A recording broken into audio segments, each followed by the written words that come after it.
Yeah. Somewhere on the internet again. Another apologist talking wild. Dr. M's report to the scene.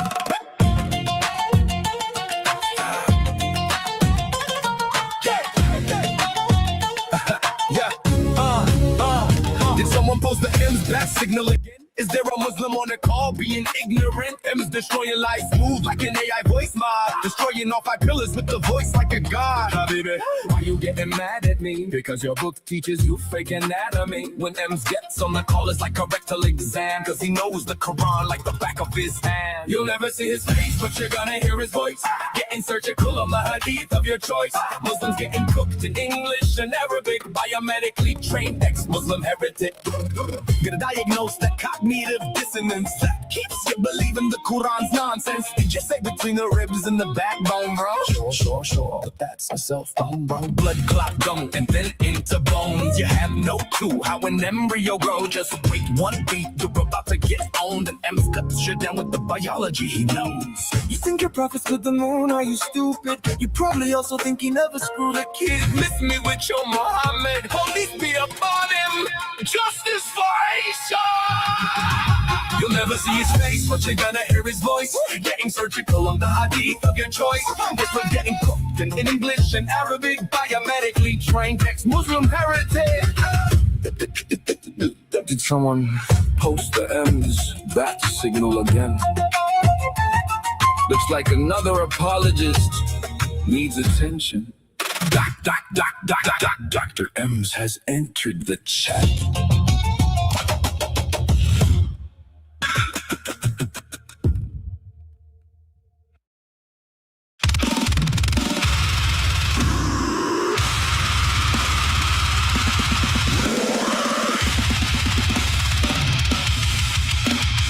Warning. Containment failed.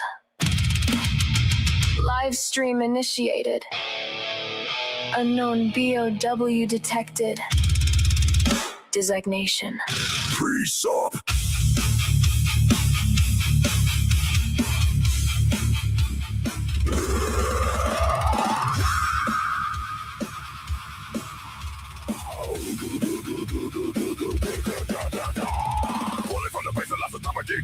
Pre-sup rebels into the stream to pray. Vomiting sermons with tag underneath. Mutated logic oozing behind. Run it and tame. Without God, you can't know truth. Same fake the script with no real proof. Umbrella grade rhetoric, virus born lies. Expected to create more, we just get more. But nobody on fire at this common cold. No panic in his voice, no need to fold. Crosshair fuck his intellectual aim. Ready to push another zombie claim. You start with God, then conclude God's true. A closed loop system with no way through. Ouroboros reasoning, wearing holy skin.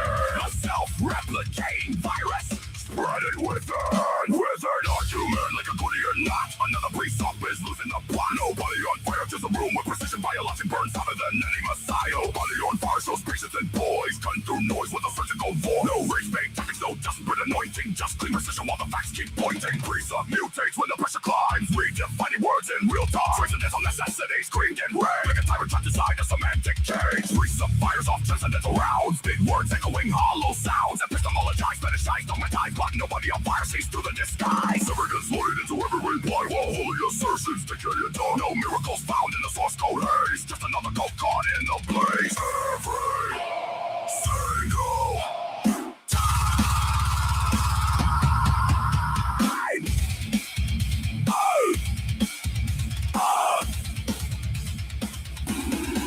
because you can't assume your God is true and use that claim to prove your view. That's not logic, that's a virus loop. Mind control virus in a hazmat suit. BOW detected. Precept staggering. Audio peaking. Worldview collapsing. Live while streaming. Status. Eradication required.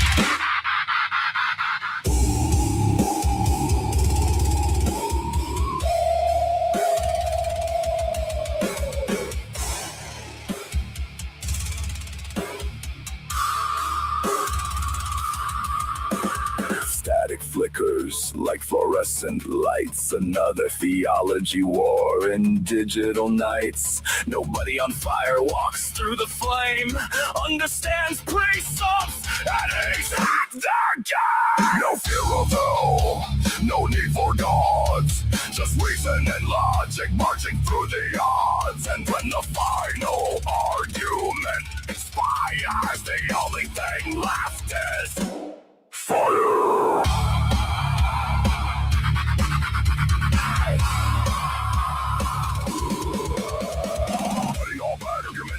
Nobody on fire leaves the priest scorched. Priests are reduced to a failed experiment, buried beneath his own circular testament. Containment chamber glowing red, stacks of dead arguments fed to the shred. And documents melt into ash, every circular claim erased in the fire. Containment restored. Debate archived. Precept status neutralized. Nobody on fire status. Uninfected.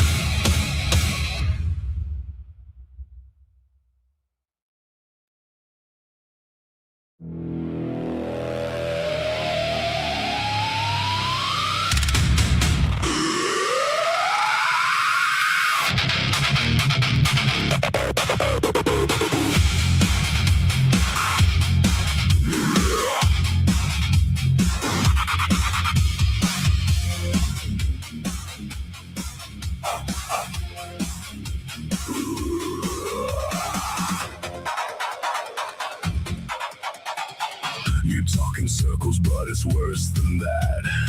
You spin around and never find your way back. Round and round while you twist and turn like a figure eight that never learns. You think you've mapped infinity's face just because you're trapped inside your maze. And if your mind can't comprehend the scale, you declare that everybody else must fail. You draw the limits of your tiny frame, then stamp the universe with your God's name. Round and round, twist and turn, watch another bad conclusion burn.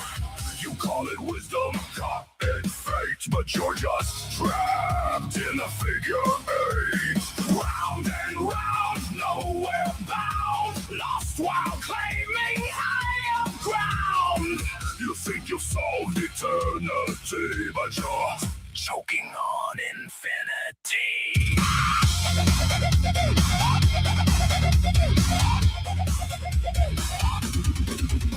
You learned one chapter of theology, now you're lecturing on cosmology, dismissing every paper that they write like decades of research can't survive your insight. You say the experts got it wrong somehow, that you've got all the answers figured out.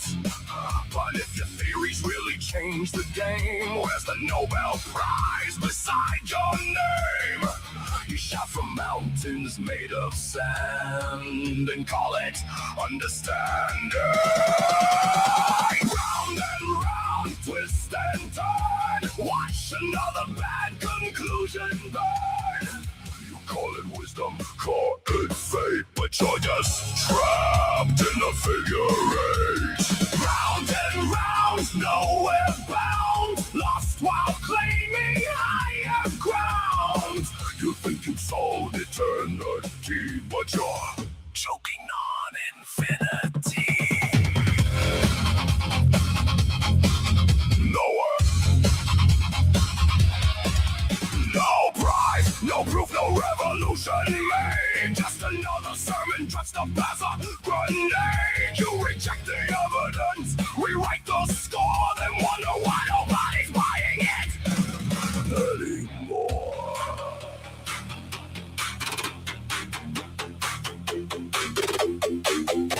You cry about evolution every day, cause you need to feel you're built a special way. A soul that lasts forever after death, a cosmic guarantee with every breath. You'd rather trust a tale that's centuries old, a man from dirt and a rib-turned hole, than scream, why are there still monkeys from the crowd, while screeching like one twice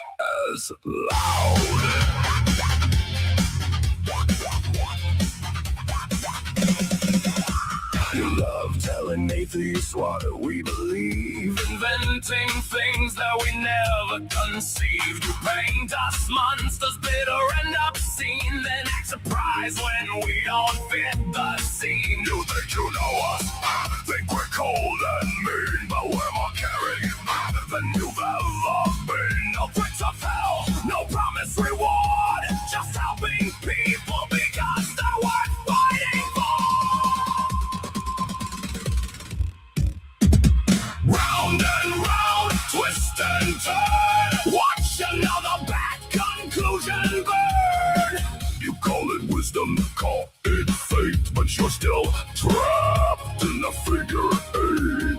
Round and round, nowhere bound, lost while claiming higher ground. You think it's solved eternity, but you'll never own reality. Round and round, figure eight. Round and round, too blind to see, you're going nowhere.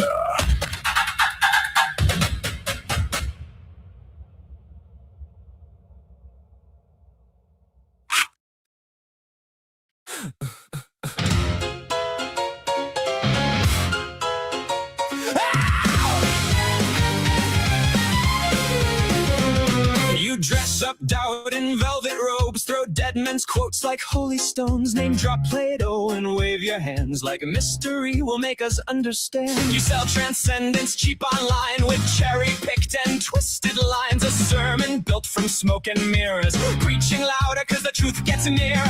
You claim spirituality, philosophy and historicity, but all you got is sophistry. We don't believe your silly fairy tales, but we're ready to talk about it if you want to. We'll even fight about it if you need to. So light the match, strike up the choir, turn your doubt into wildfire. We're dancing on the altar rails tonight. You call it faith, we call it theater, cheap illusions dressed up deeper, but everybody loves a beautiful lie. Whoa, whoa, you want salvation with the spotlight glow. Whoa, but the house always wins the holy show. You wear gullibility like couture, but every answer sounds rehearsed. You quote the saints, ignore the science, then call your contradictions guidance. A martyr complex in high heels, selling wounds that never healed. You need an enemy to justify the glitter in your bloodshot eyes. You claim spirituality, philosophy, and historicity, but all you got is sophistry. We don't believe your silly fairy tales, but we're ready to talk about it if you want to. We'll even fight about it if you need to. So light the match, strike up the choir, turn your doubt into wildfire. We're dancing on the altar rails tonight. You call it faith, we call it theater, cheap illusions dressed up deeper, but everybody loves a beautiful lie.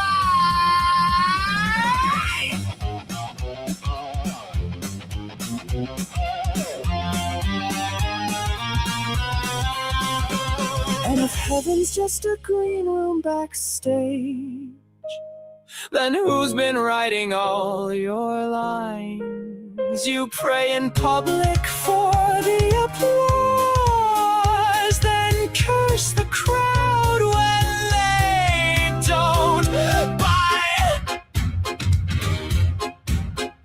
By the way, darling, not sure if you know this, but we absolutely noticed that your family values venom has infected your whole system now. It's dripping on your ballots, making every vote a weapon. Your blind faith-inspired prayers are now our Christo-fascist nightmares. Light the match, strike up the choir, watch the city drown in fire, while angels smoke outside the venue doors. You wanted prophets, you got performers, broken hearts and false informers, singing hallelujah like it's war. Welcome to Async, where we just wanna know all the fears, ideas, dreams, and doubts that you sow. Saints burn up in orange and purple glow. And the sinners steal the whole damn show.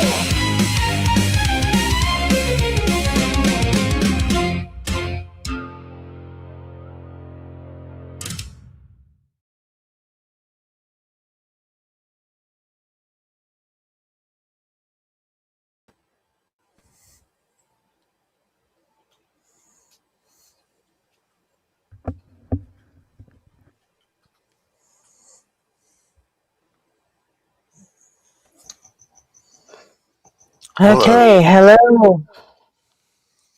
How's everybody doing? Good evening.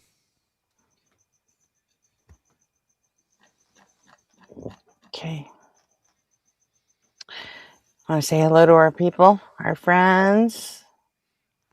Sure thing. Looks like Go we for got it. Slug Racer coming in first tonight.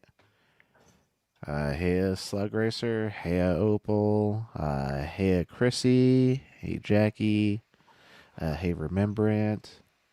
Oh, you skipped Jamnik. Did I? Where? Hey, Jamnik. I haven't hit Jamnik yet. Oh, okay. I'm He's starting third. from the top down. He's third? Yeah, he's third. Weird. I don't see him in the chat. At least not yet. Really? Let me scroll down further. Yeah. Maybe he's in like the vertical, and you're not looking at the. Well, it should show both vertical and horizontal. Yeah, you're looking at the StreamYard chat. It should. Yeah, here I'll send a screenshot and That's what I'm looking at. Oh, it's Yeah, he was in vertical. Weird. yeah. Well, I forgot where I was. Hey Kelly. Hey He Evan sent it at D. 9 p.m. Hey Beam Me Up Bob. Evan Porter. Got the Battle of the Evans going on tonight. It continues. That's everyone I've seen in chat. Oh, you said Jam sent it at 9 p.m.?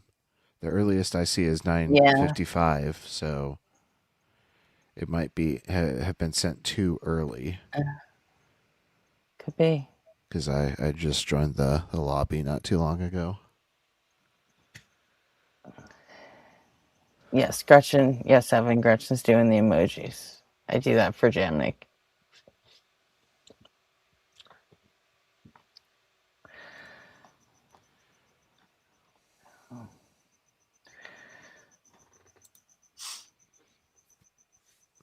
Well, so obviously his fault for being in vertical anyway. So, I mean, Being in vertical and an hour and a half early to the show. well, it wasn't an hour because I started it at 9:15 my time. So, Oh, your time. So I should look for yeah, 10 p.m. my time. Yeah, 9 p.m. Yeah. Okay. my Yeah. time. I still Mhm. don't see him. That's so weird. Here, I'll send that screenshot. Yeah, I think it has to do See. with. But I don't know. I've been able There've to been see some times vertical in the where past. I've sent Justin a super chat or Blitz or something, a super chat before the actual live started, and they've made comments like, "Well, I can't even highlight that. I can't even see it. I saw it on the screen, but I can't highlight it to read it." So Weird. I don't know. I think it's a YouTube thing. It has to do with stuff that happens before it actually goes live. Yeah, that sounds right. So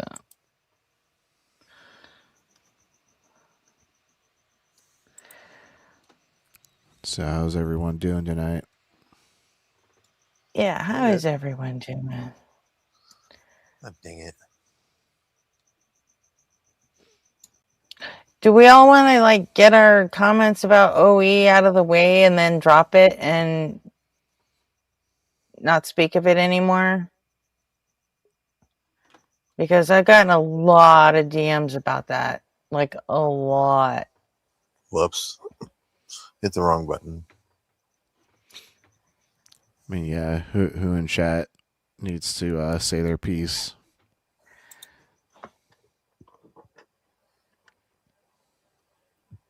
What did I just miss? You got big, beautiful Bill Rembrandt? What does that mean?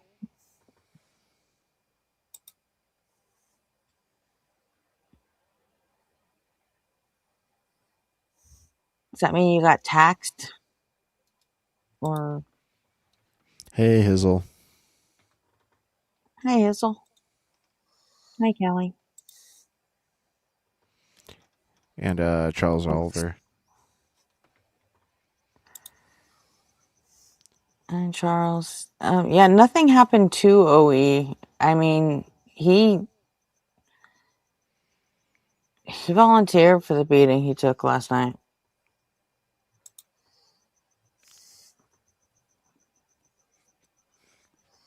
Or this morning, which, you know, depending on how you look at it, I guess. But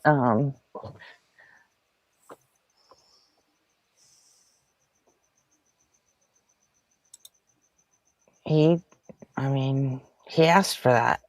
And then when it was explained to him, he refused to back off of it. So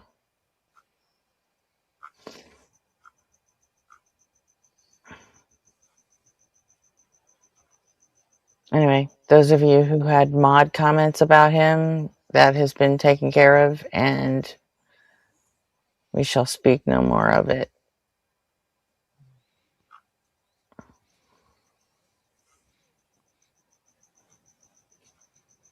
So saith General Gretchen. Yeah, I mean, if you want to die on the All Lives Matter heel, go ahead, but you're not getting resurrected. I mean, Yeah, that's a that's a blatant. stupid fucking Yeah. hill to die on. Yeah. Totally agreed.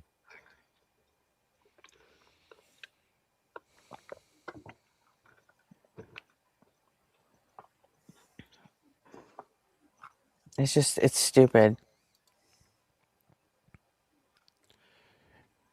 And in other news, Gretchen, did you catch Blitz this morning? No, I didn't. He tried to do the flat Earth topic, and like it lasted about 15 minutes before he gave up because flat Earth Yeah. is truly dead. Well, it's also Flat Earth is on Mondays, and the Flurfs are so fucking stupid that they can't think that fast. And remember when he first came back from vacation, he tried to do the Flurf topic on a Wednesday, and it didn't work for him then either. But outside of Mondays, they just can't figure it out. And he used to do Flat Earth Fridays, and then when he switched to doing it on Mondays, it took them a minute to get their shit together and figure out that Mondays was the new Flurf day. That's funny. It took like a month for him to start getting Flurf guests again. Remember that, Nick, too? Yeah, it took a minute. So, I mean, yeah, I don't recommend doing Flurf days on anything other than Monday for Blitz. Just, I don't think they can think that fast. So, fucking brain dead morons. So, no comments from me, but was OE like a pillar of the community or something?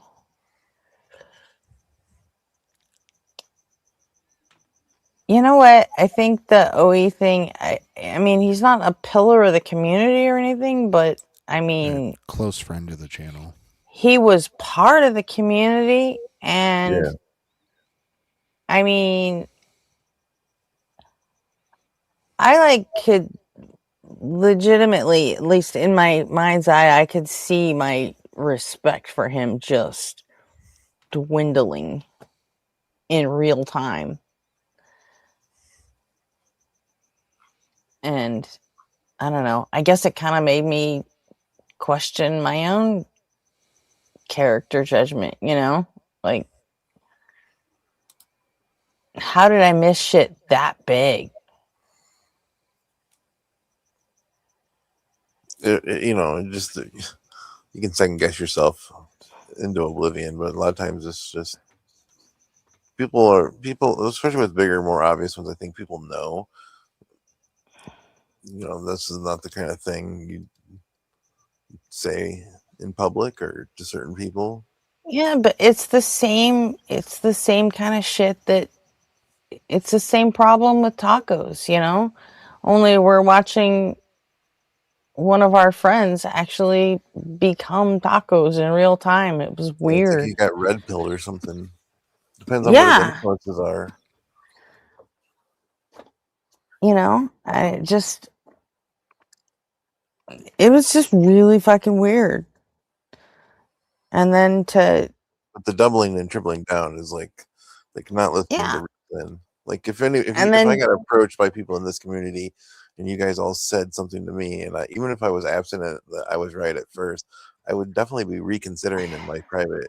I'd be reflecting upon it, and I would probably come back and at least address everybody at some point. that's the part that fucking bothered me the most, the fact that he doubled and tripled down on it, and then when that didn't work, Yeah, he not only, kept at it, but then he blamed us for being the problem. Like it's our fault because we're so weak. We let the racist make all lives matter. it's almost like he We wasn't let paying them. attention to the narrative or Yeah, the history as it unfolded.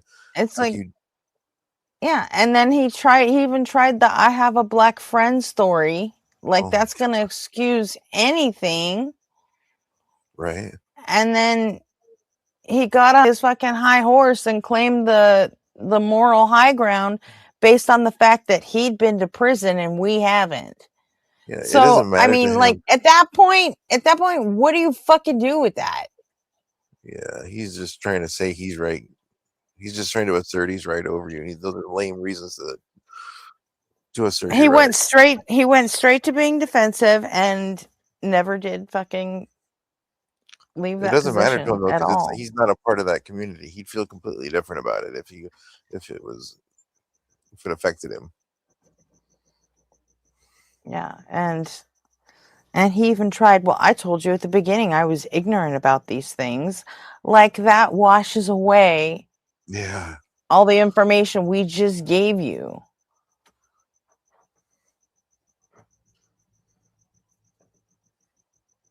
You know, it's disappointing. yes, You know, and like I said in Discord, when you have Kelly Laughlin losing his fucking mind, because he's like the chillest, nice guy, right? right. And when you have him fucking crashing out and jumping your shit, you've made an error somewhere.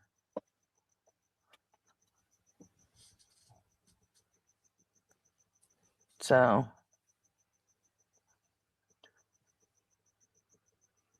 I don't know. Here's that video, RP of Professor Dave's yet? That one right there. Yeah, right there. It just came out earlier this morning. I only watched like the first 45 minutes of, or I don't know if you maybe half hour. Did you want to start with that or? Oh, I don't care. I've already seen the first part of it. I mean, we can. It's up to you guys. Hey, I was chat. just asking if How do you you had feel seen it with? yet. I don't know It's that we good. want to start with an hour and a half long video. Yeah, that's what Gretchen was saying earlier. Is that it's Okay. more appropriate for later. Yeah. That's fine. You save it for later. I just was curious to know if you had seen it yet. I take it you haven't. No, but is Blitz wearing like an anime SpongeBob shirt? Because that looks like Sandy Cheeks, and then like the back of Squidward. He is. It I don't is. know, because I see us in front of him. Oh, Yeah, because there's Sandy and that's her name, right? Oh, yeah, it's SpongeBob something.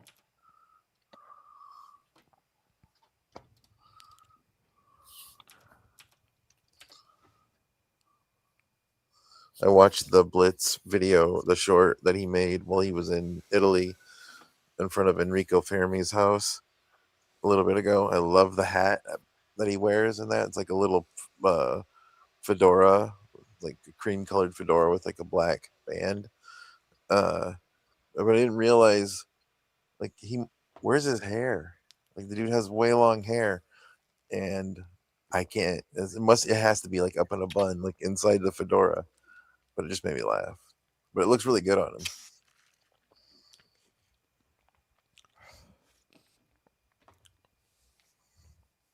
Is It's as everything bad frozen? as brainwashing you that cops are your friends. Yeah.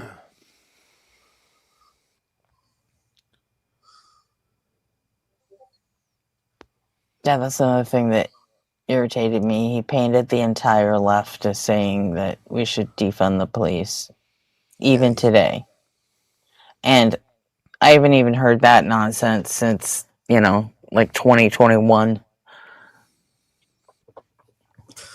and it's just a bad slogan. It doesn't actually mean defund the police. It means No, it doesn't. reallocate to Yeah. more efficacious programs. Right. It And seems like he's so, fallen for this idea that But both sides must be responsible, or to some degree. There must be some sort of equal blame to be laid at each's feet or something, and that's not the reality on the ground. That's part of the propaganda. well, if you just look at the economic cycles, a Republican gets into office, destroys the economy, a Democrat Right. gets back in, fixes it, Republican inherits their, fixed economy, and they destroy it again.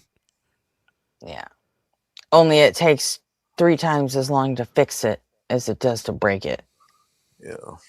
So, And we've never had an idiot this bad, an idiot this reckless with the economy. yeah. It's Like, I amazing think that it I've hasn't I've collapsed. I've said it before. We're gonna need at least 4 straight terms with a Democrat in the White House and But they lose their minds the second. holding the majority in the Senate and the House. We're gonna need 16 straight Right. years of that to fix the damage that Trump has done in Yeah. just 2 terms. And that's never gonna happen. With the That'll billionaires never and happen. Fox News just crank up the propaganda dial to 11. Even without Fox News, I still don't think it'll happen just because Americans are so, we internalize the whole checks and balances concept, and to where most Americans think that they're promoting the checks and balances by putting, putting the Republicans in charge of the Congress and putting a Democrat in the White House. They think that's a checks and balances, and that's not the way checks and balances are supposed to work. That's Right. between the legislative, the executive, and the judicial. That's where the checks and balances are supposed to play themselves out. That's why they are co-equal branches of government.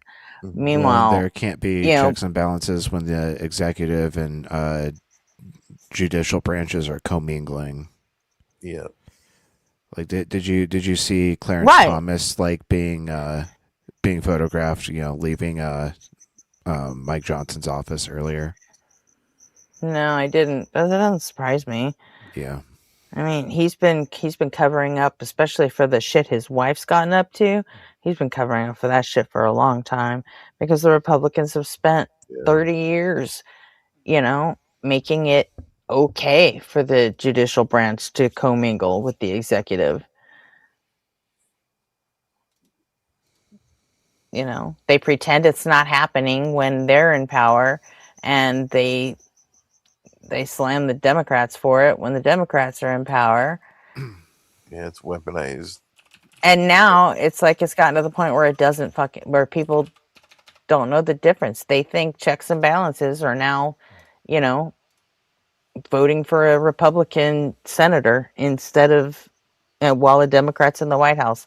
They think that's checks and balances. Really, all that is that's just setting up your own fucking roadblock.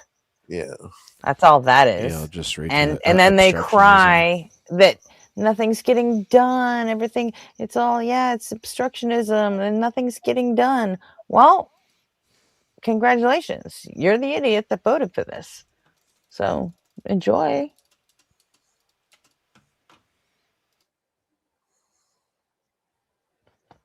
That The used to be enough Republicans too. that, Like the consequences would be enough to convince a lot of people to swing it the next time, or well, within the a two cycle or two. parties used to work together. They used to talk.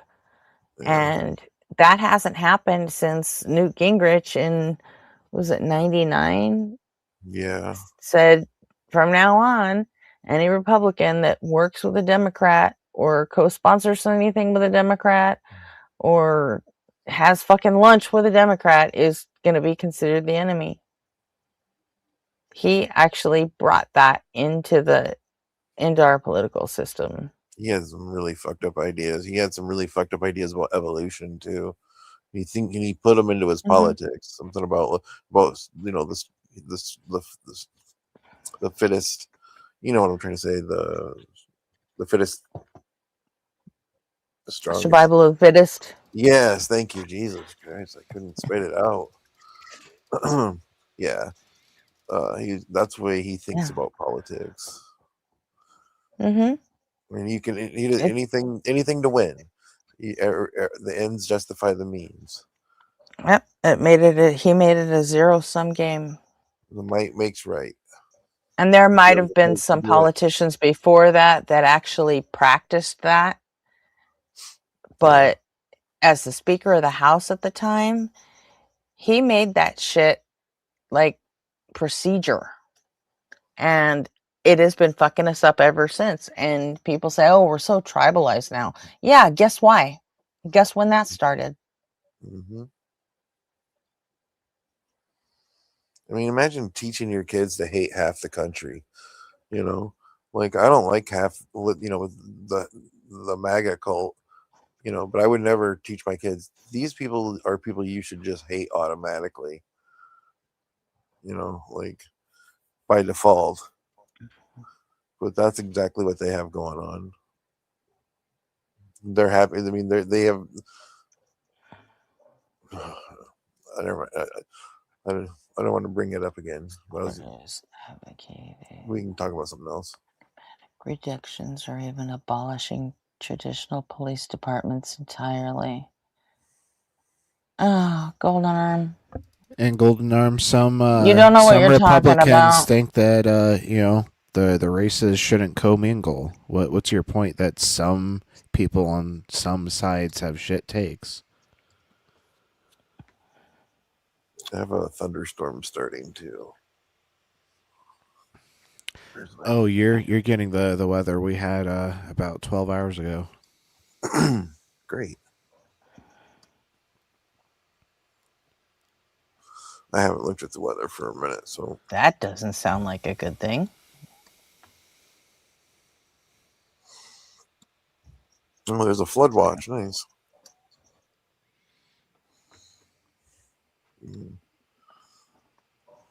Rain stopping in 21 minutes.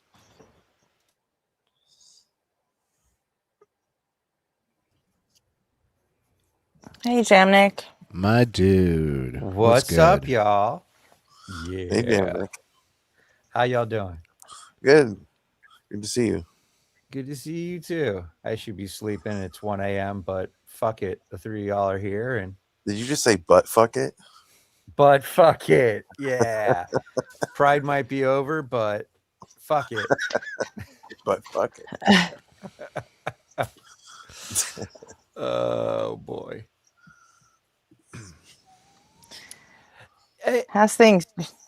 good. What you were talking about it being divided.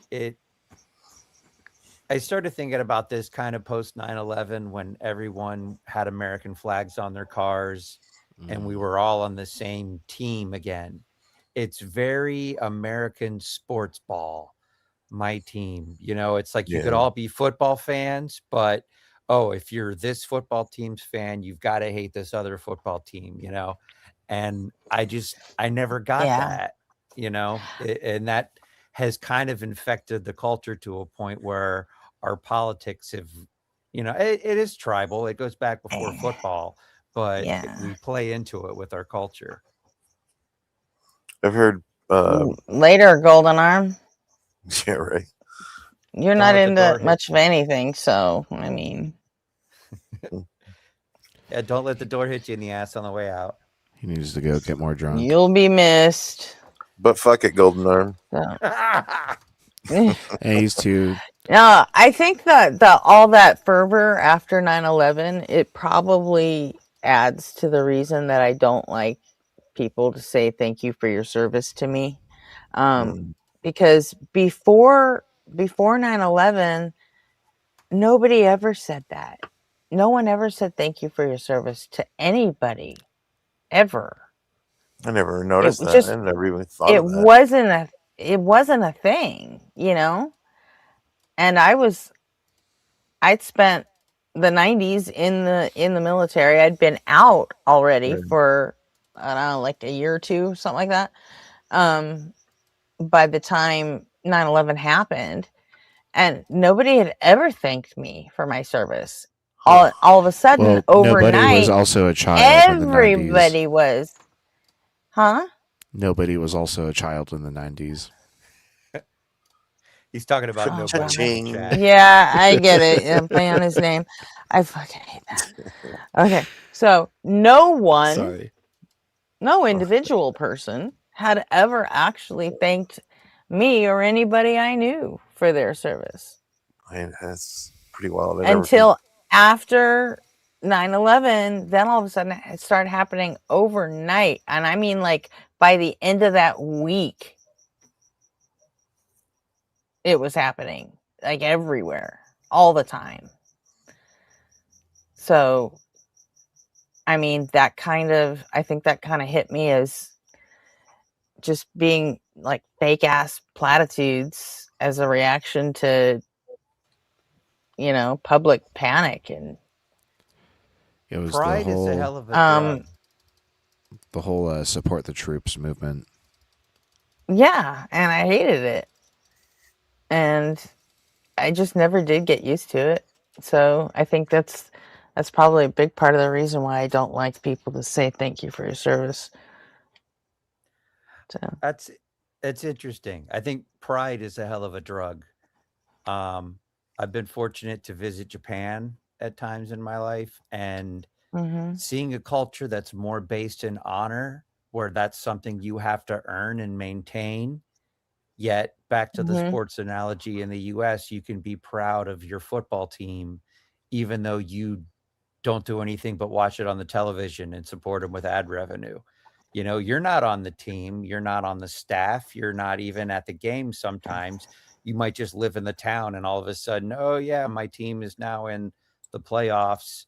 We did it. Yay, us. Pat ourselves on the back. And pride just kind of seems thin.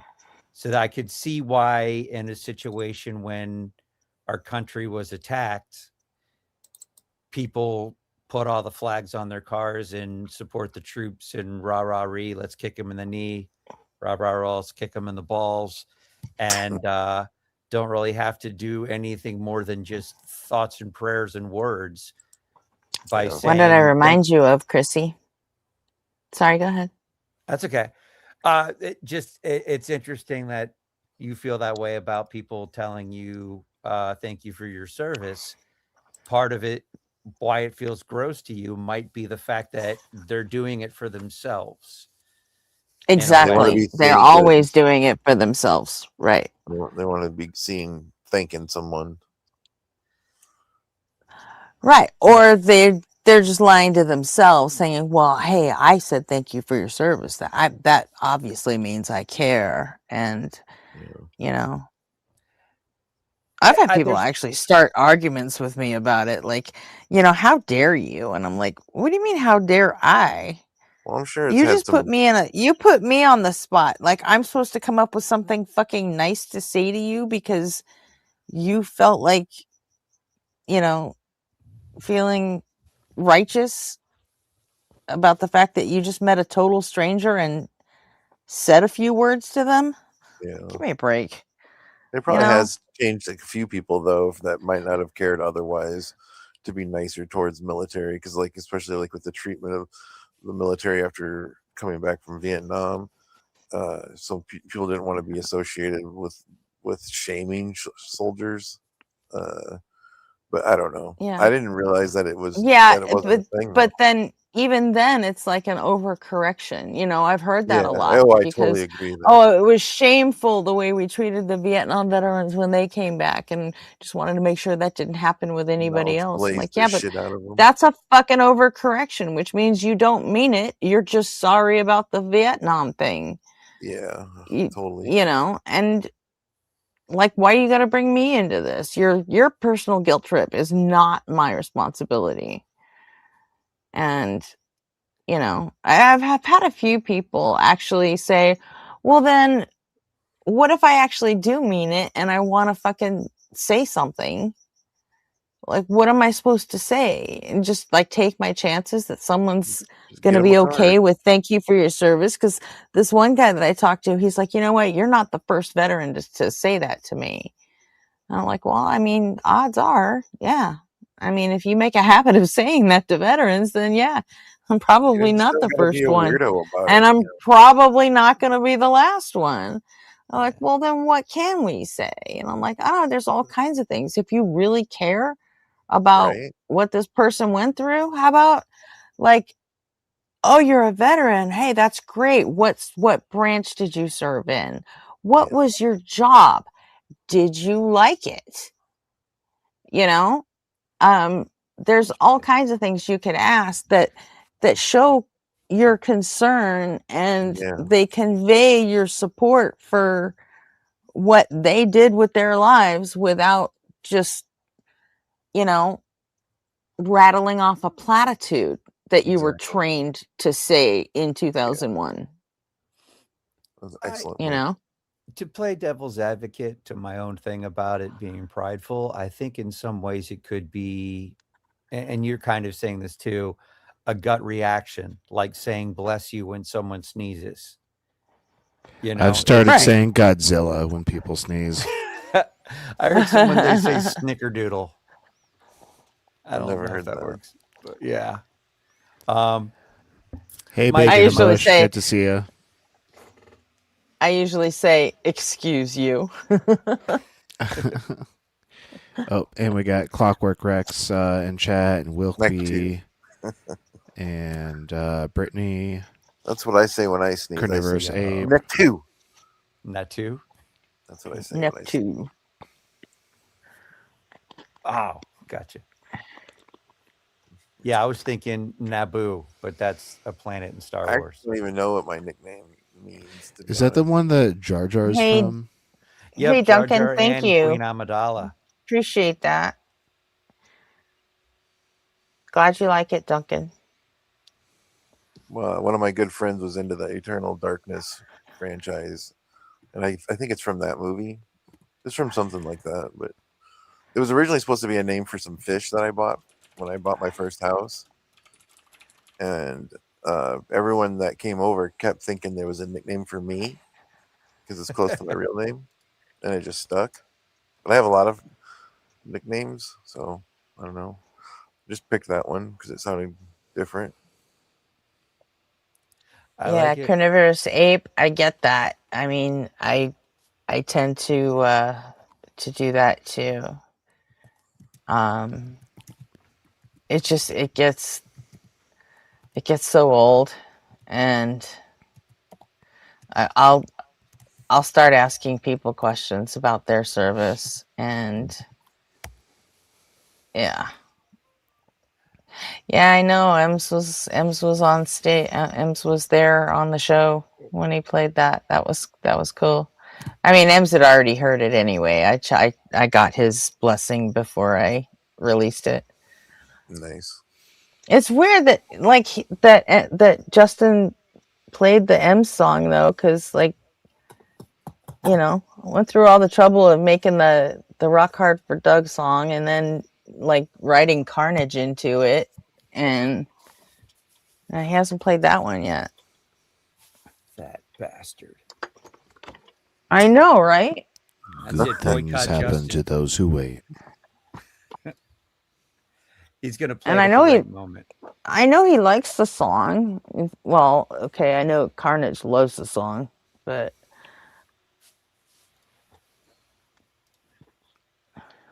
They're Forgive me for fun. being dumb. Who's Carnage?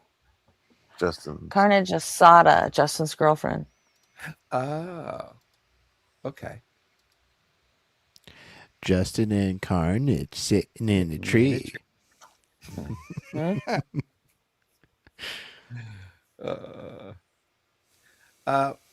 My dad served in Nam.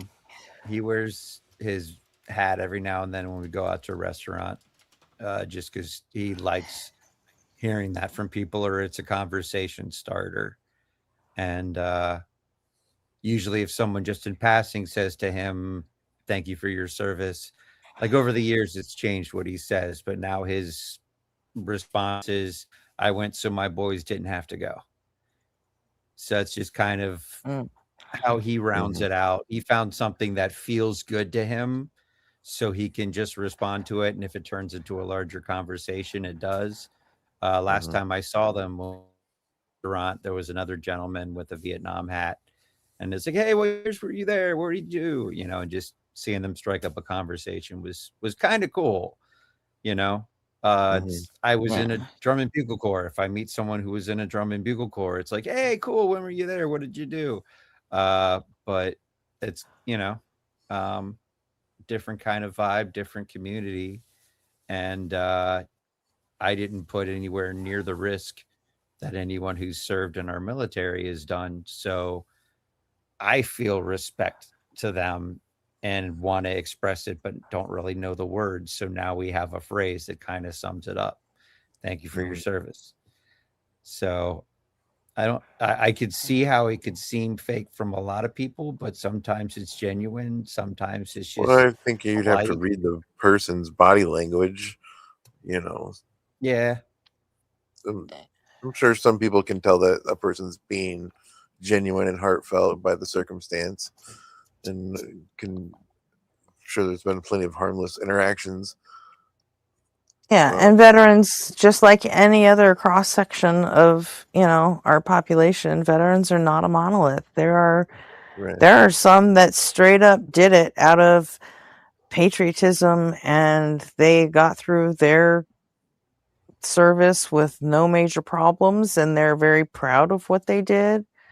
You know, and then there are some that ended up being drone operators and feeling an immense amount of fucking guilt for it. And then there are some like me who ended up with a fucking broken spine out of it.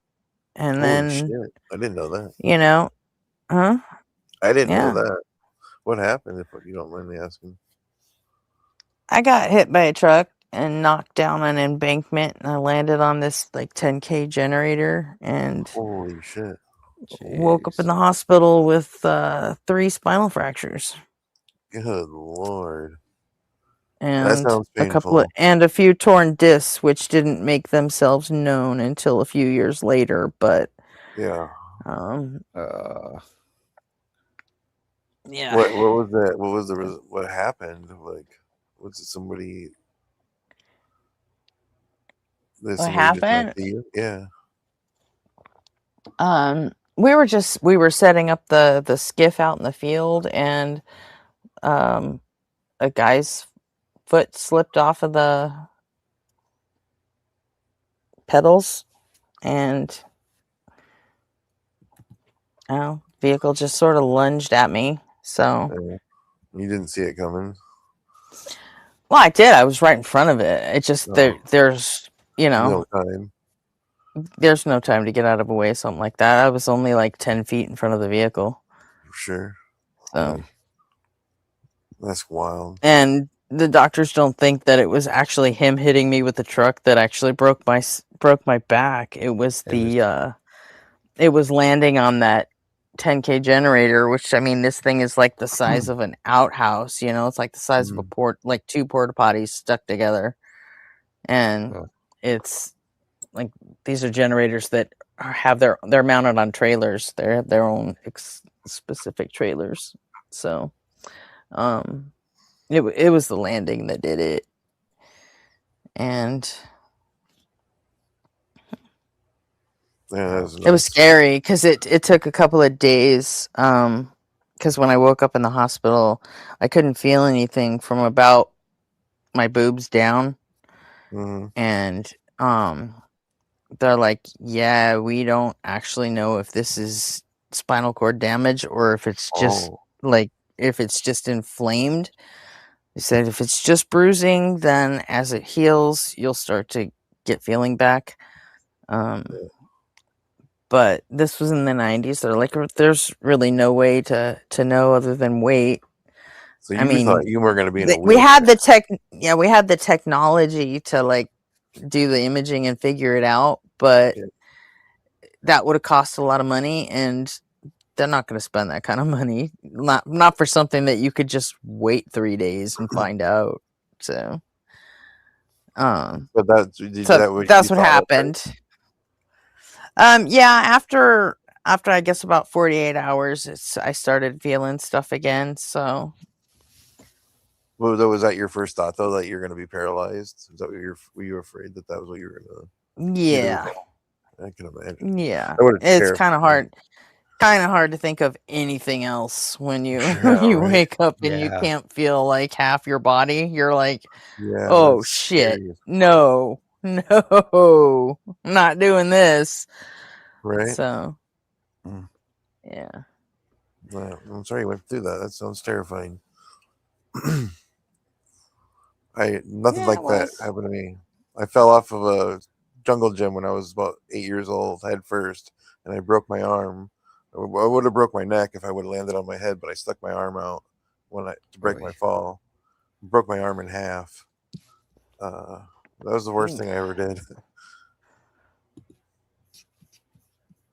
Nothing crazy. I've never broken a bone. What?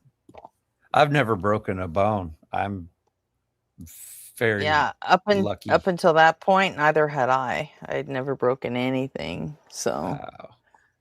It's the only bones I've ever broken, as far as I know.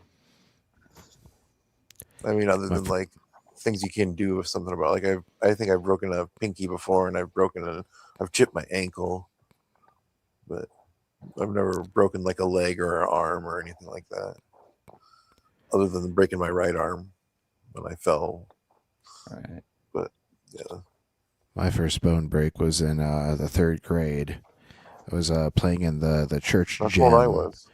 Yeah, I was playing in the church gym during a potluck, and the younger kids, we were playing dodgeball with an actual dodgeball.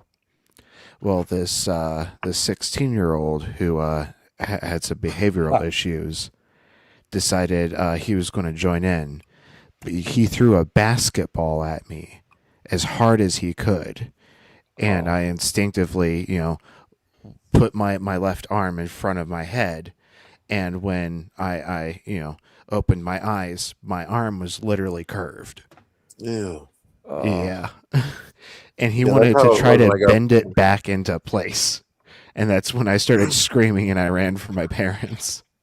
When I got up off the ground after I fell off, or I fell off the jungle gym head first. It's called the Rocket Park in Waterloo. But I immediately noticed that my arm was broken in half. I picked it up and put it back together so it looked like it was normal. And I ran straight to the babysitter and was, tears streaming down my face. And it was like, I broke my arm. And She's like, Hi, "Oh, let me Brent. see, honey. I'm sure you're." And I let go of my arm just a little bit, and then like you could see like the arms, like an S pattern form in my arm, like right in the middle of it. And then How's she's it like, going, "Okay, Brent? Thank you let's for your go." service. Yeah, it's amazing. Whatever. Yeah, I want to hear more war stories. I want to That's hear the war hilarious. stories. Let's fucking go. Do it.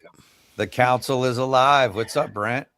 Hey, Good to what's see you, up, Brent. sexiness? Yeah, it's fine. We'll snuggle later. It's okay.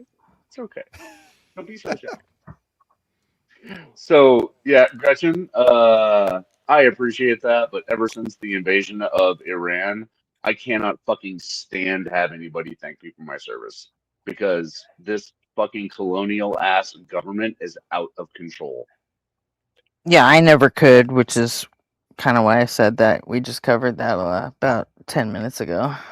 Oh shit, I'm like so far I've behind. been against the thank you for your service crap for ever since I got out. So, or I at mean, I least always, ever since September of 2001. Put it that way, I mean, I because always felt uncomfortable. it didn't happen before that. Really? No, I mean, do you remember Before, it? Nobody ever thanked us for our service before 9/11 happened. I mean, they did me. Oh, I never got that. In fact, none of my friends did either.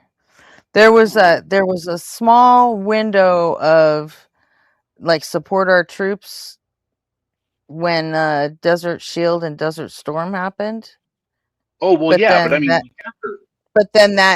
it dropped off after that, and then we didn't hear it again until after 9/11.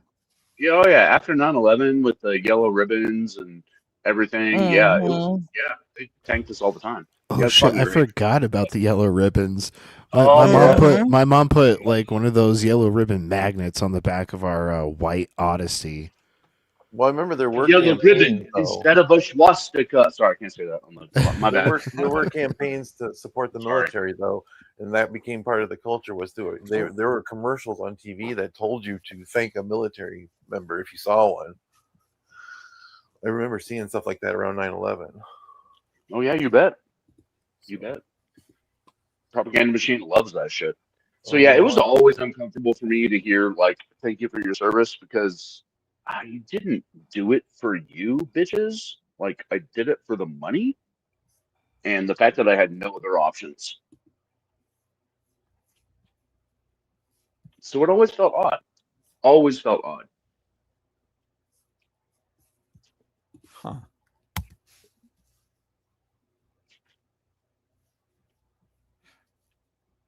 There's a dead silence in the room now, and I feel like I have to fill it. No, I was thinking of something to say, but I'm also having internet issues. I'm coughing while muted. I'm reading Discord. My bad. No worries. I can kind of see what you mean, though. It's if it was a gig, you were doing it for the money, and when you weren't here, I was kind of saying that it's sort of like sports team pride. You know, someone might not play on a team or be staff for a team or even get tickets to go see a team play, but when their team wins, it's a win for them, and they say we did this. So there's kind of a sense that people kind of like make themselves feel better by saying that. That's why I try to reserve it only for people who are wearing a hat that says they're a veteran or something. They wouldn't be promoting that they're a veteran if they didn't want you to acknowledge it. I kind of see, or they wouldn't mind it being acknowledged. What if it's their only good hat? Yeah. Yeah, that's true. If they're actually wearing something that, that promotes it, that's a different thing altogether. But I remember what a kick in the fucking gut it was on January 6th. Like, I was like, I hope no one ever fucking thanks me again because I got some shit to say now. Like, this is not the reason But that wait, any of us it was served. peaceful tours. Yeah, that was just Fucking ridiculous. Yeah. I was laughing and texting people being like, "Oh my god, they're doing the coup. They're doing the coup. They're doing it right now. Turn on the TV." I My have my an sister and uncle I that was were all over Facebook that day saying my daughter fought or my niece, served our country to give us the right to do this, and I was like, "Oh, go fuck yourself." I'm like, um, this isn't what it was for. my sister and I were like reacting in real time together on Discord. Like I have the messages still when we're like they're fucking uprising. Like this is crazy.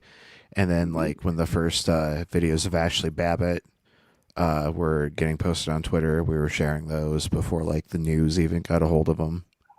I don't know, man. It just didn't seem that crazy to me. It was like, yeah, this is exactly where we are. This makes perfect sense.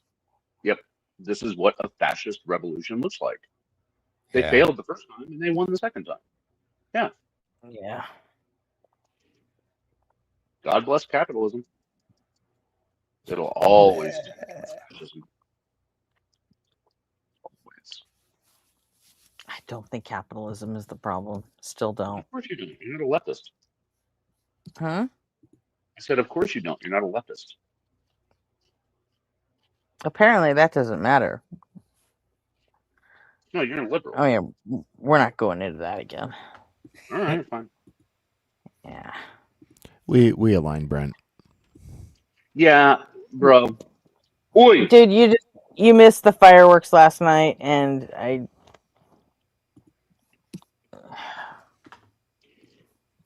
will still never forget, Gretchen, when you said that unfucking believable. the window is a leftist cope. That was the funniest thing ever. I wanted to die. And we talked about it since then, so I'm not going to bring it up again. Just, I'll leave it there. It was funny as fuck. The way a lot of leftists use it is it's Terrible fucking name. leftist cope. Yeah.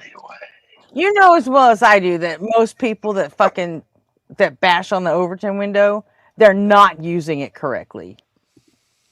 I mean, tell me about the ratchet effect. We're not doing this. Especially after last night. We're not. Oh man. I want more war stories. Did you ever survive a haboob? What? A haboob? A dust storm in the Middle East? No, I never went to the Middle East.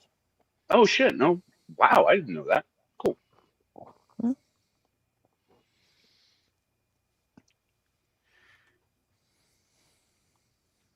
I have my dad's war stories, but I never set foot there because I was in the 90s, and that was, and while Operation Desert Shield was happening, and then the entirety of Desert Storm, I was in training for Russian school, so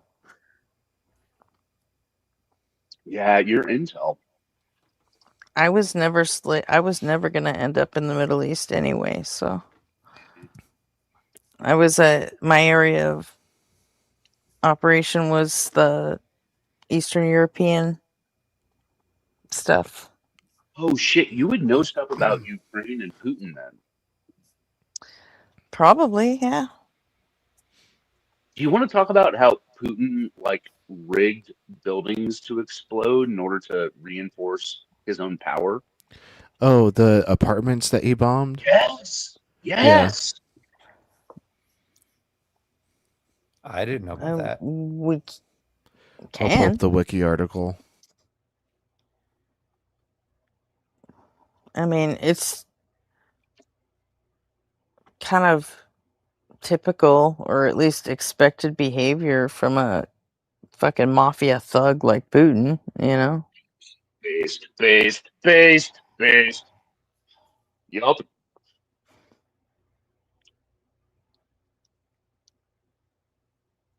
Arby, did you have the Wikipedia article? Because it's fucking wild. I watched the PBS special on it, and it just fucking blew my mind. Wow, this is news to me. Didn't Vice News do a fucking bit on this too? Did they? Dude, yeah, they might have. I don't know. Like, this is news to you? Yeah, this is sick. Sick. Cool. This is education for the masses. I love this. Good. RP, do you want to read out loud? Because your voice is so soothing. Okay. Yeah. Yeah. Me. All right. You. In September 1999, a series of explosions hit 4 apartment blocks in the Russian cities of Bynakist, I don't know how to pronounce that, Moscow, and another Russian city. Killing Oh wait, more hold than, on a second. Hang on Yeah. a second. Is that directed at me, Collapse? Because What? We have don't believe collapse in the comments? don't believe I told any lies. What is collapsism on about? Come on, man. I don't know. Crazy. If you're gonna lie on me, you'd at least say some shit to me. But come see me when you're ready. I'm like, okay. You can come up on the panel and talk about it. Yeah, sure. I can show you some screenshots of my Discord where I was trying to get the money you owe me. Oh, that's I don't what this believe is about. I don't know what it's about, but whatever. Wasn't that conversation like 3 weeks ago? Holy shit. I don't know, man. If money is involved, then people have revolvers. I don't know. and The whole thing, it happened like, I don't know. And most of the shit that I ever had to say about him wasn't even in public anyway. So I don't know what he's crying about. I don't know. I'm gonna fuck with Like people over I never went full character assassination on him. So these bombings in Russia propped up Putin, right? Yeah, the handling of the crisis by Vladimir Putin, who was prime minister at the time, boosted his popularity greatly and helped him attain the presidency within a few months. Nice. Yep. RPU rock for knowing about that. That's great. And well read, by the way. Thank you. Dankeschön. Mm-hmm. Bitteschön. Ah, du sprachen. Who'd you call a bitch? Wir sprachen Kannst Deutsch. mich am Arsch lecken, ja? Yeah. Never thought German would come in handy here. Should have learned Spanish. Same. Right? Jesus. Be so much more fucking useful. Good lord. If his intent was to irritate me, you'll be happy to know, Collapse, that you succeeded. Did Collapse just troll you? Oh, so sad. That's the first time I've ever seen Collapse on this channel. He's never been on this channel before. Makes sense. Or at least he's never commented on it. So I have issues with Collapse, but I also have but solidarity. if he wants to fucking have it out, let's do it. Wait, I thought you were going to stop at if he wants to fuck. I was going to say, if he wants to fuck with me, I mean, that's fine. We can do that. What is going on? What did I miss? we can do it there. Right on, Gretchen. Very based. No. You know, if he wants, I don't fuck. I'm sure his intent is to call me out for shit that I've said about him, not in public, but to people that are like mutual friends. I caught But beef with. I'll defend that. I'll defend that shit too.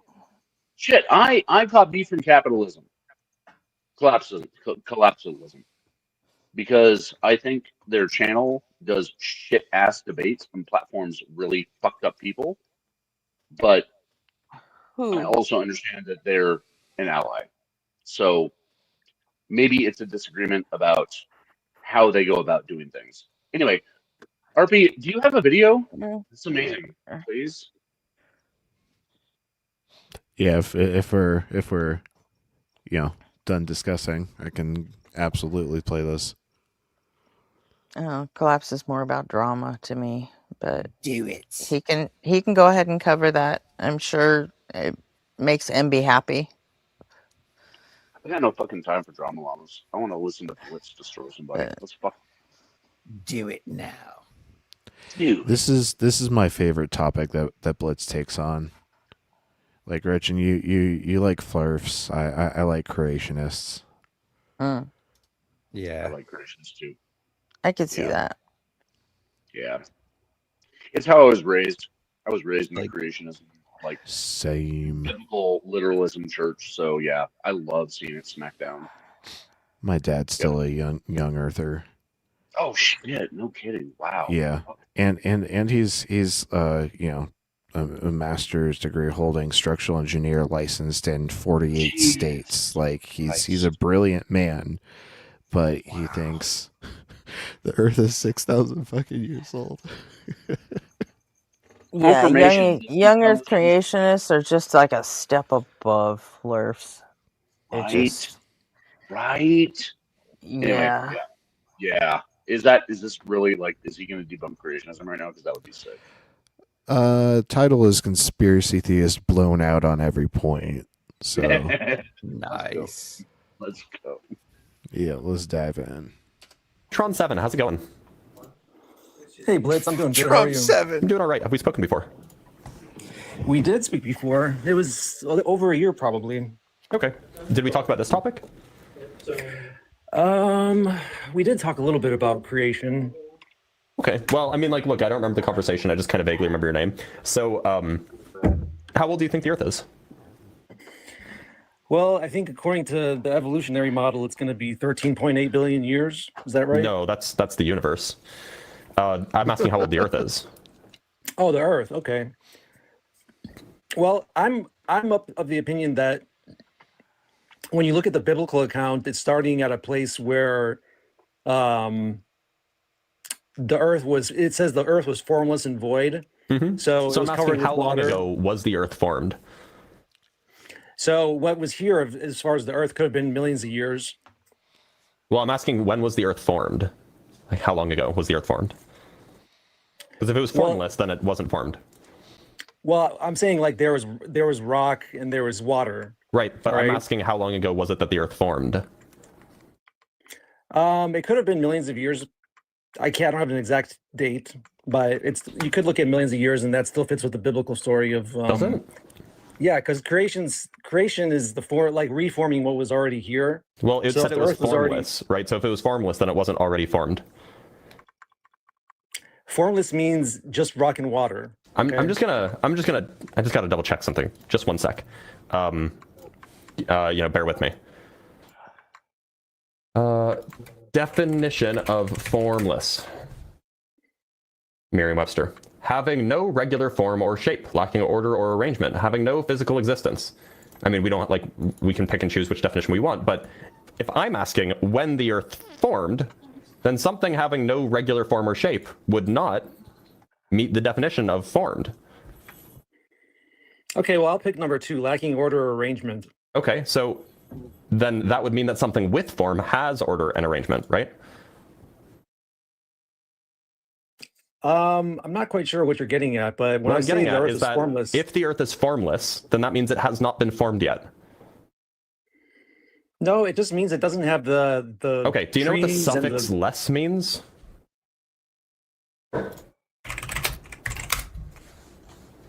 Okay, I have to say, I think you're getting hung up on one word here. Sorry. I think this is something that really pisses me off about the engagement with theists is that they refuse to give definitions. They just won't fucking do it. They won't even give properties most of the time. It's annoying as fuck. Sorry. Agreed. Just had to vent for a bit. Here, buddy. I'm just asking. Look, okay, so here's what I want. This is a suffix. The suffix is less. So it means lacking something, without something. Added usually to a noun to form an adjective signifying a lack of that noun. So if something is artless It means without art. If something. Yo, Austin, how's it What's up, going? y'all? I see we're talking about my favorite subject again. Let's go. Yeah, I jumped up because I was like loving the conversation about who's dumber, Flurfs or Yeks, and I have opinions. I think Flurfs are dumber. They're just like a half step dumber. Because you can disprove flat Earth with just basic observations, right? Like you can disprove that by just looking up at the night sky and thinking a little bit. A Younger horizon is creationism, enough to right? disprove Yeah, flat exactly. Earth. Right, yeah. That like children can figure this out, but like evolution is a little complicated. Like it takes a little effort to understand it, and things do look like complex, and they seem really well designed for the niches they exist in, because 99% of all that has ever existed has gone extinct. Like we know the reasons why, but it's a little more complicated. There's a little more science behind it, and like there's way more substantial propaganda mills pushing young Earth creation and shit out, like Answers in Genesis and Discovery Institute. yeah, creationist ministries, and Flurf shit is just like 4 YouTube accounts. It's like Eric Dubé, Mark Sargent, fucking David Weiss, and like Gets it. yeah, Witsit. And a bunch of them have like flipped too since the final experiment. Yeah, no, it's really interesting. Although flat earthers are really, really dumb, I can actually give them a slight reprieve because I don't think they're the dumbest. I think the dumbest ones are the pee-pee drinkers. The ones who are like, oh, pee is a magic medicine. It cures everything in big pharma and blah, blah, blah. I think they are the dumbest. Like the ones who are like eating waste and toxic material because of some conspiracy theory they saw online. I think those are the dumb, because it makes you physically ill. So you have to be delusional to keep doing it once it has made you physically ill. But anyways, that's where I weigh in on the who's dumber, Flurfs or Yeks. I think it's like neck and freaking neck, but the Flurfs win by just like a half a centimeter. Boy, I've had some shitty meals, but that's gross. Yeah, right. Yeah. But the PP drinkers beat everybody. Yeah. When you brought up the PP drinkers, it just reminded me of the alchemist Hennig Brand, who like stored jars of his piss and discovered white phosphorus. Yeah, because it has some chemicals in it, like the medicine Premarin is made from pregnant mare's urine. That's why it's called Premarin. But like all the Shivambu divine water conspiracy, all that stuff is absolute bullshit. Like and there's a surprising amount of it on the internet. You would think it's so stupid that there's nobody who believes in it, but there's like quite a few accounts dedicated to it on YouTube with a substantial following. So that's gross. Yeah, it's terrifying. You've heard the expressions piss poor or so poor you didn't have a pot to piss in? Don't even get us started on pee puns, because the episode of Bad Science Sunday we did about it was nothing but pee puns for like 3 hours straight. It was a win.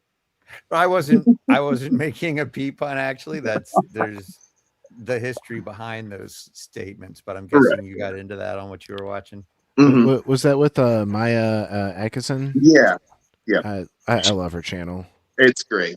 Bad Science Sunday is such a fun, funny show, and it takes on such a serious topic in such a lighthearted way, and it's really enjoyable. I need to look that up. Bad Science Sundays? Bad Science. With Maya Atkinson. Maya Atkinson and Dr. Tapioca Weasel. Dr. Tapioca Weasel, let's go. Yeah, 3 weasels in a lab coat. Yeah. And Dr. Kip likes to join in fairly often. Yeah, she sometimes has other co-hosts, like guest co-hosts. Cool. Subscribed. Let's go.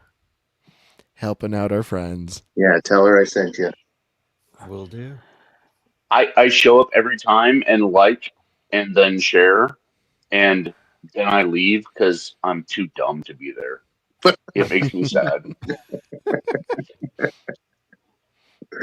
Yeah. I feel that way when you guys start going off on philosophy. Yeah, fair. All right, let's get back to the clip. Something is tireless, it means without being tired or without getting tired. So if something is formless, it means without form. So if I'm asking, when was it that it got form, i.e. when was it formed, that seems like it couldn't be It could have been millions compatible. of years ago that the It Earth can't have received this already form. been formed and then also be formless.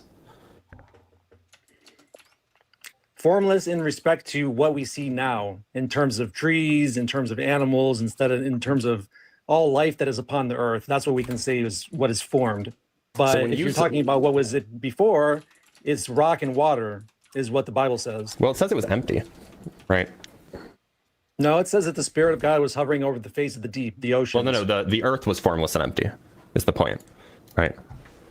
Yeah, it didn't have its form. It didn't have its shape. It didn't have its trees. It didn't have its. Yeah, it was formless and oceans, empty. So it didn't have a form, and it was empty. So, like, I'm asking when the Earth got its form. I don't know what's hard about this. Like, this is I a already pretty said it straightforward. could have been millions of years. Okay, so in your view, the Earth was formless for millions of years. Do you mean billions of years, perhaps?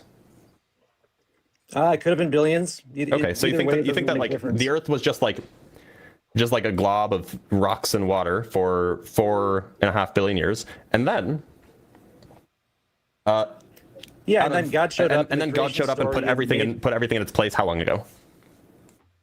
That's where you can look at the genealogies and calculate maybe about 10,000 years, 15,000 years, 20,000 years, something like that. You know, looking at human I haven't records seen any from genealogies that do Sumerians. that. Usually, it's somewhere between 6,000 and 7,000 years, but. Well, you have to count before Genesis 6, before the flood, people were living thousands of years. So the genealogy, we have the genealogy for them. But look, okay, so suppose that it's 10,000 years or whatever, 15,000 years. Why is it that, you know, we have the ages of things that are quite a bit older than that? What are you referring to? Cave paintings that are 40,000 years old. Oh, cave paintings that are 40,000 years old. Mm-hmm. Well, I'm not quite sure.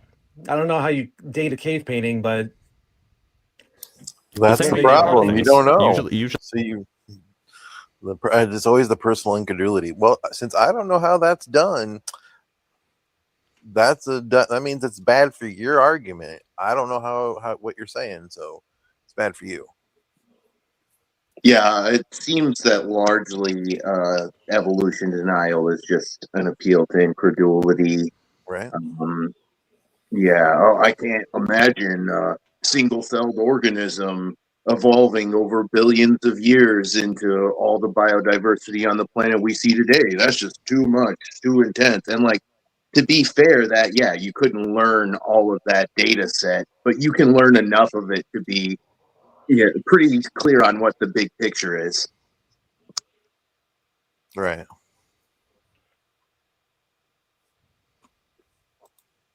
So what dating method would be used on a cave painting?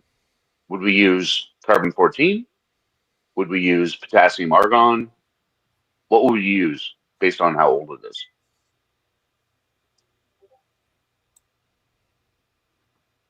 I do not know. I'm not sure you would try and date a cave painting with radiometric dating. As far as I understand radiometric dating, I'm not sure it could be used for that. It would seem reasonable you could scrape the paint off the walls and date it that way. Maybe. I'm thinking about the forms of radiometric dating I'm familiar with, and it's like using it for fossil dating, and that only works because the way a set of non-living atoms in a non-living system deals with carbon, you can get like a relative date of about approximately how long ago it died and how long it hasn't been, renewing fresh carbon into its system. I don't know if you can do that with a cave painting because it was technically never alive.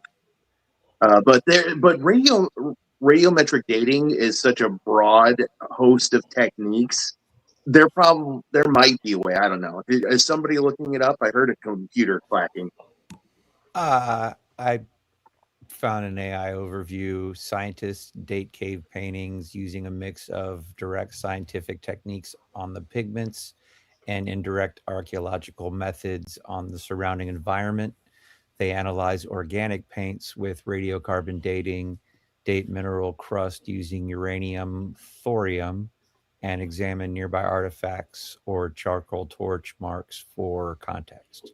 Okay, I guess that makes sense. You could date a pigment that comes from something that used to be alive. Like if you take a mushroom and you grind it up, you could date that. Yeah, and then combine it with the fire that was built at the time, because you can measure it based on layers.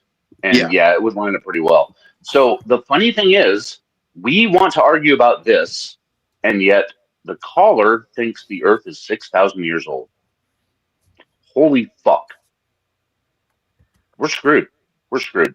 Yeah, well, I mean, do you think with somebody like this that you can just drop the heat problem on them right away and they'll be able to understand it? Probably not, right? I don't know. Bliss is going to fucking cook it, though.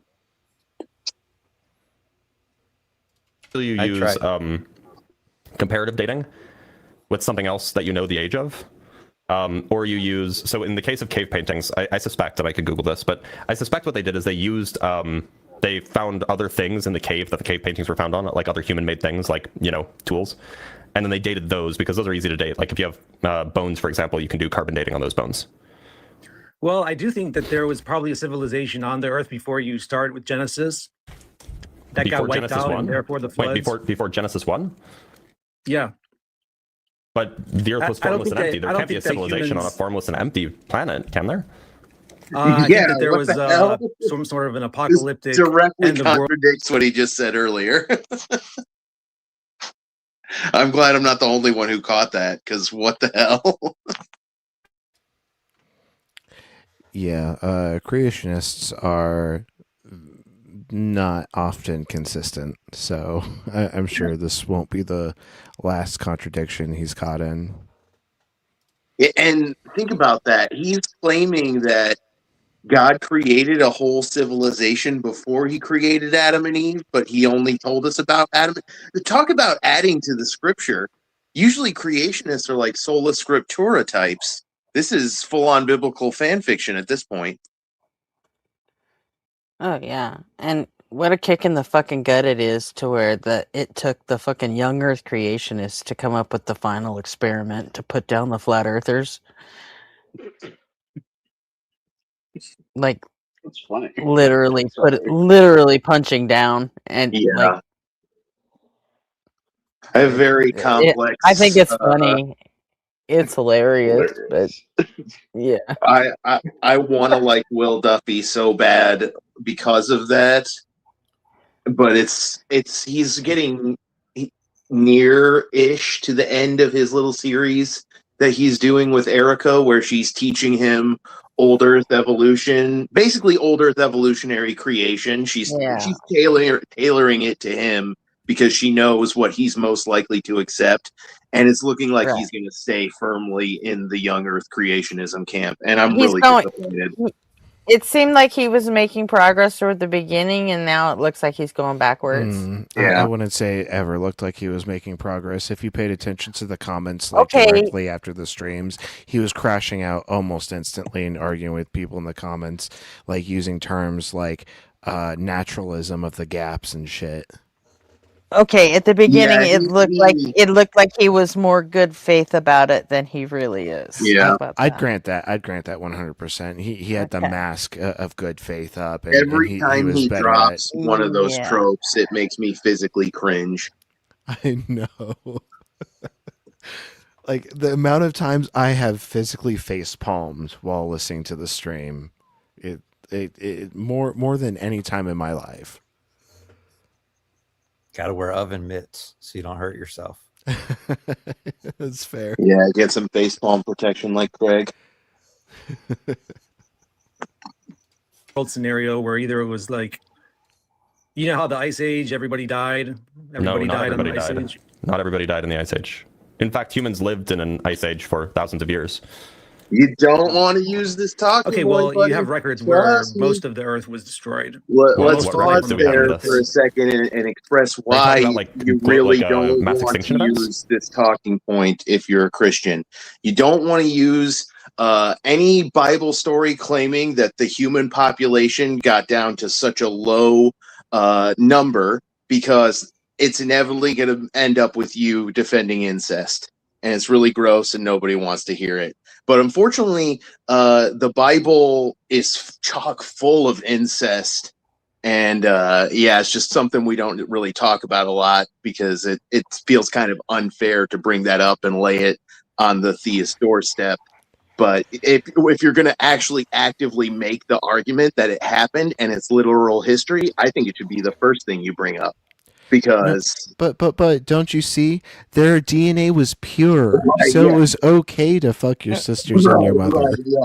Yeah, I remember asking about that when I was a kid, and I was answered with, well, back then it's like, we needed, they needed to populate the earth, so God made it to where birth defects didn't happen due to incest, and and God said it was okay, so. And I'm like, okay, so where in the Bible did God say, okay, that's over now? Now it's not cool to fuck your sisters anymore. And I remember my aunt was like, she got pissed because it's not actually anywhere in the Bible that says you can't bang your sisters. No, it expressly says the opposite. It says, Lot's daughters got him drunk. Daughters, yes. Yeah. Incest is best. Put your sister to the test. It rhymes, so it must be true. Family first. Yeah. My mama always said, if you can't keep it in your pants, at least keep it in your family. Oh, God.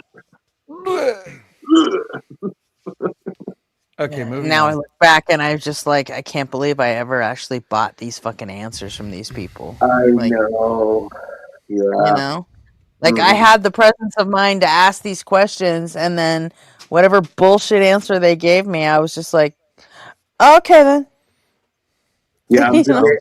debating Adam and Eve with Dottie Budinsky and Sam from Standing for Truth on the Raging Tomatoes channel in a couple of weeks, and I'm really wondering how they're going to step around the incest topic, because I know they're not going to want to talk about it. I step around. But I'm assuming they're going to use the perfect genome thing, because that's the one I hear most commonly from people nowadays. But anyway, sorry, go ahead. Dr. Blitz, you were cooking. Sure. There's a few large ones. One of them was when the dinosaurs were wiped out. Another was starts with a D. Is it the Denovian? We can find out together. So there's the end Ordovician extinction, there was the late Devonian period, there was the end Permian, there was the end Triassic, and the Cretaceous Paleogene. So those are 5 mass extinctions that have happened. So which one is the one that had the civilization? Yeah, I'm not sure which one had the civilization, but I think that there could have been a great angle. I love what he's doing here, because a lot of times, like evolution deniers, young earthers, they get off with just not providing a timeline at all. They give us an estimate of the total age, but they don't tell you the order that anything happened in, because they know they can't. They don't even try. So grounded. He's grounded in reality. Yeah, he's taking a grounded in reality. And it reminds me the more a they lot have to of answer for them, the less the less ability they have to do so.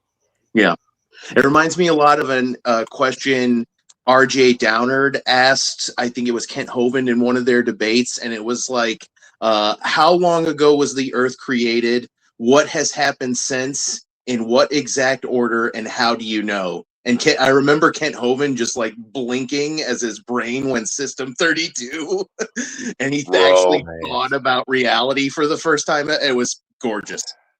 Yeah, Kent Hovind did the blue screen of death. It was amazing. Yep.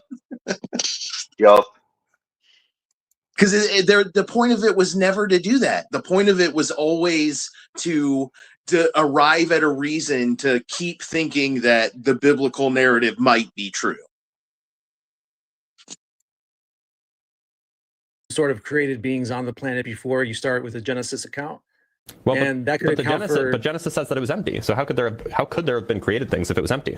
Or like, how does that work? Well, it's easy. Genesis starts where God shows up to the earth. At that point, what was it? It was formless and void. It didn't have its life on it. So God's not like the creator of everything?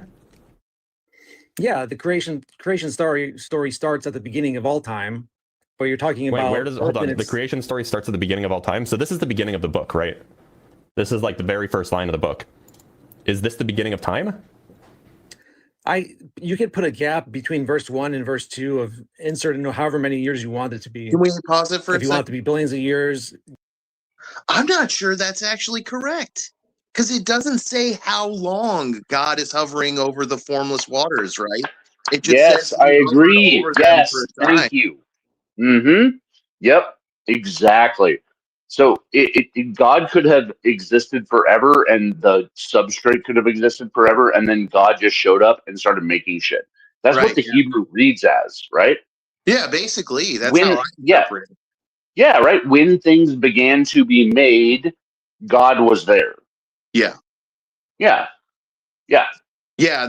I'm so glad you paused. Yes. The formless planet was just an endless expanse of water, and it was empty in that it didn't have land in it. And then God divided the waters and added the land. They believed, the sky was a different ocean.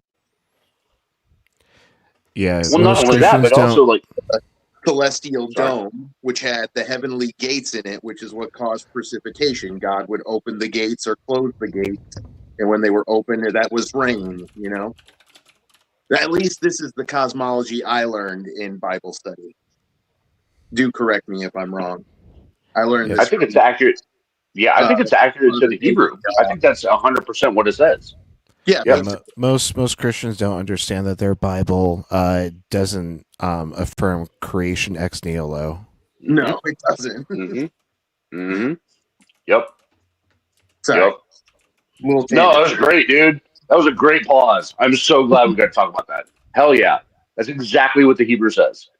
Yeah. When things began to exist, God was there. Yeah. Yeah, and makes no claim to ex nihilo. It's very plain. Sorry. I'm not sorry. I often harp on the fact that creationism is bad science because, science is my passion, but it is also bad theology.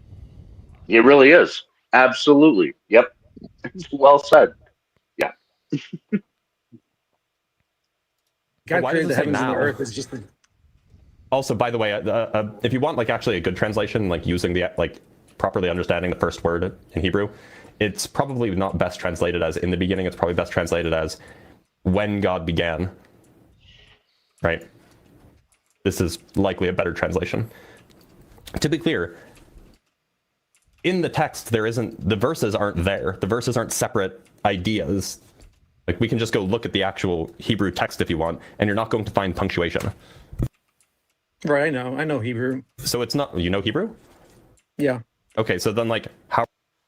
This is going to be a blunder. Whenever a guest says they know Hebrew, they don't fucking know Hebrew. So I'm excited to watch Blitz just embarrass this guy. It's a pretty tough claim to accept. Yeah.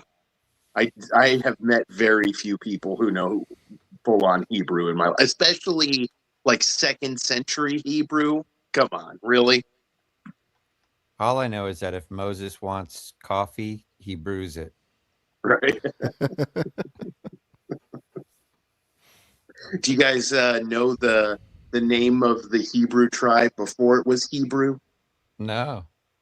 Yeah, it used to be called the Habiru. Habiru. And that evolved into Hebrew over time. See, even language evolves. Yeah. That's one of the best examples, I think, for evolution to try and get someone to understand is how Latin became Italian, French, and Spanish. Yeah, you think about go ahead, sorry. I was just saying, no mother ever that spoke Latin ever gave birth to a child that spoke a different language. Yeah, It doesn't precisely. happen over one generation.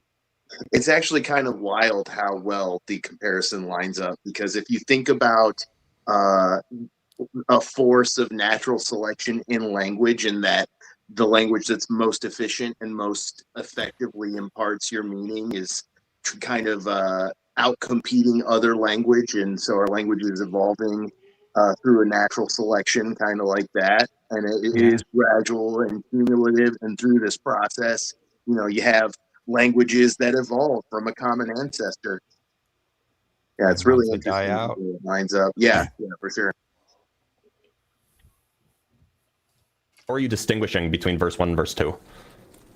I'm saying verse 1 and verse 2 because that's how it's written for us right now. Right, but why would you? How would you infer that there's a gap in time between, like, in this sentence that doesn't have any punctuation?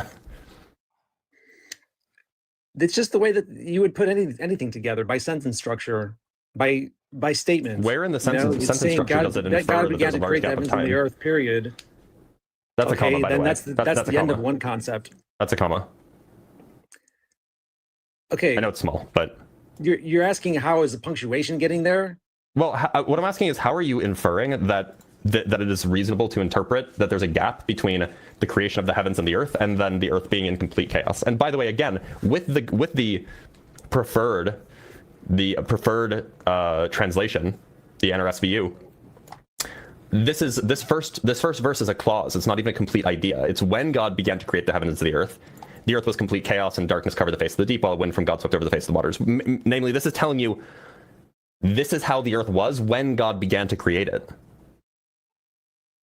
Yeah, I understand. Like, that was the first step of creation. This is not saying first God created the heavens and the earth, and then sometime later, the heavens and the earth were already created, and then the earth was this way, right? It's called the gap theory. You can look it up. It's not something that I'm making up here on the spot. I understand that. It just seems unsubstantiated. Okay, you can think that. Well, is there a way that you could substantiate it? Yeah. Yeah, hold on. Because it's... Hold on. What the fuck is gap theory? So, if I understand it correctly, gap theory is kind of like day-age creationism. It's where, like, we were kind of talking about earlier, where one day doesn't actually mean one 24-hour day. It means, like, a certain period. Oh, here we go. Gap theory. Yeah, the verb is, or not the verb, the noun is yom, right? Yeah, okay. One day, yeah. It's another attempt to reconcile the appearance of age in the universe with the young Earth cosmology in the Bible. Right. The majority of the time that the verb yom is used, it refers to a day, and there's no reason to think it was any different. And if you ask any honest Christian what Jesus thought, Jesus believed that the earth was created in 7 days or 6 days, and then, God took a nap. That is in the New Testament, as much as I wish it wasn't. Yeah, whatever. Okay, I'm good. What is it called again? Gap theory? That's dumb. Gap theory. Day age is much better. It was a not very kind successful. of. Yeah, they're both pseudoscientific. But anyway, sorry. Go ahead, Blitzy. It was also a shoot off from Gap that wasn't as popular as Baby Gap. Sorry. You can get really bad clothes there to go with my bad jokes. Okay, play the video. It's two concepts. God created the heavens and the earth, period. And then starts the story of, and when it was formless and void, he came and showed up, and the Holy Spirit started doing its work. Well, but that's not what it says. Right? There's no period. Okay, you picked up a translation that has a comma where all the other ones No, there's no period. There's no period in the original text. Ancient Hebrew didn't have periods. I know that. So then how are you getting that? Oh, there's a period there. That's something I also learned in Bible study. How do you come to that conclusion? One second. This is a fun little. This is actually kind of funny. This is funny. Let's brought this up. If you didn't know this, Ancient Hebrew not only doesn't have periods, the words didn't have spaces between them. So, for instance, the sentence, God is now here, could also be read, God is nowhere. So, you can see how this could cause all kinds of mistranslations and errors. And yeah, to this day, we believe there are several mistranslations and errors in the Bible, many of the translated versions of the Bible, precisely because of this bizarre, formless kind of rudimentary syntax that ancient Hebrew had, where no spaces between the words, no periods indicating the ends of sentences. Really interesting. And it is. Yeah, because it's the end of a thought process. It's not in the beginning. How are you coming to that conclusion? Okay, you can look up gap theory and read all you want about it. Okay, so I'm asking you to substantiate it. Like, I mean, if you're telling me to just go do my own research, I'm just going to be like, okay, like it's not particularly an informative conversation.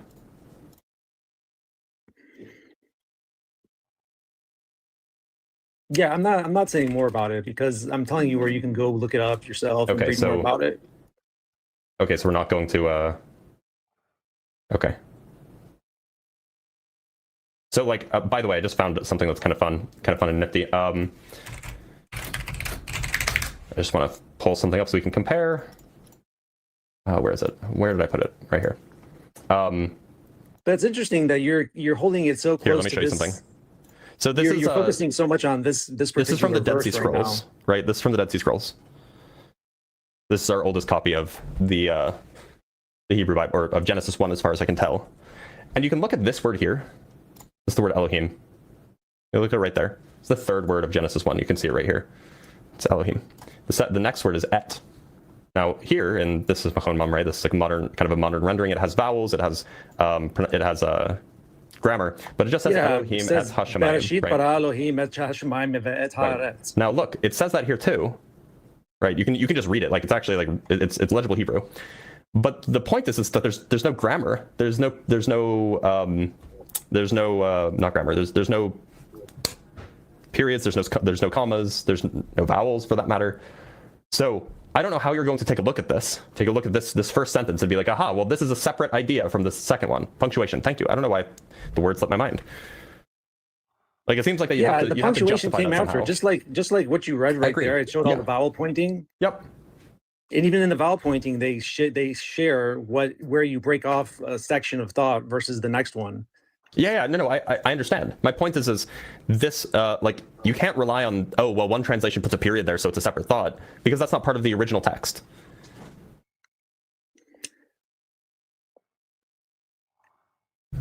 Yeah, I can't say anything to this anymore. It's just kind of ridiculous. I agree. So, why don't you talk about science or something like that?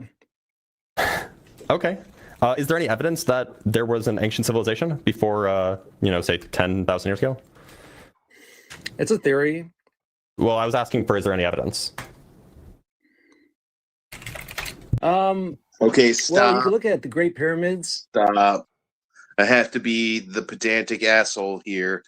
No, it is not a scientific theory, which is what was being implied there. There's a little bit of an equivocation happening there. It's a theory in the sense of, oh, I'm just a fucking guy just pulling shit out of my ass. I'm making up a theory. I have a theory that the moon is made of cheese. Like, it's not the same thing as a scientific theory, which is a productive framework that can be used to break ground on future fields of inquiry. It can be used to make non-arbitrary explanations about data sets, and it can be used to successfully predict future data. So it's very different to say something's a theory in the colloquial sense and to say something's a theory in the scientific sense. And in the scientific sense, creation isn't even it's barely a hypothesis at best. I don't even know if you could call it a hypothesis, but it's a myth. Yeah, myth would be the more correct word to use, I think. Yeah, for sure.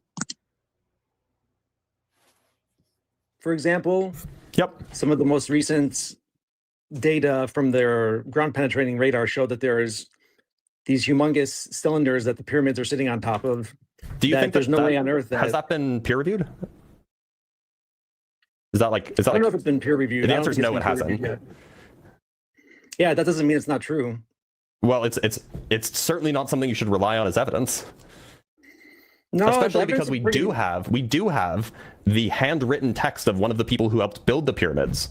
His name is Mirror. He was a foreman, if you will. He wrote a diary, and we found it like 10 years ago, which is really cool, by the way. Yeah, let me pull it up really quick.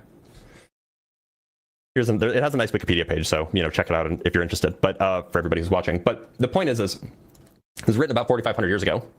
It was by a guy named Mirror, and he talks about how he was bringing blocks from the quarry. His job was to bring blocks from the quarry to the pyramids to be built. So, like, we know when the pyramids were built. It was around the Great Pyramids were built around 4,500 years ago. Because we know when he wrote this thing, and we know that he was involved with building the pyramids. You know what's interesting? So, I mean, like a little fun fact that's related to this. We have a name currently. We know we have a name that is the earliest known human name, right? The earliest known name that a Homo sapien possessed. And you might think it was the name of some great king or some conqueror. No, it was the name of some copper processing guy, like he was a copper salesman or a copper purchaser who was writing letters about the shitty copper he got because he was so mad about it. And I just think that's so beautifully human that the oldest known human name belonged to a copper merchant complaining about subpar product. The more things change, the more they stay the same, right? The pyramids are not really, the age of the pyramids are not really in question. Well, the evidence that they showed from their studies is explaining something quite different than that. Sorry, so what's the evidence that they showed? That they showed that indicates that it's quite a bit older? The actual radar scans of what's underneath the pyramids, and it points towards a much more intelligent civilization building them. Whether from off planet or on planet, it was not. Hold on, I just want to make sure I pull up the thing because I remember hearing about this. Let me see. Actually, I may have even made a video about it because it was like last year or something when this was announced by an Italian team, right? Yeah, Filippo Biondi. Yeah, one second. Let me just see if I can pull up the thing that I'm referring to. I want something better than a Facebook page.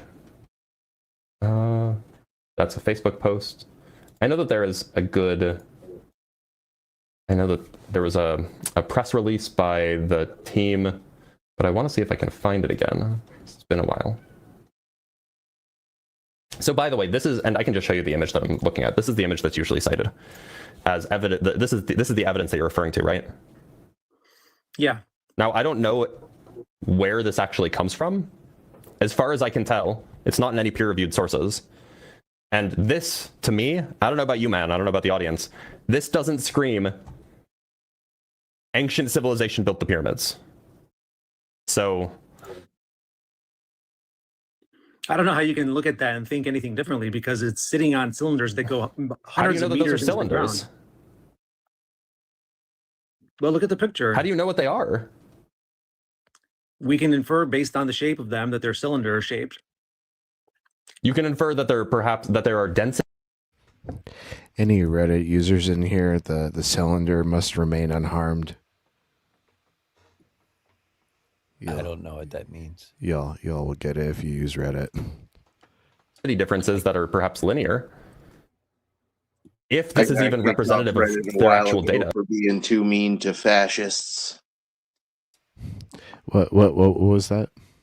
I said I got kicked off Reddit a while ago for being too mean to fascists. Oh yeah, that can happen. I never learned to read.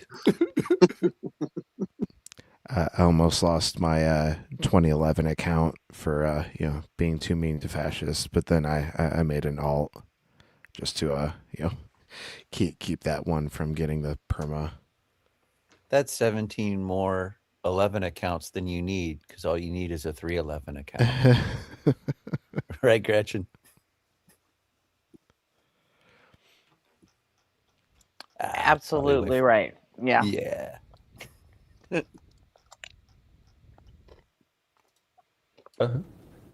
But like, it's not clear that this is actually even true. No, it's pretty clear. Hold on. If you look at their... It's clear that it's true, even though it hasn't even been peer reviewed yet. Yeah, things can be true without being peer reviewed. They can be, but you probably don't have good reason to accept incredible claims, especially before peer review. Apparently, well, by the way, apparently this has been I'm not of the opinion that we have to wait criticized. for something to be peer reviewed before we can actually believe it. Well, you should be Blitz skeptical is of things that playing are chess in right now, and his opponent is playing checkers. Like, Blitz is talking about a high level of academic and scientific epistemology and like scholarly frameworks, and the dude is just using probably History Channel ancient aliens type shit, it sounds like. Yeah, he's not playing checkers. He's eating the checker pieces. Yeah. He's like licking a tic-tac-toe board. Yeah. That's why I usually like to compare and contrast, like, with just a simple like comment, like something like, calm and linear versus, and then like, frantic and desperate, or whatever the person's trying to do. But it usually, it's I don't know. I like planting those flags because the creationists or the believers in chat do not like it when you point anything out to them, especially when it's true. Yeah. If it shakes their worldview, it's scary. Yeah, right. Cognitive dissonance is a bitch. Yeah. Yeah, it's a really clever move. When I first became a mod, it was fun to like always try and bait people into crashing out so I could mute them. Just say something like "Happy Pride." Oh, I can't handle that. Then they do something. They expose their bigotry, and thanks, dude. That's what I was hoping you would do. Yeah, like Dr. Greg kind of did that in his last debate with Hovind, and started talking about the shit Hovind spews about vaccines too. And of course, he got Hovind. Oh, you can't trust the government. Blah blah blah. They fucking taxed me. I'm a piece of shit. And blah blah blah. Right. Yeah, it was great. I think we should lean into that. Like they bring up the fact that transgender people exist in every debate I've ever had on Modern Day Debate about evolution or what have you. It has nothing to do with the fucking subject. But you know what? We should bring it up and point out that they're science deniers about that shit too. Oh yeah, for sure, 100%. We all need to get our game up on that, because anything they think they're confident in, you just need to obliterate them even harder on. Right. And you know what? It sucks because it just takes effort. You just have to be curious. Yeah. You have to fact check every claim they make and see that it's all bullshit. Yeah. And that takes too much time when you can just believe what your pastor told you. Right. Oh, absolutely. Or if you have no morals or anything and you're willing to just lie and make shit up just to try and win an argument online. Or to get money from, subscribers on YouTube. Yeah. Exactly.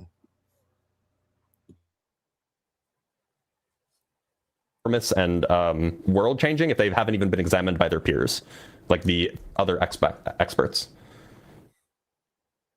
Last thing I heard was that they were going to set up other teams to use the same technology to see if they could duplicate it. So, but they duplicated the same thing based on other things that were underground. Yeah, apparently, this is very controversial. So to say that it's like accepted science is a little bit is a little bit crazy. Well, look at it. Quotes Dr. Zahi Hawass right there. Yep, that guy's the biggest joke when it comes to Egyptology. He's like anything that points at anything related to. Okay, what about researcher Armando May? What about Dr. James Kennett? What about Biondi as the person who was involved? Like this is apparently controversial, right? RP. Yeah. So like Ah, damn it! I forgot what I was gonna fucking say now. Slipped my mind. My bad. I didn't No, hear it's you the first okay. time. Oh well, just go on. Why was it something that's It'll come back to me if it was important. Not true. It's certainly not settled science. Can we agree on that? I would say it's pretty settled based on the How is it photographs settled that they science if it's provided. controversial? Well, it's settled in my mind. Okay, so you just like believe vibes? Here's another one, by the way. Another story on the same thing. Not all experts are convinced. Radar expert Professor Lawrence Conyers from the University of Denver called the claims a huge exaggeration, stating that the technology used, radar pulses from a satellite similar to how sonar radar is used to map the ocean, couldn't penetrate that deep into the Earth. So, why should we believe this? Look at the pictures. This is a picture. We don't even know where this data came from. This isn't peer-reviewed. There's no data associated with this. That is the data. The picture is the data. No, right? we have the picture is not. No, these things don't make pictures. They make numbers, and then they take the numbers and they convert it into a picture. We don't even know where this data, where this picture came from. This was just something that was released at a press conference. The paper hasn't been peer-reviewed. Again, I don't need it to be peer-reviewed for me to believe it. But you don't even know where that data comes from. Are you just believing what the press person says? Just whatever they say must be true? No, it wasn't the press person. It was the scientist that did the studies. But that's where that image came from. That image came from a press release. No, they released their papers and they had a press it hasn't been released. It hasn't been released. Yes, they're published papers. You can look No, them they're up. not. They're not published. Yes, they are. Where? I don't know the exact they're not the exact source, but you can find them online. They're published. I have a video on my TikTok where I did a video. Do you think that if something is online, therefore it's published? No, silly. Of course not. Okay, so where is it published? What journal is it in? I don't know the name of it off the top of my head. I'm sorry, but you can find it. I'm looking. I can't find it. Well, look more. You'll find it if you look correctly. I'm just looking wrong. So I'm looking for Biondi and May pyramid column study. Yeah, we'll just show you what I'm looking at. No, Bondi, silly. Biondi, Of May course pyramid column not. study. That's just what I. I'm using that answer for What's under the everything pyramids? from That's now not on. a source. That's not a source. That's not a source. These are like news outlets. AFP fact check, not a source. Answers to Genesis, not a source. Reddit, not a source. Here's something.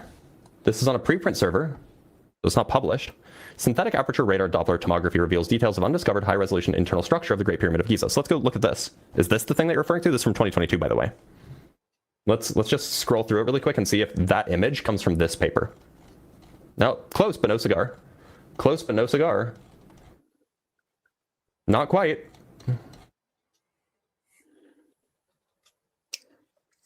Nope, it doesn't come from this paper. Yeah, that's a scan of the other pyramid. Yeah, so that thing that we just saw, it's not here. Let's keep looking. Page 2, Facebook, Egypt Tours Portal, National Geographic. Oh, here's something. Synthetic aperture radar. Oh, this is the same thing. So this is the Great Pyramid of Giza one. We can scroll through it. It's the same thing. This one looks like it is published, actually. Yeah, this is the same one that we just looked at. This one is published. It's published in a, with all due respect, shitty journal. MDPI is not trustworthy, but it is published. And so where is the publication of these columns underneath the pyramids? Why can't I find it anywhere? I mean, you've spent about 1 minute looking. So when you search for... I'm not seeing it anywhere, my guy. I think you're just BSing. No, I'm not BSing. Okay, then you should be able to tell me where to find it. Just because I can't remember the name of a journal doesn't mean that it's not true. Do you remember anything about you just found one. You just found a publication that they did, right? Yeah, from They're 2022. using the same technology in that publication that you just looked at. Sure. At least that's the claim, but we don't know because they haven't released the paper. Yes, there's a paper with it's published. You want to bet? No, I don't need to bet you, man. I Take read the the thing. bet. Oh, okay, have you? So surely you remember what it was called, right? I don't need to bet. No, I think most people don't It's not remember that off the big. top of their head months later what a journal was named. No, not the journal, the name of the paper. Same thing, the name of the paper. I don't remember off the top of my head what it is. How do you know that you were reading that then? I don't know if this is just a me thing, but when I come across like useful papers, like I save them in like a specific bookmark folder. Yeah, me too. I I do actually not. have an entire library that has over 450 links now in it. That is organized by category from like biology to geology to physics, psychology.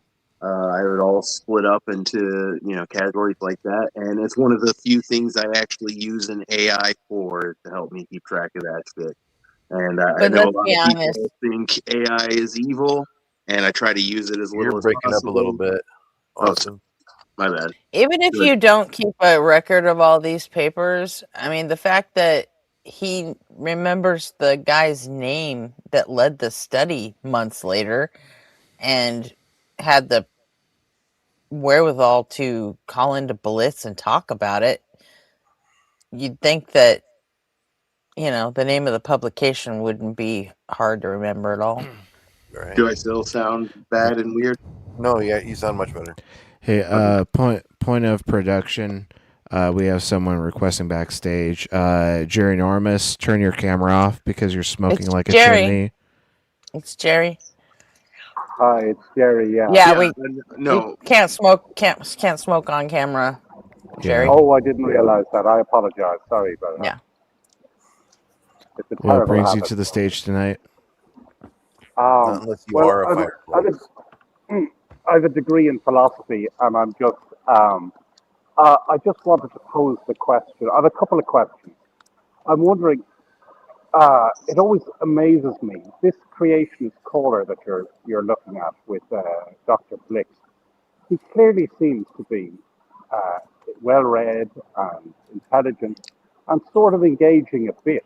I'm wondering how these guys, how they live their lives. Do they, do they go? I can I mean, barely understand what? what you're saying. You're kind of muffled. Sorry, I understand them. is that better? I'm wondering I turned him up a bit. Okay. how these guys live their lives because it seems bizarre that you could have an inquiring mind of this kind and yet believe in something that's so dumb. I mean, Confirmation uh, bias. That's my answer. They're I mean, sheltered. Yeah. I have a degree in classics as well, and sometimes I see on TikTok or whatever, I see the Noah's Ark thing that they bend over backwards to try and explain. It's Have ludicrous, you ever but been a believer? no. I mean, I went to a Catholic school, but I was the kid in the class who just thought it was ludicrous Sure. from the get go. I was 7 and I was wondering about angels fighting with Jesus, or Well, if Jerry, Santa and Jesus Jerry, had a fight, who would win? you're also like, you're not, you don't have the benefit of like living your whole life in a country with actual free speech rights, you know? So, Well, I think I did. I mean, I well, lived in Ireland for most of my life, and we weren't exactly a backwater of oppression at the time. no, not oppression, but I mean, in America, we practically go out of our way to defend these idiots with their crazy ass theories, you know? Oh yes, who's the was it Disraeli in the British Parliament who said, "I disagree with everything you say, but I will defend with my life your right to say it," or something Hmm. of that nature. I'm sure Yeah. I'm butchering that quote, but yeah, no, look, I'm all about. You can believe whatever you like, you can think whatever you like. Just don't try and tell me that you have a right to an opinion when your opinion is stupid. If you have a right to express an opinion, I have a right to say it's dumb. Oh, sure. Um, Sure. Yeah. yes. Absolutely you Um, do. my But so I'm just my saying second. that's how these guys make it through days is with actually the rest of us, defending their right to be that stupid. But also like I have the benefit of having grown up in that culture growing up religious, and so like I understand the mental gymnastics that your brain does on a daily basis in order to like defend that belief. Like, where our minds are riddled with cognitive biases, and like you literally will block out new information that doesn't confirm like your currently held beliefs unless like a certain threshold of like damning information is met. Yeah, it's not hard to explain. It's a blend of cognitive distortions and mental biases, like confirmation bias, has been mentioned twice now, is one of the most common cognitive distortions humans commit. Just basic overconfidence. It's not that hard to understand, right? People the tend to have analogy a I really, go really ahead. high opinion of themselves. Like everybody thinks they're good at critical thinking, right? But not a lot of people have actually put a lot of work into figuring out what critical thinking even is and practicing it. And yeah, sorry, go ahead. like driving, like driving. Anytime you take a survey of drivers, they all think they're above average, which is obviously funny. Yeah, I suppose it's a bit like that's called optimism bias. You get that. You get people who smoke claiming that even though you tell them 40% of people who smoke for such amount of time that your demographic have such and such likelihood to get cancer, and it should be high enough to make somebody go, "Wow, that's a high likelihood I'm going to get cancer."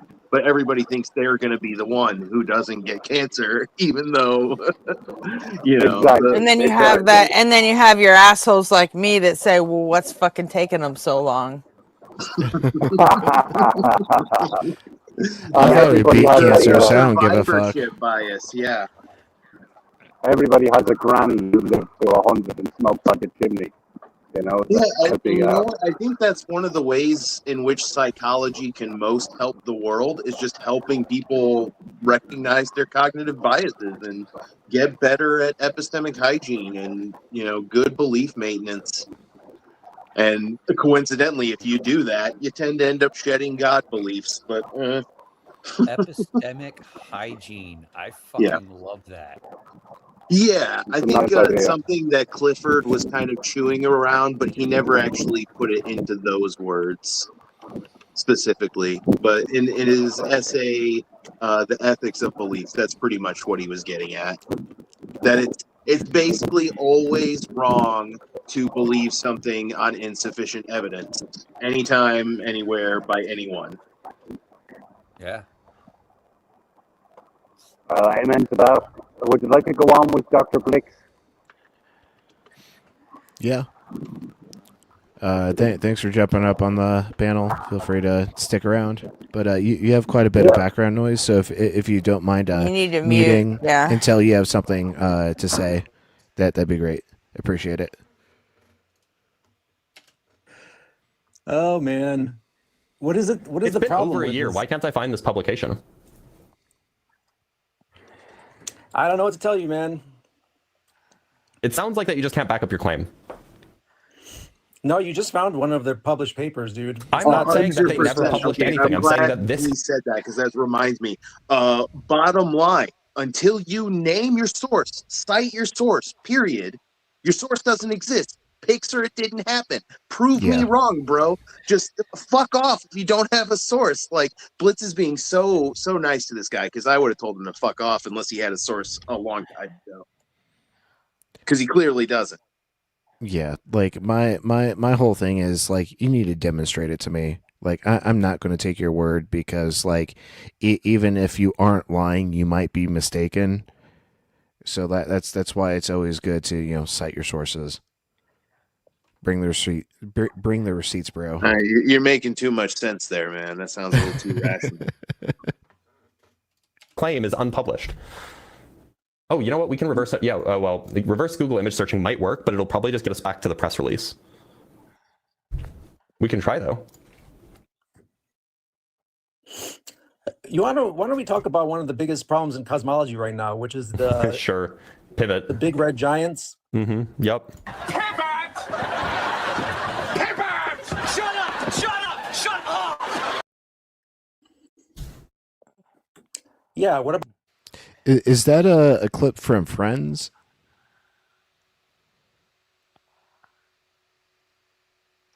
I don't know. Blitz played it though, right? Yeah. Because like I never watched Friends. It was just a little before my time. Did Friends have a laugh track? Yeah. It did. Okay, yeah. For some Oh, reason, absolutely. Yes. I can't get behind sitcoms with laugh tracks. Like it's like I feel like it's patronizing. Like telling the audience when it's funny. Like let me decide when like the jokes are landing. Okay, here's the only thing I agree, but performing live, I've noticed that when you get a few people who are willing to laugh out loud, others around them get more comfortable at laughing out loud, and you can get a better overall crowd response. So sometimes having that sound can be a benefit because then you'll feel comfortable laughing along with it because you feel like you're a part of something. Granted, it's fake as fuck because it's a laugh track. And from people watching too many things that are laugh tracks when you're performing for them, sometimes they don't realize that you're a human in front of them. So you have to kind of break that fourth wall every now and then to remind them, hey, yo, I'm not a television screen you can ignore. You have to respond. And you end up getting a better crowd response sometimes when you remind them that you can see them. You're not some person on a TV. Yeah, I get that it's conditioning to like help the person engage more, but like I feel like I don't have much of an issue engaging on my own because like even when like I'm completely alone and like my partner's out, she's like hiking in the mountains and I'm like watching It's Always Sunny, like I'm still like filling the house with laughter if I'm watching It's Always Sunny. I've seen shows that make good use of laugh track, and I've seen shows that make good use of no laugh track. And so I can't say I have much of an opinion on it. An example of a show that I think that makes good use of the laugh track is The Big Bang Theory. I love that show. It's one of my favorite shows. And a good show that makes great use of no laugh track is Malcolm in the Middle. That show's fucking hilarious, but it never uses a laugh track once through its entire runtime. And so, yeah, I think you can do both effectively as a television maker. Have you caught the Malcolm in the Middle reboot? I had okay, so I almost got Hulu just so I could keep watching it because that was like my family's family comfort show, like the show we could all agree on and watch it and was appropriate for everybody. And it was especially a show me and my grandma bonded over a lot. We loved watching that show together. And so yeah, I do want to get Hulu eventually just so I can watch it. But unfortunately, I feel like a lot of these reboots don't last very long. So I'm gonna let it run for like a season or two, and if it does end up getting canceled, I'll get Hulu, watch it all, and then cancel Ooh, it. I'm sorry to inform you, but it's only 4 episodes, and Oh, okay. there's not really like any Oh, promise of all like right. any more. Oh, okay. Well, then I might get it just to watch that and then enjoy it for a month and then immediately cancel it. I can always make another Yahoo account and get a free subscription, right? Like, Are you on Discord? yeah, I think so. Send me a request, ARPY period, Okay. and I'll hook you up with the files. Oh, yeah. All right. Will do. Can I give a recommendation here? Has anybody Yeah, watched go for it. Comrade Detective? Comrade Detective. Can't say I'm familiar. It's wonderful, wonderful. It's basically Channing Tatum and John Ronson came up with this idea, and it's a fake found footage show that's supposed to be from Romania in the height of communism. And the idea is that they filmed it in Romania and they dubbed it with Channing Tatum and James Gordon Levitt as the two guys. It's just really funny. And the idea is that it's a sort of it's a laughing at them, laughing at us, laughing at their misconceptions of the West. It's really funny.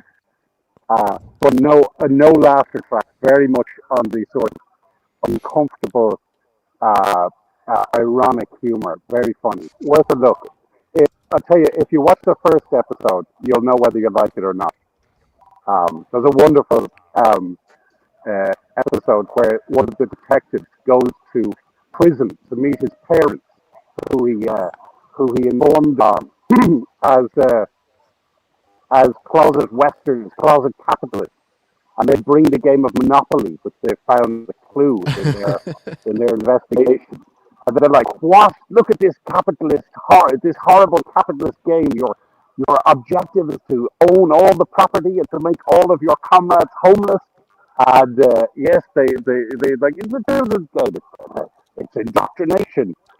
It's well worth a look anyway. Comrade Detective. Yeah, I pulled up the article, the wiki article on it. It looks like it's Amazon original, so I'll definitely check that out. Thanks for the suggestion. I'm not going to play a game where the whole purpose is to pay rent.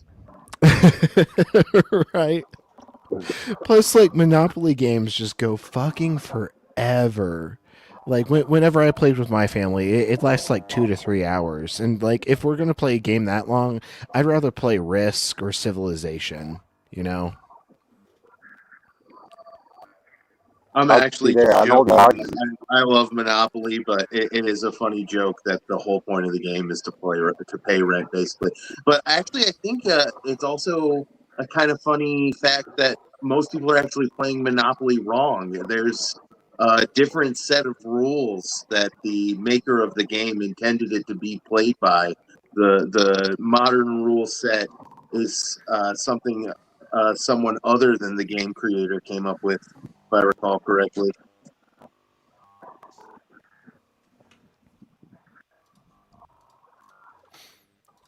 I was gonna. Oh, I remember what I was gonna say about Malcolm in the Middle.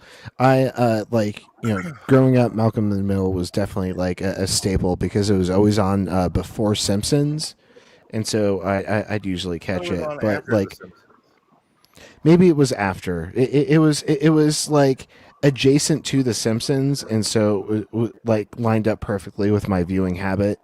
However, like as I grew older and I got more into things like chess, I gained a greater appreciation for Malcolm in the Middle, because the episode that features Jason Alexander, he plays like the chess jerk in the park. That episode is actually really well done in terms of like actual chess.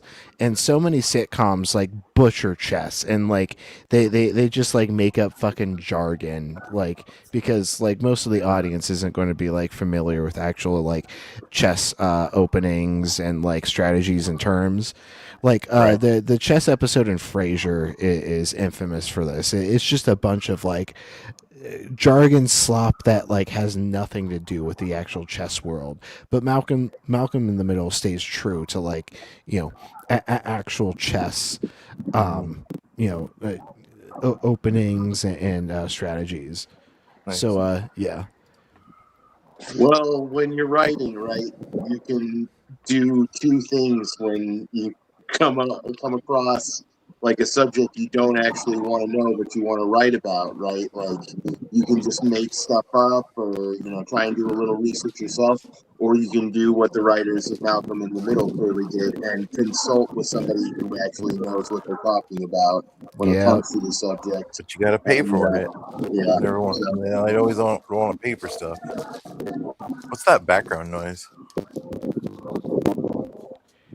That's me. I'm in the park. Sorry about that. Oh. You want me to mute again? Yeah. Just get get in the habit of muting up, and then when you have something to add, go ahead and unmute yourself. Appreciate it. It just helps with the audio quality. No problem. Appreciate your effort. Let's dive back into the clip. About the galaxies that they discovered with the James Webb Telescope that are not supposed to be there because they formed so big, so fast that it breaks the cosmology Oh, it doesn't break cosmology. It breaks galaxy formation models. But look, are we just going to grant that you're pivoting after your claim about these pyramids being constructed by ancient civilizations that definitely exist, that you definitely have evidence for, but you can't present it, was completely demolished? No, sir. I don't agree with your claim that it's demolished. Oh, well, we'll leave that up to the audience to decide. But Your will audience, you grant at least that you're pivoting? I wouldn't trust your audience with anything. Will you at least grant that you're pivoting away from this because you couldn't present the evidence? No, it's not because I can't present the evidence. It's because well, it's then present the evidence. I'm telling you that it was published, and you can't find it right now. What's the evidence for that claim? You can't find it in 1 minute. What's the evidence for the? And by the way, just so we can be clear, it was definitely more than 1 minute. We can just go look. What's the evidence for the claim that it's published? And one that was made. As I can tell, written. That's Facebook things 100 years ago. Here we know when he wrote. Let's find one if they're not searching really in question. Sorry, so is explaining something quite different than that. So that was 10 minutes, by the way, of me looking. Yeah, 1 sec. But look, it sounds like you can't find it either, which is great. But you found it once, so you should be able to find it again. Yeah, I'm sure I could find it again if I sat on my computer and actually tried to find it. Yep, which is what I just did for the last 10 minutes.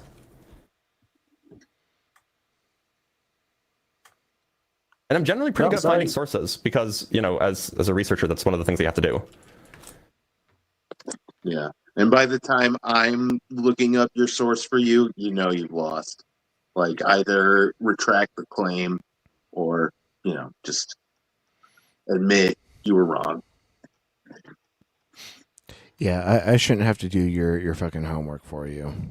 But because Blitz is such a good faith interlocutor, like he wants to try to steel man their position to the fullest extent. Yeah. Just because he's so confident that he can knock it the fuck down. He's a real scientist. He's well trained in the art of curiosity. Oh, I love that. Well trained in the art of curiosity. I'm gonna remember that. That's a good one.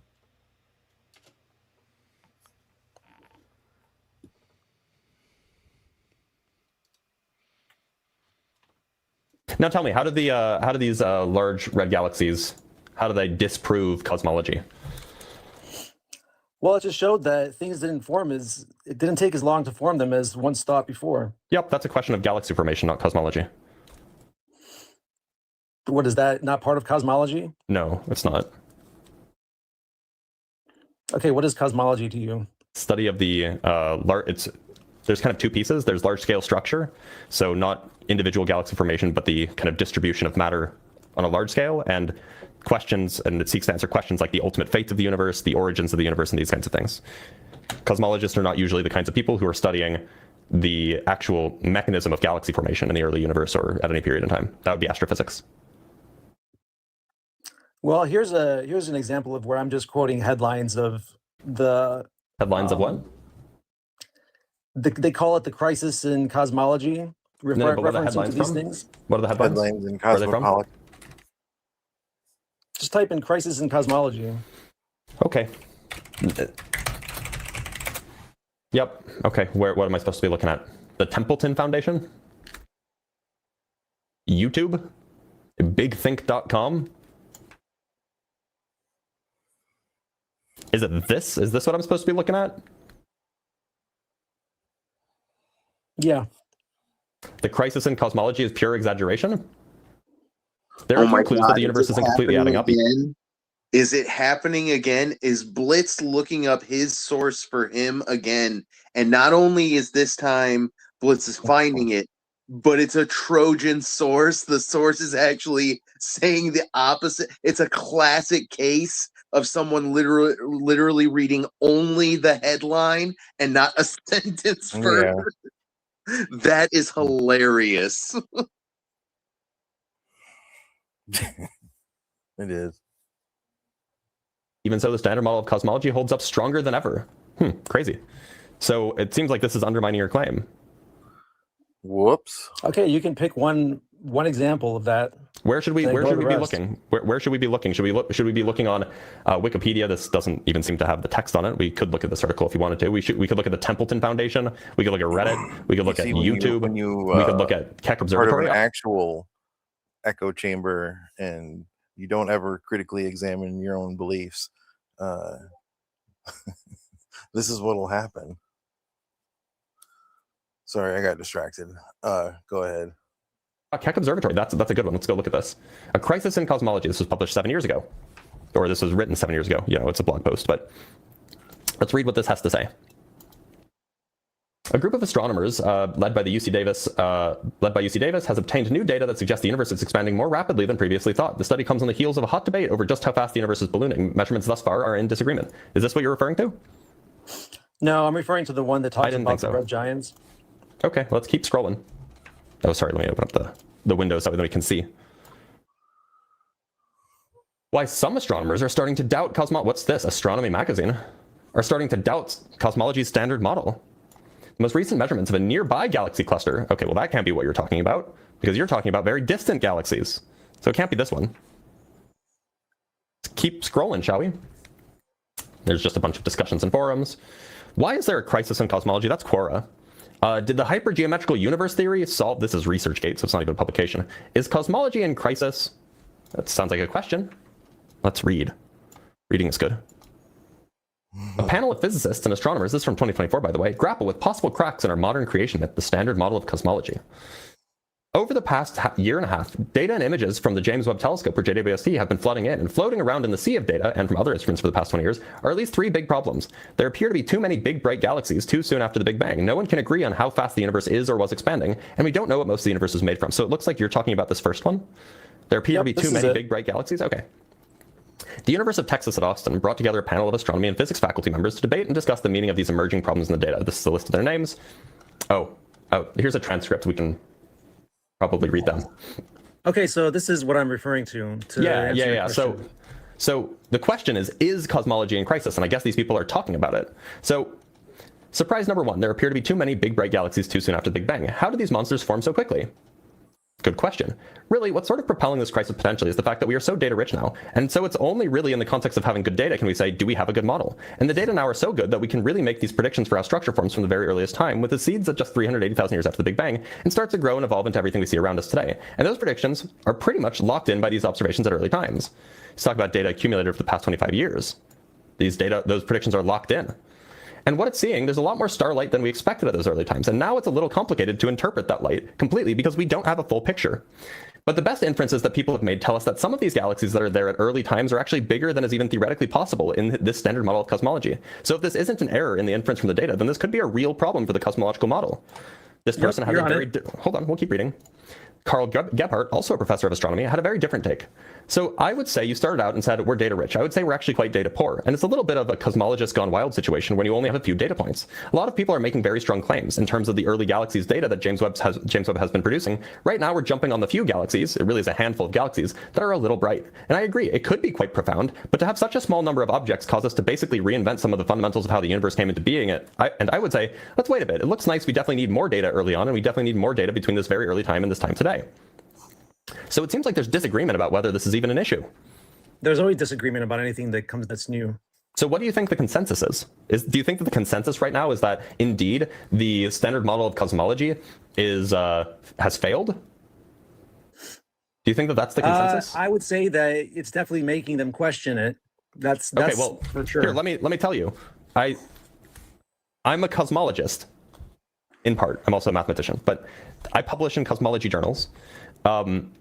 And I can tell you, of the cosmologists I've spoken with, they're not particularly worried. Okay, I guess that's the case solved then. Well, look, in fact, so what we just read was from 2024. And this was right after, I think James Webb actually turned on in 2024, right? It was either summer of 2023 or 2024. Oh, it was 2021? Oh, no, it released its first images in July of 2022. So... And I think it was 2024 when we first started seeing those things, or maybe it was summer 2023. I can't keep these things straight. But the point is that in the intermediate time between 2024 and now, we've actually learned a lot more about what's going on. There were a lot of assumptions made, which were perhaps reasonable assumptions at the time for what the masses of these galaxies are, how well formed they are. And it turns out that some of these assumptions were just not good. There's something called the universal mass distribution? It's something like that. I can't remember the exact name. But it was generally assumed prior to James Webb data that the distribution of the sizes of stars was the same in early galaxies as it was in modern galaxies, i.e. that you have lots of little tiny stars and a few very big stars, and that there's a particular distribution. And it was just assumed that that was just a constant feature of galaxies. And so you can infer from that distribution how bright something is would tell you about its mass, about how much mass it has. But it turns out that that's an unjustified assumption. And if you loosen that assumption, if you allow yourself to be like, oh, well, actually, maybe the distribution of stars in a galaxy change over time because, perhaps the types of gases that are present in galaxies change over time as stars fuse hydrogen to helium, helium into whatever's next, lithium, and so on and so forth. As the materials that are present for star formation change, you would expect a different distribution of stars. And so the idea is that indeed these are actually not problematic once you've accepted that the galaxies 13 billion years ago are just not the same as the galaxies today. And that's not so far-fetched. But that is the reason why these teams of astronomers. Well, it makes sense because back then matter was a lot closer together, and so the gravitational average to have an effect on how these galaxies formed would be a lot different from when the galaxies or the material is a lot more dispersed as we see it today.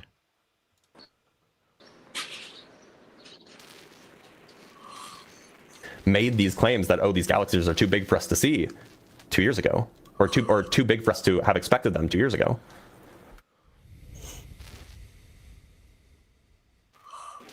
Yeah, okay. I hear what you're saying. But at least I'm not making something up here. Hey, Jerry, if you're trying to talk, your audio is not really coming through. It's coming as just like crackles.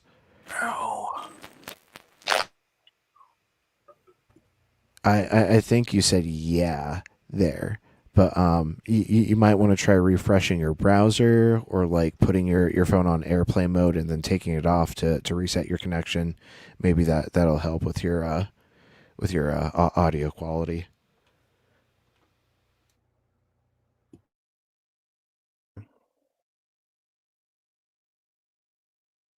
I think what you read as a headline, and you latched onto that because it confirms your bias.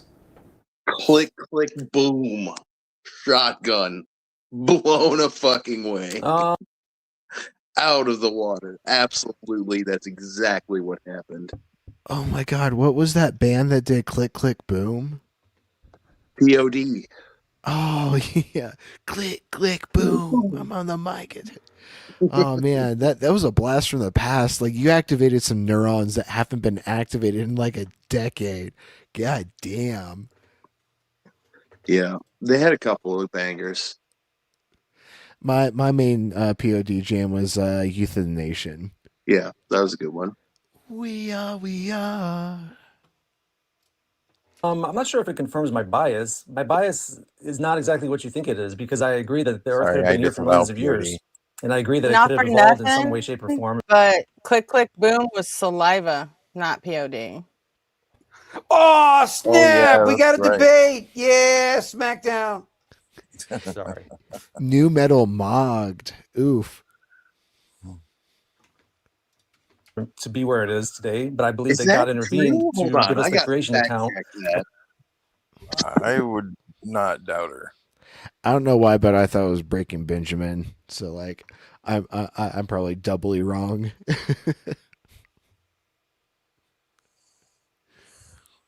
Only the strongest will survive. The 20-aughts new metal was just fucking unbeatable. We were truly spoiled during that time. Right, it is by saliva. I always thought it was by POD. Thank you for correcting me. Anytime. Concession. Beer, beer, beer, beer. Gretchen gets the win. Absolutely. What he did with what was already here. Your bias is that mainstream science is getting it wrong. No, actually, I like science quite a bit. That's not what I said. I didn't say you didn't like science. I said your bias is that mainstream science is wrong.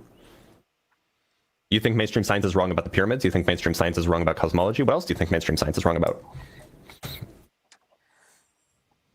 Do you think that evolution is real?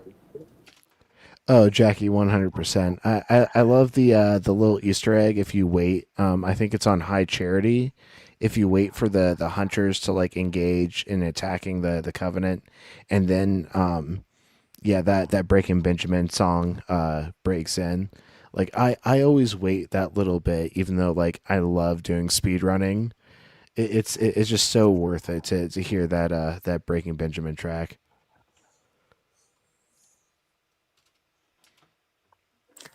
I would say that it could be real. I don't think it would. I can't discount it. Do you think that humans evolved? No, I think that we were engineered.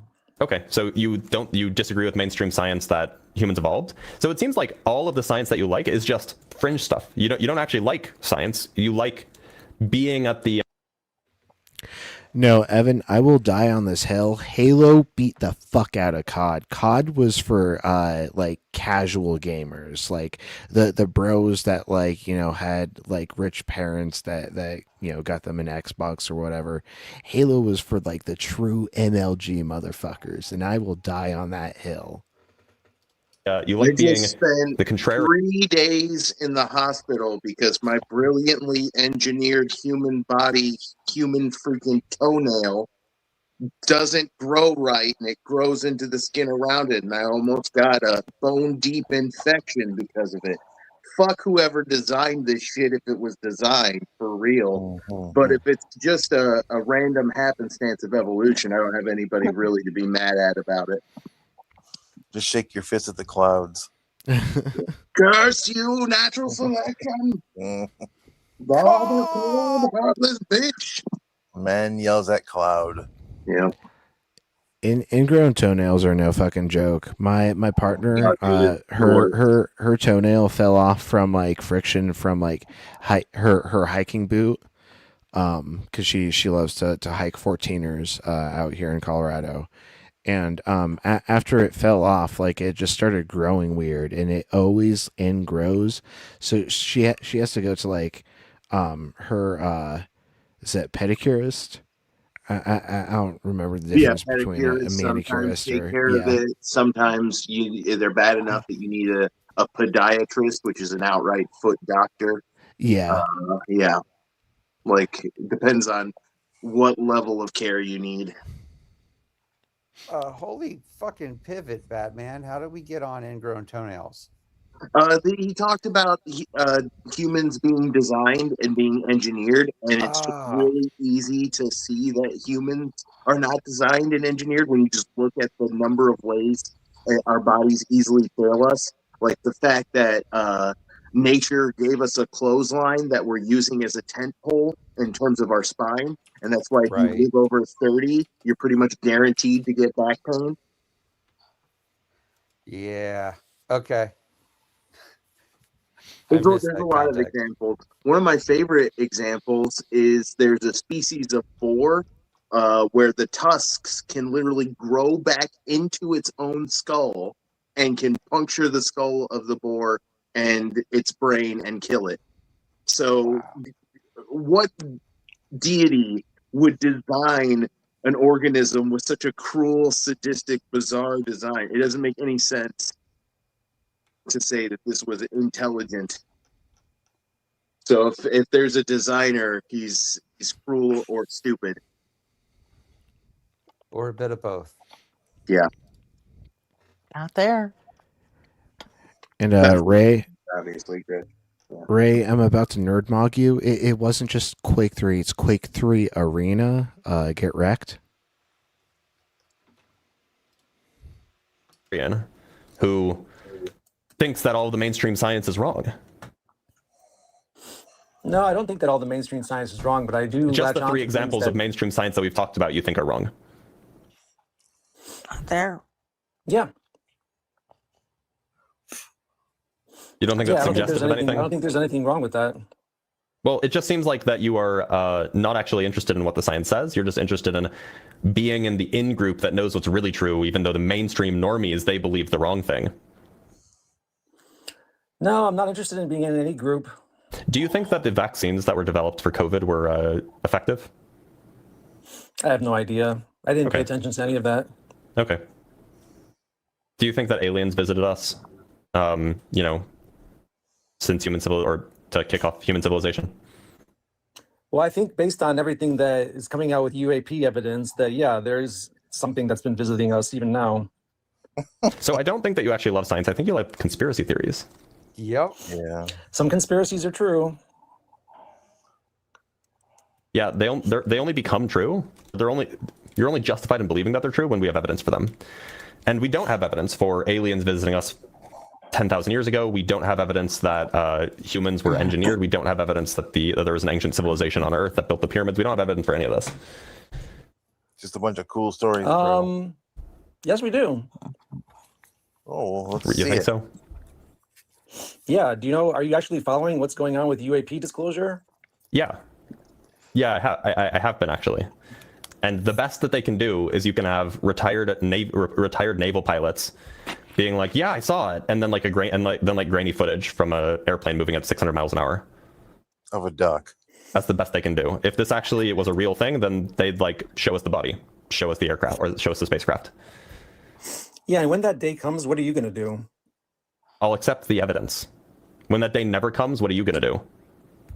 It's already here, man. Okay, have they shown us the body? Have they shown us the spacecraft? He just got blitz slapped. Right. He doesn't even know what happened. I love that. Hitch ain't around to do it anymore, so fuck yeah. Dude, I got blitz slapped by antibodies in the hospital this weekend. It was fucking brutal. Oy. Arguments here. Have they shown us the bodies? Arguments. Have they shown us the bodies? I say No, they haven't shown us the bodies yet. Okay, have they shown us the spacecraft? Yeah, we've been looking at them. No, I mean like the physical thing, like the actual thing, not just like grainy footage from like a jet fighter flying at 600 miles an hour. We have more than just grainy footage. There's legit footage that's been out there.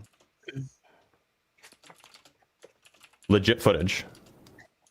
But he won't know it off the top of his head. Of UAPs, of craft that are behaving in ways that our physics can't explain. Oh, they're behaving in ways that our physics can't explain? But just incredulously ask myself, how do people like this think that these arguments with fucking PhD scientists are going to go?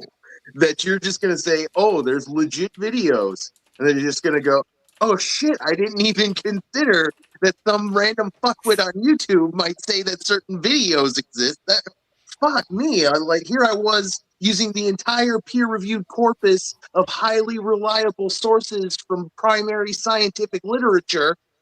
Fucking A. And you know what? It reminds me of that meme where it's like, it's the scene from The Simpsons where Homer's having a debate with an actual politician on stage, and the politician's PhD, 10 years experience as a scientist, and then over Homer it just says guy who watched a YouTube video, and it's we play this out so much.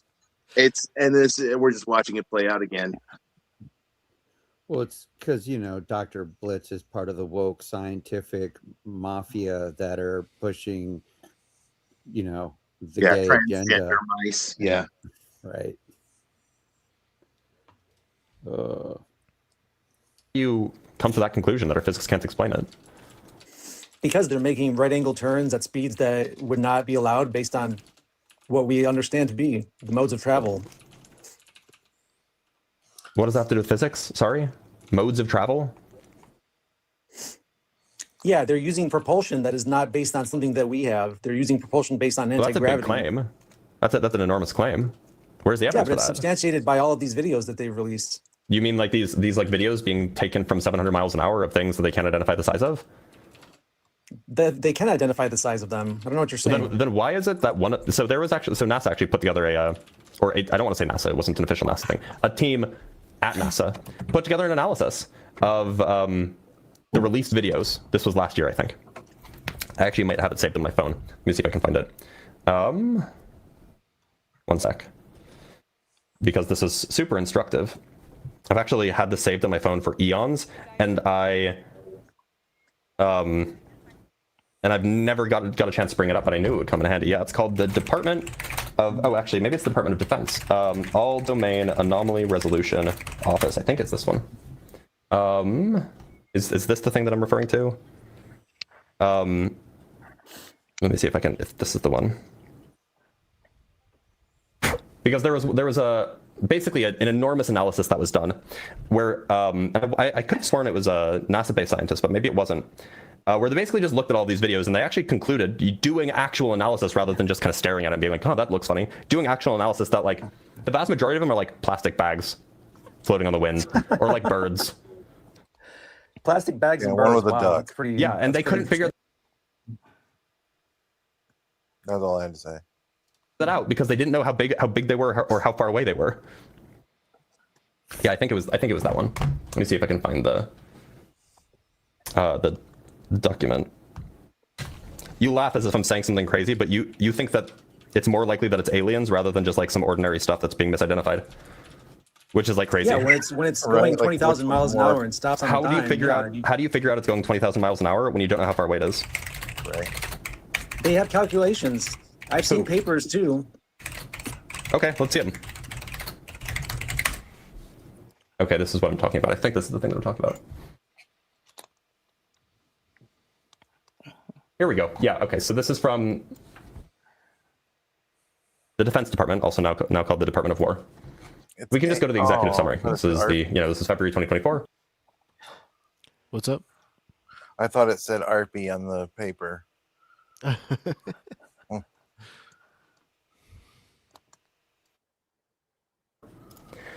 AARO found no evidence of that any USG investigation, academic-sponsored research, or official review panel has confirmed that any sighting of a UAP represented extraterrestrial technology.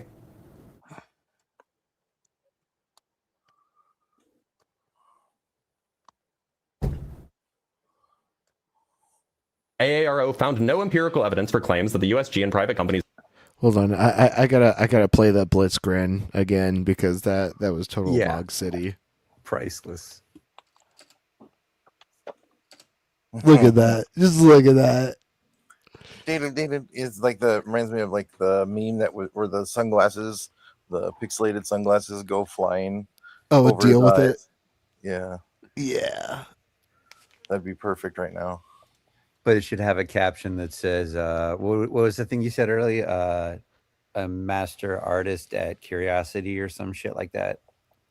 I think it was AC Sims. Well schooled in the art of curiosity. Yeah. Well schooled in the art of curiosity. With that face.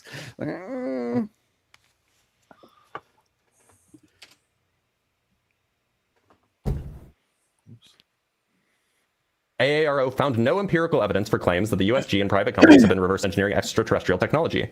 AARO determined, based on all information provided to date, that claims involving specific people, known locations, technological tests, and documents allegedly involved in or related to the reverse engineering of extraterrestrial technology are inaccurate. Wow, a denial. Big deal. Do you have something that confirms this? Yeah, I've seen it. That's what you said about the paper that was allegedly published about the stuff underneath the Egyptian pyramid, but that wasn't true either. It's true. You just didn't find it yet. Oh, just like how the papers that you've seen that confirm that these are extraterrestrial in origin, you've seen that, but you just don't remember what it is. No, I don't have that great of a memory like you do. And how do you know that your memories are true about this? That you've seen it? How do you know you're not just misremembering? No, I'm not misremembering. I just don't remember the exact titles of papers and where they were published. Apparently, they're not published anywhere. Okay, you're just trolling now. I think that you've been trolling this whole time, Metatron, but I'm going to let you go because it's time to do that. Dr. Blitz, the quantum sage. All right, I missed that. Oh, that was such a good theme song. It's about to play, but I don't need to let it play. Oh yeah, we don't have to play it. That was just.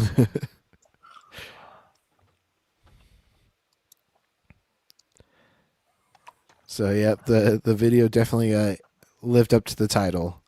Conspiracy theories blown out on every point. Truly. I think he's talking about the caller was talking about like Stephen Greer, American UFOologist and retired physician. I remember seeing some crap from him when I was going through my post-Christianity yet still into alien woo phase. Mm-hmm. So yeah, still woo.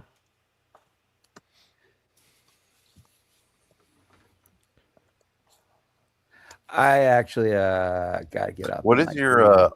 Huh? profile picture of Austin? Hold That on, was real quick. Jam, you said you got to get up in the morning. Yeah, I gotta get up in like 3.5 hours, so I'm gonna hop out. All right. Oh, Hope good you to see rest you up though, well. Jam. Yeah, that thanks was for the joining us. first semi-pro mixed martial arts championship I won. Ooh, I won't fuck with you.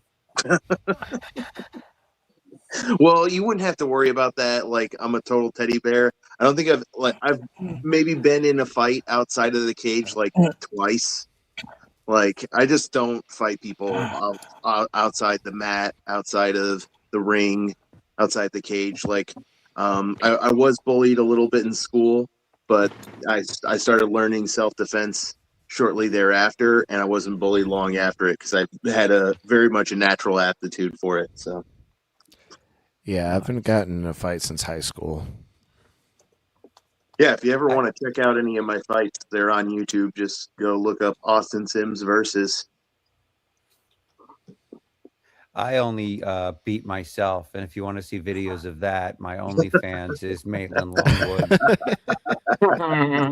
Stop hitting yourself. Stop hitting yourself. Hey, what's up, McTimey? What's up? How's everybody doing? Good. Good. I'm gonna get out, man. See Good. ya. Yeah, Somebody Later, leaving? Jam. See you later. Yeah, Jam's heading out. Oh, that's Jam Nick. Yeah, good to see you, man. You said Good to something see you too, earlier. man. I'm still trying to learn your voice. It's all good. You were in chat earlier and you said something about the guy sounds like he's in a big bowl.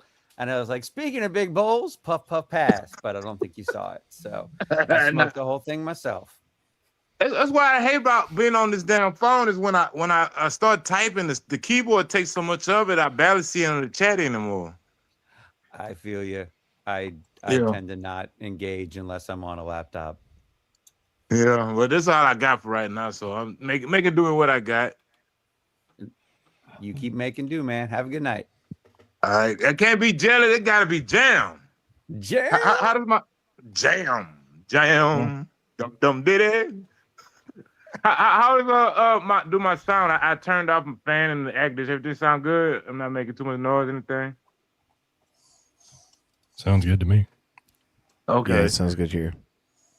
All right. Well, I was just coming up to talk to. Have anybody? Has y'all brought up the topic about Texas and its Bible law? I didn't know that. I haven't been watching About it in the what? news.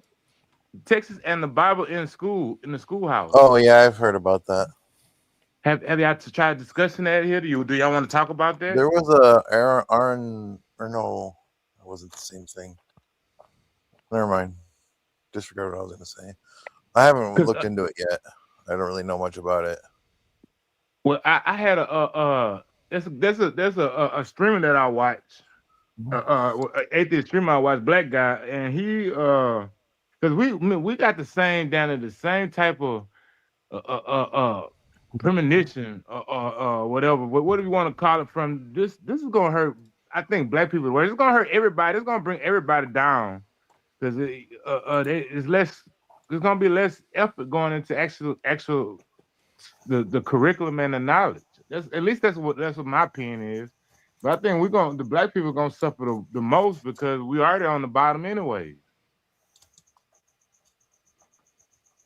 So I just wanted to know if y'all want to talk about this topic because then I was talking to my mother this morning and she pissed me off. She come talking about she noticed that everybody's attitude changed for the worse since they took prayer out of school.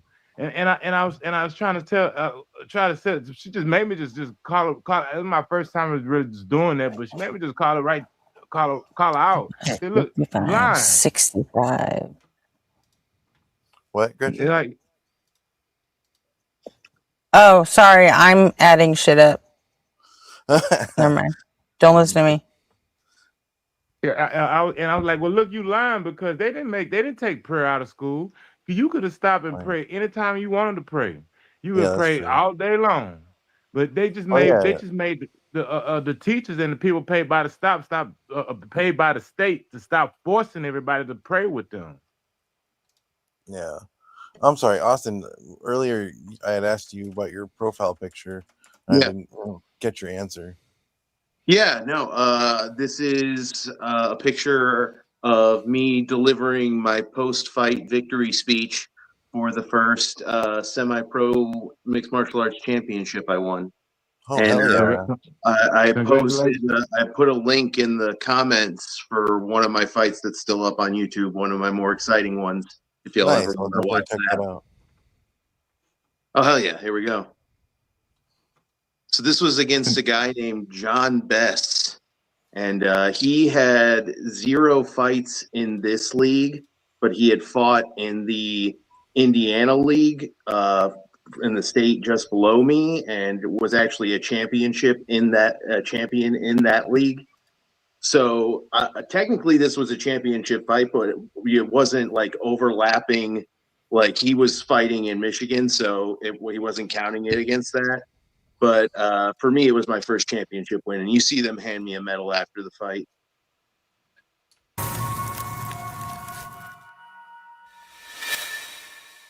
If you want to skip to like 2 minutes in, past all the walking out and the introduction, because I just told you everything he's about to just tell you, basically. It's the brown one. So I had a really solid game plan for him. I was just looking to pull him into my guard and attack him with a Kimura, because I hadn't seen him defend against one before, and I'd seen some weakness in his game, because Kimura is a really easy lock to get. So I pulled guard super easy. One of my talents is pulling guard. And I'm just trying to control him here and just smother him, which I'm really good at doing in guard. And you can see he's already tiring out and trying to get his arms free to swing at me.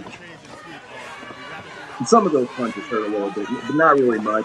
You're so hopped up on adrenaline, a lot of times you don't feel any pain until after the fight. So kind of an You're red gloves, right? Yeah, red gloves. Yep.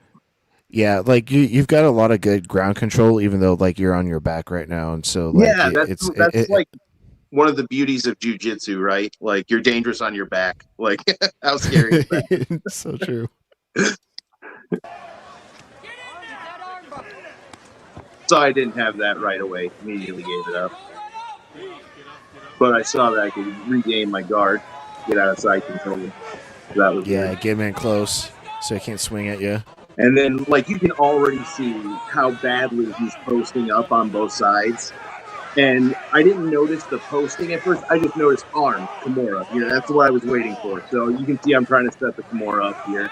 I get really close, too.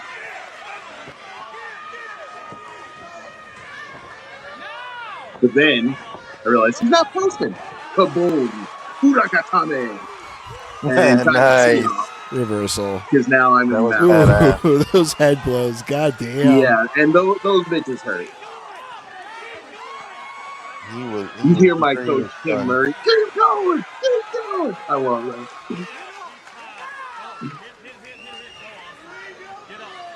that. You can hear my coach, Jamon Johnson, saying, do it again. I was going to go for a heel attack here, but he pulled his arm. He was really strong. Like, I wasn't going to get his leg with just one arm. And then I noticed he still hasn't learned the posting lesson here. And I'm trying to attack him to one side. And he just, like, this time I didn't even have to, like, bridge. Like, I just rolled. And I realized after this round, like, I realized right there that I had forgotten to sink my heel hooks in when I secured them out. And, yeah, I did it again. Like, he's just not getting the posting error that he's doing. And immediately after this round, I end the round bouncing his face off the mat here. Like, I went out to my coach comes walking into the cage for, you know, the in-between round, like, water and stuff. And, like, I'm like, forgot to sing my heel hooks in. Like, we said it simultaneously, and he was like, okay, you got this. And I knew for sure I had it. Hell yeah. Right at the beat, right here, because you can see how gassed he is. He's just so dead. And I'm in my corner just bouncing, light on my feet, still ready to go. And yeah, I knew I pretty much had him here.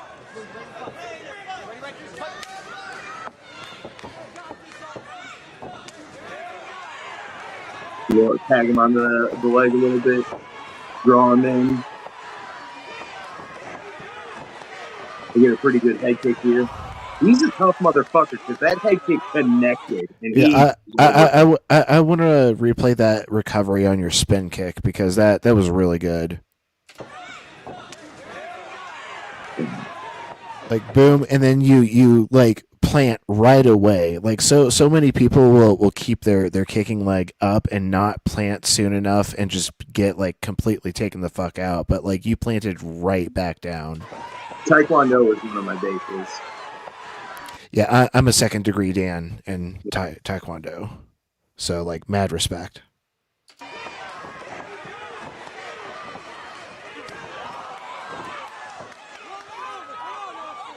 Back into the guard, and his head is run right now. And I still don't think he has an answer to either the Kimura or the hip bump. And I'm looking for both of them aggressively. And I'm thinking as soon as I get that hip bump, sink the heel hooks in and just tee off. And there's the hip bump, there's the heel hooks, and bam, those are hitting hard. And you see he just gives up and taps out. This is the first fight I won to tap out the strikes. I was pretty proud of that.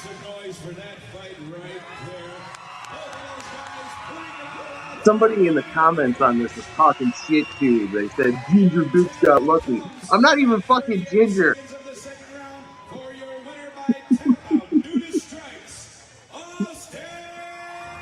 Nice. Hell yeah. What the fuck are we watching?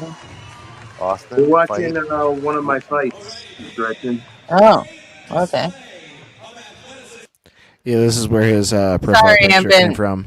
I've been preoccupied. My bad. Yeah, I did not have on my bingo card watching Austin beat someone up today. It was worth it though. That was awesome. Yeah, it's one of my more exciting fights. Tap out to strikes is always an exciting fight. Gretchen, I want to let you know that today, what's the name, was on Christ Before Jesus, that Christ Before Jesus guy, and I went on this show and I gave him a piece of my mind. I gave him a piece of my mind. You gave Jaron a piece of your mind? Yo, I said, you taking all the women. About dude. what? Oh my God, that's so funny. I was in the chat talking shit. Like, you taking all the women. Take that damn Indiana Jones hat off. I was just talking shit. Did he answer you? I think they knew it in chat. Huh? Did anyone answer you? Didn't notice me. Yeah, well, the Mars was messing with me. The Mars was answering me. I got to meet some of the Mars over there. And some of the people, I knew a lot of the familiar faces and names and whatnot, but I got to meet some of the Mars, and we were just joking around. They knew, I think they knew I was joking. Yeah, that was funny this morning. We put on Christ Before Jesus, and somebody said something, and I was like, I don't know, say what you want. He's not my type, but Jaron is objectively an attractive dude. You know, Can confirm. McTime was like, McTime was like, "That's it. I hate him now. If Gretchen thinks he's hot, I don't like him. I don't like him no more. I was throwing my shoes at him the whole entire time I was in my house. I broke my TV, and one time I threw my shoe. R32 says maybe this could be a regular installment, just watching a scrap midstream. I think that's one of the things that makes hockey one of the best sports in the world. Because you get to there's a bunch of scraps right on the ice during hockey. It's almost expected part of the entertainment and the fun. I wish I could have played hockey when I was a kid. My parents weren't wealthy enough to let me play. I played football, and I was really good at football. But I played both actually. Yeah, I didn't get to play hockey. My nephews play hockey though, and they're pretty good. Yeah, I'm I up was a in runner. Michigan. It's a big time hockey state for sure. They live up in Minneapolis, so Yeah. they a lot of Minnesota and hockey. So Yeah, I played for the ISU hockey pep band, so I got to watch the hockey matches for free. Hell yeah. And play music with my other fellow engineering nerds. I love It was hockey. fun. We'd pregame, you get a nice buzz going, and walk over to the ice arena. It was a good I don't time. follow it anymore though. But I did growing up. I did, and saw like Brett Hull play for the St. Louis Blues. The Detroit Red Wings are probably my favorite team. But yeah, I'm down anytime to show one of my fights if you guys want to take a break from atheist content and talk about some hell MMA for a while. I got a couple more on YouTube. And I enjoy talking MMA too. I would like to do it more. I miss talking MMA with my fellow martial artists. Why do you think it's so much of the bro right wing culture? Is it just because it's a tough guy, macho? Right, yeah, it kind of plays into the alpha male fantasy, right? Like No. if you are the champion, you're the alpha male, right? Yeah. Yeah. But there's something very cerebral about it. Yeah. That's what attracts me. Because are you gonna show any I'm videos training that where you Taekwondo lose? and Hapkido. Are you gonna show any videos where you lose, or are you gonna show the ones where you win? I actually only have one video where I lose, and that's because my record was like 11-1. It was almost perfect. I had like 11 victories and only one loss, and the one loss was brutal because I still almost won the fight by a rear naked choke in the second round, and I barely lost. And the reason I lost is because it was a terrible mismatch because one, I cut weight and I actually made weight and my opponent didn't. So if I had just said, well, fuck you, I'm not going to fight, you didn't make weight, I would have won by default. And because I cut so hard to make weight, I got sick. And so I really should have said, fuck you, no, I'm not going to fight. But my coach pushed me to fight anyways. And I learned a real lesson to, trust myself. Are you still active? I train. I like to do shadow boxing as exercise, and I lift weights, and I jog, and I swim a lot, and I've got 2 kids that I wrestle constantly because they love jumping on me and testing my martial arts. I've taught both of them varying degrees of karate and boxing. My daughter loves karate and taekwondo. My son loves judo, wrestling, and boxing.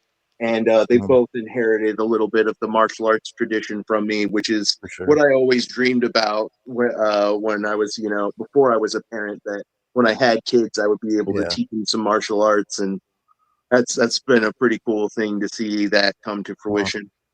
Nice.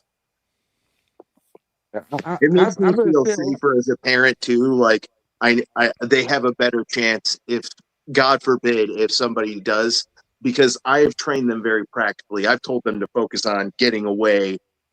Don't be a hero. Don't try and fight somebody armed. Don't try and fight if you're outnumbered. Just get away. And I teach you how to strike if you need to in order to create the opportunity to get away. Yeah. Makes sense. Yeah, I have been watching this little short videos. It seems like when you watch one short, they feed more of the same type of short into your algorithm. This little girl, she's probably, I don't know, 6, 7 years old, and she's doing Greco style Roman. 6, 7. Yeah, 6. There we go.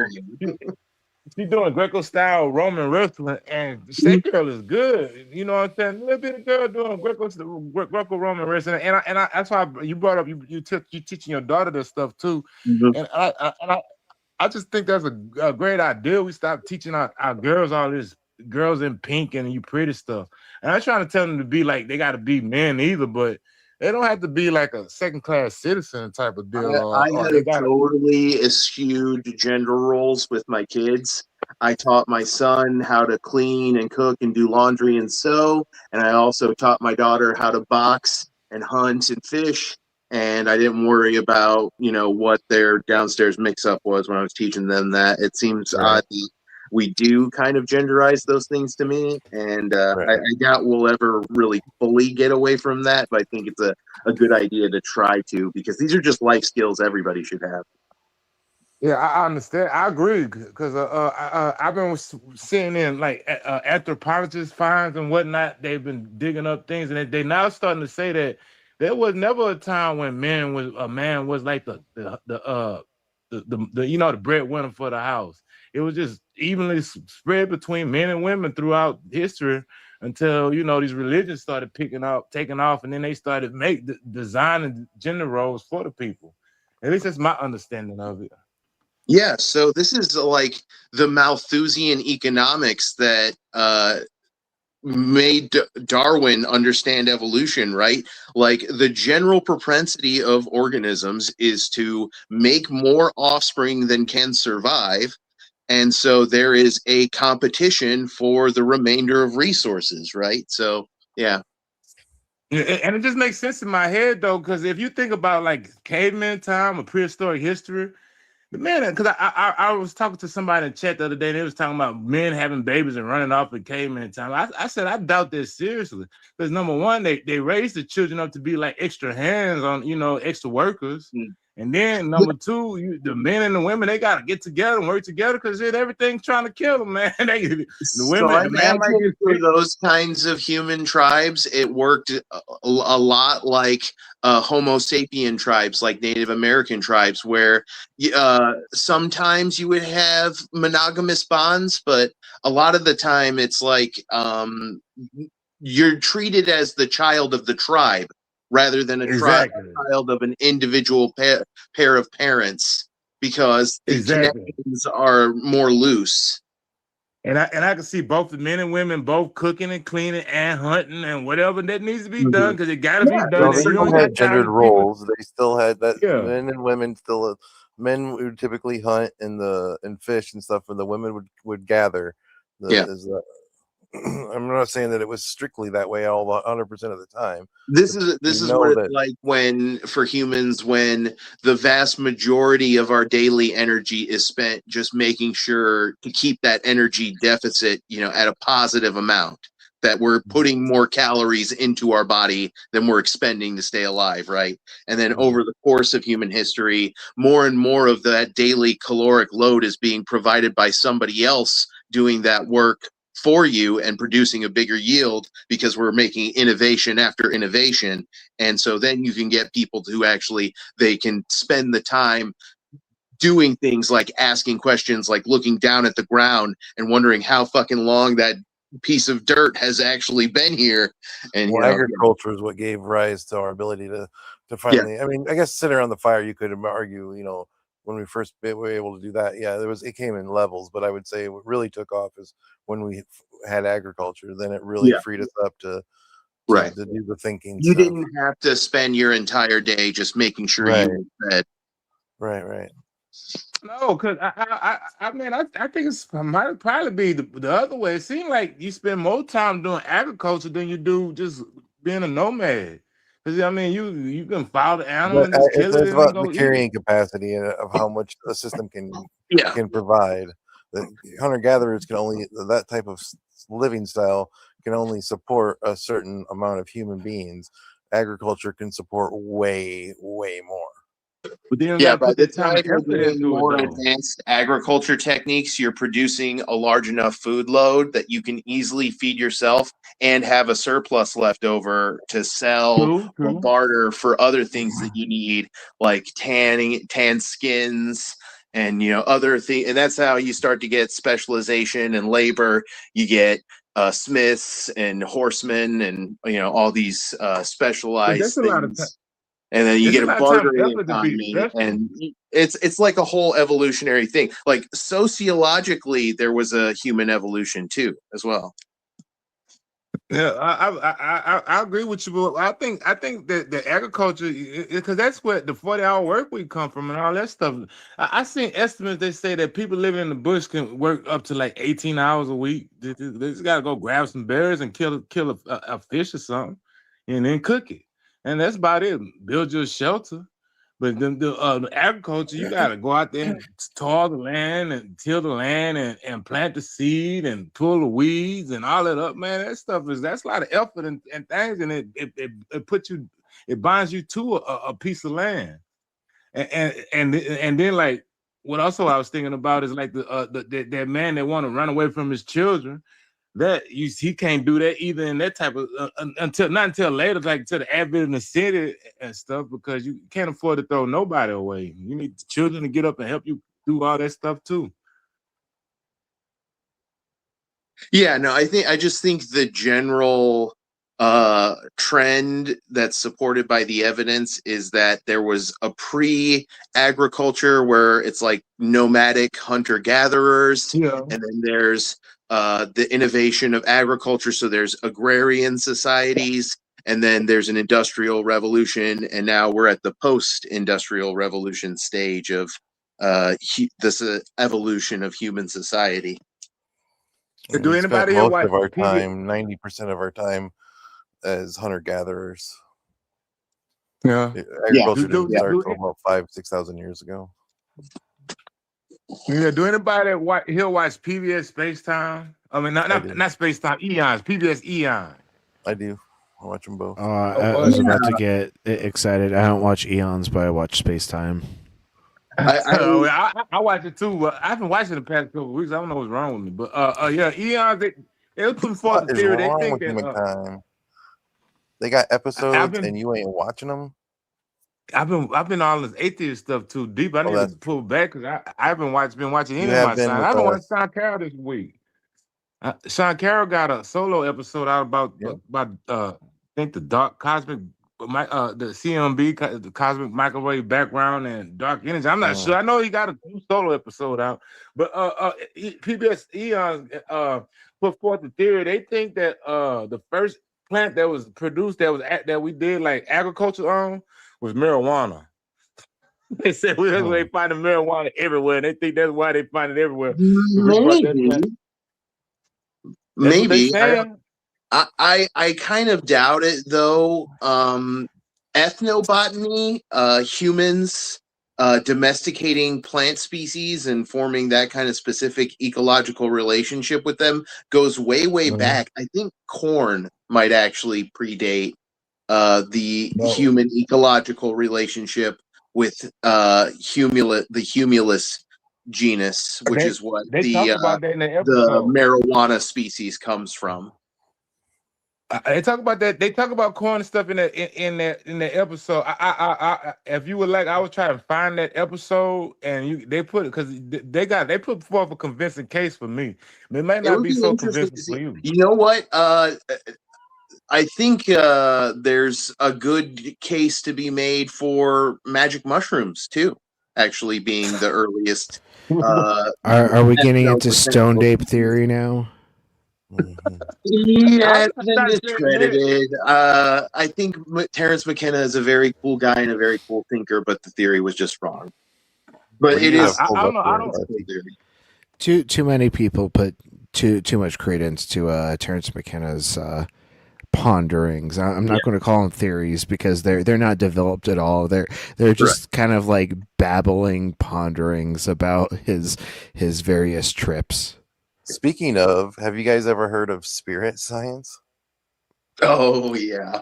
You know what that is? I've got that pulled up here, but I'm currently looking at the article that Issa shared in chat, and I'm currently diving into this this current court case, and it looks like the Trump administration's alignment in this memo is like probably mostly due to like their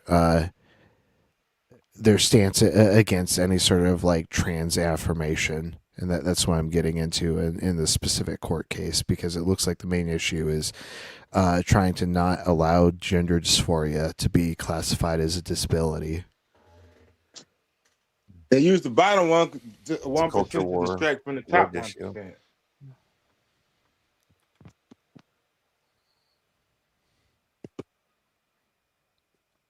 Yeah, they use the bottom 1% to distract from the top 1%. Yeah, absolutely. They just need a scapegoat, and it's easy to marginalize an already marginalized, super fractional group. That's why I call the Christians Manchurian candidates. 'Cause I still got to figure out what it got to be the order that they say the words in. You say trans people, bathroom, devil, gay, and it's like open sesame. Their brain just fall out their head, and then you can make it how you want. You can rewire it and put it back in their head or something.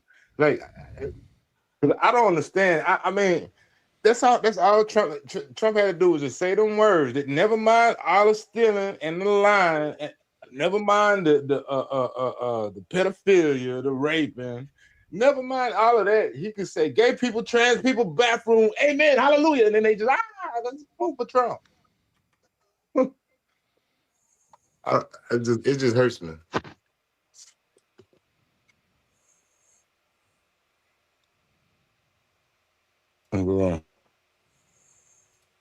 It's like the episode of Family Guy where Lois and Peter are both running for mayor of Quahog, and Lois realizes 9/11. you can just say 9/11 over and over again, and all of the right wingers in the crowd will lose their minds and cheer mindlessly for it. Yeah, 9, 9, and they all 11.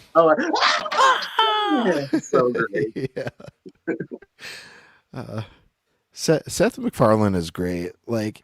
But for as much as I love Family Guy, American Dad is really like my favorite work in his animation career.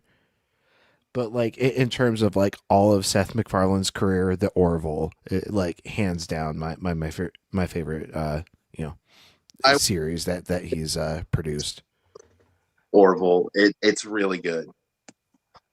They're getting a 4th season. It's apparently in pre-production, so it's coming.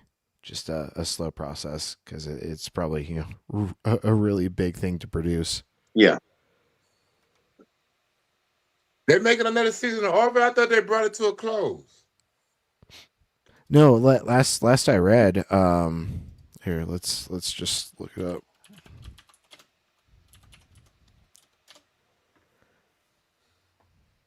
It has not been greenlit. That's not what I remember reading. I was gonna say that the last season I saw in Orville, it was yeah. This is okay. It was written. It's written, but he's apparently probably still negotiating behind the scenes. But the fact that it's written is, I think, pretty good indication that it'll probably get produced eventually. Good. I hope you're right. It'll be good. I like for Orville too. I want to see another series. Another season. I like it better than Star Trek. Star Trek. I love Star Trek, but I think all if Star Trek on a scale of 1 to 10, I say Star Trek would probably be like an 8 or 9. Orville would be like a 9 or 10. Just maybe 1 point better. Yeah, Orville does. Sorry, go ahead.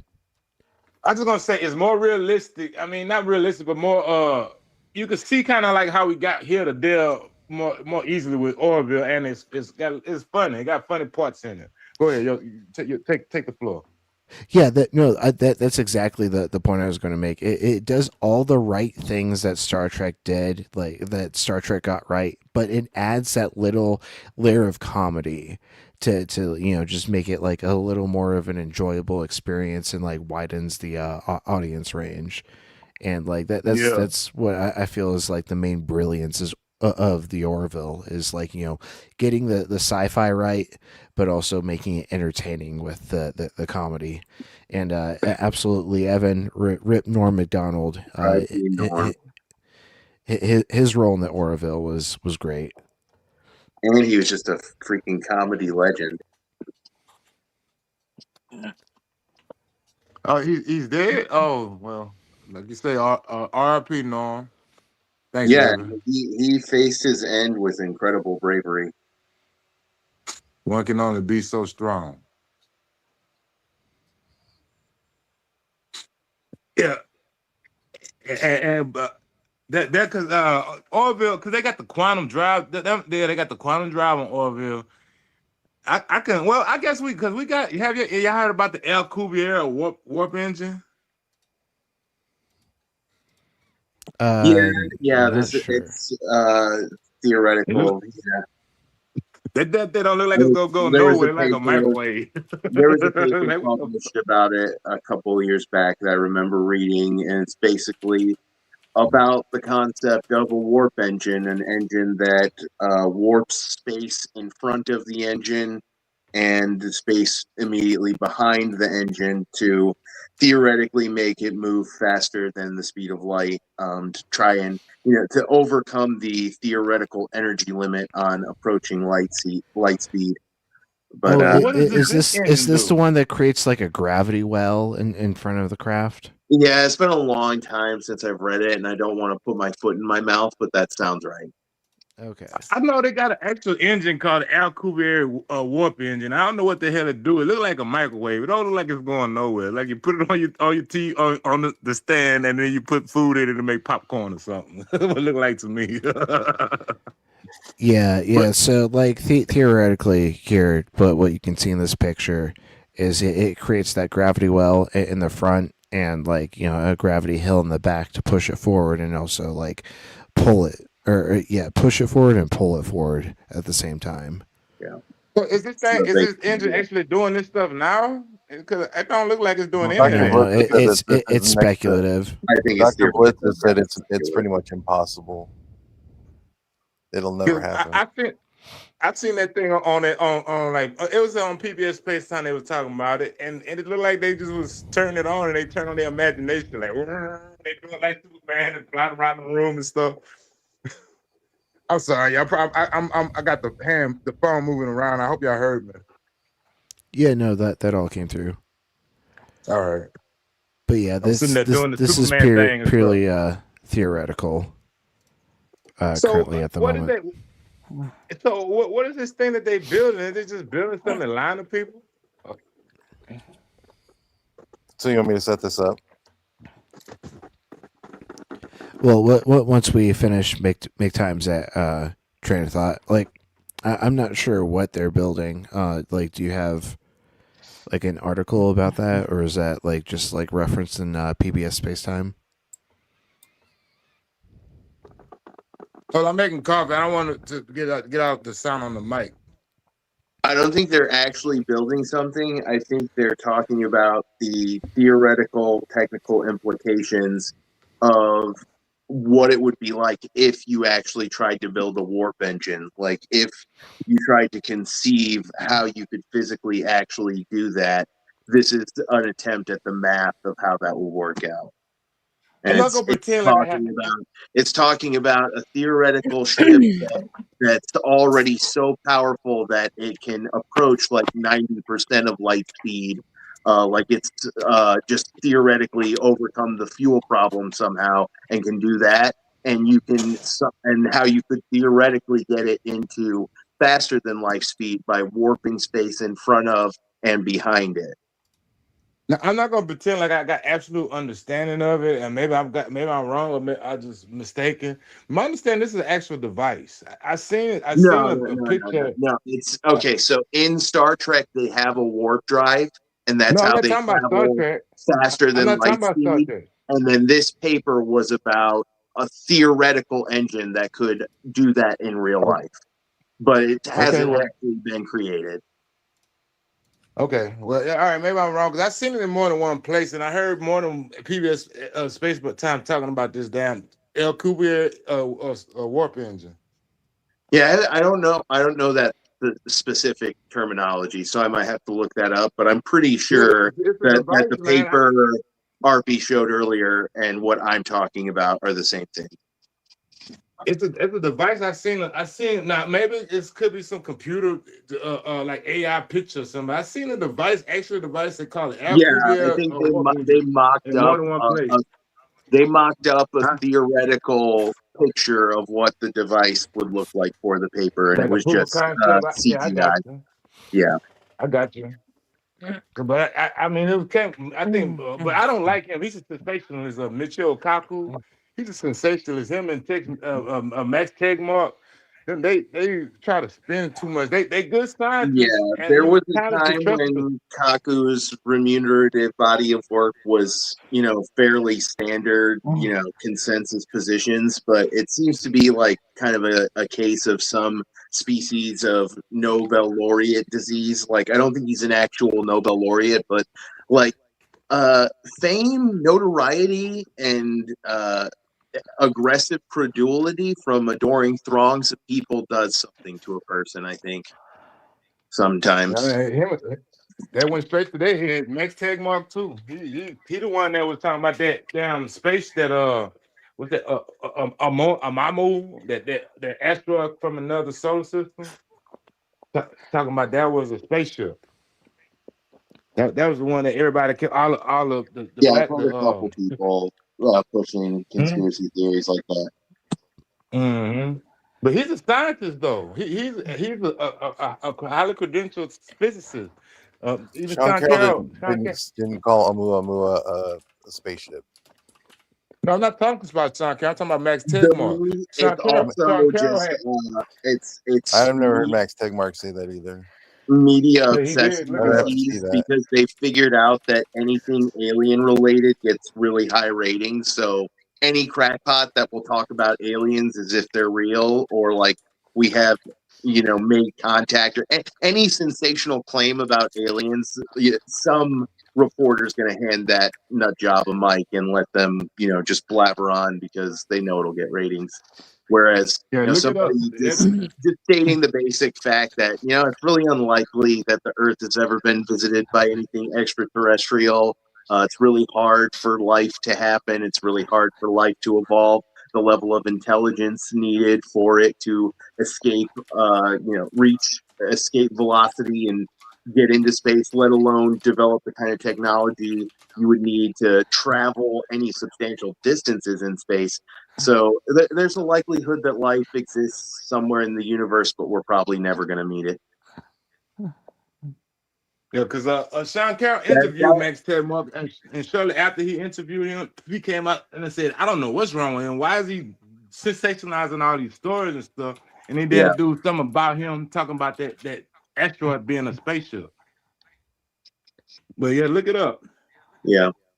Unfortunately, scientists are human, and sometimes they just do human things. Oh no, Kaku went on to Joe Rogan. Yeah, and That's Yeah, he usually did. that's it's not. usually when you know that they've lost the fucking plot. He lost it long before that. It's not always a condemnation, but it is often a bad sign. Yeah. Sean Carroll went on Joe Rogan too. Yeah, a long time ago, and then he stopped. You're right. Yeah, I You don't haven't see been, anything you haven't been about back Max then. Tegmark saying anything like that. Yeah, I used to, Joe used to have more like good people on. Like he would have people like Can't find it anyways. Trevor Valet, and I just don't think that kind of stuff appeals to his base as well. They want magic, they want aliens and really sensational stuff. Well, it's the appeal of futurism. Like people want to believe in these futuristic physics technologies, Yeah. but like we gotta go at the pace that physics is allowing us to go at. Well, and not even that. We're not even going at that pace because they don't want to learn nothing either. They don't want to take science, don't want to learn anything, but they want all the stuff from the future. Yeah, it is pretty frustrating. Like you picture all of the innovations that had to go into achieving escape velocity, so you could put a satellite in space, all to bring internet to Eric Dubé, so he can go online and say the Earth is fucking flat. Like, Make time. it makes my head hurt.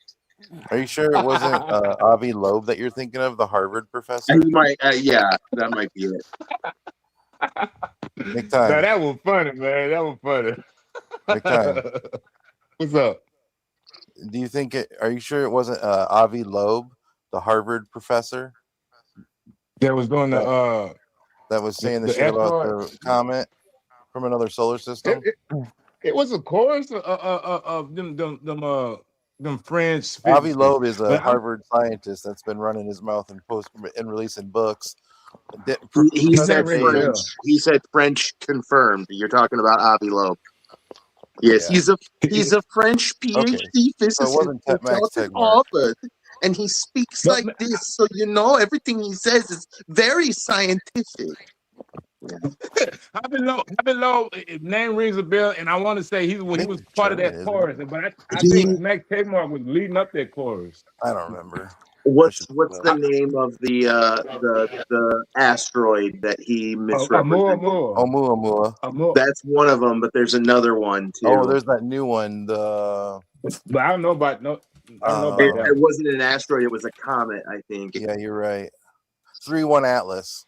31 Atlas. That's it. Yes. I heard of it, but I don't know what anybody said about that one. Yep, and he's literally just taking like dull, grainy photographs and being like, "Oh, what if technology? What if engine?" And it's like, no. Professor Dave blew like this guy up. Yeah, he did. He dismantled him completely. I don't know why would the aliens fly from one star to another in a long ass turd? That's what it looked like to me, a long turd. It actually doesn't. It was just the way that this was just the way that the media portrayed it. When you actually look at like the light signature curves, it actually looks more like a flattened pancake, but it still has some bulk to it. Okay. Yeah. Now that you mention it, you right. I just forgot. But they show the media. The media show the wrong shit so much to where even when you know the right thing, you don't think about it. Then you think about what you've seen, the wrong shit. But I'm glad you pointed that out. Yeah, that's why you need a system of trustworthy people. Get to know a scholar like Blitz and subscribe to his channel and watch his stuff. And right, yeah. Well, y'all may not believe this, but they had this little, and he probably don't remember me. We had some interaction, but it was over the net. But anyways, you ever heard of this program called edX.org? It used to be free for everything, but now you got to pay for everything now. But I took a cosmology class from Brian Smith. If you know who Brian Smith is. Sure do. Yeah. Hey, good for you, dude. 4.0. Let's go. Not bad. I'm excited. No one else awake? Oh, well. Then, congratulations. Celebrate your 4.0 GPA. Good for you. Hey, let's go. 4.0 is fucking awesome. Oh, I'm sorry. Was that on? I thought I was muted. My bad. My nephew's all thrilled. He just got the email saying that he made the Dean's List. Yeah, that's amazing. Grades equal money. Yeah. Congratulations, great nephew. Brandon, everyone says congrats. Congrats. Congrats. What level of education is he at? He's in high school? No, first year of college. Oh, yeah, hell yeah. Dean's List is 100% college. Yeah. Good for him. I only made Dean's List my first semester. Everything kind of started falling apart because I was going through cancer treatment. Oh, I'm sorry. I shouldn't have laughed. I thought you can laugh. Like I thought you were going to say you discovered weed or something. No, funny thing. I didn't discover weed until well after my cancer treatment, which is ironic because if I discovered it during, it would have helped so much. Yeah, I might have avoided getting addicted to opiates because that was the doctor's solution to my pain management. Mm-hmm. They're like, oh yeah, let's just give this 18-year-old the highest prescription of OxyContin we're allowed to give them. Fucking you think weed marijuana would have? would have dealt with that pain that you had, like the opioids would? Because my understanding, marijuana is not as strong on pain as opioids. I don't know. Like I have Depending on chronic. the pain, marijuana doesn't do shit for pain, depending on what kind it is.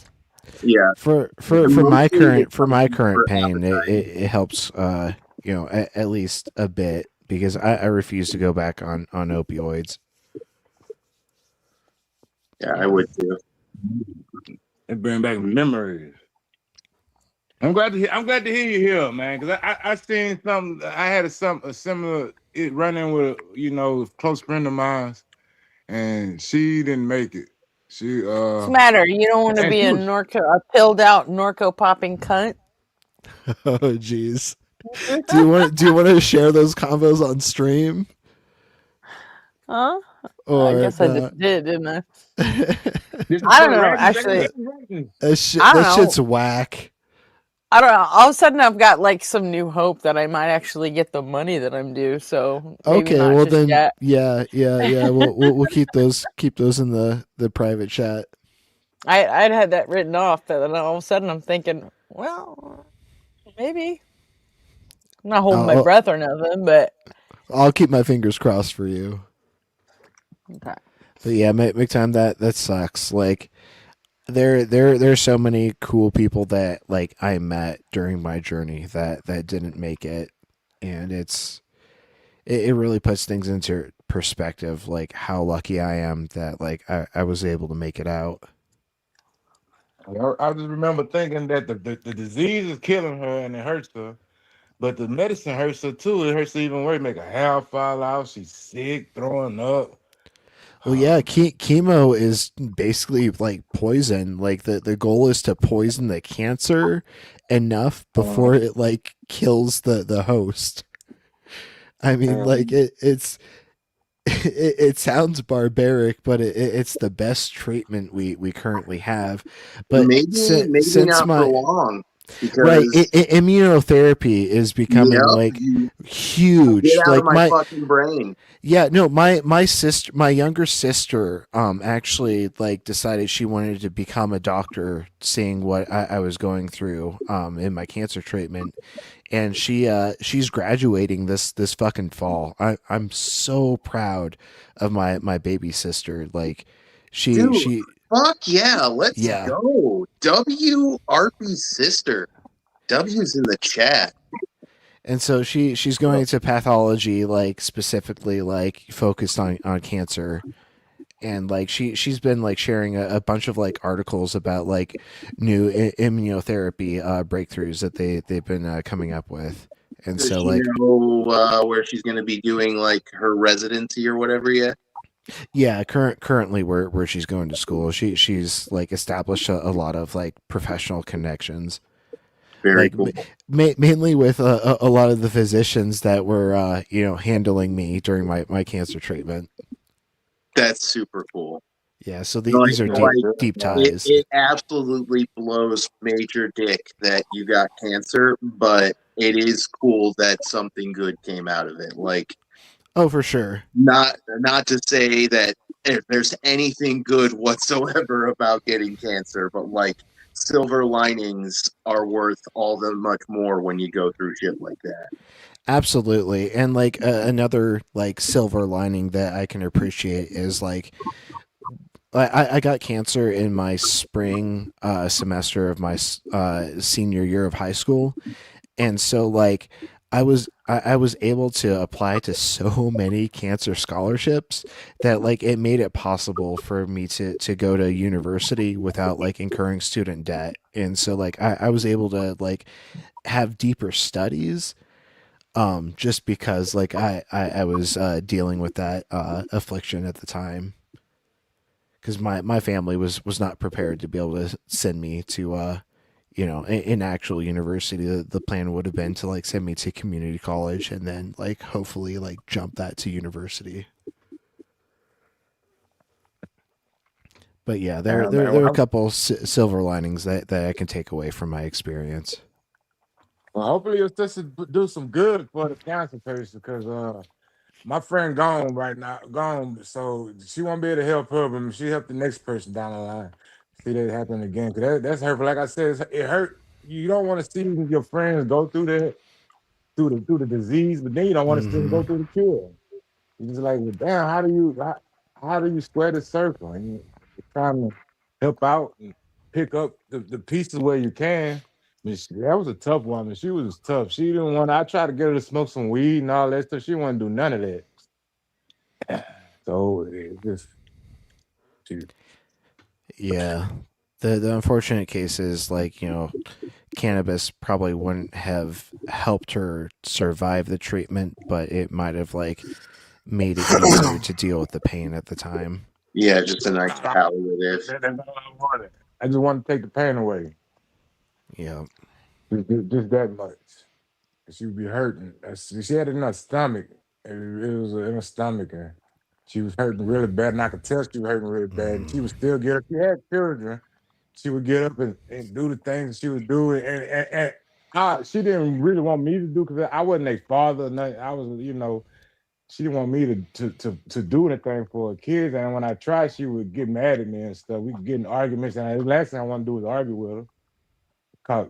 Make it hurt even more. Just trying to help out. Yeah, cancer's a bitch and a half. At least she ain't hurting anymore. The pain is gone.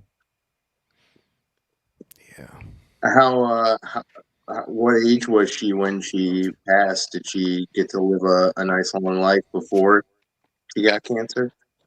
I don't want to say, because we broke up. She had to be like 35, 36. She was a couple years older than me. I was in my 20s when I met her. I was like 27, 28. She was 30. It was 2-3 years after I heard she had passed after we broke up. Because she did the last time I was over there, we got in an argument because I was trying to help her. She didn't. She said, "I don't want you to see me like this." She started yelling at me, told me to leave and never come back and all this shit. And every time I try coming back, yeah.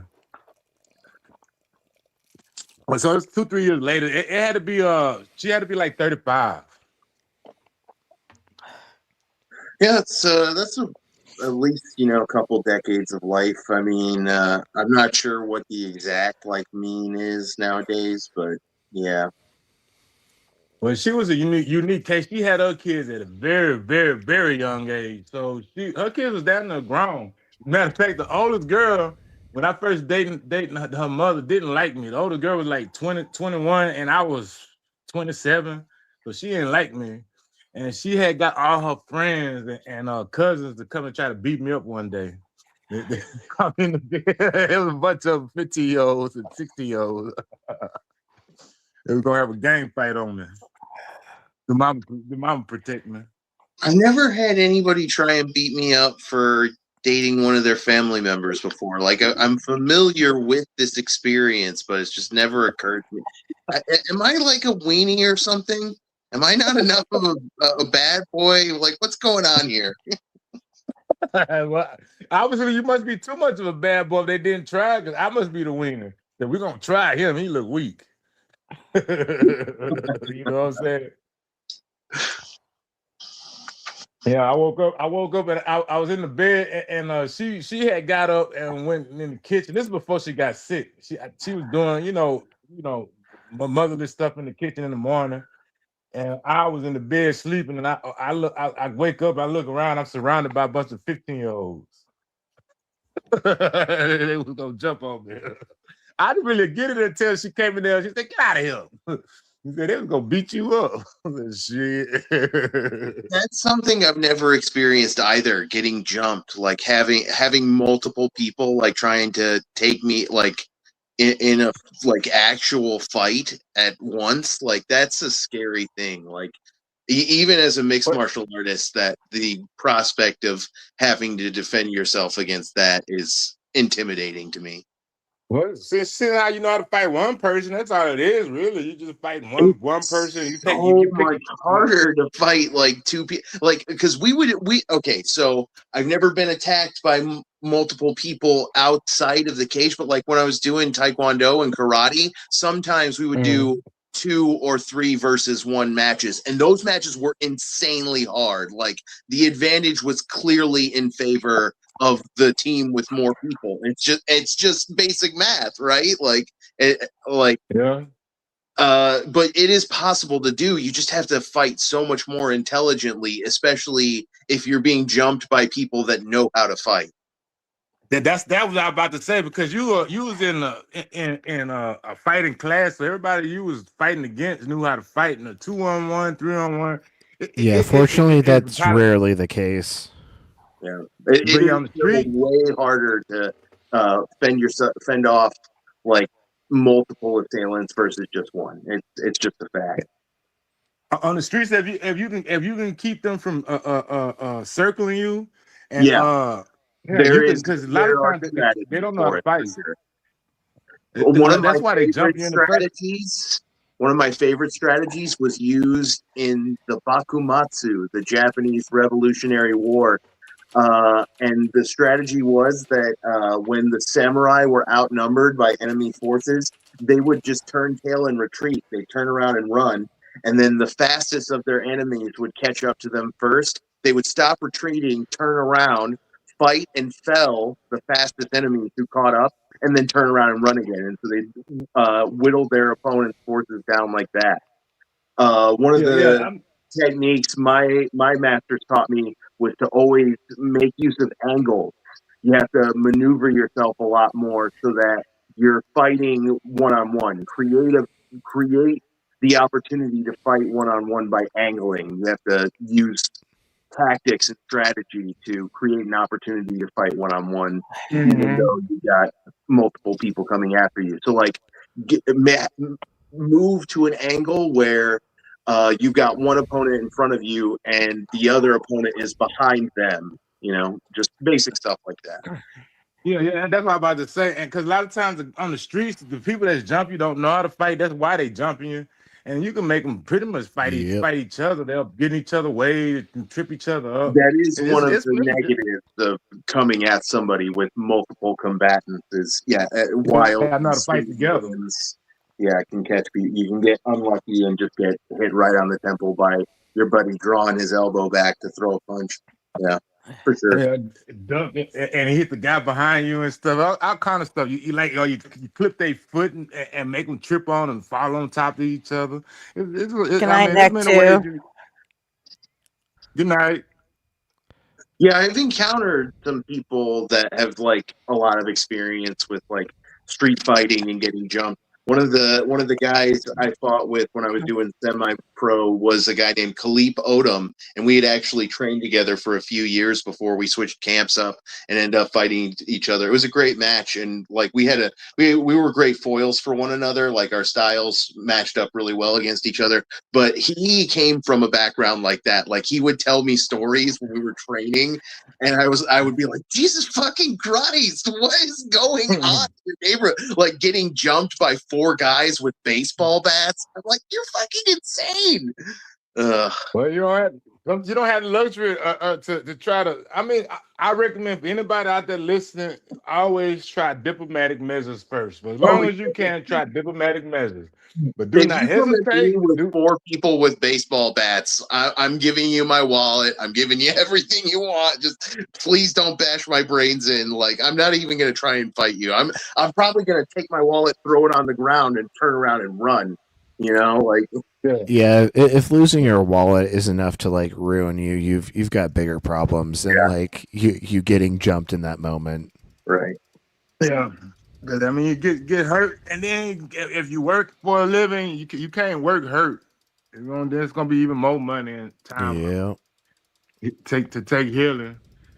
Don't always try to rush into battle. But but when it do happen, a biker who said he carried around a money clip just for that very purpose. Like he would put a couple of 50s in it, and like He put a 50 on the outside and a stack of ones on the inside. And if like somebody would start a fight with him, he'd just throw it on the ground and run away. And I was going to say oh, a couple of 50s. Look at this fucking money bags over here. But if he's stacking it with ones under the 50, that's a little So more. one of the things about bikers is they tend to keep their entire life savings on them in their wallet. Like they don't have a need for a bank account. So they'll have a lot of cash on them, but it's all they have. Yeah, but I had a friend of mine growing up where I grew up at. A lot of people had that type of mentality too. They would keep like a 50 or 2 on top. Hell, they just use paper, especially when the printers came out. They'll print up fake dollar bills and put them in there. And you know, it had a lot of counterfeit money floating around here too, and all that stuff. But yeah, they yeah, they got the people out here in this where I grew up at. They had the same type of mentality. They keep a one of them little, what you call it, a money stash, or fake what you call it, a money clip. Yeah, a money clip, the throwaway money clip. Yeah, throw it on the ground. Take off. My friend of mine, they tried because he was doing something he wasn't supposed to be doing. He made good money at it, and they robbed him almost every day. Every day somebody robbed his ass, but they never got much from him. This is the way it was. When I was living in Tennessee, like, you know, going to that Bible college, but also like pursuing like my metal career. We had a couple shows in Memphis, and so like I would keep most of my money like in my shoe when we play like the harder venues. That way, like if like they took my wallet, you know, they get like, you know, my card, which could be like locked like from my phone, right, and then like $20. I remember often just leaving that stuff at home too when I could. It was a good. Do you have any of your music recorded? I'd love to listen to it sometime. Not the stuff that I was pursuing in Nashville. Like I have like a concept demo of like 2 tracks, but most of like my gent career was like just live stuff. And you but, know like, that's exactly the kind of shit I love too. So I'm it's bummed out that I'm missing out on it. it's unfortunately kind of lost to time, just because like we didn't have the funds to get into like a professional studio at the time, and I didn't have like a proper interface to like, you know, produce it myself, or even like the production knowledge to do it at the time. The But majority of my stuff is lost to time too. Yeah, I empathize big time. Yeah, after I moved back from Nashville was when I started like moving into electronic music and like getting into my own production. But like I have my super shitty like first band metalcore attempt when I was still screaming like Austin Carlisle from Attack Attack and of Mice and Men. Nice. And like, you know, all my lyrics were like Christ centered, so it's like that cringy like Christian metalcore here on Async. While you are talking about music, RP, that song that made that it don't sound like Gretchen signature on it. That do do do do do do do do do. You know what I'm talking about? Well, everybody knows Gretchen's all-time favorite band that she loves the most is 311, right? Yeah, I didn't know. I know Gretchen got some. I could tell Gretchen handwork by her lyrics. She got no matter what song, even if I like the music or not, her lyrics are always on point. But I'm pretty sure that's your beat, RP. That one beat that, you know what I'm talking about? That's been Gretchen been playing on the. That's you. I'm not sure. It's just an instrumental. Man, Gretchen, play that song, Granny. That song. You know what I'm talking. Which one I'm talking about is an instrumental. I don't even know what you're talking about. But if it's an instrumental, it's one of Arpie's. Yeah, that's why I figured. That's all I don't make any songs that don't have lyrics. Yeah, that's why I figured. Like this is a shot in the if dark. It's an instrumental, it's one of Arpie's ones. I think he's talking about the one with the piano. Yes, that's a catchy little melody. Does it have piano time? Yeah, yeah. I really did not until she said the name. I didn't really think of the instrument. But yeah, it's piano. Gretchen, All do right, you know the name of the let me guitarist launch in this. 311? What? You know the name of the guitarist in 311? Tim Mahoney. He is actually quite good. Yes, he definitely is. Their songs sound really simple because they're very catchy, but I've looked a couple of them up and learned a couple of them, and they're more complex than they sound. Mm-hmm. They definitely are. Like Down has some really cool chromatic scale stuff that it does in it, and he makes really good use of like these palm muting rhythms and chicken scratch, and his playing just has a ton of flavor. And I saw them live in concert with the Melvins, and they were great live. Yeah. They've always been known for their live show. So it's really, however they do it, they managed to get they got a guitarist who plays rock and punk stuff, and they have a DJ and a rapper, and then there's Nick who can do basically everything, and their bass player only plays funk bass lines. Like only. And I think he's the one who came up with the name for the band too. The bass player. I heard that. It was actually the guy before him. Oh, okay. Yeah, it was the guy that they ended up kicking out of the band. Okay. But yeah. Yeah, the story I heard was that he was skinny dipping at a party when the cops showed up. The LAPD showed up, and he jumped out of the Omaha hot PD. tub and went bolt running away. And 311 was their code for indecent exposure. Correct. Yeah. Can you imagine what a fucking idiot I was, like explaining all of this, telling this story to fucking Blitz over Discord just because he wanted to let me know that apparently 311 is a dog whistle for the KKK, and I'm like, no, it's not. No. Well, it might be, but that's just because KKK dog whistles are really sophomoric and stupid. Yeah, I was like, nah. I'm like, as 311 fans, we've been dealing with this shit for 30 years, and it's not true. So I told him the whole, skinny dipping story, and he's like, well, that makes sense. It's good to see that people are just overreacting then. And I'm like, absolutely. You can't believe I just told that whole story for nothing.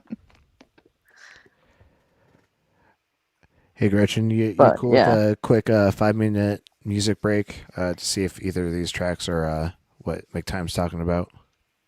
Yeah, go for it. Sweet. All right. Because of the nature of the streaming platform, I bet you it's the piano one because that's actually the one that I found to be catchy amongst all your stuff. So. Yeah, I've got two guesses as to what it might be. There might be a third one if it's not these, but because of the nature of the stream platform, I'll bring the screen up, but then I'll have to drop everyone off stage just so there's no audio doubling. But I'll bring everyone back on stage. I disliked EDM, but whatever, that song with the piano, I do like that one. So okay, great. I'm cool with that, and I just want to remind you that if the songs you play are not the ones that I'm thinking of and they're good, I might like them too. All right. All right. Go ahead. I'm in the cats. Yep. Here we go. I'll bring everyone back in a sec.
Yeah, so you said it was the second one, McTime?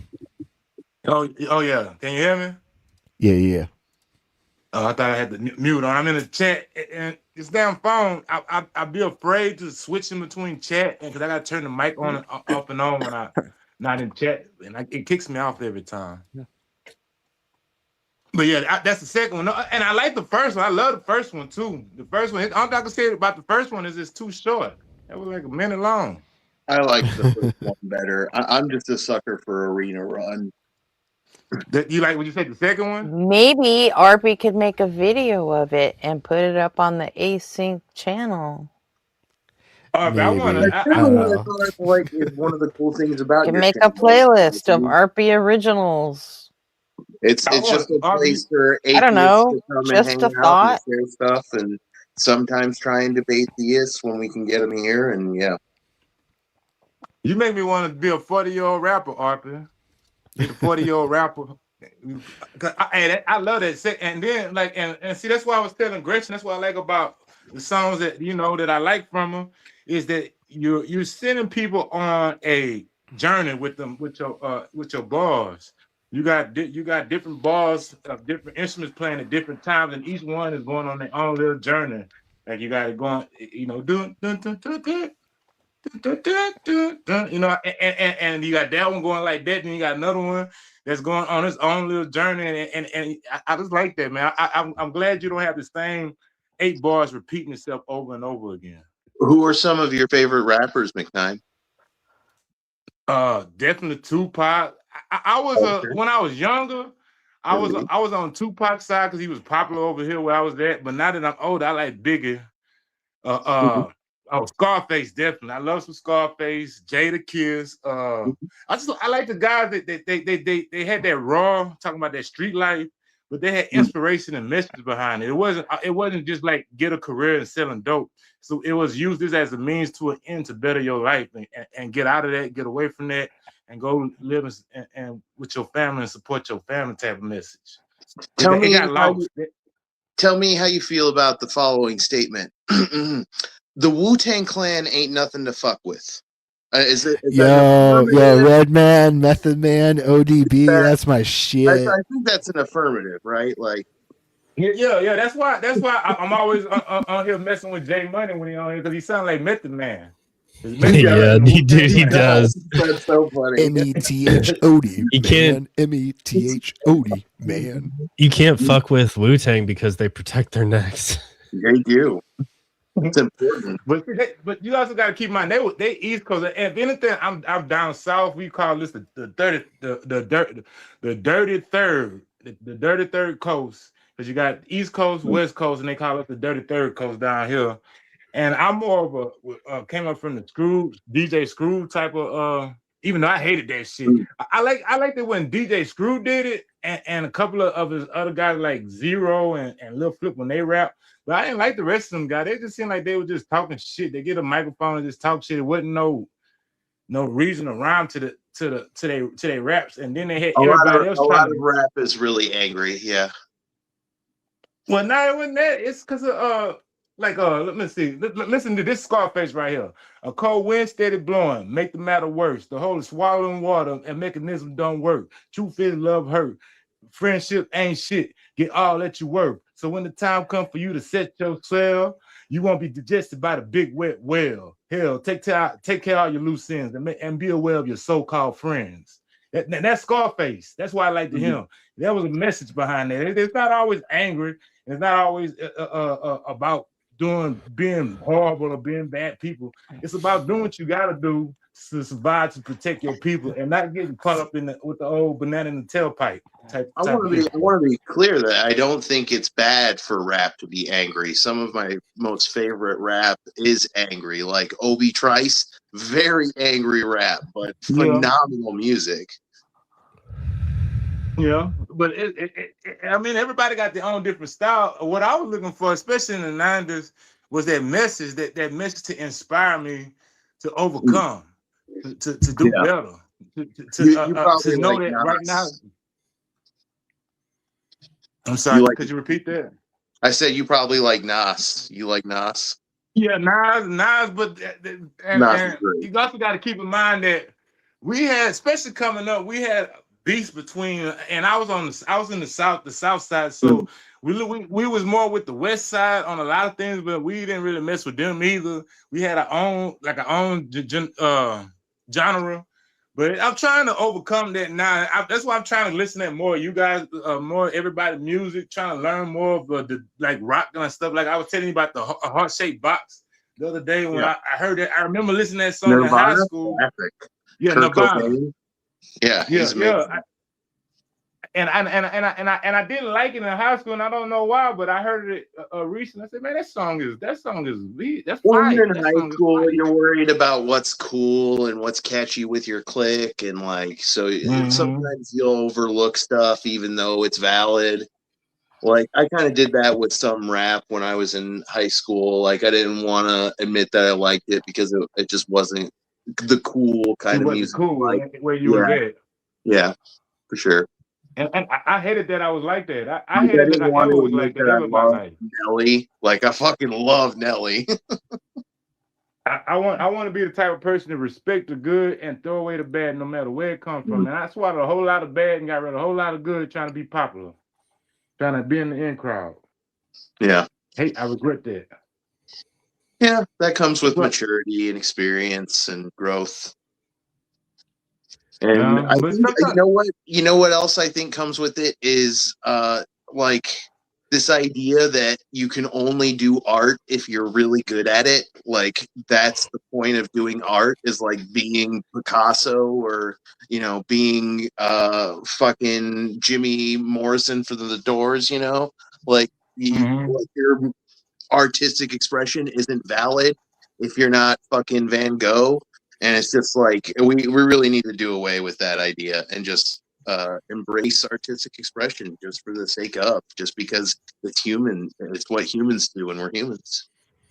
Oh yeah, and with my internet, because I had a little time where I had some financial difficulties, so to speak, and my internet was down. I couldn't get on anything. I had to turn on the radio. I got so tired of it because I would only listen to the local hip hop and rap stations. So I got tired of that, and I'm not really keen on the other stations. I don't want to know where they at, to be honest with you. But I found me an NPR channel. I fell in love with NPR. Yeah, I love NPR. I like listening to NPR sometimes. I like podcasts. We wouldn't be on here if we didn't like podcasts in general, right? But yeah, no, I definitely am a fan of rap nowadays too, and I have to have supreme respect for the culture because it does have deep ties to culture. And yeah, there's some white people out here that are rapping and are not respecting that culture. People like Tom McDonald, who I swear to God is the most disgusting, horrible artist on the planet. His music makes me want to deafen myself with a fucking ice pick. It's so bad. And I never just heard like, of him. He's a MAGA rapper. There's like a MAGA. Oh, okay. There's like a handful of rappers who are hardcore MAGA, and they're pretty much all white dudes, and they all just make me want to fucking puke. I know the guys you're Imagine talking about. They have to make their own. They have to make their own artists. Because I remember Trump was trying to pay other people artist music, and most of them was telling them to stop giving them cease and desist letters and all this shit. For trying to play their music, so they guess they got to make their own artists. I was hanging out at the bar having a drink and talking to somebody, and they mentioned to me that they liked Tom McDonald, and I am instantly lost all respect for them. Well, but we got to be careful with that now. Maybe you got a good reason for it with here, but we might be start doing that thing we were doing in high school with the people with the in crowd. Because that's why I had brought up. I'm being hyperbolic and making a joke. Yeah, but I got you. I definitely did lose some respect for him, and you would understand why if you knew Tom McDonald. Well, I mean, I want to say that you was wrong if you would have lost all respect for him, because I know it's a case by case scenario. I just trying to caution you, because I brought up a topic the other day about I'll show you how sophisticated the position I'm coming from is. Generally, pretty much any genre, any artist, I think, has at least one song that's good, that's redeemable, that I can tap my foot to, that I enjoy listening to. Tom McDonald, I don't think there's a single one of his songs that doesn't enrage me and make my fucking eye twitch, because the lyrics are so fucking stupid and vapid and vacuous, fucking typical right-wing buzzword, anger, rage-baiting bullshit. It's so fucking terrible. I can't think of one good song he's ever made. He had Ben Shapiro fucking rap on a song with it. Like, welcome to Hell World. Things couldn't get worse. Now Ben Shapiro is fucking rapping at us. Let's say I want off this ride. For the sake of argument. All right, we can stop ragging on Tom McDonald. McTime, when you're listening to the radio to those local stations, was it around the era when like there were the tags like real trap shit, walk with your boys, damn son, where'd you find this? Yeah, I remember. Yeah, I remember similar sounding type of things coming from that area. You talking about like in the 2000s? Yeah, like late 2000s was when like those tags were popular. Like especially when like trap was like starting to come out of Memphis, and I'm talking trap like Juicy J trap, not like EDM trap, like that Skrillex does, and like RL Grime and those guys.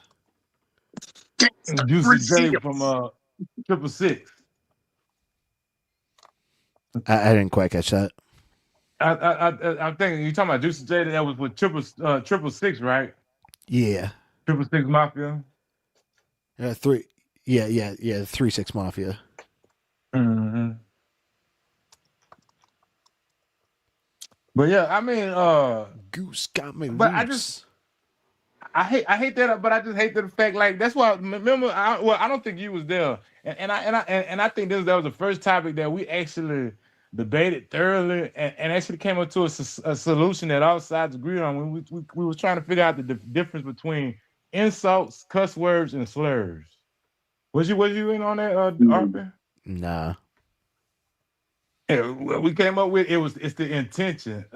Curse words, religious people are offended by cuss words, but there's no intention behind it. Slurs are insults that are intended to dehumanize, and insults are just they just insults. You intend to attacking somebody's character or their looks or their smells. You stinky.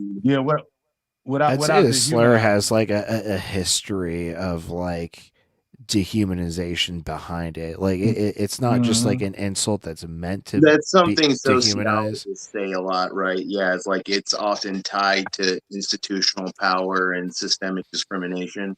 Yeah, And like yeah, like I can think of like, you know, quote unquote slurs for white people that aren't slurs because there's no like history of oppression or like, you know, dehumanization behind yeah. them. No, They're no just like HR novel representative insults. was ever looking at my job application and was like, "Well, I'm not going to give this cracker honky a job," and like threw Right.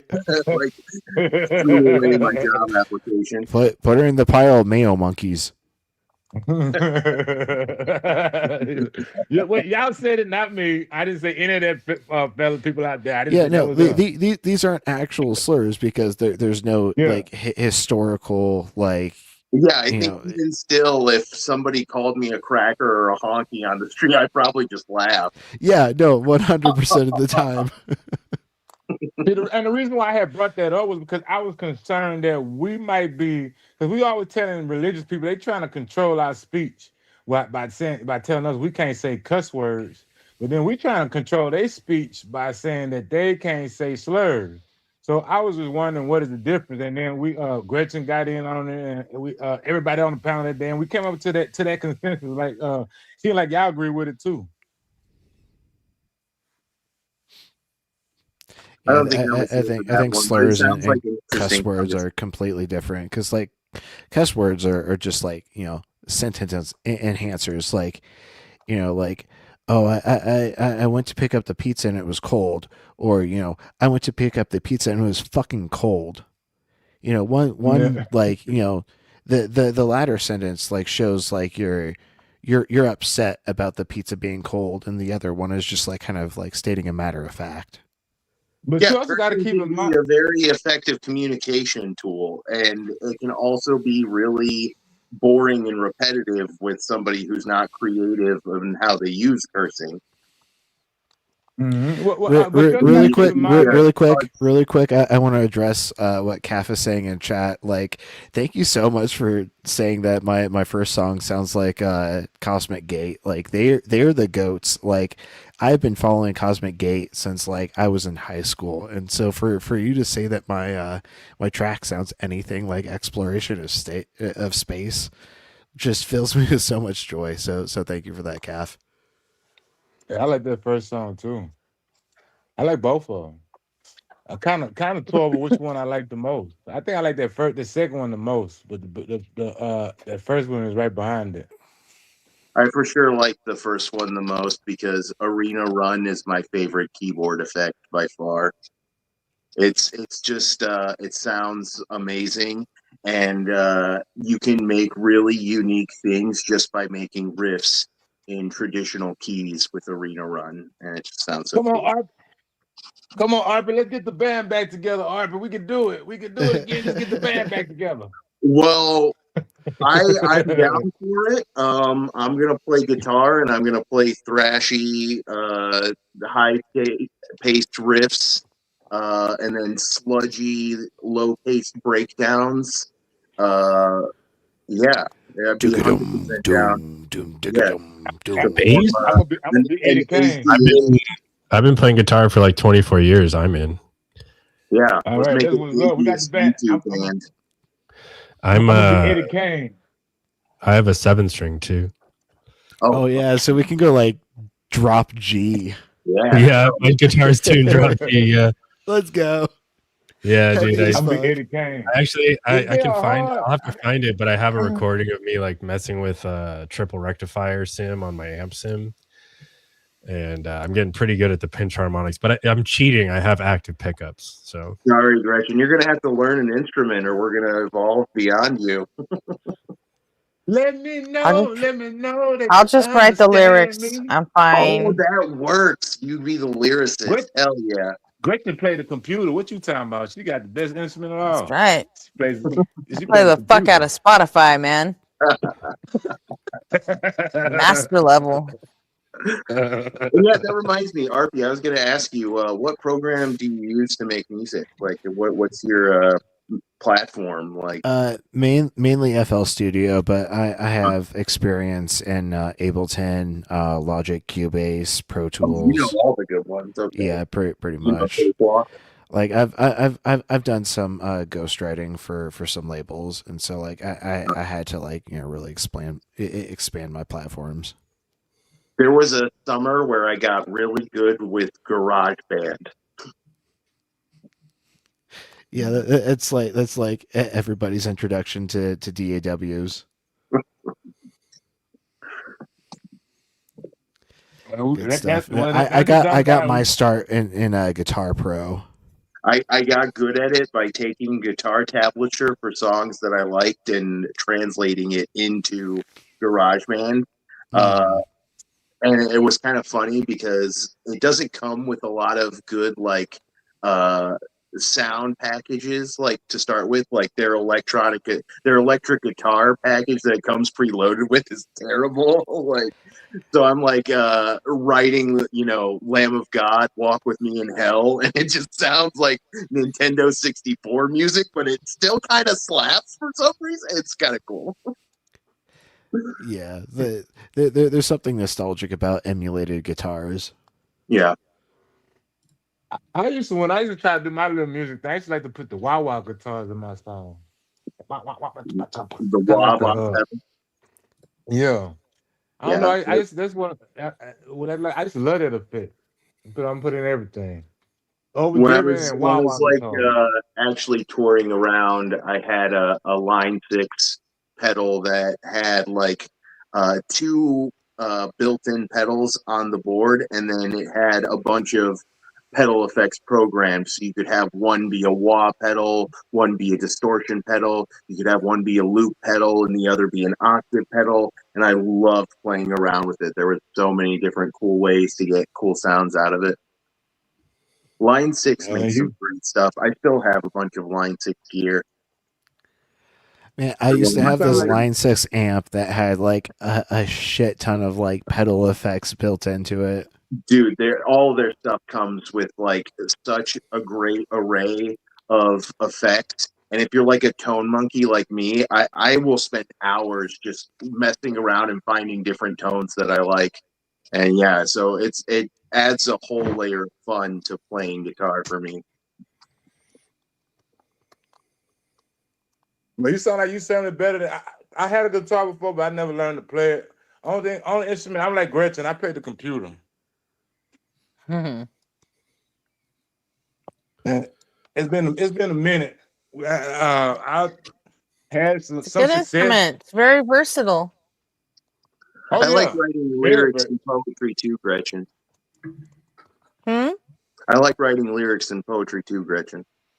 I don't know if I have any saved up, but I've written a lot of atheistic poetry too, like just stuff about death and losing loved ones, and how different it is to go through those things while not believing in God versus how cognitively dissonant they were when I was still a believer. Just stuff like that. Just atheist poetry. I meant to comment earlier. When I experienced Line 6 stuff, it was like the early 2000s, and like it did not sound good.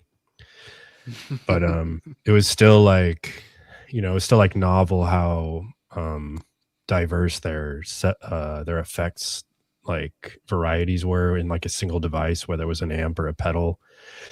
But like when I finally started using an amp simulator on my PC, that was fucking crazy. And I finally got to not only experience like actual like pedal emulation that sounds good, but also having it at like just all inclusive in a single package. And yeah, that was crazy to experience. That is a very cool option for modern guitarists to have, for sure. Because prior to that, I was like a real stickler about like having just boutique pedals, and like, I would buy like Digitech, and I would really only buy like Choice Digitech, Choice Boss, Choice, whatever pedal manufacturer. And then like, besides that, like boutique shit.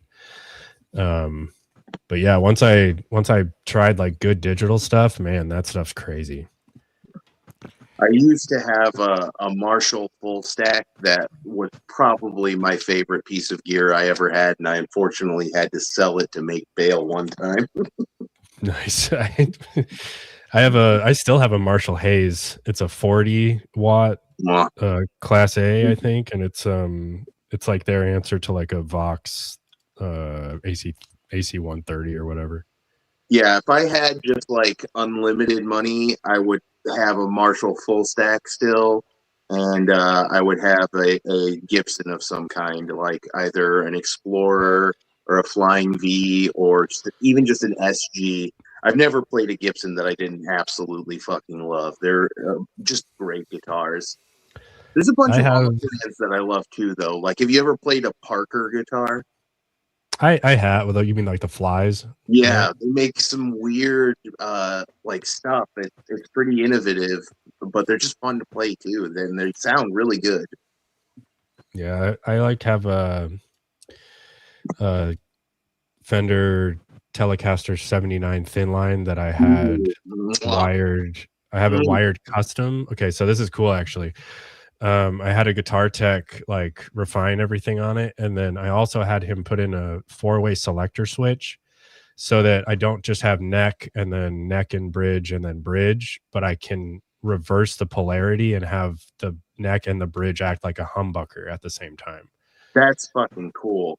Dude, it's so sick. It is That's the super coolest thing I've ever paid for, and it only cost me like $170. The only Fender I ever had was a Mexican Strat, and it just fucking rocked. It was so good. Rock, country, blues. You could play everything on it. And the fucking it had a whammy bar, and it had just the basic tuning knobs. Just a fucking Fender Stratocaster with good frets and tuning knobs and a whammy bar and a good amp, and you can just make so many different kinds of music to sound fucking lovely as it makes love to your ear pussy. Anyways, are we going to talk music all night? I'm totally happy to do that. Like, yeah, real quick, Arpit. Can you tell me, is there anything you can do? That is, if you want me to. Can I put some text on the screen? Because I did it before, but I can't seem to do it anymore from up here. Like what are you wanting to do? Like put the text on the screen, you know what I'm saying? Like somebody say something I think interesting, put it on the screen so everybody can see it. Like share your screen? No, not share my screen. Like the people in chat, right? I can put it on the screen so that it'll be on a TV screen. I've done it before, but I haven't been able to done it since that first time I did it. That is if you want me to do it. If you don't know, that's fine. I won't. Like someone said something in chat and you want it highlighted. Yeah, highlight it and put it on the screen. Yeah, who's chat? Well, I was at the time I was talking about the Parker, the guitar, and Jackie said that she had a '97 Parker guitar. Yeah, this. And I was going to highlight it, but I was just wondering if I could have that one too, the Fly Deluxe.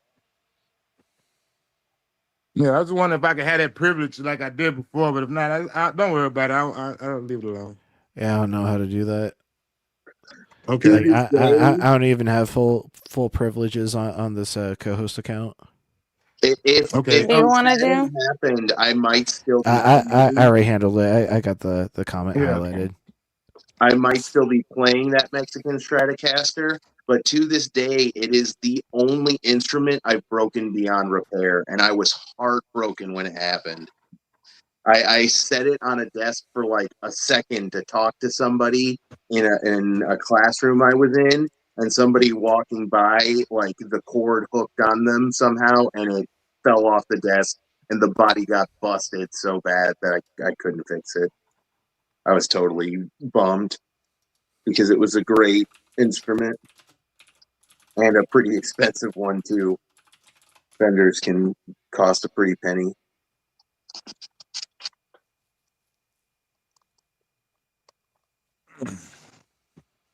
Yeah.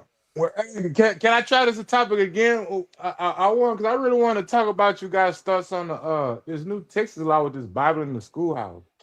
I don't see anything good come out of it. It's not the first time that a law like this has been passed, and in the past, one of the ways that it has been combated is that people then take advantage of the dissolution of the separation from church and state to benefit religions other than Christianity. So, like, get the Islamic students together, get the Muslim students together, and have them demand, the state can't favor one religion over another. If you're going to put the 10 Commandments in there, you'll have to put hadiths up in there too, or what have you.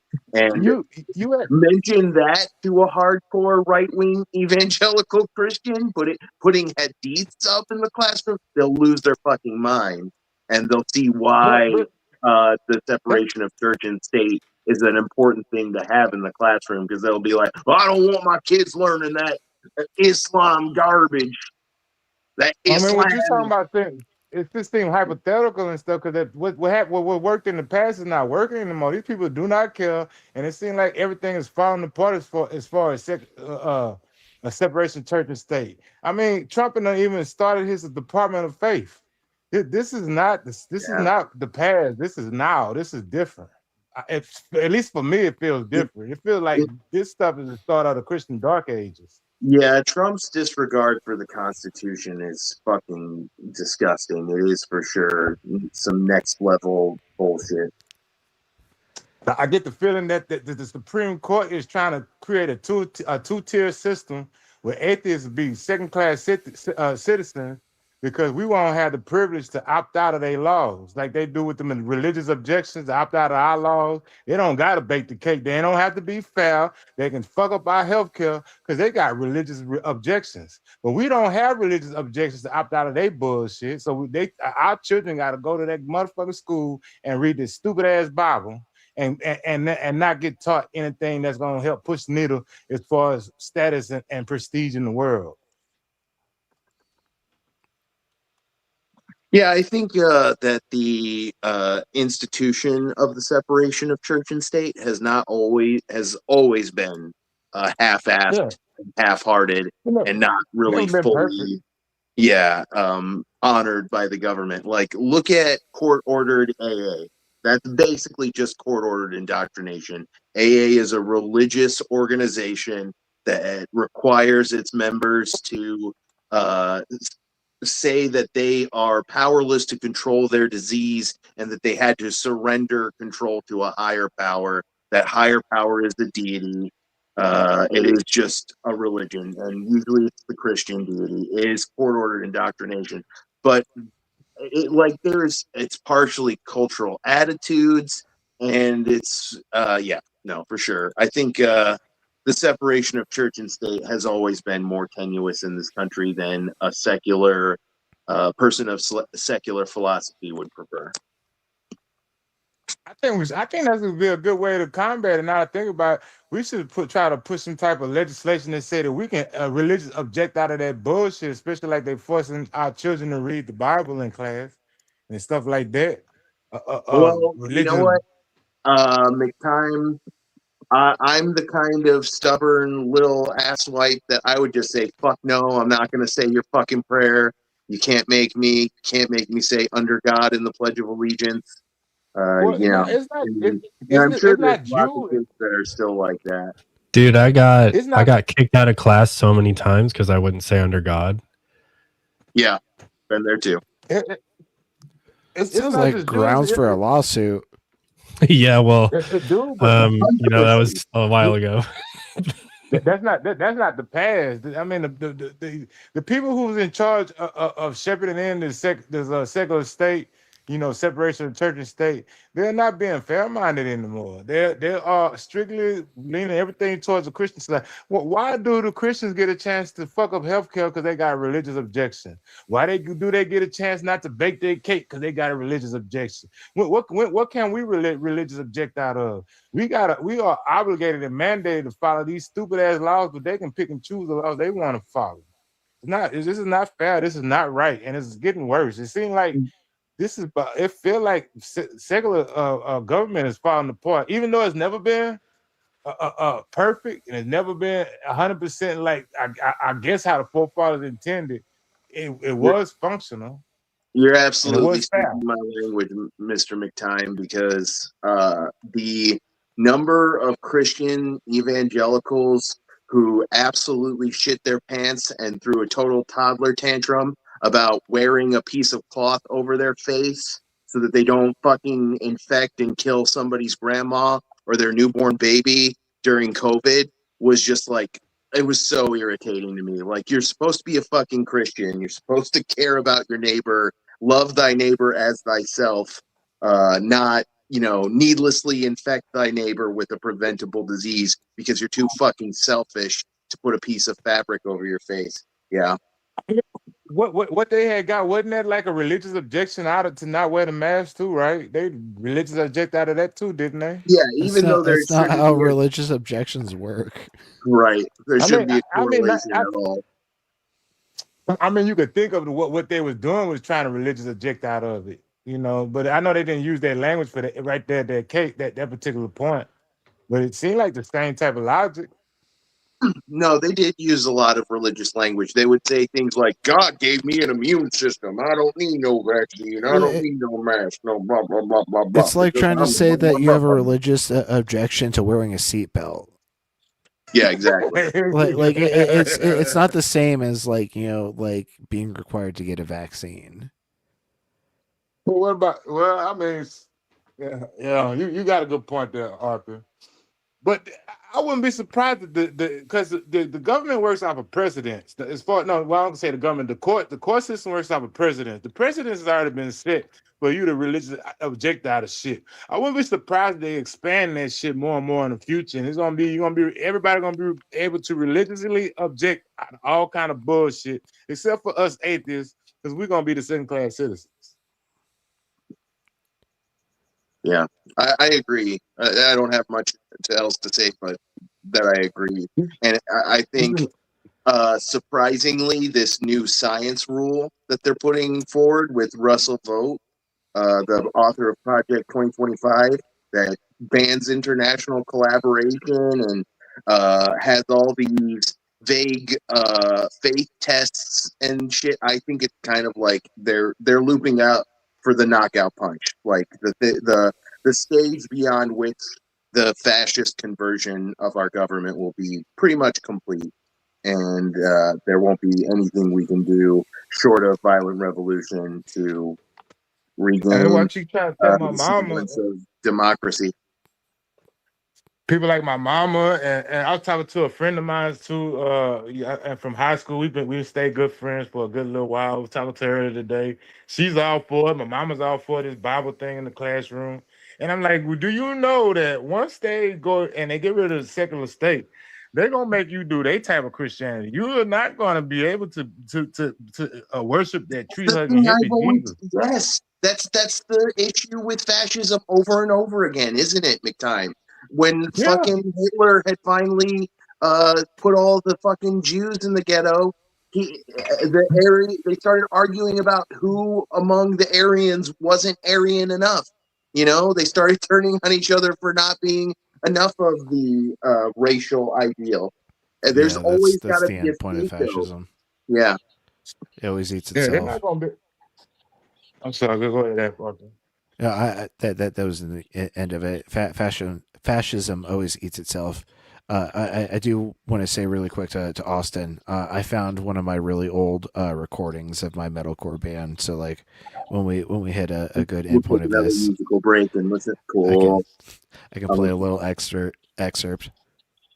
I'm not going to play the entire thing because it's like I'll die from cringe. No. Yeah, but I mean, how do we combat that? Like I'm telling my mama and them, they think that I don't know what they think. Let me stop talking like that. It seems to me they feel like that once they get everybody reading the Bible, forcing their stuff on everybody else, then everything is gonna be all right. People are gonna be happy and nice. And I'm sitting there trying to point out to her because my mother today, and this really pissed me off with her. She told me that everybody that since they took prayer out of school, that the general attitude in the nation failed. Everybody just seemed to get evil and all this stuff. And I was like, nobody never took prayer out of school. You could have always prayed if you want to. I pray. I mean, when I was religious, when I went to school, I would pray before a test. They made us do moments of silence and all kind of other stuff. And you just, everybody say their own prayer. What they took out was forcing people who get paid by your tax dollars to force it on other people's children. Because, you know, not everybody want their children to say the same prayer. Some people want different prayers. Some people want different religions. So some people want no religion. How you square that circle? Should I pay taxes so people can force my children to say shit that I don't want them to say? That don't make no sense. Why? So, but she really made me mad, and I called her out on that. And she got mad at me and hung up. I don't know if we're gonna talk for a little while. I was like, you know that's a lie, right? Nobody took no prayer from you. You can always say a prayer when you want to pray. And if you're gonna lie for this right here, then how is reading this book in class gonna improve anything? It seems like it's gonna create a bunch of liars. Yeah, people want nice, easy, simple answers, and it's just a fact of reality that all the questions we ask, not all of them are going to have nice, easy, simple, true answers. Some of them are going to have complicated, difficult to comprehend, unintuitive answers. And but there's an allure to these slogans, these catchy but wrong slogans that lead you to believe you have a solution to the problems. And it's so easy. So then you just gotta put prayer back in. And you just, it doesn't, it's like typical stereotypes. It takes like 3 or 4 seconds of actually thinking about it to see that it falls apart. It just doesn't make basic logical sense. How would it work? Like, think about an inner city school in Chicago with some kid who's hardened from poverty and gangbanging, and he's now being made to pray in class, and so now it's going to make what material changes in his life that's going to prevent crime or change his likely votes. And yeah, no, it's just absurd. Yeah, it's just sloganeering that helps just discourage thought. Basically, the whole point of it is to encourage gullibility and discourage thinking. Exactly. Well, and the gullibility is always packaged with like some kind of folksy, I don't have to listen to some scientist who doesn't know what a woman is type thing, you know, to go with it. What and you also saying, Arthur? the point of prayer isn't like to be performative, like, you know, per this verse in Matthew. But whenever you pray, go into your room and shut the door and pray to your Father who is in secret, and your Father who sees in secret will reward you. You know, prayer is supposed to be about your relationship with God. It's not about, like, you know, showing how good of a Christian you are because, like, you talk to God. I think the point of prayer is to be a barbaric ritual that summons the spirit world. Yeah, it's spell casting, right? I mean, it's thinking you can influence the universe with your thoughts, and or that you can learn everything you need to know about the universe through introspection. When really you have to extrospect. You have to investigate reality and figure things out. And that was actually a big evolution in philosophy when we realized that. When we realized you couldn't just figure things out by just thinking. That was one of the things that made Galileo what a big scientific giant he is, because he actually said, no, let's go set some balls on a ramp and fucking roll them and see what happens, instead of just talking and theorizing, right? And yeah, so I started to ramble there. I do that sometimes. Sorry. Yeah, well, prayer, and then the thing about prayer also is just like I was trying to talk about magic and whatnot. I think that the point was getting lost on Kieran and Jay Money, but they only looking at it from the modern perspective. But when you look at it from the ancient history perspective, prayer has some functionality, because, like, for people who know about mindful meditation and Buddhism and stuff, prayer works. It's a good focusing thing to clear your mind. It helps you think think better. It even helps with your body. Because I had got sick one time, and I had my lymph nodes was down and swollen up, and I felt all dizzy. I never felt like that ever before in my life. My lymph nodes was fucked up. And so but at the time I was doing yoga already before I started feeling like that. Then I started doing the mindful meditation parts of the yoga with that in the back of your throat. I looked it up and come to find out that's good for your lymph nodes. It's good medicine. It's just like working, like doing some kind of exercise for your lymph nodes, doing that and all that in your throat. And so that prayer, that word prayer has some functionality in reality where you can actually affect your body, make yourself feel better and get more healthy. I think there's a little bit of an equivocation happening there with the word prayer, but like I won't make a big debate out of it because I know we're kind of in the same position ultimately philosophically. Like if you're defining prayer as like ritualistic chanting done to make yourself feel better, then yeah, prayer works, right? Because if you're doing it that way, yeah, it works, you know. If you're defining prayer as an appeal to a deity to have that deity change its all-encompassing perfect plan, then no, I don't think prayer works. I don't think the deity exists for you to make the appeal to. I don't think there is any such grand omniscient plan. So to say prayer works in that way, I think would be wrong. But like, the way you're saying it doesn't sound like you're saying that. You're talking about no. I'm about to tell you my definition. Let me tell you my definition. My definition of prayer, all them words like that, is the words that belong to the ancient vocabulary junk drawer to describe germs, mind, and other unknowns then and now. It is words that have lost all meaning since the advent of science. That's how I'm describing prayer because it was a word that had some kind of meaning and functionality way back when, as far as to the extent that it helped you with your health and your clearing your mind. But it also was mixed in with a lot of magical type of understanding because they didn't know how. I define it the same way I define magic and monsters, a fake mythical thing humans came up with, right? Yeah. So there is a definition for it.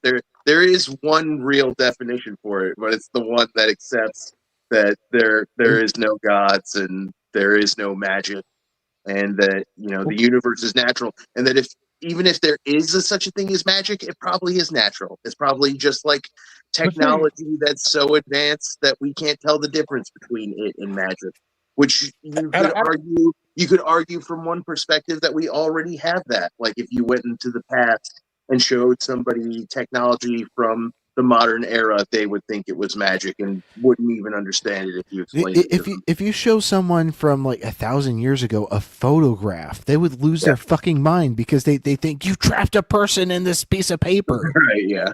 Exactly. They don't want to burn it and let the magic smoke out. But I believe so. But I don't think you get them because like magic, like I said, it goes in that vocabulary junk drawer. Because magic does have it. There is magic. Magic is science. What they call. Okay, so you can call it a vocabulary junk drawer. I just see it as the fictional drawer. Like it means same thing to me. What it would mean if we were talking about magic in the context of the world of Aragon, where magic is based on an ancient language that is the one true language, where all the words in that language are what things are actually called. The bird is called a weirda. So when you say weirda in a spell, you're commanding. So you get what I mean? Like there is. Yeah, I get what you mean, but you're forgetting about the functionality of it. You're looking at it from only the modern lens, and it lost all meaning since science became. But before that, we had science. This stuff really meant that, like cultural meaning. Well, there never was functionality to it, just perceived functionality. Just because, like we're highly superstitious creatures, and we attribute causation to things that are completely like unrelated. There was also an evolutionary group selection aspect to it, in that early hominid tribes having the ability to believe in common watchful deities helped them establish bartering relationships. It allowed them to trust other humans that they didn't know because they believed common, uniting supernatural forces were observing their actions and making sure they were dealing with each other honestly, and that it allowed tribes to have larger numbers than other tribes. And there's just a certain point at which mathematically, like a number of tribesmen, where you just have a peak selection advantage, and that was a part of human evolution, and that's part of what's called the cognitive social model of religion. And in that model, I interpret it completely atheistically, and I think anyone who is an atheist who wasn't raised a theist would. Gods, souls, spirits, magic, fairies, leprechauns, unicorns, monsters, all this stuff. These are human inventions made in prehistory because we had burning questions that we took random blind stabs in the dark at. We were trying y'all to keep looking at it from the modern perspective. Looking from the ancient perspective, they had unknowns like germs. Germs was everywhere, from north to the south, east to the west, and nobody had explanation for it. The only thing you know is you stuff. They were Stuff smell demons. bad.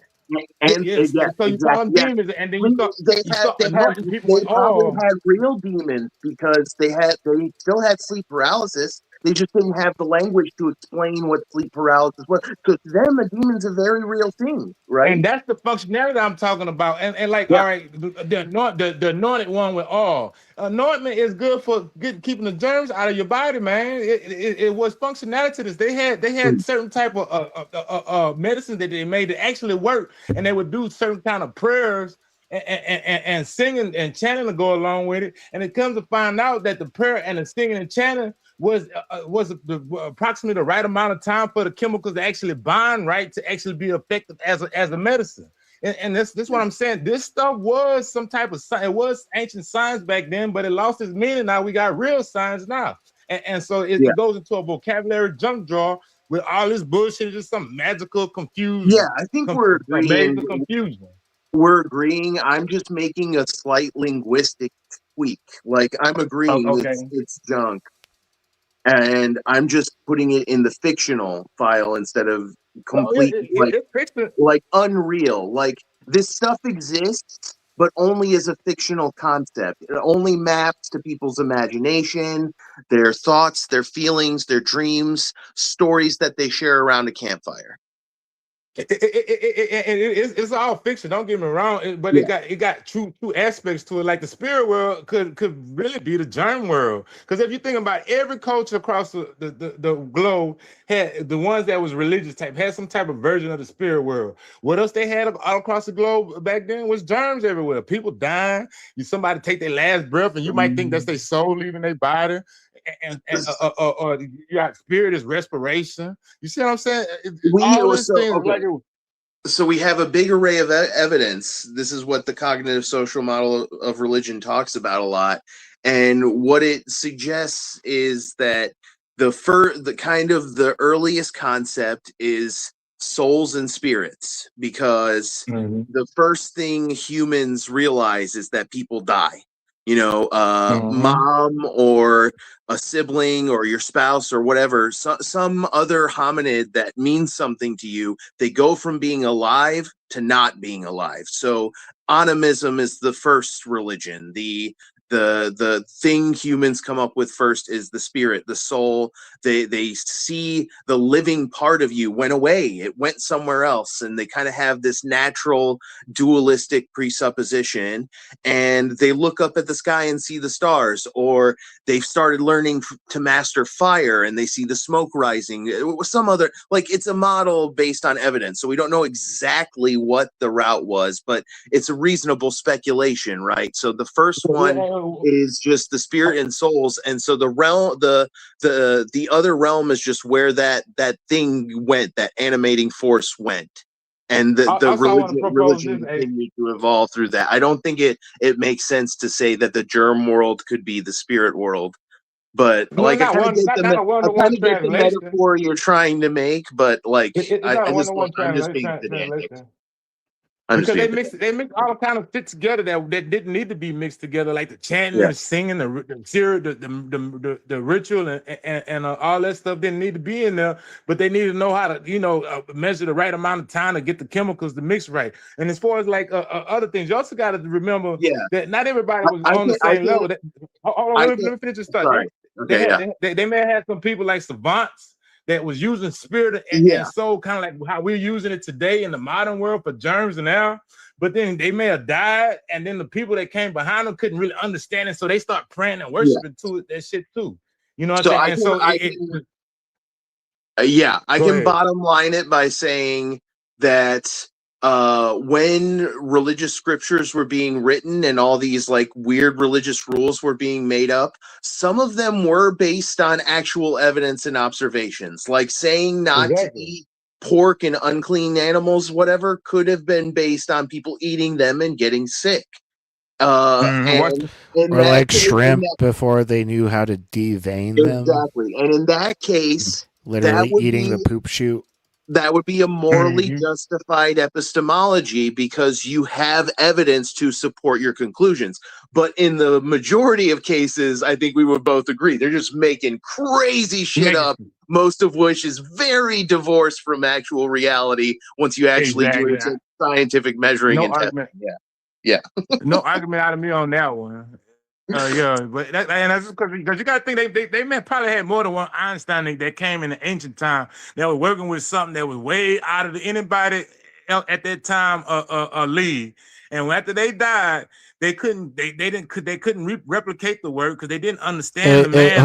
Hold on. Point of production, Jill. You've been up twice already this week. You're not allowed on the panel. So wait until next week. You've hit your limit. So goodbye. Please continue. I'm just thinking about those Einsteins in the prehistoric time. The Einstein in the prehistoric time that was above everybody league, and they had left with something. They may have called it souls and spirits and germs. Souls, spirits, and all that stuff. But they was actually more like how we are today than what they had in the past. Then when they died, the work was misunderstood, and they started praying and worshiping. Like them holidays. A lot of these holidays was meant for to know when to start planting crops and such, so that way you can be ready for the harvest. And when it's with the advent of the city, a lot of that lost its meaning and just became worshiping, just another day to worship and stuff.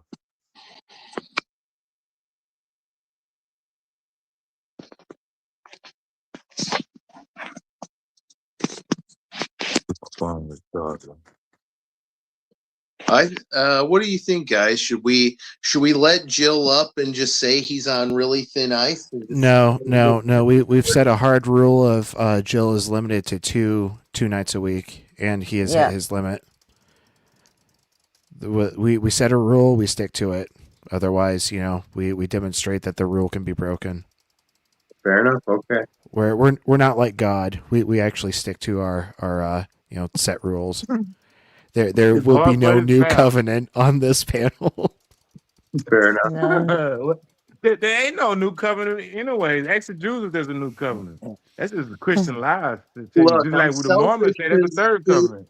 I'm selfish because Jill. If we adjust Jill's covenant at all, it will be down to 1 day a week. Period. I'm being greedy because Jill's an evolution denier and a young earther that I haven't gotten to get my teeth very bloody on yet. And I want Jill, you're not special. We don't fear you. We're just sticking to our word. We set a specific limit, and you need to understand that we've set that boundary. And you being a typical Christian, you don't understand consent. I grant that, but you're just going to have to deal with it. All right, the hosts have spoken. I will not push it any further since the hosts have said their piece. But Jill, I'm down to talk to you sometime if you ever want to come talk. Like I don't want to do a lot of lives on my channel, but if I ever do, feel free to pop by. Well, go look for him on Robin's channel because apparently he trusts her and not us. So Interesting. Yeah, that's another thing, Jill. Like, if we're so untrustworthy, why do you try to come onto our channel all the time? It seems a little strange that you refuse to do your debate with OE here. Yeah, like you constantly want to be on the panel. Very, very curious. He's trying to give us some pushback, and I'm all for it because if his pushback sucks, it makes our position look better. And I'm sitting there reading. most of the pushback I've seen from him does really suck, like profoundly, like younger creationist level suck. But anyway, I'm sitting there reading. I'm sitting there reading God's son post in chat, and he talking about a word is a word and God is a word. But what is the importance of a word? Words gonna be truth for lies. I don't care. A word ain't shit to me. I want the truth.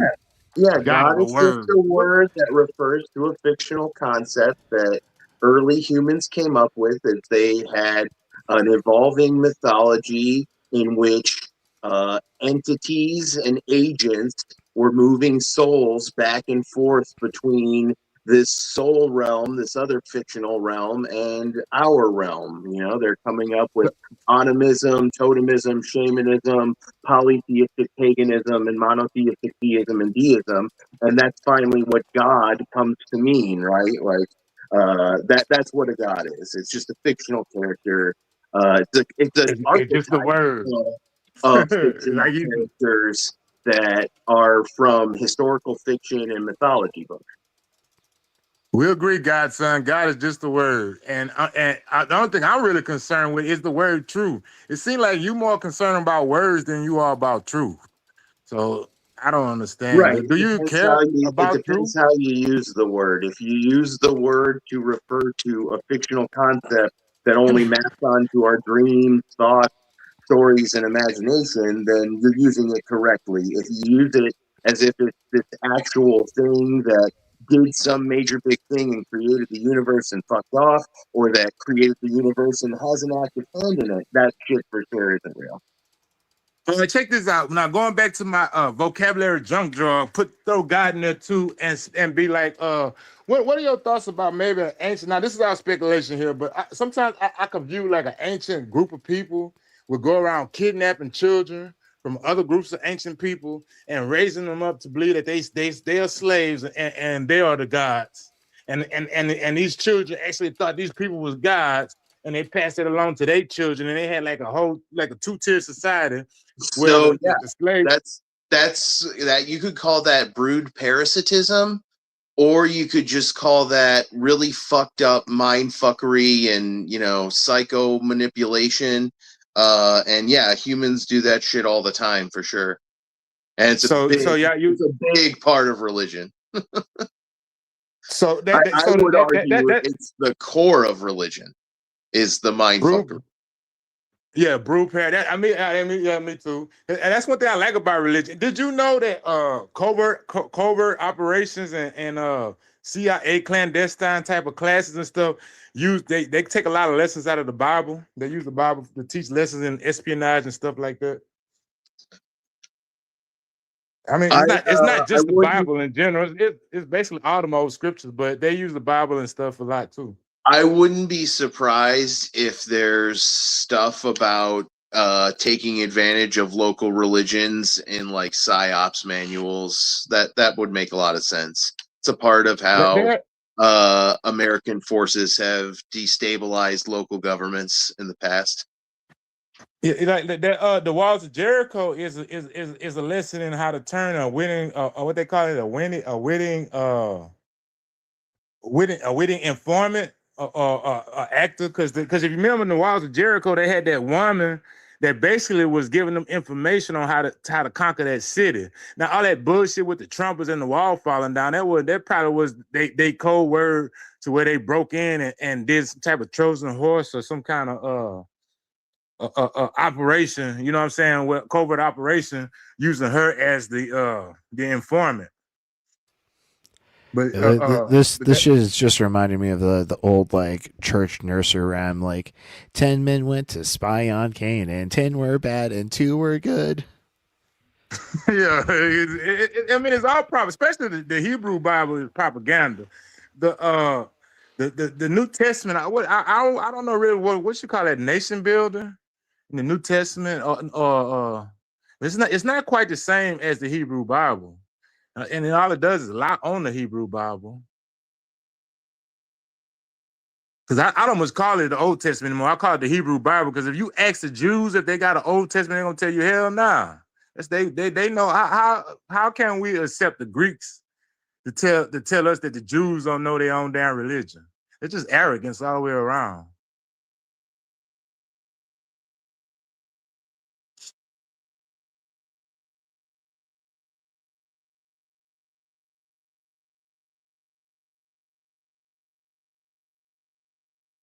Oh, so Jesus is Lord saying atheists because they are cowards. They do not like engaging. Don't engage. Don't engage. Don't encourage him. Oh, that's Jesus the Lord is Jill. Yeah. He's He's crashing out in the comments because it's the only like tiny amount of power that he thinks he has. It's cute watching him, crash the fuck out. So yeah. That's a great guys on there. Please forgive me. I forgot who that was. Nobody. If you want to get his attention, he's in chat right now. I saw you trying to get in the back chat.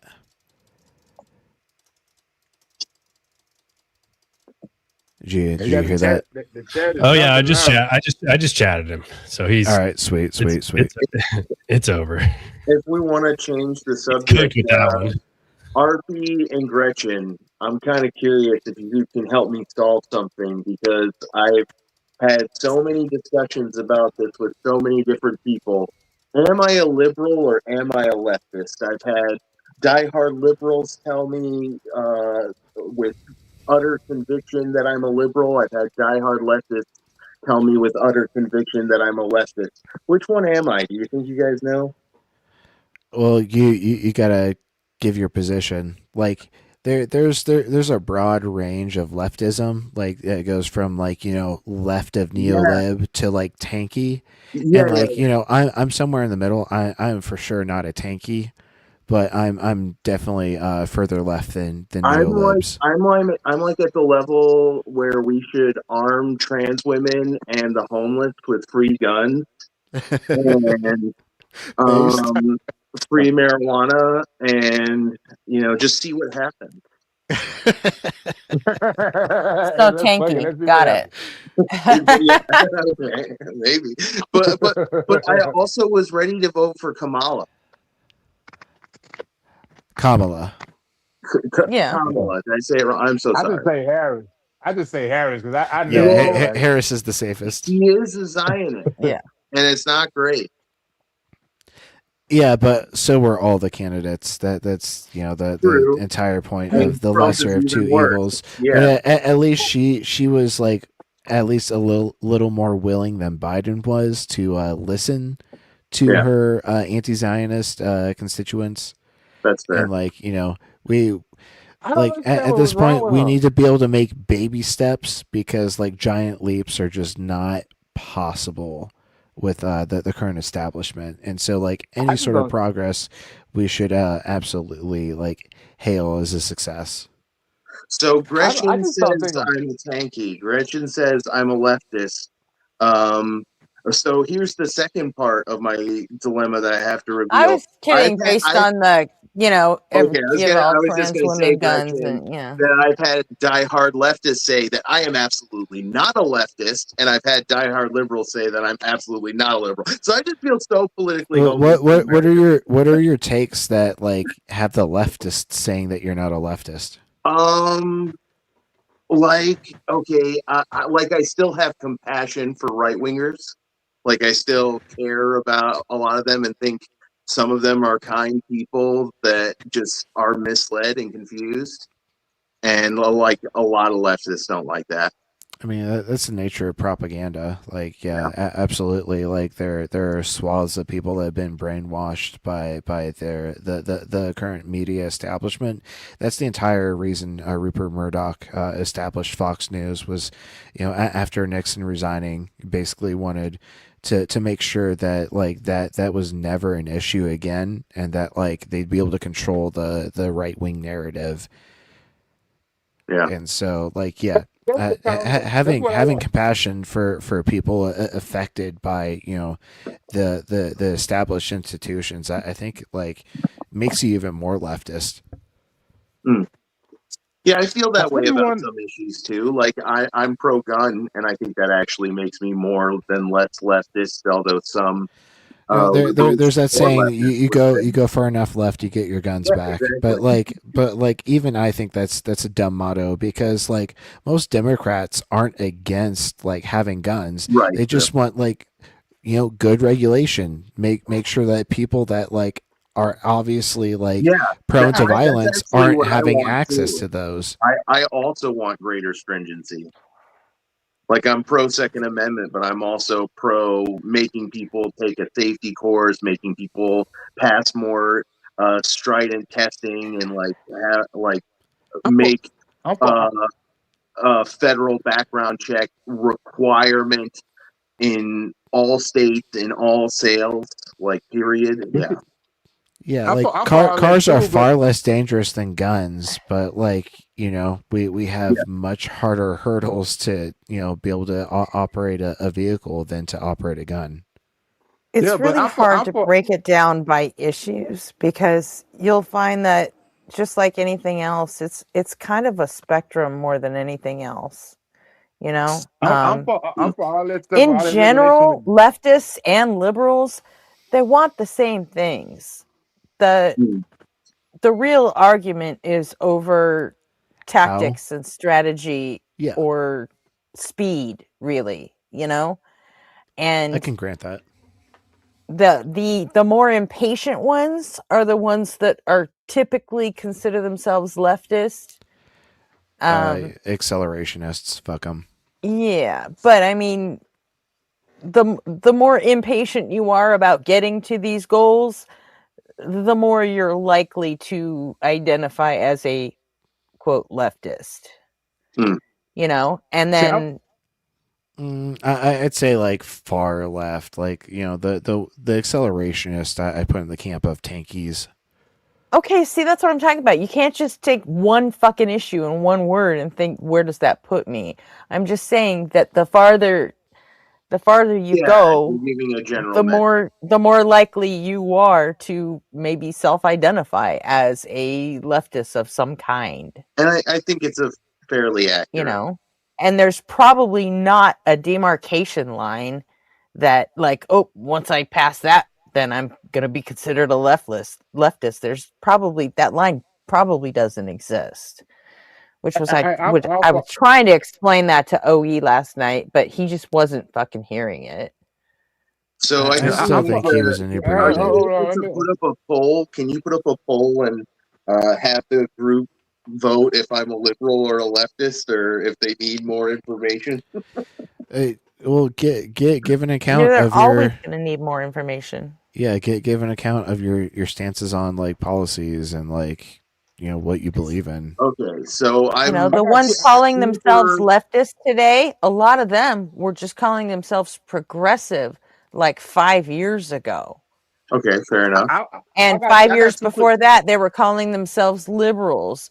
And so what are they going to be calling themselves 5 years from now? It's like probably communist revolutionaries. Who the fuck knows? I don't what's know good, who J Omega Moo? is. J Money. J Money. Wu-Tang Gretchen, Clan ain't nothing to fuck with. do you recognize No, I've that? never heard of Omega before. That's a new name for me. All right, everyone. I got 2 quick points though. Hold on, McTime. Point of production. Let me introduce a new name to the stage. All right, Omega. How old are you? I'm 24. You're 24. Okay, and you want to be called Omega or something else? Yeah, my name is Omega. Okay, and what brings you to the stage tonight? I thought you all were discussing God's existence, so I just clicked. Yeah, Oh, great. Omega's been here before. I remember you, Omega. What's up? Oh, has he? Yeah. Yeah, what's up? I have joined this live stream a few days ago. He's a theist. Okay. Oh. So Omega, What's God's question? what God do you believe in, and why should we believe in it? he's a theist who also really likes science and was talking about his ideas about how science relates to theology, if I recall, right, Omega? Not actually, because I'm an agnostic. I'm not a theist. Oh, okay, yeah, that's right. Sorry, thank Well, you for correcting me. agnostic is not the middle ground between believe it or not. Can't you either believe something or you don't. So you can't use agnostic as a middle ground. Either you're agnostic theist or you're agnostic atheist. But you can't just be an agnostic. I think you I said don't, he leans I don't know atheist. if I agree with that. I don't know if I agree with that. I think I mean, agnostic what's means what it go means, you ahead. know. What's No, the I middle mean, ground between you believe something or not, J Money? Either you believe something or you don't. There is no middle ground. not knowing, you know what I'm saying? Not knowing, because if you take a Yeah, positive or a I negative don't know, stance, and I don't believe. You don't no, know, but and you what I'm believe. saying. So No. Here's what I'm saying. Agnostic is a stance on knowledge, not a stance on position. No, what I'm saying is not either way. We both don't know. This is why we say the only real honest answer is the agnostic position, because no one knows for sure. No one Incorrect. knows for sure. They're agnostic theists. They're agnostic atheists. They're agnostic yeah, theists, and you they're believe agnostic in it. I No, atheists. don't. I've heard of those distinctions. I just don't agree with them. Like I've heard them explained. I've heard them Do you believe there's a broken God? down. I just don't Then agree with you just reject the linguistic definition of the terms. No, it's not Do you that. It's believe like, there's a God? all right, it maybe is, but who you talking to me? If I believe in God, McTon? Yeah. Do you believe there's a God? Yeah. I believe in God. I believe in a So you're God. an agnostic Big theist. God. You believe you don't know there's a God, but you believe in things you don't know. I No, don't believe in things I don't know. what I'm 'Cause saying I don't is know to believe in me it. believing in it makes me a theist. You understand what I'm saying? Exactly. It doesn't come into play. Is what I'm saying.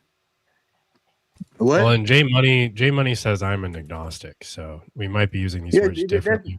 I hate they No, try to hide behind that what agnostic, I'm but you can't saying hide is, behind it. if you You believe, believe right? in something or you don't. If you believe, then you're a theist. If you don't believe, you're an Exactly. atheist. If you're in the middle and Exactly. you don't know, and if you don't know, you're agnostic. I'm not telling you that No, I no, don't know. no. You You say understand you what I'm don't saying? know, right? You say you don't know, yet you believe, right?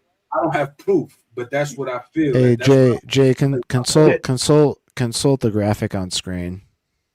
Yeah, Yeah, let's break it down. 100%. Jay, Let's break it you know I love you, but you get a couple of terms just mixed up really bad, down. and this is one, as well as deist. It happens. It's like a Punnett square situation. I mean, listen, I get it. The agnostic. No. Not Before you extrapolate, please read the graphic on screen. I'm reading. I'm doing exactly that, RP. I'm literally reading. I'm just saying it is not possible to be 100% certain agnostic. That was the part I was just talking about now. So are you saying that about like it the says it on the specific screen. proposition about God, or are you saying that about any sort of belief? Well, the God proposition. So Okay, I might be able to grant that. Looking at the J agnostic, Money. what happened? Go ahead, finish your thought, man. I want to just add something after you finish your thought, but you was Nah, talking first. My bad. go ahead. Don't worry about it. Don't even worry about it. Go ahead. What you was gonna say? Okay, well, my position is I don't know 100% certain there is no God, so I just don't believe in what I don't know, and I'm not gonna believe in it until I know about that God. There could be a God underneath somebody's bed. There could be a guy hiding in somebody's cabinets. There could be a guy that's over there on Mars. I don't know, but all these guys that I came across thus far, I don't believe in because they all fake. Because you need evidence, right? You need some real evidence, some real concrete proof. Until No, then, you not don't necessarily really know. evidence. I work off a reason. I work off of logic, but they don't never have no reason and logic good enough. Because like you got to keep in mind that these guys, that especially like the Christian guy, he wants your foreskin, he wants your life, he wants 10% of your income, and he wants to molest your children. So I don't think they have never gave me a reason good enough for all of that shit. They talking about God is a word or stupid shit like that. That's not good enough for that. McTime, here's the thing though. That was incredibly outrageously big. That's the thing though. Like you're saying that, but it's like, do you believe or you don't? If you didn't see enough, all right. So then that makes you an atheist. There's agnostic. Have you ever heard this quote in the middle? Money? Have you ever heard this quote? Religion was born when the first con man met the first fool. That's this is what I'm saying. That's analogous to something I always say, Austin. I always say that religion was always made to fill in that built-in column that we have in us. That we want to be curious about what came before. So religion was the answer to that, to manipulate. And this is what I love about you, because you are smarter than a lot of the theist apologists I interact with.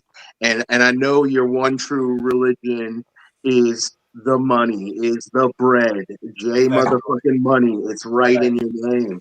That's a fact. Yeah, I mean, what I can say about you, the philosophy of the religion hold on. money is that life is a closed case Austin, sandwich. hold on. Let's let nobody have the floor. He's been quiet for quite some time. Well, all I wanted to say was I have a problem with this diagram. Like a Gnostic theist or a Gnostic atheist are not saying they're 100%. Well, maybe some of them are, but it's not necessarily saying that you're 100% certain. It's just saying you have justified knowledge that there's no God. I can agree with that. Like that to me is troublesome, but that's all I wanted to add, really. My theism Maybe I can said find a don't better say there ain't no graphic. God. Oh, My this theism just one said, might I be don't more know if there's based. a God or not, and so I'm not going to believe until I know there's one. That's what my theism said. I'm not saying there is How no about God. this? Is this better? Nobody? Yeah. So they're justified, so they make the claim. Yeah. Lit. Okay, I'll save this one instead. Yeah, I think nobody makes a good point, because there are, I generally identify as an agnostic atheist, but there are some God claims I would say I'm a Gnostic atheist. Like, I think the Bible God is impossible. Oh, yeah. I think a God with a brain that doesn't have a physical substrate is impossible. I would say I'm a Gnostic atheist about those kinds of God claims. Right. Specific God claims, like I definitely take that position, but like me too. some general God claim that like I may have never even heard of, I am agnostic to, just because like it's impossible to know every single concept that is perceivable. Of God. So if you got a God out there that you don't think we ever heard of, please call in with that God and tell us about it, because we want to know if it's real. I want to know about it. I may not worship it, but I at least want to know about the God that's underneath your bed. I've heard a lot of incoherent God claims, and some of them are really entertaining. Like, yeah, by all means. My thing is this. No one can prove it. That's it. Like, that's just what it's going to boil down to. No one can ever prove it based on our metric. All right, so if you can't prove it, then it's irrational to believe in it. This is what I'm saying. So that's why I say the only honest answer, the only truly rational, honest answer is the agnostic, who's in the middle, who doesn't make a pick, who doesn't say there is a God. No. It's only rational to believe in something if you have reason to. Yeah, and then you sound like a Gnostic. It's more rational to adopt the null hypothesis. But my reason might not be a valid reason to you. You get what I'm saying? Like, that's what a lot of people believe in things. And no. There is no subjective validity. It either is or isn't valid. I mean, it could only be subjective validity when you can't prove it tangibly. You know what I'm saying? Like, you can't. You either have reason or you don't have reason. I mean, what is your reason? The reasons that I feel are valid. You understand what I'm saying? And that's why I'm rolling. No. There is no I feel is valid. It either is or is not valid. Validity is not subjective. The thing. No, that's not the thing. Validity is or is not. That's the nature of logic. You can say that and apply it to everything. I absolutely can say it because it is the truth. Validity is or is not the case. Let me know when I can. Why are we letting J Money smuggle in gnosis? He's smuggling gnosis on something he said he don't know. He said he know for certain that you can't prove God. That's gnosis. He has knowledge on God, so you are not the theist. If you don't know about these guys, they may have a God that can hold on. Omega, hold on. Omega, this is a panel, so like you know. Start speaking when you have something to bring it up, but like we're not gonna like give everybody like 30 seconds to talk. Like, that's boring. Just jump in where you can. If you have something to add to the conversation, go ahead and start talking, and we'll try to respect your time. But like, this is a panel. This is the nature of a panel. But I like to say J Money is. Oh, go ahead. Go ahead. I'm sorry. No, I was going to say, Mick Tom, you give your response, and then J Money should have the floor to respond to Jay what Money you're is saying. smuggling notes on his guys. He's saying you can't prove you can't prove God. Like he knows about all these guys that all these people have. So he has knowledge on God. So he's a Gnostic theist, which is fine. That is, but how do you know about these guys that you don't know about? How do you know that there is a God out there that you can prove?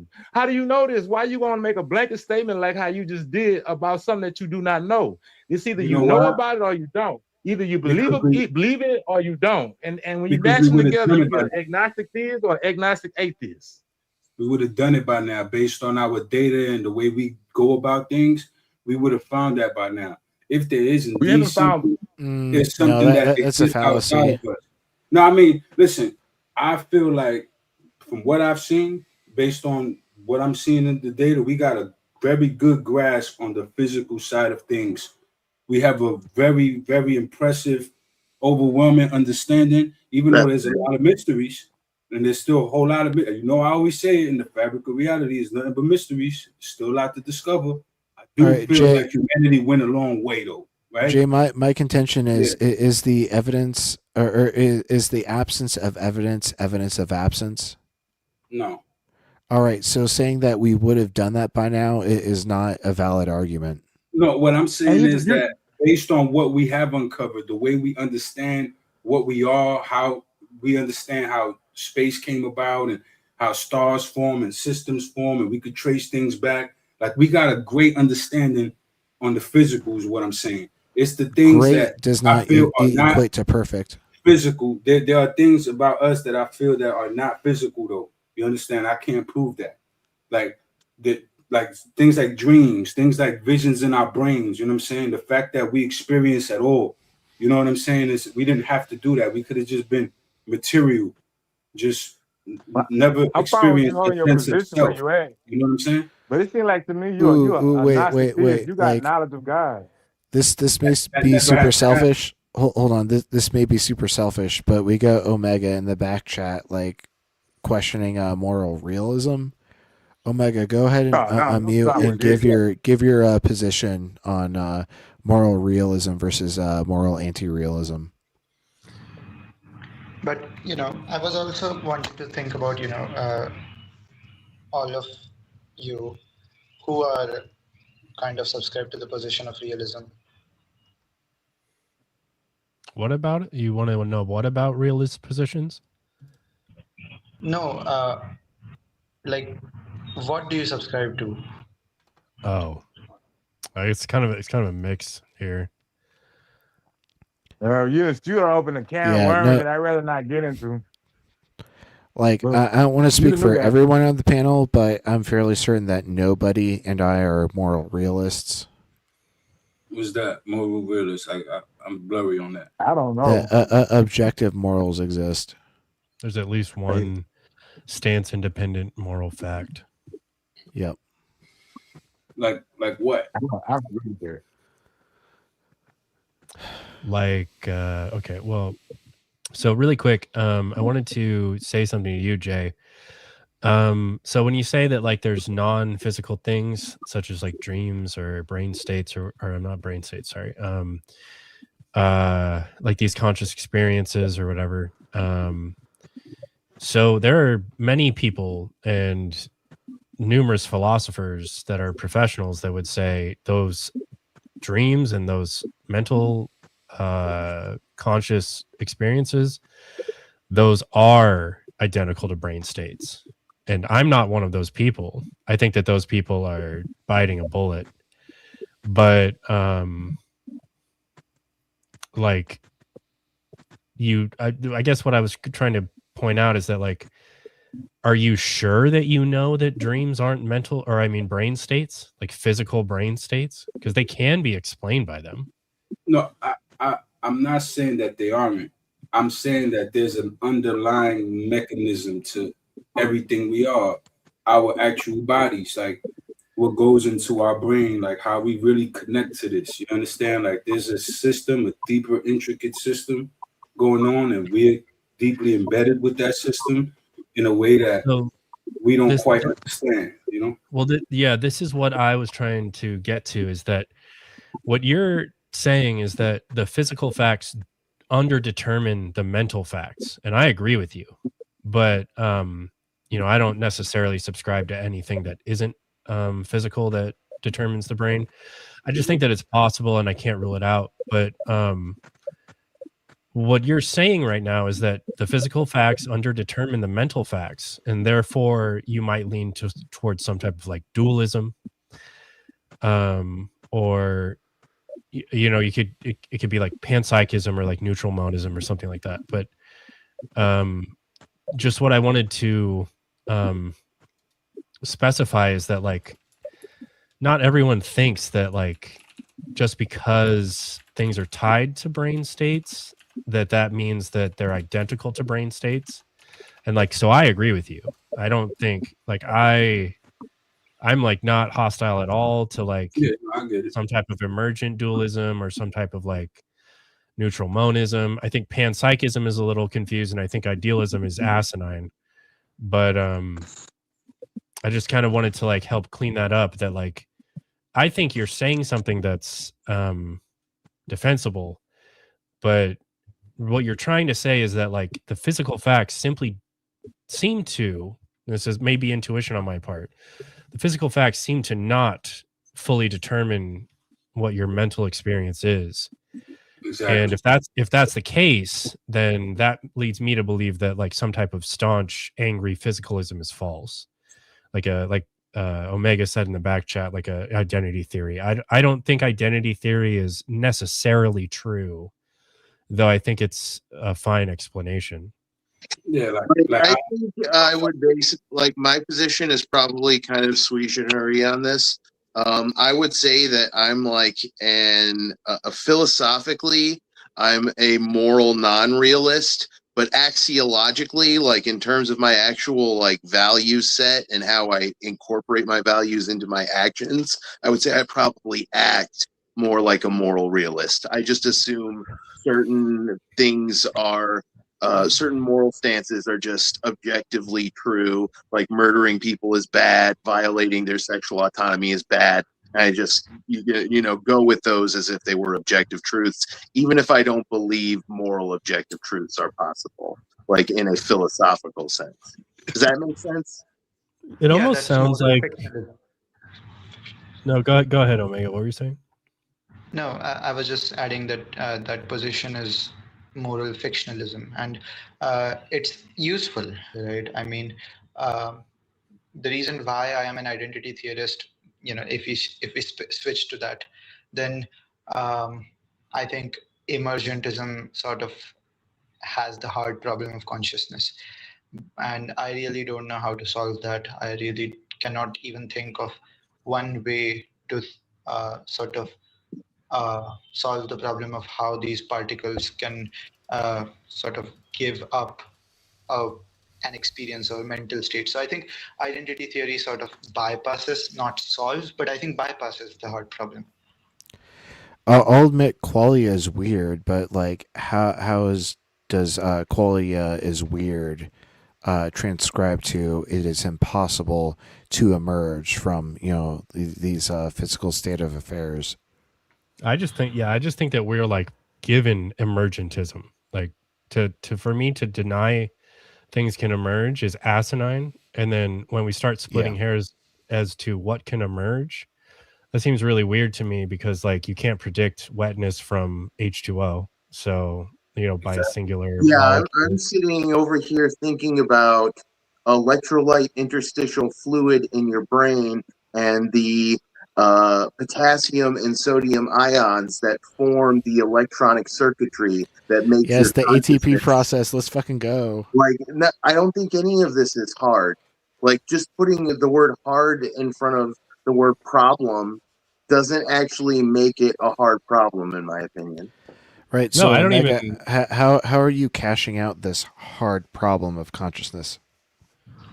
So, hard problem of consciousness, I think, is just to be able to explain how from non-mental systems, mental systems emerge in a very strong sense. Like if you just think emergence. That's what Wait. explains it. Wait, Yeah, hold on. you get enough of these squishy carbon atom constructed things called neurons in the right arrangement, and give them enough calories, and you get some consciousness going. Because this electrolyte interstitial fluid in their brain is moving around potassium and sodium ions and making electronic circuitry that brings the meat pile to life. That gives it basically a biological computer in its skull that helps it figure out, food, smells bad, maybe not eat, and then over time, evolution improves this thing to the point it looks at the ground and asks, how long has that freaking been there? You know what? I bet I could figure this out if I think about it a little bit and started doing some science and shit, right? Yeah, I see consciousness as basically a management system for all these, stimulus inputs into our neurological systems. Yeah, exactly. Yeah. Yeah, that's fine. But I don't even well, you said something, Omega. You said, why would mental, I'm not sure what you said, but why would the mental, whatever the next word was, why would the mental emerge from the non-mental? What did you mean by non-mental? I just meant something like a table or a chair which does not have experience, or atoms basically that do not have experience. Yeah, those lack neurological systems. Those things don't have even like the relevant explanatory power that a physicalist would have use of with the brain, or like an octopus, right? Or like I don't know, a starfish or a jellyfish. Maybe a jellyfish isn't conscious, or a starfish, but I think an octopus is. And I feel like do they have a central brain? I don't think they do. They do. They not only have a central brain, they have a brain in each arm too. Oh, right. So they have like a web system of, that's what I was thinking of. Is that like it doesn't look like ours. And like, so no matter how the consciousness capable material is laid out, it could be like a fucking blob in space. I don't fucking know.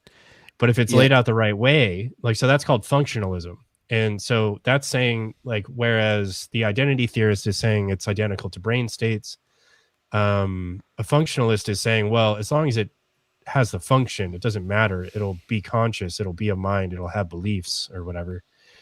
But see, like, so I'm coming at this from a different way. And like, obviously chairs and tables, that's like, when you say those are the non-mental things, well, it's trivially true. They're not going to have consciousness emergent from them, right? So like, is there an example that could potentially be tied to consciousness that you would define as non-mental, that would then justify the problem of hard consciousness? Like, why does the brain have, consciousness and it's physical or something like that? But one quick thought, please. One quick thought, please. Keep your memory. Keep it whatever you got in your memory bank. I just want to point this out. We got a new guy, Blue Phoenix ID. He got a lot to say about atheism. I don't think he is an atheist, and you are more than welcome to come up and tell us why are we so the way. Why? How do you know so much about atheism and how we think? Are you an atheist? That'd be great if he came up, because his comment was hilariously bad. So they're probably just a blowhard in the chat, though. Oh, you're not new? New to me. I'm sorry. Well, so Omega, do you have like an example that isn't a chair or a table that does exhibit a problem bridging the gap to emergent consciousness? Because a chair and a table, they'll never be conscious. So yeah, I don't mean that emergentism can be like demonstrably be false, but I'm just saying that the process of emergence is something that is very difficult to be explained. Rather, I will go for a simple way to just say that they are identical to the brain states. I don't have to explain the emergence. Even if you say that, it might be difficult to explain to a layperson, but I think you can explain I just don't even know about that. Like, is it hard to explain why H2O is prone to adhere to things? No, I mean, it's difficult to, like, if you explain Like if you take my brain and if you explain every single event that is happening in my neurons and everything that is happening, the potential difference going and the electricity flowing here and there, every single thing, but you haven't explained a single thing about my experience. So I'm not saying that, I'm not saying that emergentism can be false. I'm just saying that to explain emergentism, it's extremely difficult. Rather, it is easier to say that, they are just identical. Well, extremely difficult does not equal impossible. Yeah, Well, obviously. I also don't know. I also debate- don't in a know. Like debate you said, like another or thing where something. you said that it's not the case that any of the experience has been explained. I don't think that's true. I think that there's many experiences that can be explained by like neurology. Whether or not that's the whole of consciousness, or whether or not it even explains all of experience. One quick Like question. those are One quick question from chat. different I to just me. one quick question. Excuse me. Let me get one quick question from chat. Omega, are you Christian? No. Okay. All right. Carry on. I'm sorry. Nobody. Carry on. No, you're good. So, I think that physicalists, like identity theorists, have a lot of like relevant. Like, didn't you just say you're an identity theorist? Yes, I am an identity theorist. That's a physical interpretation of what consciousness is. Yes. So then, what are you talking about? I'm just thinking that identity theory is a simpler theory than emergentism. I'm just talking about that. Oh, I see. So so your problem is that there could be. You're saying that something non-physical that's like a cloud of consciousness outside of the brain emerging from the brain is your problem, something like that? No, but if you're in a debate with a theist, for example, and if you're both talking about consciousness, and if he's arguing that consciousness somehow points to God, you will have a difficult time explaining him how the brain states can give emergence to consciousness. Whereas it would be much more simpler for you to just say that brain states just are mental states, and the debate would be over. Like it's Okay. even more convenient, actually.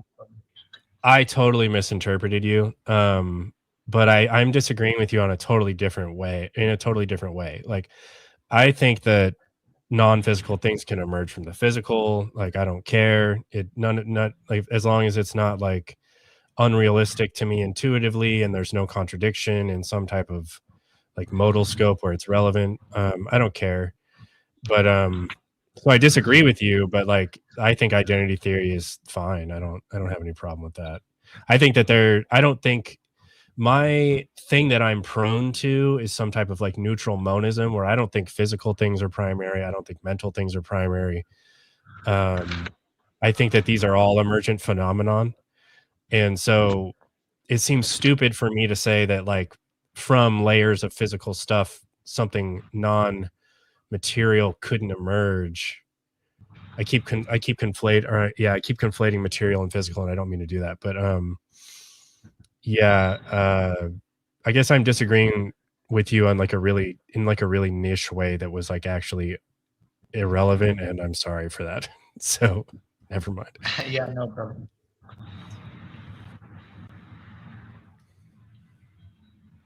Dade, I see Dade Murphy in the chat. Dade's awesome. I love Dade. I'm going to take a second to push back against you a little bit here, Dade, and have a rare moment of disagreement with you. I think Jay Money isn't too bad. He's at least not a science denier. Jay accepts evolution. He accepts that the Earth isn't flat. He accepts the ancient age of the universe. And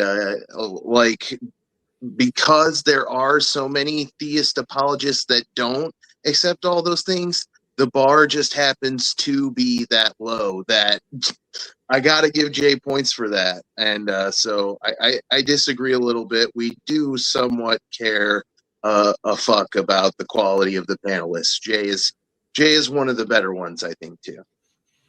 Jay is great, dude. So look, Jay Jay may bite bullets, but they're the same bullets, Mhm. and he's still humble. He's still like it. He's consistent. He like I don't know. I don't understand Yeah. the Jay Money hate ever. Like he's dope. Yeah, no, Jay, I appreciate you. That's my Like you dog. do remain consistent, even though like I disagree with your epistemology. But Yeah, like that was- your We all love consistency some J Money. is absolutely admirable. But you But know me, yeah. Dade. I'm irritatingly curious. So if you want to sell me on J Money's actually bitch made, come on up, make the case. I'll hear you out. And J Money can take a rhetorical punch to the fucking He face can. and He's get up tough. and fucking give it right back. And He does. He has some constitution. and in him. you can't put that down no matter what. I mean, it is what Yeah, I it is. disagree with. Everybody We gonna have love you, J Money. We Thank Yeah, you love making a big you. splash in Love- chat, love brother. I you can back. tell. Look, I And just Jay try to be fair. and Jay, I can't wait till the day that like we're able to share a blunt, you know? Nah, Yeah, we will, I man. try to be annoyingly fair. We should do that. Like do a meetup or something like that at some point down the line, whenever. I mean, Fuck yeah. When I'm on the East Coast, I'll definitely hit you up. have a dinner or something. That'd be nice. But yeah, like you're gonna have haters. Like you see dude come around, that don't even faze me because if everybody like you, then you doing something wrong in my eyes. Like if every single body like you, it's a problem. Like there's gonna be Exactly. that don't like you, and that's fine. He's entitled to his opinion. That's how he feel. More power to him. They got people that hate your success and your effectiveness. You know, just because you're doing something successful, you're being effective at what you're doing, and they got people that hate that because they don't want you to. They want to be in your shoes. Let's not adopt the DJ Khaled suffering from success philosophy. Hey, Date's got a great channel. Real It's doing key. very well. I would recommend it to everybody here to go subscribe to Date's channel. It's irreverent. It's funny. He's got a great voice and he's very charismatic. And yeah, so no hate towards Date at all. Just a rare moment of slight disagreement about the quality of a theist. Nah, no doubt. I mean, he been one of my longtime haters. I've seen him, shooting shots. Oh no! Did I start a rap beef? No, nothing like that. Nothing like that. It's not the first time, but it's all good though. You know what I'm saying? As long as Death you know, Row versus Bad Boy Records. Let's go. At the end of the day, hey, look, you know me, right? There's a lot of people you've heard and you forgot. At the end of the day, I stood in your mind somewhere. But you could remember that. We need to do an epic rap battles from history with J Money and Dave Murphy. Anyways. So good. So I what God do you believe freaking in? love epic rap battles from history, by the way. I don't know if anybody else on the panel enjoys them, but they're great. I'm an early YouTube nerd. I get the reference. Yeah. I've seen that before. But McTime, are you asking Jay what God he believes in? So I want to ask the new guy. I love Omega. He epic says rap not battles. No, And even Omega- though I don't Omega's- love anime so much, my favorite one was Vegeta versus Pikachu. Or Goku versus I forget which one it was. It was one of the Dragon Ball Z guys against Pikachu. Yeah. It was great. That's funny. I thought that was fucking hilarious. But McTime, Omega said they're agnostic, so they don't necessarily have like a God belief, but they leave like space open for it. Omega, please correct me if that's a mischaracterization in any capacity. Yeah, please. Yes, I leave open, but I'm agnostic in the sense that I don't think either of the side is convincing. But how can you find a middle ground between believe it or not, man? Because either you're gonna believe in God or you don't. So which one are you? So I'm basically suspending the belief in the sense that I don't know, right? I think there are no good arguments for the existence of God. I think there are no good arguments for the non-existence of God. So I don't know. Listen, you sound like an atheist to me. That's what I'm at. That's what I believe. I don't believe there are no good arguments for the existence of God, and I don't believe there's no good arguments for the non-existence. But I don't believe in things that I don't know. I'm not gonna sit up there and pretend like I know about some God that I don't know about. Start calling some names and reading some silly books because everybody in my area code likes that book. That's not what I'm gonna do. I just gonna do what I think is true and right. Right. So, but if I think I know how to make some headroom. Omega, what is your definition of God? So, the general God, maximally powerful, maximally good, maximally, knowledgeable or something like that. Though I'm So the skeptical about knowledge, triomni God? not omni. It's like I think that omni is quite a bit misleading. But Okay, that's why you made the maximal distinction. Okay, and so say I define God as a personal ultimate foundation. Would you agree with that? yeah.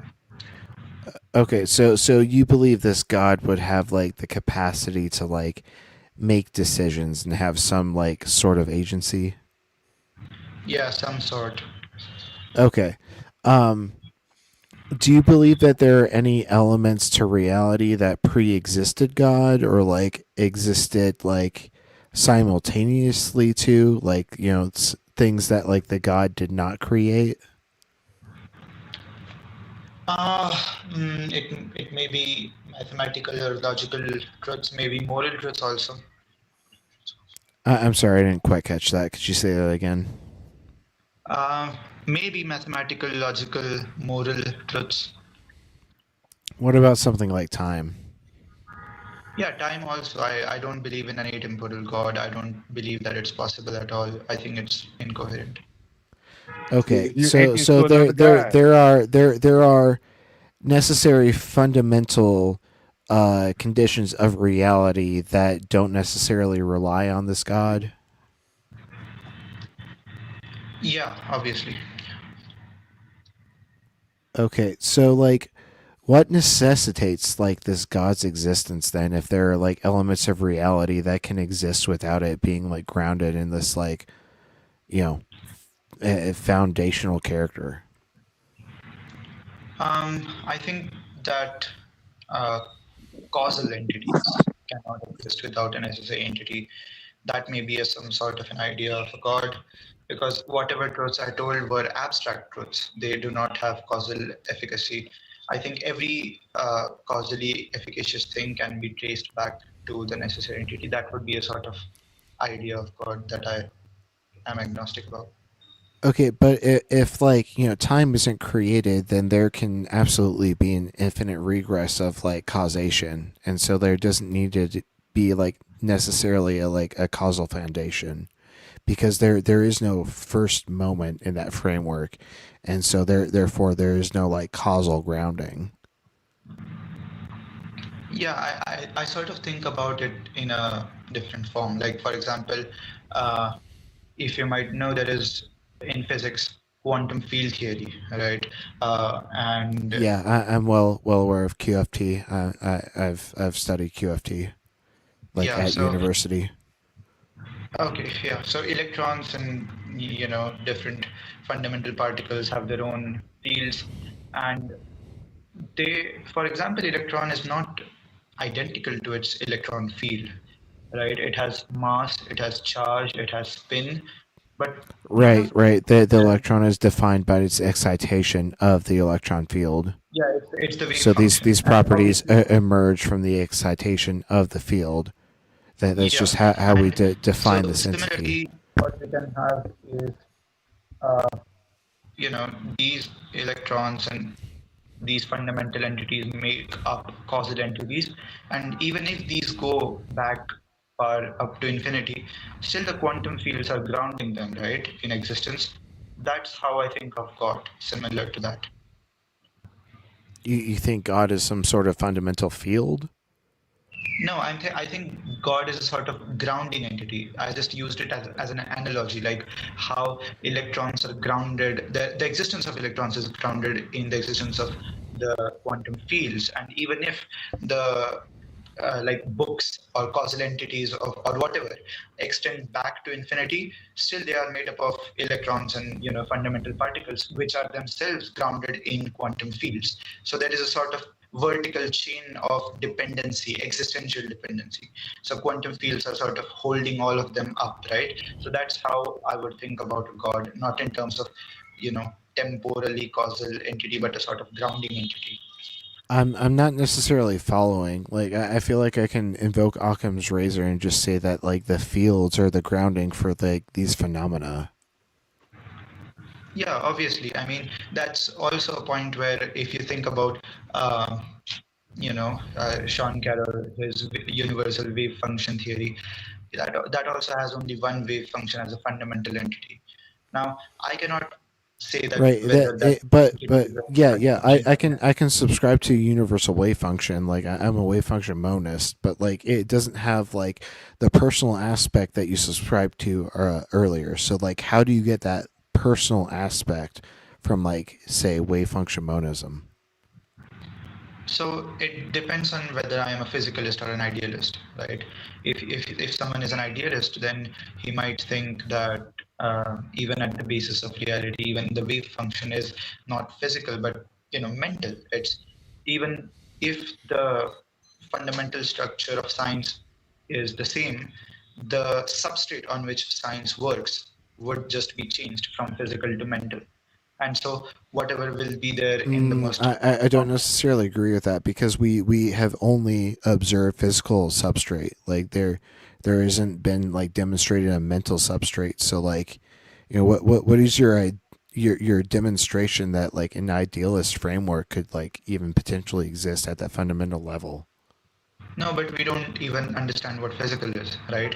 There's We no. absolutely do. We're able to like actually like measure these quantum fields. That's why QFT is such an established field in physics.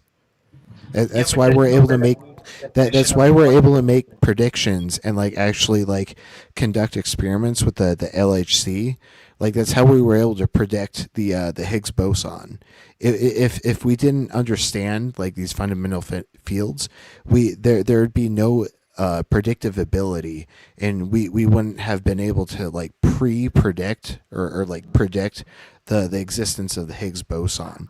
And so the fact that we predicted the Higgs boson before finding it and then we experimentally verified it shows that we have a fundamental understanding of these various quantum fields. But all of these are sort of described in terms of relations, right? I mean, electrons, you cannot point me out what that electron is. You can tell me what it Yes, we does. can. The electron No, is you cannot. is an excitation in an electron field. No, but you Do can just you mind describe me what it asking does. you what is your training in like quantum field theory? Well, wait, are you saying before we measure it? No, I'm just saying that we can just describe what it does. We don't know what it is. Oh, well, okay. I mean, I kind of agree with that, I guess. Are you saying we don't know if it's physical? We don't know if it's something different than that? We don't know if it's Yeah, some I'm new just saying that category? science sort of, functions in the way that it describes things, it tells how how it works, it tells how it will work in the future, but it does not tell what it is in itself. That's just that's just the epistemic capacity of science because it's a predictive process. It's used to like create models. It's not necessarily like determining like the why behind the how. Exactly. Yeah, That's the it's issue. also not That's the problem. determining the No, ontology. It's not determining what there is. like saying that there's a why behind the how is presupposing that there's some sort of like agential power that's like pushing forward these phenomena. Well, No, I'm and the not other, like presupposing the another way why. to even agree, another way to even agree is that, yeah, this thing that we're calling the wave function isn't the same as physical like fields, isn't the same as obviously matter. It's just some new neutral thing. That's what Russell was on to, and like, there's a bunch of things that we can say about like what's its intrinsic nature. Yeah, I that mean, we I'm can't I'm that just we can't infer agreeing with. by its patterns and like what it does and the effects it has, right?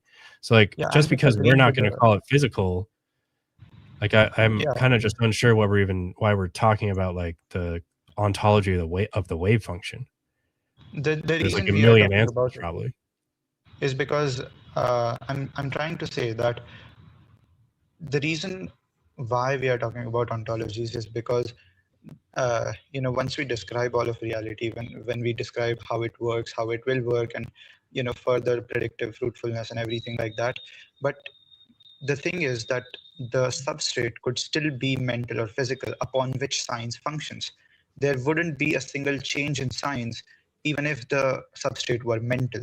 I'm just saying that what it is in itself could be physical or mental, and our arguments are going to be upon deciding if it is physical or mental. And once we Well, you sort of decide, like for What does example, it if even someone mean for the substrate to be mental? well wait, but you realize that's not a dichotomy, right?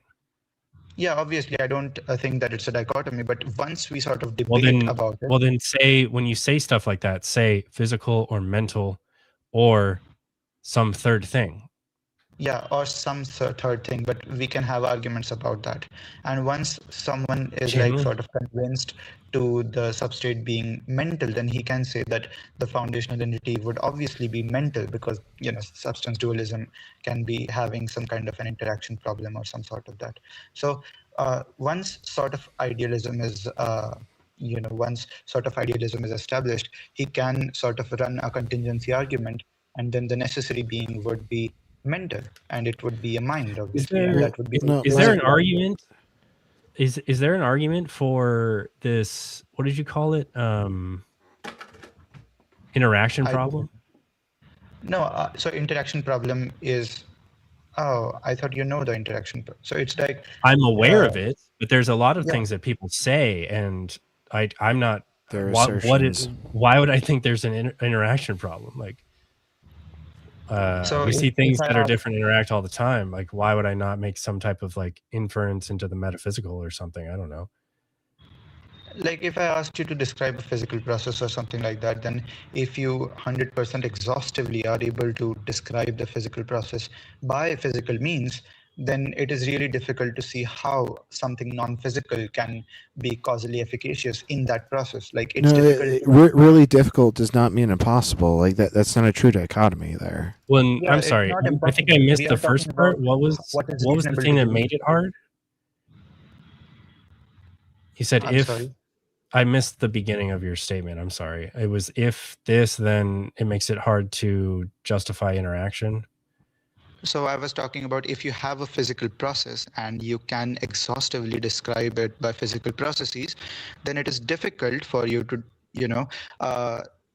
see how a non-physical thing could be causally efficacious in that process if you are able to exhaustively explain it physically. So I'm not saying it's impossible. I'm just saying that what is reasonable to believe, right? What's the non-physical thing? Whatever we are thinking about, non-physical can be anything except that which is Are you physical. saying idealism wins out on like not having to explain how physical stuff emerges from it because it's all mental? Even if it all were physical, then we won't have anything mental, right? I mean, that's why. Why is that? No. Why is that the case? What?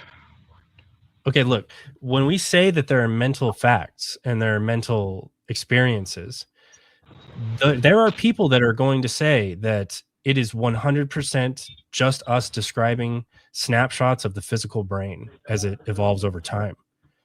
And if that's the case, and these people are well thought out and these theories make sense, though I don't even want to like adhere to it, there would be no interaction problem for them, because they're not saying that there's something non-physical. They're saying that we're just like it's like it's not a useful fiction. It's like it's not sortalism either, I don't think, but it's like you're saying that you're just describing a change or a property that this physical thing has. So they're not, when they say the mind exists, if they're even going to say it with the word exist, they're not saying it's this like separate thing that needs to problematically interact with the brain. They're saying it is the brain. Yes, I'm completely agreeing with that. I don't have any problem with that. Well, then what's the interaction problem that we're talking about? Interaction problem only comes if you are saying that there is something different than the physical, right? I'm not claiming to say that you are saying that. I'm just saying that for the people who sort of subscribe to substance dualism, that will be the problem for them. Is anyone here a substance dualist? I'm actually asking everyone. I have no idea. Nope, I'm a total non-dualist, pure physicalist over here. So like dualist Pretty sure means like Cafe does dual substances. dualist means like what? Like you believe that? No, Calf would be like a pure idealist. That's not what I said. I'm sorry. Like I just realized you're making a joke, Gretchen. That was my autism in action. I'm sorry. No, that made it funnier. I didn't laugh to Gretchen's joke. Honestly, I think my autistic propensity. And this might be naive, but Never I'm mind. like, I'm gonna go back to my song now. No, stay here. Talk to us about substance dualism, Gretchen. What's dualism again? I'm physicalist non-dualism is like the only position to be in if you're not crazy. Like that's just that's my opinion. That might be a spicy opinion, might be a naive opinion.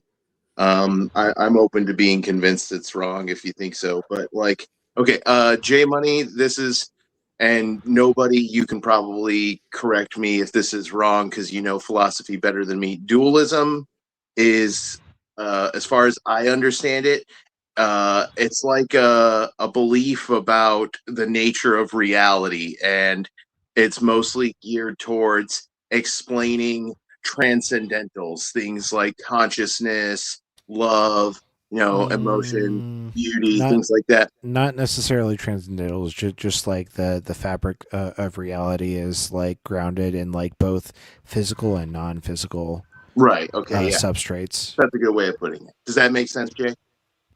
Yeah, I mean that sounds good. Like, so what you mean, like this So underlying? I'll give you an example. Okay. Since you asked what I mean. Because I am a physicalist, non-dualist, I think you are your brain. Like there's no spirit, no soul inside of J Money. That when J Money dies, that soul spirit thing is going to go on being. I think you are an emergent property from the arrangement of matter that is your brain. I think you're a dope emergent property. Like you're a cool guy, and I like it. Same to you, Like, champion. Well, and keep in mind that there are like that's what kind of how I would implement non-dualist physicalist philosophy into like my day-to-day epistemology and as well as scientific epistemology. And I think it's really effective in both. Yeah, Sorry, go on, nobody. But like that wouldn't really leave room for compatibilism. And like, when it comes to free will, like I subscribe more to like a compatibilist's view. So like there might be like some sort of hidden variable like within like the quantum field that we don't quite understand yet that like allows for true randomness versus like, full determinism. But like, that's yet to be determined or demonstrated. Well, and keep in mind that you can also have like emergent dualism from like like a necessary for the emergent property physical substrate to then have non-material consciousness emerge from that. Like that's a philosophical view, and so maybe that is in some way tied with what RP was talking about, and that definitely lines up with compatibilism as far as I'm concerned. But I don't got a problem with that argument though. That what you broke down, Austin, about saying like there's probably like a non-physical substrate that goes with us. I think for sure. I was right to qualify my statement by saying it was naive and a little on the spicy side because there are some dualist philosophies that might make sense, like the monad. Did we mention the monad? I like the monad. I'm a wave function monist. Yeah. I wouldn't know what I qualify as, but that resonated with me. That was nice. Like to because it's possible that there's another realm acting in accordance with us now. Like that's how I feel. Like there's dimensions. That's been an ancient question in Let me explain philosophy my and science for a framework long time. from like the monad being grounded in the wave function. Like I believe that like the monad is like purely mathematical, and it gives rise to the physical first, which then can like allow the emergence of the mental. Oh, Mega's a determinist. Interesting. I look forward to hearing more about that, Omega. I go back and forth on that constantly. I've been free will, compatibilist, determinist.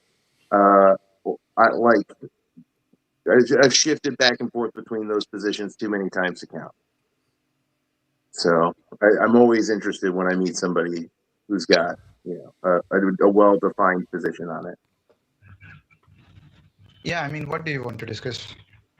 Well, just tell me more about your determinist belief. Right. Do you subscribe to free will? No. Interesting. Like at all? Yeah, I'm inclined towards not at all, but I'm still sort of not fixed on that.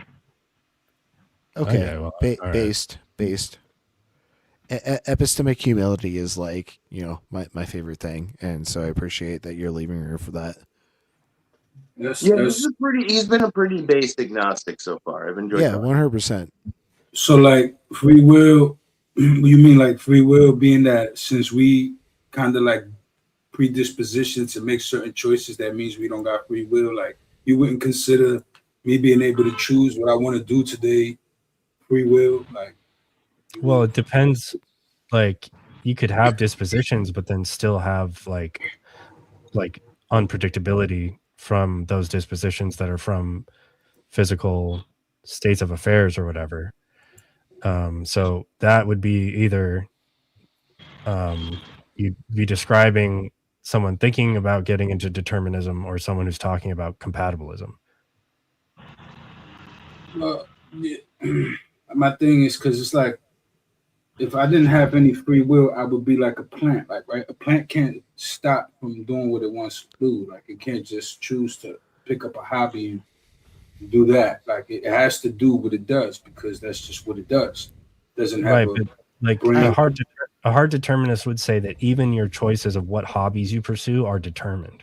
It's like this is my view. Like it's rather it's if true randomness truly exists, or if it's like some sort of hidden variable within our universe. So like say like you have this like complicated equation that determines like what you will choose, but you have a certain variable x that is rolled for, and whether that roll is truly random or actually deterministic based on like multiple uncountable variables is where that kind of like compatibilist framework comes into.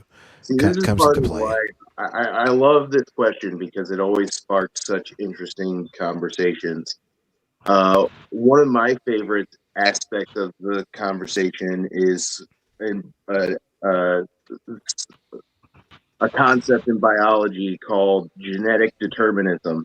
And we were talking about music earlier, and this is a good way to explain it.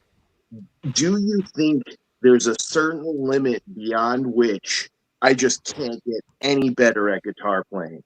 Like if I practice 24/7 constantly, I have the perfect circumstances in my personal life such that I'm able to put all my money into guitar playing. Is there a limit beyond which I cannot attain greater skills in guitar playing? No, you can always improve on anything, always, ever. See, that I think that's a justifiable position, especially if you include things like prosthetics.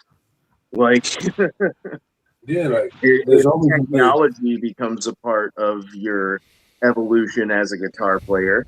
I think conversely, it does kind of depend on your circumstances. Like, I have to assert that the circumstances are irrelevant to even pose the question, right? Like, if you were born blind like Ray Charles, he had to overcome a lot to be as talented at playing musical instruments as somebody who is born with sight.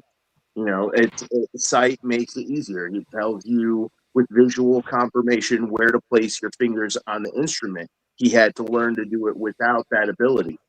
So that is an example of genetic determinism in action.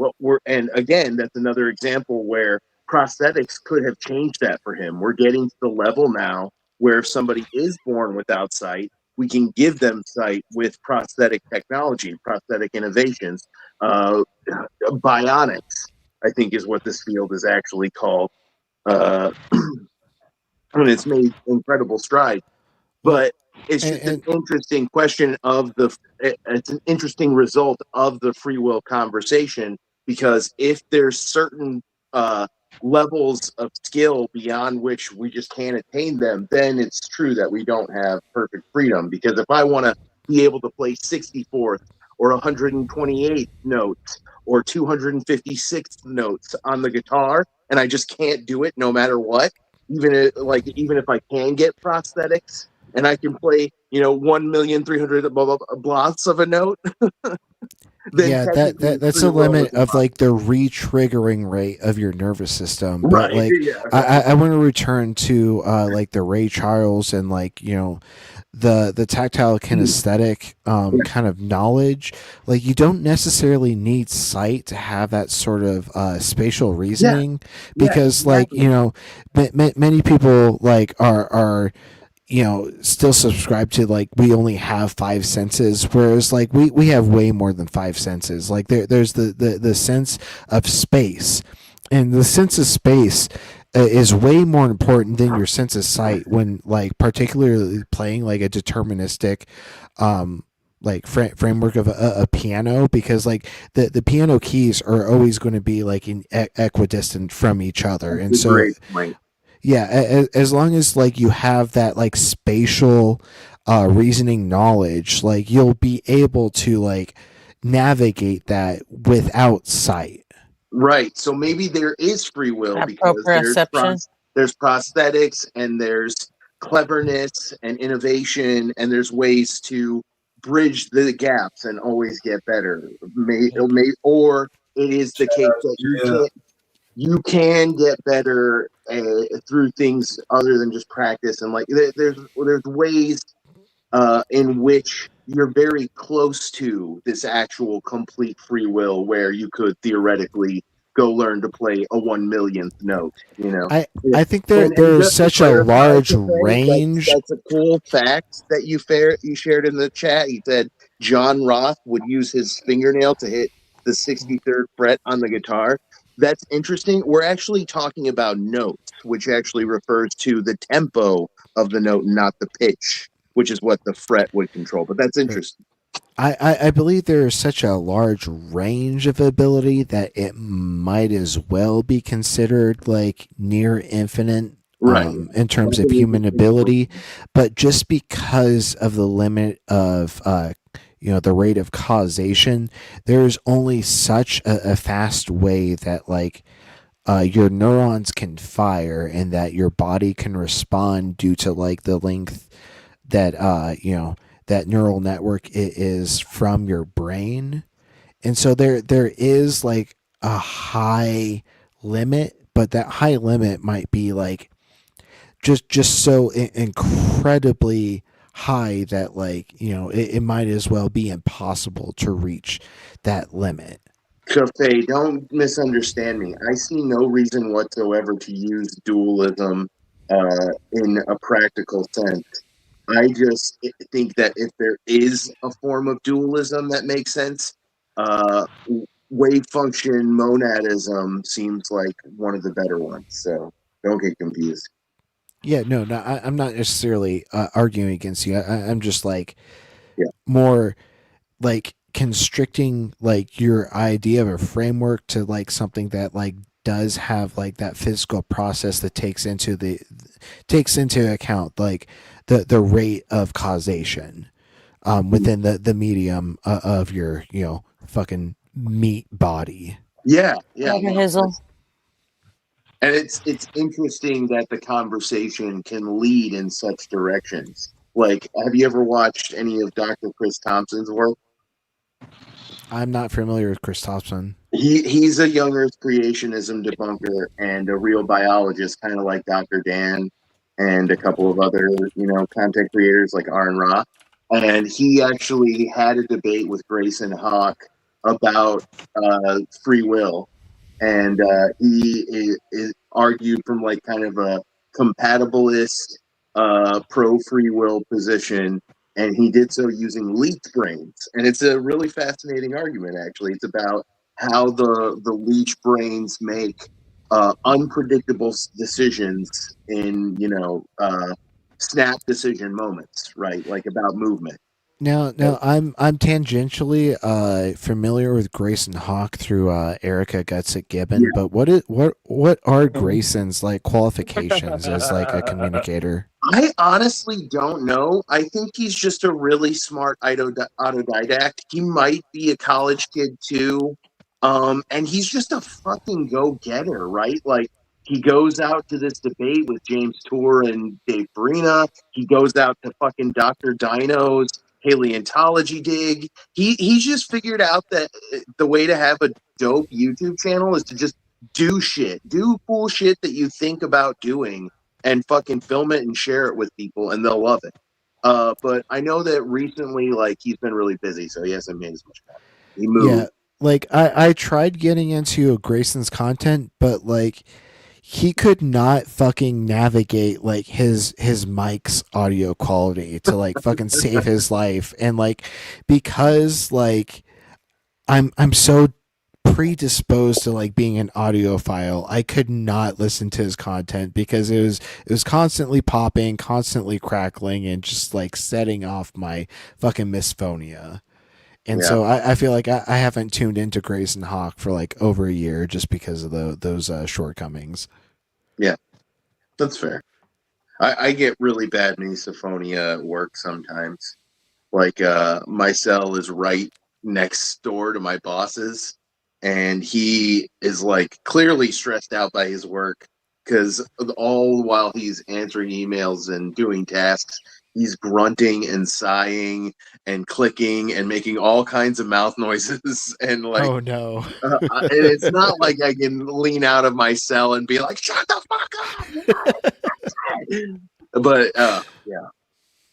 Yeah, my dog, my Puggle, he's like 15 years old. He does this like mouth smacking noise where he's like, oh yeah. And like I'll let it go on for a couple of minutes, but like I'm eventually like, Nintendo, shut up, stop it.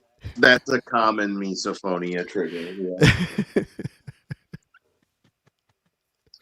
Yeah. Yes, my dog's name is Nintendo. Misophonia will like have your nervous system doing a tap dance because your brain like is mistaking it for an ancient predator and going insane.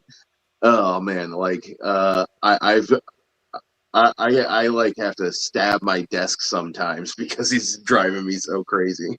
You ever pick up Nintendo and go wee like Nintendo Wii? That would be cool. Yeah, hey Nintendo Wii. The Nintendo Wii, yeah. How could anybody hate J Money, man? Bars. Did you know that Nintendo was originally a card company? Yes, I did. Arpy? I figured you probably would if you named your dog that. Yep. Before the NES, the Nintendo Entertainment System, because they existed as the Nintendo company. I've been playing the fuck out of Final Fantasy 1 through 6 for like the last 3 months. Dude, that's sick. You said the words. Nobody's triggering words. Have you played all of them? Here we go. So growing up in a super repressive religious household, I wasn't allowed a lot of video games. So the only way I could play games was if I could hide the violence in them. And you're capable of doing that in some of the Final Fantasy games. like if you're smart enough about how you play them. And so I was allowed to have Final Fantasy V, and I was allowed to have Final Fantasy 1 and 2. And so I played those games obsessively for years and loved them all. They were great. And so now for the first time, I've gotten to play 3, 4, and finally I'm playing 6 for the first time.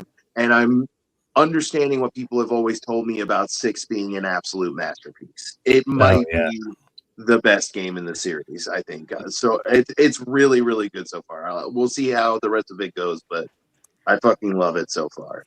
The host of characters, and there's creative RPG elements that break new ground. It's like what? it does exactly what a good Final Fantasy RPG game should do. Did RP you? what? Someone's breaking.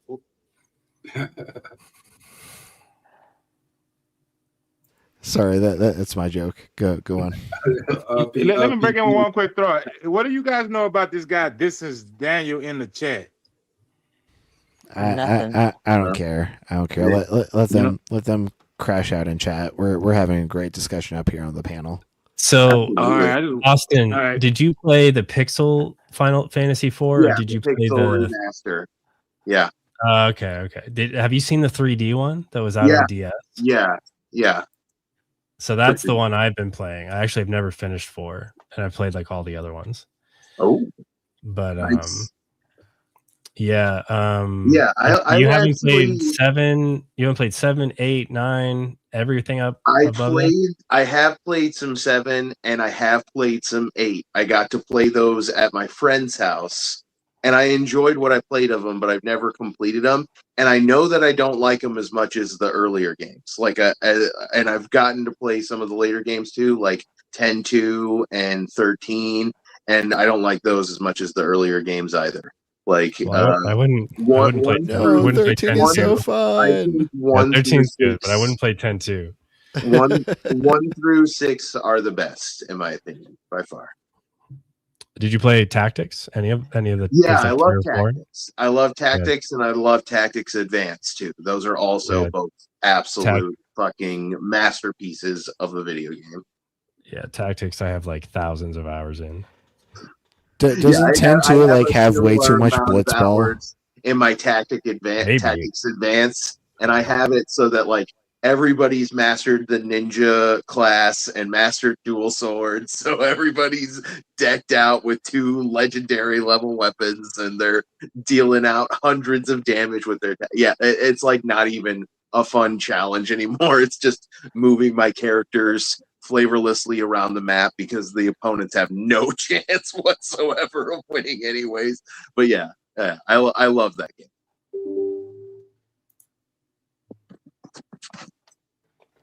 Now, Austin, how do you feel about Chrono Trigger? Chrono Trigger is another one of those games I wasn't allowed to play, but I did get to play at my friend's house a little bit. Oh my God, play it. And I loved what I got to play of it. I've gotten like ever since they released the PS1 and then the DS version, there's like over 20 endings or something. Maybe as low as like 18 or something. But dude, I've been getting a lot of hours out of Final Fantasy 1 through 6. Because I'm playing them on the Xbox, so there's achievements I can unlock on them too, and some of those achievements are intense. Like getting all of the blue magic in Final Fantasy V is fucking tough to do. Like because the world changes like 3 or 4 times throughout the story of that game. So there's a bunch of missable abilities. So I've been getting a lot of hours chasing down the tougher achievements, and there are some pretty impressive ones. Like 8% of gamers completed this, 5%, and so it feels good when I complete one.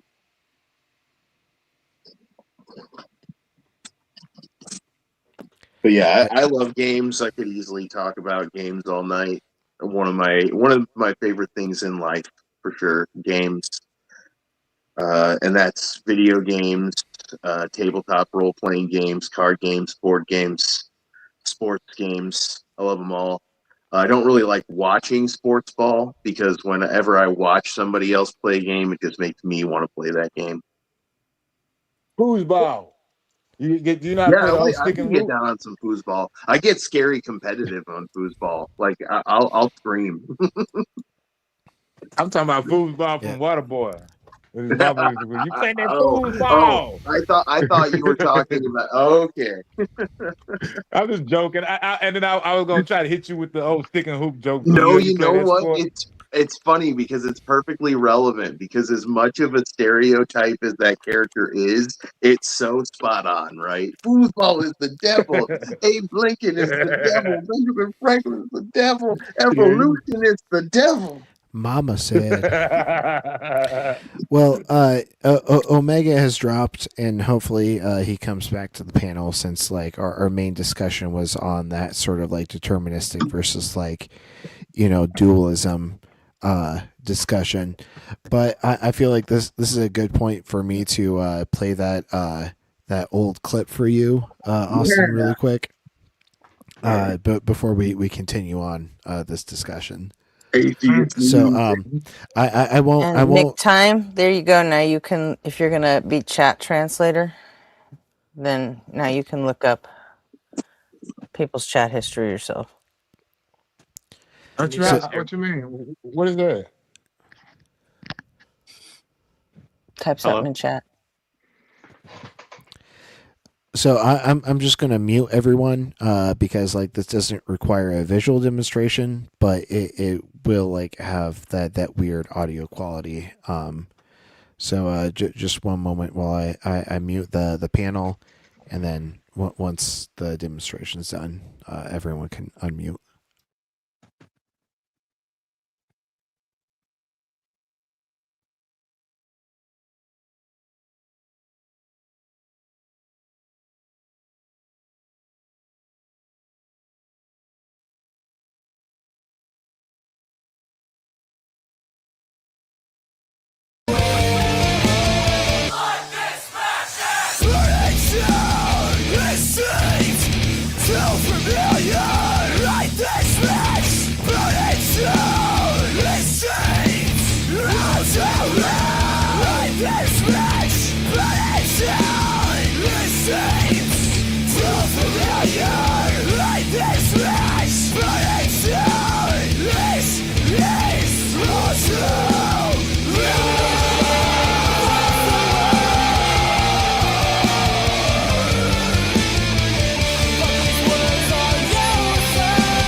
All right, and there it was. Damn, that was fucking dope. No, that was fucking tight.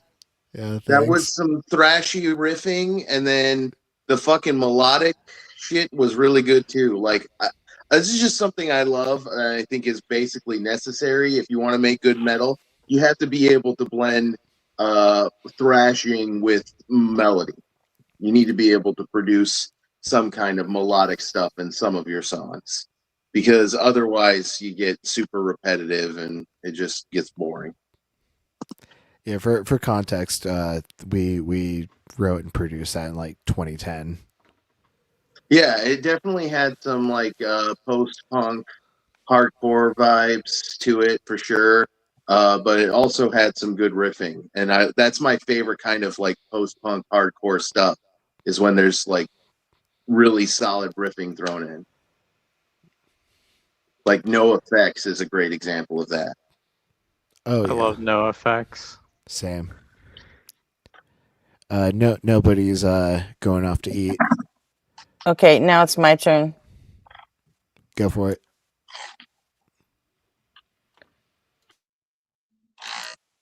Unlisted. I just finished it. So I guess this is the world premiere. Enjoy, people. I'm gonna hide the description. You can all guess who it's about. Do you want me to scrape it so we can get full audio quality?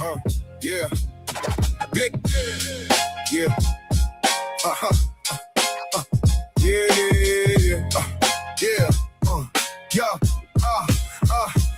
I'm a simple man, never chasing the throne. Just trying to lead this world a little better than I found my own. I got common sense, ain't pretending I'm elite. Just another pair of sneakers walking down the same street. I relate to everyday people cause I know the grind. Bills due, back sore, too much on the mind. I got everybody values, that's the code I choose. We all taking punches, but we don't all gotta lose. As I talk to people with empathy, that's what we all seek. A little understanding when we're feeling weak. Everybody's carrying the weight you never see. So I'd rather build a bridge than create enemies. We all gotta get through this life together. Storms keep coming, but they don't last forever. Why we always trying to make it harder for each other? Could have been strangers, but maybe we end up brothers. I'm still looking for the truth every day I wake. Learning from the choices and the chances that I take. The world's complicated, but this much I know. Kindness makes it easier wherever we go.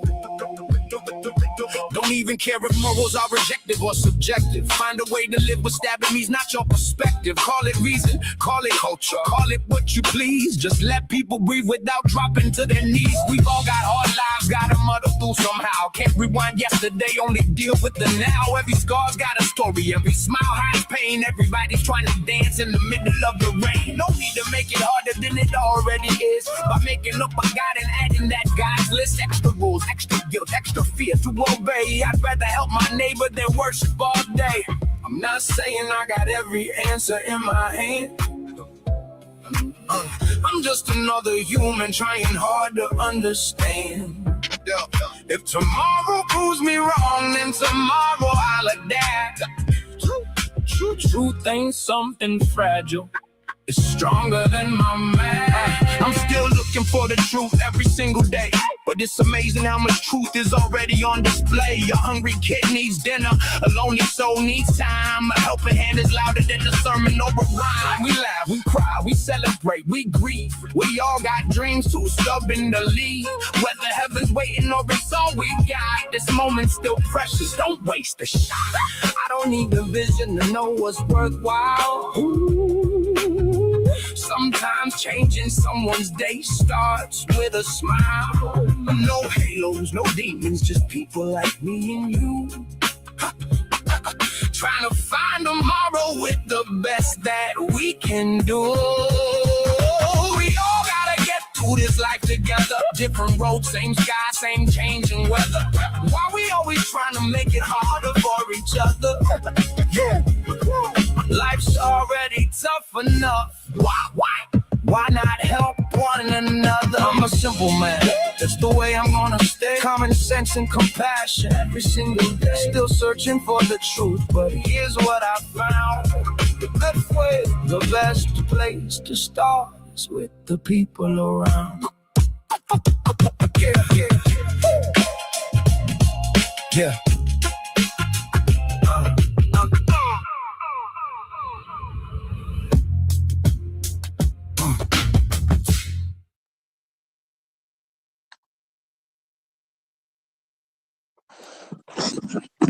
Awesome. I dug that for sure.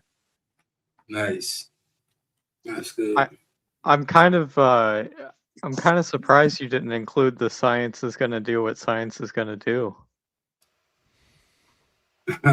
Not about it, but mostly that song was built around. I don't care if morals are objective or subjective. I caught that bar. Nobody stab me. I caught that bar. I appreciate that. That was good money. Like, I don't want much. I just don't want to get stabbed. How about that? Facts. Okay, well, here's the question. It's not McTime. It fucking is your song. And this is going to be pedantic and annoying as hell. Is something like having to get an IV count as getting stabbed? I even made it like old school fucking rap just for you. I think it's getting pricked. Yeah, I was gonna say prick versus stab. I've been stabbed. that's All right, that's then not a where's stab. the line of demarcation where it transforms from a prick to a stab? Probably the How width many of the puncture area. How many grains of sand in that pile? No, I'm just kidding. The when, point when where the you say, "Ow, you horizontal stabbed me."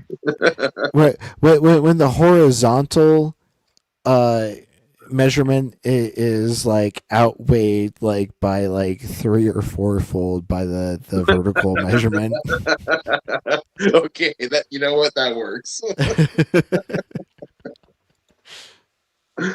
Oh, that's funny. Now, what about between the difference of pricked and impaled? Ooh, that's a good one. Probably like, having a secondary, like an exit puncture site. Right, yeah. Impalation probably requires like an exit wound. Not just a second puncture site, the thing has to still be in you. Because, True. yeah. This is an interesting tangent we've got. I hope you're enjoying Async, everybody. Where we talk about getting Quality fucking penetrated. An absolute salon of the mind. Who are you kidding? Don't you dare be humble. Anyway. So Jay, I think you're the only atheist we have up here, or theist we have up here, right? That's often the case. I mean, it's all good, Good morning, Kelly. I don't mind. I stand on my square, you know what I'm saying? Y'all could bring it, you know what I mean? Morning, We can Kelly. talk about it. We could talk Absolutely. about it. It's fun, you know what I'm saying? I look at it as just building. At the end of the day, in my eyes, we ain't never gonna know till we die anyway. So now ain't even no find out, man. And you know what? It seems like you not only accept like evolution, ancient age of the universe, climate change, spherical Earth, all that shit. It seems like you're also like down as fuck. You're a very cool ally. Like you accept bi, gay, trans, all that shit. Yeah, you're a very base theist, Jay, and I stand by that. I appreciate that, man. I fucks with all of y'all. That's a fact. My thing is, what I don't like is, when people don't be themselves. Like, be yourself. Whatever it is you want to be, like, man, there's enough fucking room in the planet. I remember one time in JL's stream, there was some just absolute fuckwit, and he was asking JL all the typical fuckwit homophobe questions about JL being bisexual, and everybody in the audience is getting fed up with this fuckwit, and like you can hear JL just putting on his polite apologist voice and just absolutely dismantling this fuckwit with very little effort, as usual. But Jay Money's over here getting pissed. Like, what is it? What is it? Your fucking business? What my boy JL is doing with his fight? And it was great. I loved it. I loved hearing you go off on him. Nah, that's I was pissed off because I know JL trying to be cordial, you know what I'm saying? But it's like, yo, bro, this dude is out of line. I sat there for a while listening to that happen. And yeah, I was like, he was asking like some crazy invasive questions. Longer than I felt comfortable sitting there not saying that, but I'm respecting the platform. I understand this is JL's thing, and I don't want to bring a certain energy there. I don't want to, you know what I'm saying? But at a certain point in time, I'm like, I can't hear this no more. Like, and it wasn't just that he was asking like these really invasive questions. He was asking them in a way that they were kind of like dog whistling. And I don't think JL was picking up on that, but I think you did. And it was like great allyship from beginning to end. So just wanted to commend you on that. And with that, we can stop group hugging Jay Money and ask him why the fuck he still believes in God and get his ass converted.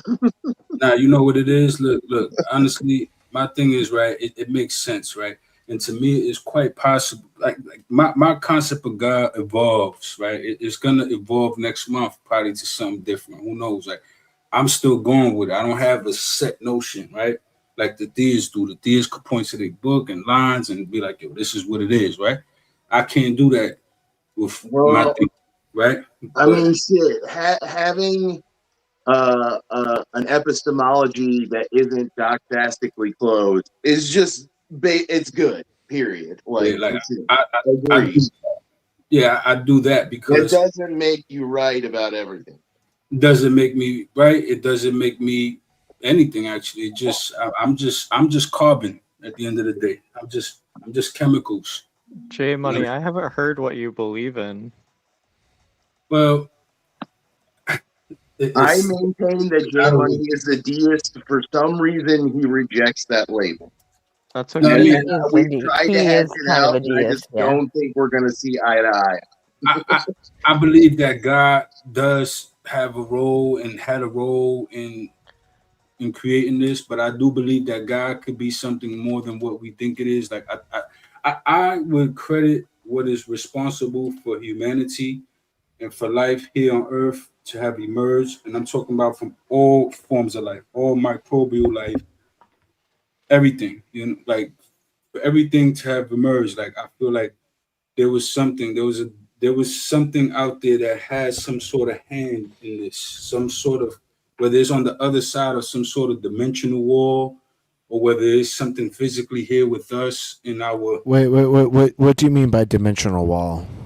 I mean, like, you know, the same type of wall that would exist from a one-dimensional object to a two-dimensional object, and a two-dimensional object to a three-dimensional object. No, They we, just we only have demonstration of 3 spatial dimensions and a temporal dimension. But do you no, have I know. any That's what I'm demonstration saying. of any dimension Don't. outside of that? That's I what I'm was just saying.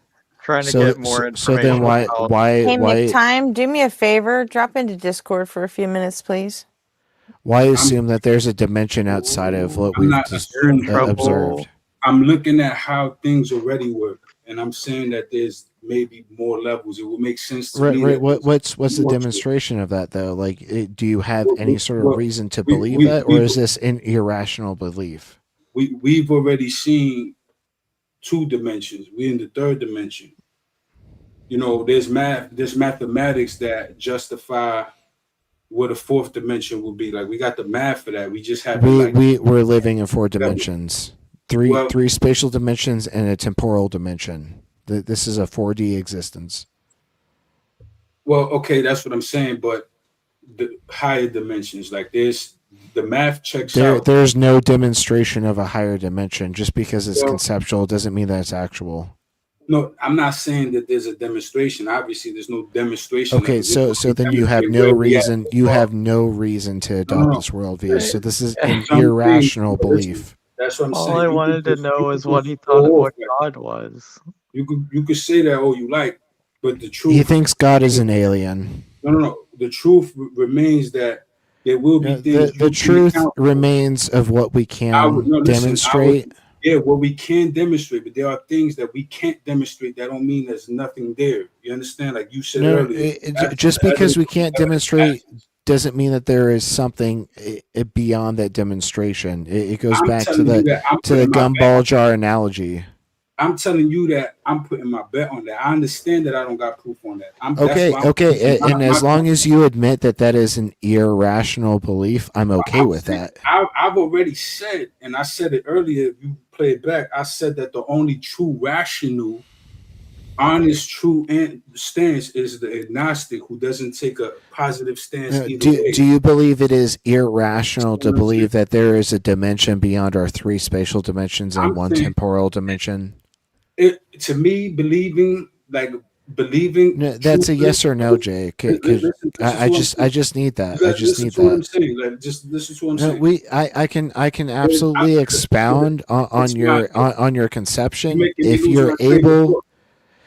No, just follow this. We have demonstration of 3 spatial dimensions and one temporal dimension. Do you admit that it is irrational to assume that there is an existence of a dimension beyond that?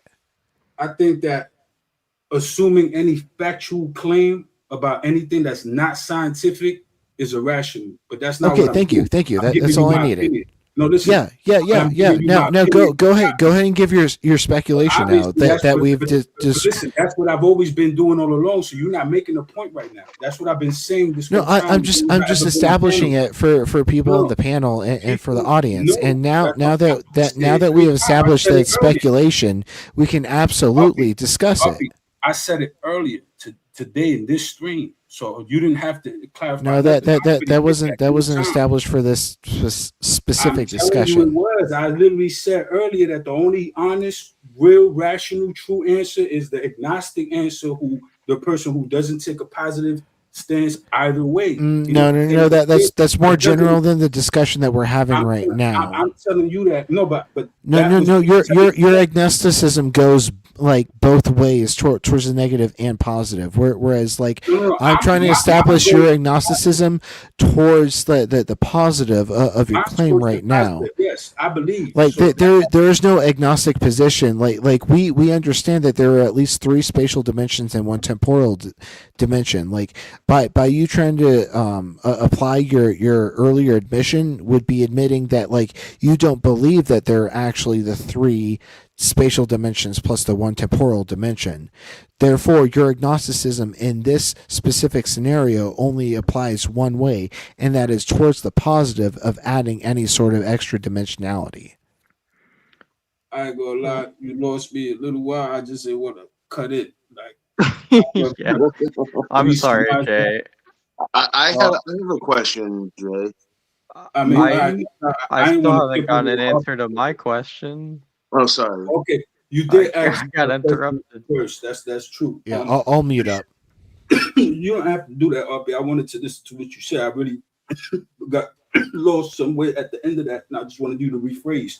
But, no, it's all good. I've established all that I felt was necessary, and I feel like you can continue to extrapolate based on what we have established in this so far. But that's what I'm saying. You willingly bit bullets you've bitten before.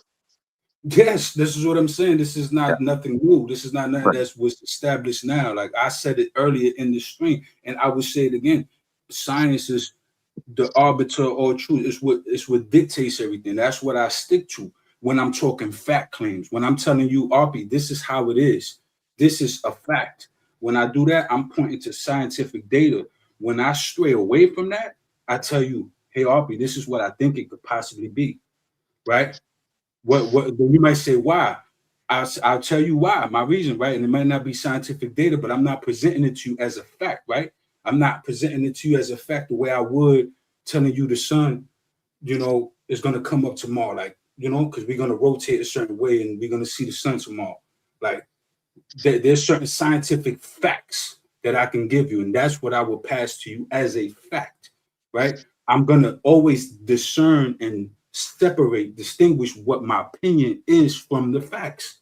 I won't ever try to your opinion is that God exists, right? You claim it. Exactly. So I could tell you things based on facts, based on little extrapolations I take out of the facts that make me think, there could be something there. And then that's how I formulate my thought process based on things that I know to be facts due to science. And I try to stay on that precipice, that little line that separates, And based on this, I actually have a 2 or 3 part question I want to ask you, but Espresso Jack, I think, had a question. Go ahead. I've forgotten what it was now. Jackson. Go ahead. No, I actually remember he wanted to know what was my belief in God, but I'm telling you, I don't really know. It's developing. Honestly, it's very plausible to me that God could just be a consciousness level. It could be just some sort of entity that emerges, and it's more than one. And it's doing work in the way that it did here in other areas of the universe, other areas in space-time. And it's just a consciousness level. It's just a certain type of entity, like how we are entities. We are people. We are beings made out of certain materials. And we emerge through the material, through the physical material. I'm supposing that there's possibly other beings out there that have emerged too that can have some sort of impact on this.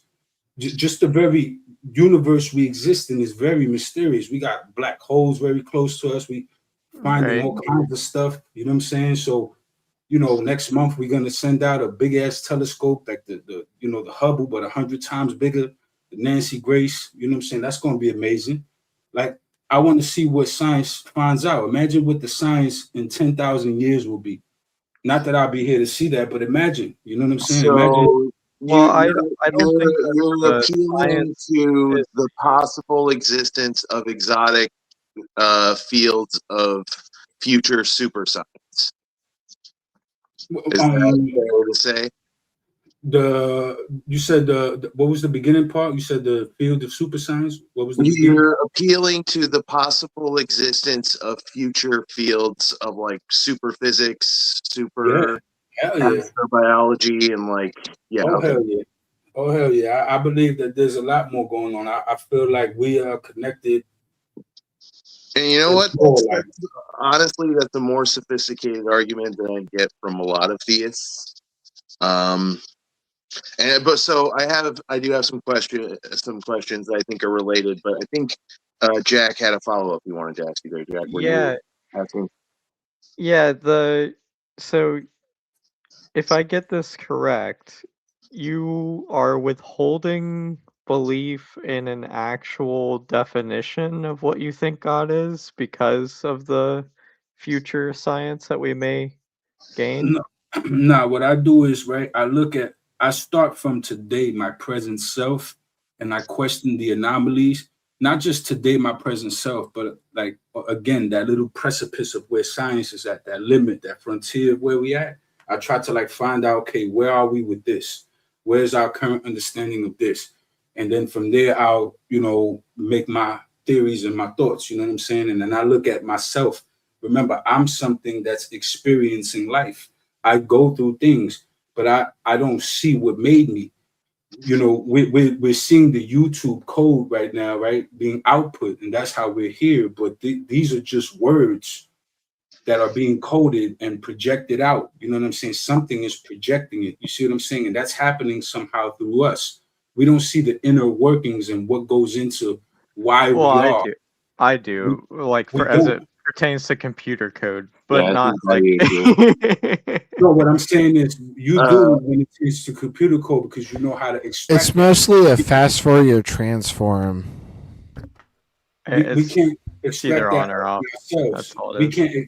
We can't extract that out of ourselves. It's like the punch concept. You will understand, Austin, the punch concept. The person Your pressure waves are interacting with like in basically interferometer in your mic, and that is like translating into some sort of like voltage difference, which is like being transcribed into like a digital aspect, which is like then transferred through a fast Fourier transform, and that fast Fourier transform is digitized and sent through a network protocol, which is then like transcoded on YouTube.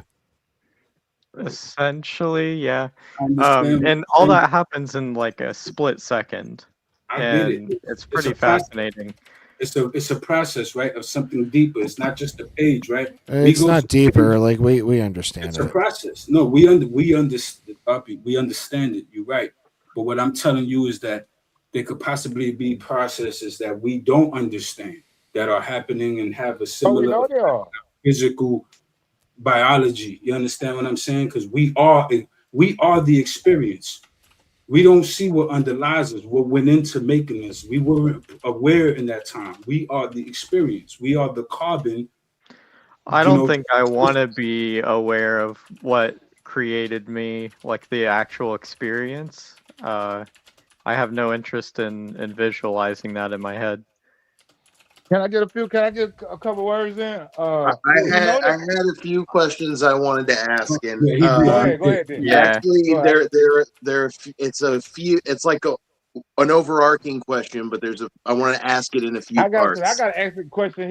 Since he first started, I want to ask because he said we believe, and I want to know who. I mean, we think about God. I want to know who's we thinking about God. But go ahead, you go first. So, you claim you're agnostic, right, and that your beliefs are developing.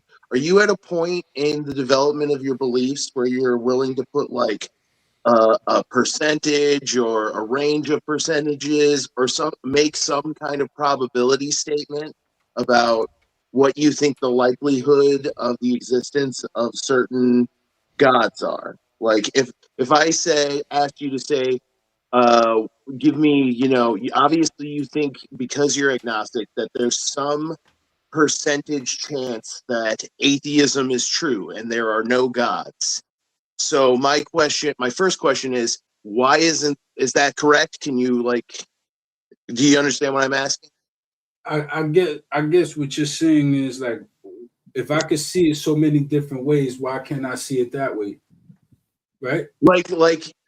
Because you're agnostic, you think there might not be a God. Would you be willing to put No. I believe there is a a God. number I believe on there the is a God. percentage chance that you think God doesn't exist? Like, would you be willing to say, like, I think there's a 25% chance God doesn't exist, or I think there's a 30% chance God doesn't exist? 100% of my opinion, keyword opinion, 100% of my Yeah, opinion is yeah, that yeah. God exists.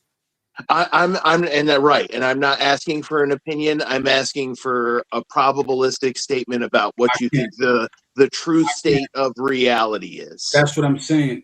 There's not enough data to make that type of statement. So would you say that about every God, every conception of God, period, including your own? Yeah, for sure. Every God, any book, whatever, it all requires faith. It all requires a level of you feeling like, okay, I believe, right? I believe. That's always going to be the first thing that comes out your mouth if you're a believer. I believe. You understand what I'm saying? This is what I believe. Like, I have faith. That's what it's always going to boil down to, even trusting the books, right? Because those books went through so many different human hands. You don't only have to trust in the God that's in the books. You have to trust in the human beings that translated it, passed it on, added, took away books, stuff like that. There's certain places in the world that still use the banned books. Like, you know what I'm saying? So I think the Ethiopian. Maybe it's better to just tell you what I'm thinking, and you can see if it's a wavelength you can pick up on. I would be willing to say that if you ask me what the percentage probability is that Thor or Odin or Eresh Kigal or trolls or spirits or fairies or Yah or Way or Elohim or whatever, like theist God, any of these things, what the odds are that any of these things exist, it would be like 0.0000001%. And I would be willing to say some of the things that I think could make that percentage grow. And if you were to ask me to put a percentage on what chance I think it is that we live in a godless universe, that is the truth state of reality, that there are no gods in this universe we share together, I would say I'm like super confident in it. I'm like even 60% confident in it. That's crazy high. So like that's an example of what I'm talking about. And I'm asking if you can do something like that to maybe see what your percentage of the likelihood of atheism is and what you think would increase the percentage that atheism is true. Because I can think of things that would continue to increase my percentage that I think atheism is true. That would be like if I continue to find shit that religion lies about. Like it continues to be wrong about everything. It's wrong about Adam and Eve and the garden and the flood, and and I have kind of found that. Like, you get what I'm saying? Like, go ahead. I know I just talked a lot, so take a minute and respond as much as you want to.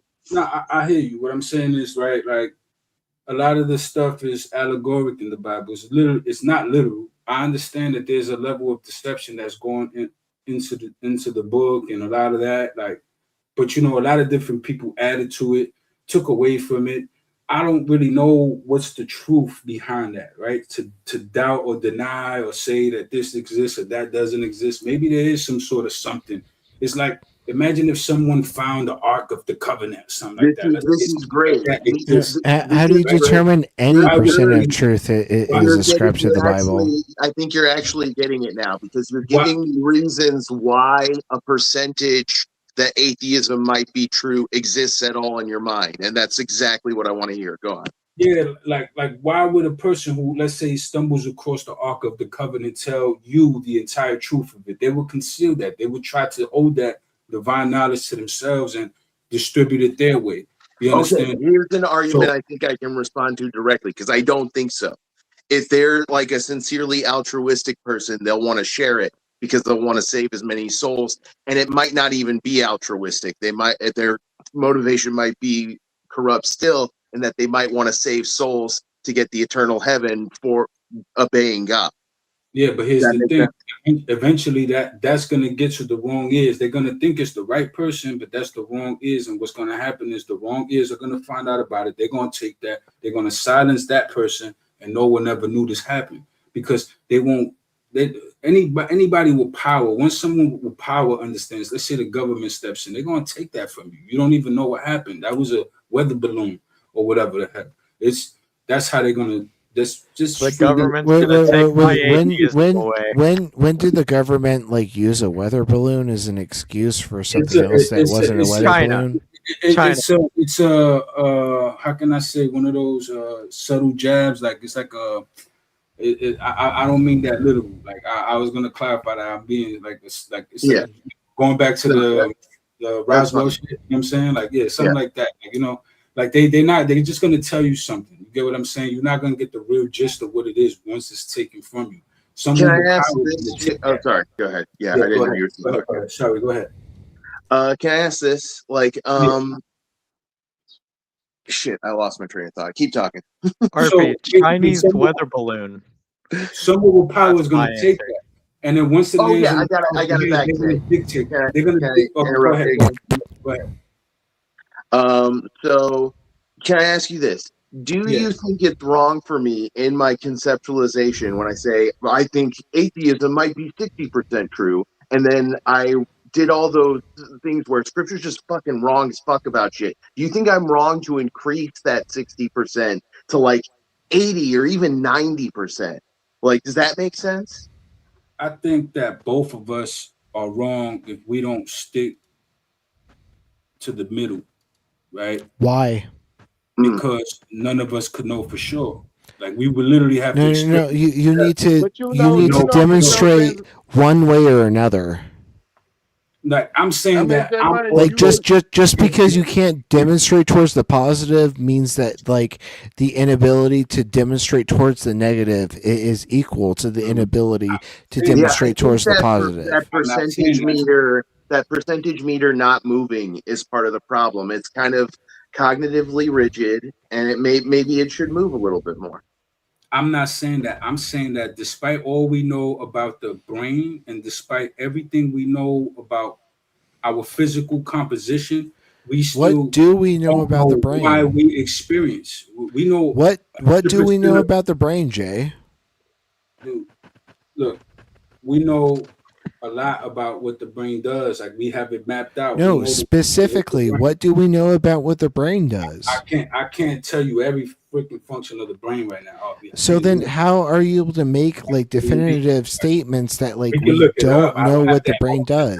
My head, but like they have a map. They know like there's certain areas. No, it sounds like you're making definitive statements without actually knowing the counterfactuals. I looked it up, but I didn't memorize it. You know, I don't have. I'm just shooting this off the top, so I didn't memorize it. I don't have notes on this. You get what I'm saying? Like, you're shooting off the top of your uneducated stance. I mean, hey, listen, it is what it is. You could get as much in the fuss as you want, champ. Like, it's all good. You know, we just shooting the shit here. It's all good. RB's chasing it down a little bit harder than I wanted to there. I kind of got what I expected to get out of you, Jay, and I appreciate your frank responses, honestly. They sounded all Can I prosecute it's all my good angle? faith. Yeah, McTime's been quiet for a bit. Let's give the floor to McTime. I want real quick before we give it to you, Mr. McTime. I would just say to Jay, think about that theist percentage and that atheist percentage metaphor, and what, if anything, moves the numbers for you. Because I think while you were thinking about that, you were actually breaking a little new ground there. And go ahead, Mr. McTime. All right. When you first started your about when they asked you about what you believe and stuff, you said we, you know, what you said, we think we think about God. I want to know who is we and what are those thoughts, because as an agnostic atheist, I don't know what a God is. I don't have no thoughts on a God. The only thing I do is listen to other people describe their gods to me, and then I think in my head, well, nah, that shit ain't real. That's stupid. Or that might be real. I got to investigate that. So I don't have no thoughts on God. So tell me, who is we and what are those thoughts? You just answered the question. Everybody you've ever heard have a concept of God. That's the we. That's the people. But I'm not. Everybody, all agnostic atheists in this chat room, I assume are like me, and they don't know what a God is. They have to be every time I talk to them. Nobody does. Huh? Who knows what a God is? You telling me because they got the book I and don't the book know. is They God? got a lot of people always telling me about gods and shit. I No, don't know but what they know. All I know is what I know. This is what I'm telling you. So here we have a situation where people are defining this one word, this one three-letter word, the way they define it. They are attributing their own definitions because there's not one set definition, like the way science works, you know, like the way our curriculum and our The way reality works. You get what I'm saying? It's a definition to things. It's a name and a definition of things. We don't have a scientific definition for God. You understand what I'm saying? Science hasn't determined that yet. So all we could do is ascribe that. That's what the theists do. That's what the books do. That's why there's different books that each tried their different attempts at explaining what a God is. There's many different ones. It's not just the Christian one, you know, it's the Muslim one, it's all these other ones, you know, you already know. Exactly. So And there's more than that's just what I'm Abraham saying. God too. There are some guys out there that actually make kind of some sense. Like Buddhism on the religious side is kind of just as weird and wacky as the rest of them. But some of their guys make more sense than this bullshit, this Abraham bullshit. But There's no, and then oh, sorry, I'm finished this thought. My fault. Go ahead. Yeah, and then you keep presenting, you keep saying you can't know for sure about God, but you telling me you know for sure that God can't be proven. So you're saying you can't do something that you didn't say that you can do. You see what I'm didn't saying? say I could It do seems that. like I never said I could prove God. Never said that. No, I'm not saying you. I'm not saying you said. You saying you know for sure that it can't be proven or disproven. And how do you know? That's knowledge about God, which means that your knowledge, that your agnosticism is not agnostic. You have knowledge about God, which make you an agnostic theist. Well, because I feel like there's a physical barrier. Like we're locked in the physical. We're locked into our senses, whether it's 5 or more that we don't know about. We're locked into this. You understand what I'm saying? We can't perceive outside of this. So do you call this feeling knowledge? Because if What? it's knowledge, then it's gnosis. You a gnosis theist because you a theist and you believe in God, but you say you don't know about God, but then you know this about God, and so therefore you know about God, therefore you are a Gnostic theist. See how If I know that I'm hip, sorry. If I know that I'm hip, oh, dang it, I just lost it. Sorry. Go ahead. I didn't get that last part. What you said, McTom? That last part. That last thing you said. What I was saying is you were saying that you're agnostic theist. You don't know about God, but you know this about God, that he can't be proven. So that's gnosis. Therefore, you are a gnosis theist. You're a Gnostic theist. You have knowledge of God. Well, look, I'm saying that the criteria for which one would call God, I don't think that science will ever get to a point where we're going to see a dude in a dashiki out there in some realm where it's nothing but cloud floors, and you know what I'm saying? Like, I don't think that's going to happen. Like, you know, I think it's different. It's like, that's more like poetry. That's more like story. That's more like symbolic. You understand what I'm saying? I don't think God would look the way we think is going to look based on what the books say. You get what I'm saying? And you're going to say that we again. The mechanic I don't have no thoughts. Life. Huh? Who's we? Because I don't have no thoughts about God. You're talking about the people that have concepts of God. The people that have concepts of God, like not you, because you don't have them. You don't know about God, you're saying. And other people that feel like they do know about God, they have their version of it, right? They'll pull out their book, whatever. You know, there's so many different versions. You see what I'm saying? I even got my version that I'm like, working on, right? So look at that, working on, right? Because at the end of the day, who the fuck knows, right? At the end of the day, that's what, you know? Oh, go ahead. I'm sorry. Finish your thought. Finish your thought, man. I'm not trying to cut you off. No, it's all good. What I'm trying to say is that the true differentiator between knowing and not knowing is getting to the point where science can no longer help you. And that is the point of death. Science can no longer help you at that point. There's no longer any data that can be processed at that point from any of our point in time, tools, of any of our at this point in tools, time with the equipment we anything got. like that. Once you die, you die. You know what I'm saying? The question is, does something else happen? Right? So science and then may not it be is irrational to assume that anything else past death happens. I'm not saying that has to happen. That's a misrepresentation of my claim. I'm not saying it has to happen. I'm just confirming that it is irrational to think that anything past death happens. I'm not saying that it's rational or not. I'm saying that it is irrational because there is no reason to believe anything past death happens. Listen, I'm saying that rationality dictates that there is a reason to hold that belief. So unless you have a reason to hold that belief, it is irrational. I hear you, but at the end of the day, listen, we can make this very simple. All right. Yeah, it is very simple. It is irrational to think that anything past death happens. Listen, if you're getting frustrated, let me know. Like we can. I'm not getting frustrated. I'm simply stating facts. You sound like you are. I sound like how I always sound like during the stream. I started thought and you shoot right over me. So that's why I'm like, maybe you're getting frustrated. Jay, is there any reason to believe that there is anything that happens past death?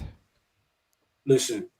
It's an easy yes or no. Is there any reason, Jay, is there any reason to believe that there is anything that happens past death? It's not. I'm not doing this. Like, listen, I'm not. No. It's a very simple yes or no. Is there any reason to believe that there's anything that happens past death? The fact that you don't want to answer this question shows that it is irrational to believe that there is anything that happens past death.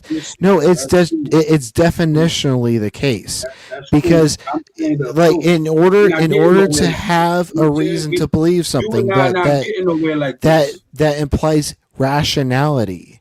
Reason requires, or rationality requires reason. So in order to say that it is rational that anything happens beyond death means that you have a reason to believe that anything happens beyond death. If you do not have a reason to believe that anything happens beyond death, it is irrational to believe anything happens beyond death. Harvey, have you considered that money has an abundance? Point of production here. Gretchen is the fellow debater / mod on this panel, so she has the final say on this. But as somebody who sometimes I'm channel partner. I think RP was just cooking there, and Jay, you were crashing out a little bit by like interrupting and not letting him finish. But I want to hear what Gretchen thinks. I wasn't trying to crash out. It's that he was literally speaking over me. I would start a thought, and he would be like, "No, they were speaking." was. Trust me, as someone who has fought with Arpy on many occasions, he was not raising his voice or crashing out right there. I wasn't saying they were not. You were just both advocating, Sorry, passionately advocating for your worldview, and Jay, you were maybe crashing out a little bit, but you are always also passionately advocating for your worldview, and I understand it. That wasn't what I was trying to do.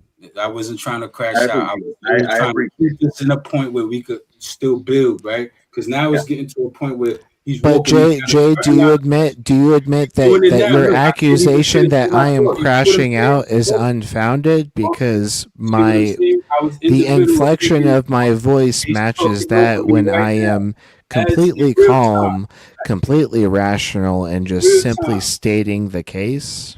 I forgot my train of thought.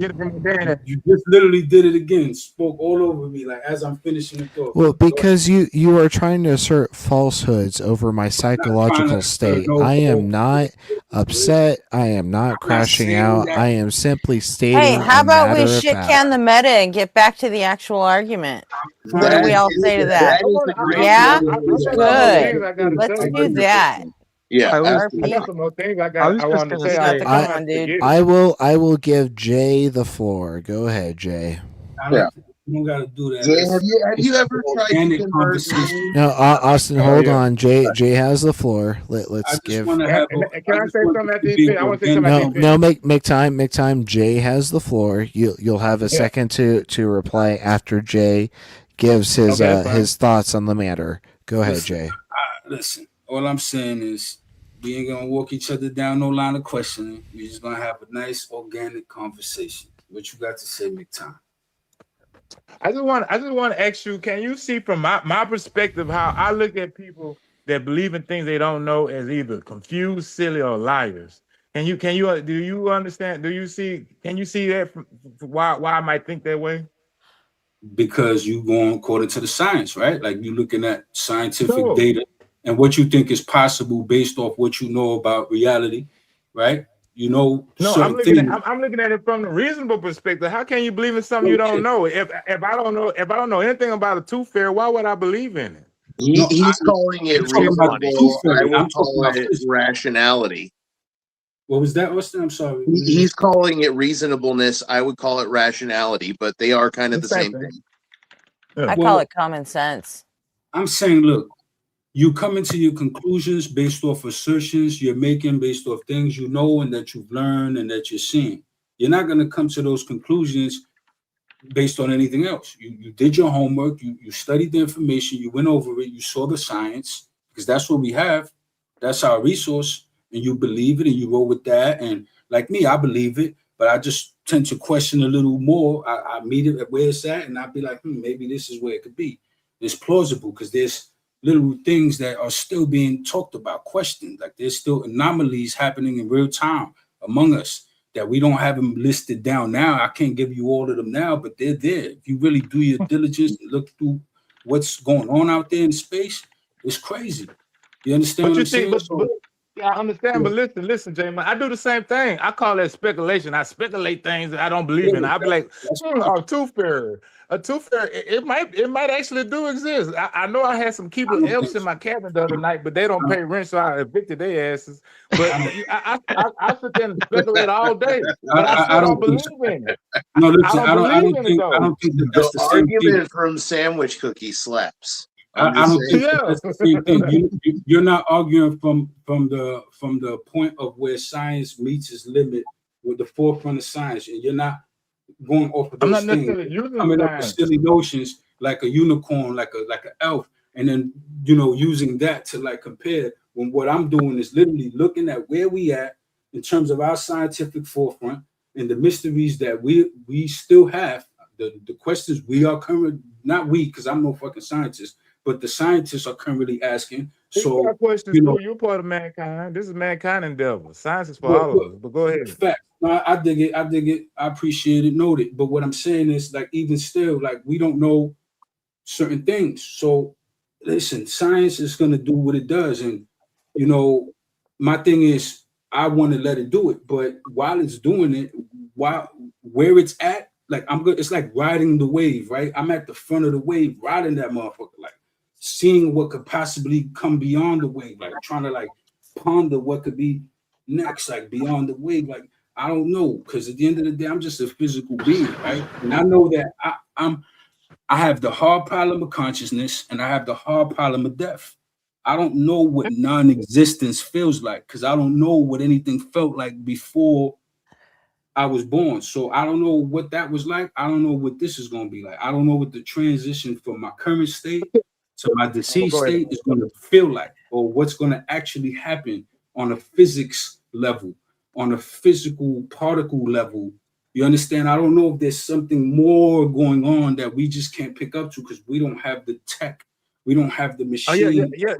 You know? Yeah, one quick thought. One quick thought, because I'm Yeah. pretty sure everybody else want to jump in. But while we still got the flip between me and you, I want to just put out. I feel that I'm doing the same thing as you. I would sit there and speculate with you all day about what could be, what all the things that science can't do, everything we can't know, and what we might have technology tomorrow to find out, and all that stuff. But I just don't believe in that shit until it's real, man. That's the only difference between me and you. I'll speculate with you. I don't know none of this shit neither.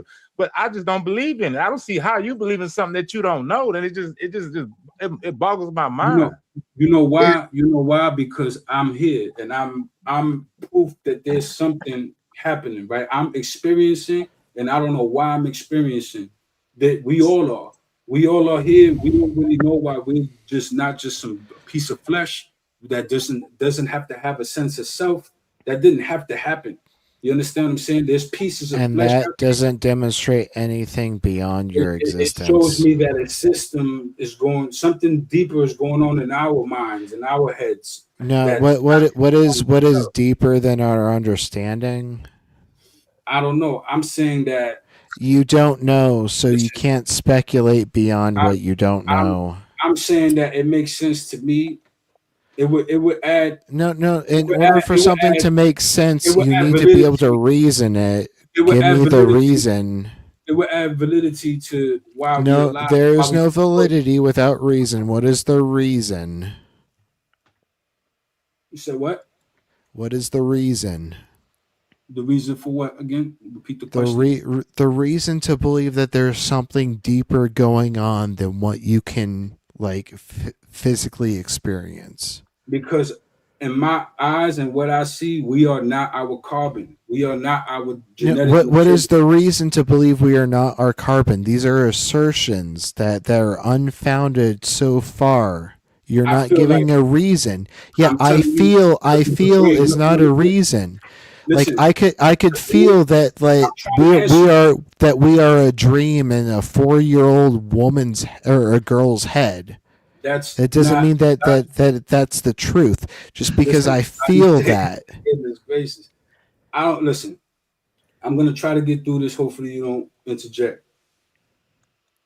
Basically, I'm saying that what we are, our physical bodies, everything, bugs, us, animals, we are all organic.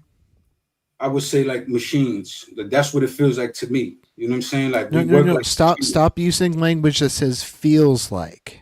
Because to, feels like is undemonstrable. I don't have data. You understand what I'm saying? Okay. So then your ideas are unfounded and irrational. You have no reason for this. As a person, machine is all wrong too.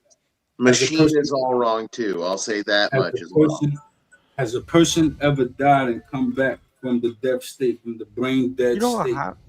You don't have to have data. You don't have to have data to hard data to know that you are something or you are not something.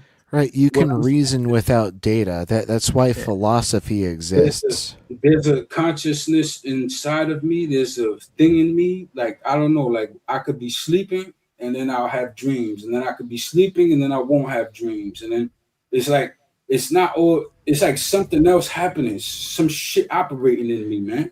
It's just your brain. It's just the way your brain acts. And the brain might just be a connector to something out there that's allowing. What's your demonstration that there is an out there? There's clearly an outer space. Last time I checked. No, but it doesn't connect to your brain. Yeah. Say what? It doesn't connect to what I'm saying is we got forces. Wait, hold up. I'm super excited because a Maverick being Frank is in our chat, and oh my god, I'm so glad you brought it up. A Maverick being Frank blocked me so long ago because I cooked them so hard. I don't even remember in what chat, but Maverick, why don't you come on the panel so I can cook you live, with live audio? Maverick never goes on. I love it. And the reason why is because he's been kicked out of multiple streams for spamming racial slurs. I grant that. I fucking grant that wholeheartedly. and he has a bunch of sock puppet accounts and uses those to come back when he gets banned to spam the racial slur again because he's just that much of a piece of shit. But anyways, yeah, no, he will never come on a panel. I don't understand people who are that just disgusting. Like why would you put in that much effort to spew I think he might nonsense? be a Russian bot or a Russian troll. I mean, what does that give Russia, right? It's just a way to push theocracy. Right. Hold on.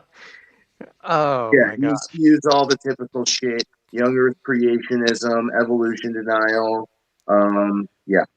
Oh yeah, clearly we live on the flat Earth with the firmament above it and windows so that I water think can he come might in. be a flat earther too. Like, actually, literally is a flat earther. I'm 100% sure he's a moon landing denier. Maverick, I'm not butthurt that you blocked me. I'm simply pointing out that you're a little bitch who runs away when you get disproved. So, like, anyone in chat addressing you should know that, like, if you disprove them, Maverick's just going to block you and run the fuck away because they're a little pussy who can't substantiate any of their claims. Yeah, I can substantiate that the moon landing was fake because they started putting fluoride in the water to make us more susceptible to hallucinations, and then they just broadcast it out that we went to the moon, right? Yeah, he's a narcissistic, racist, troll, pathological liar, contrarian, fucking piece of shit, lying liar who lies out of his fucking lying hole. But anyways, I'm sorry.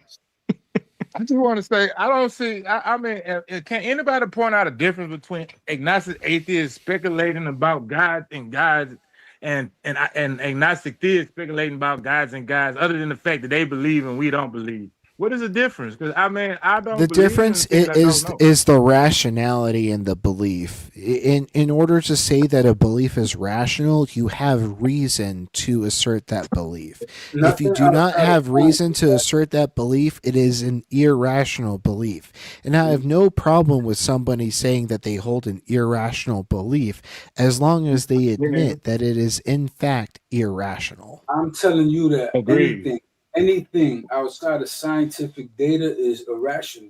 And that's false because there are philosophical facts. There is plenty of truth that we can assert without the scientific process. Point of production, guys, and this is a great page, and I hate to interrupt it because you guys are cooking, but point of production. Kelly Laughlin had said that he just made a racist, anti-Semitic remark in the side chat. Yeah, I just figured out. Yeah, should we give him the old stinky boot? Bye, Maverick. What is the anti-Semitic remark that Maverick made? At 8:03 a.m. in the YouTube chat, yeah. At 6, I dislike people who espouse ethnic superiority like one religious group.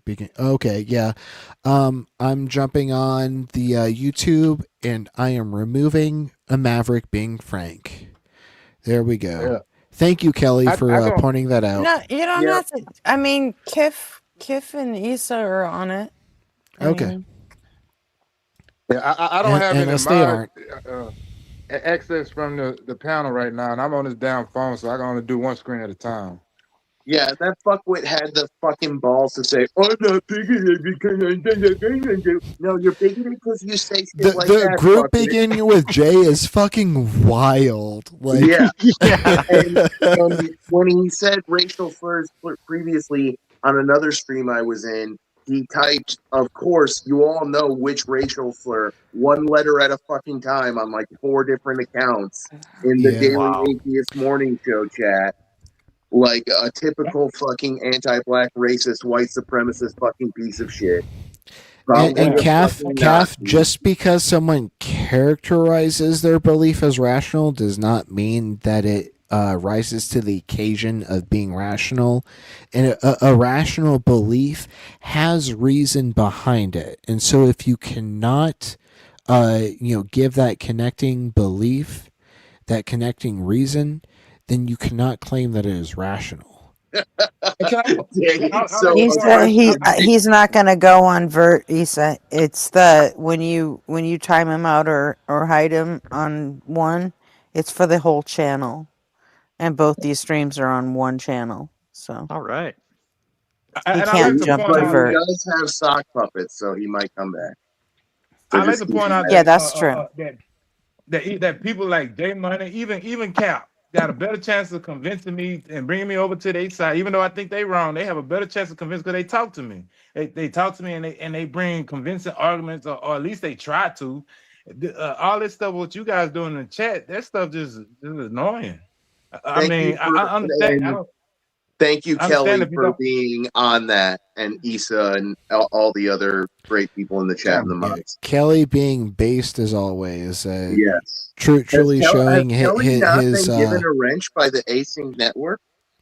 I think he deserves one. Kelly's been here the last 3 days. I think that just longer the than fact that, that huh? Kelly just recently found us is keeping He's us more from. than proven himself as a capable mod, so you could We'll, do worse. we'll talk. We'll talk about it behind the scenes, but that could be a very likely possibility. We'll talk about it. I'm Right. I'm He may not wanna reluctant do it, to just give everybody, mod wrenches to where we've been very half the generous. fucking chat has mod wrenches. I'll tell you this much. I don't want that to happen, and I tend to give people wrenches when they've been here a lot, and fair at enough. different I'll tell you times of the this night much. to where I'm always to where I always have a mod. Fair enough. around. I'll tell you this much. Yep. If you just give him even just a short list of rules you want him to mod by, he'll follow that no problem. And I've Well, seen him do it. Kelly's even said. I understand it's not much that, I don't but really you know need a what? mod So wrench. far from what I've seen, I think Kelly likes using this place as a place where he can come and fucking cut loose and scream and yell at Right. people like he can't do on his channel. We have I'm less gonna try to speak on your restrictions than behalf. AXP, and that's probably good enough for Kelly. And Yeah, I think he wanna be another if voice he in the wants to crowd. use this as his me time, then just let him be. You just know. There we go. There we go. I love Kelly, and Love that you're here, Kelly. Nah, you don't tell him that. You're gonna make him mad. Say, go fuck yourself, Kelly. He like that better. Okay. Fuck you, No, Kelly. I can't, dude. He's one of the most brilliant guys. He's just a chill I love ya. guy with rocks who loves to think, and he's like curious as fuck, man. He's cool.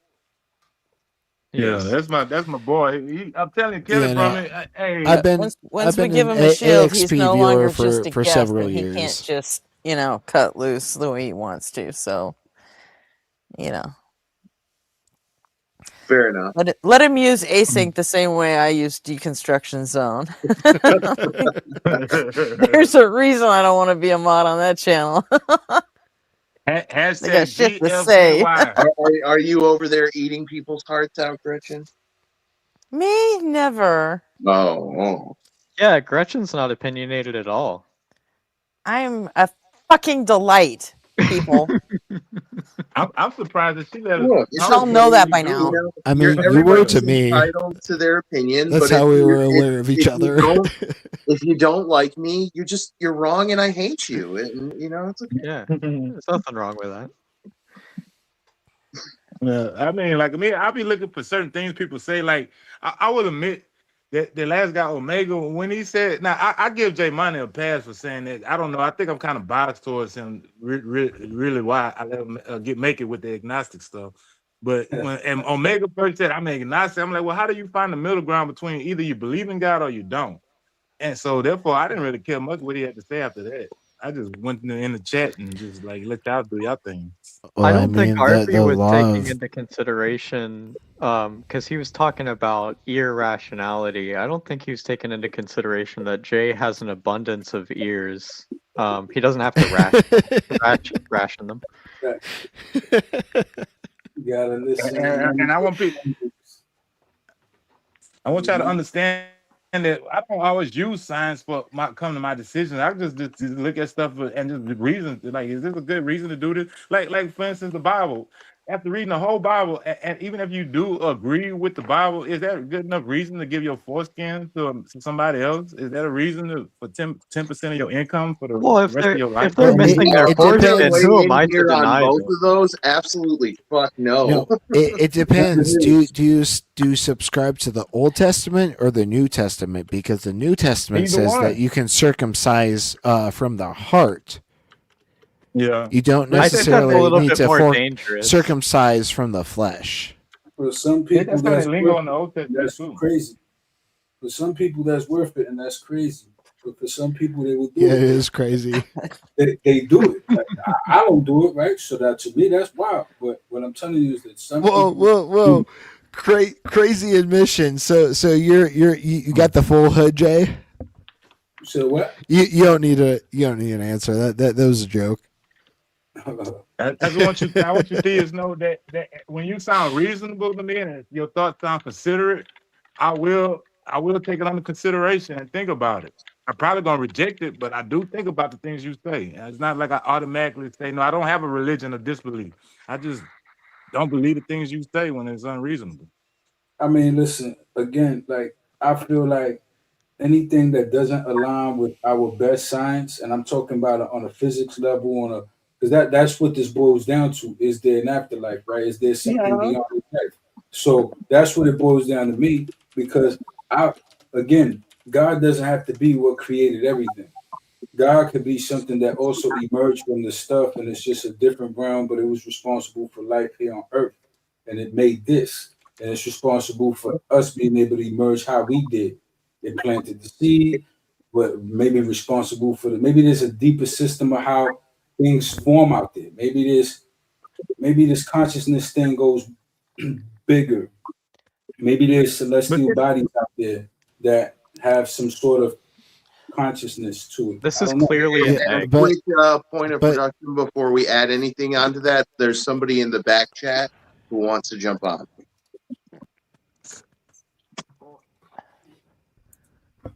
That's Gretchen. Oh. Well, I Me. mean, I'm not in the back chat. Krasnov? That's Gretchen's call. Oh.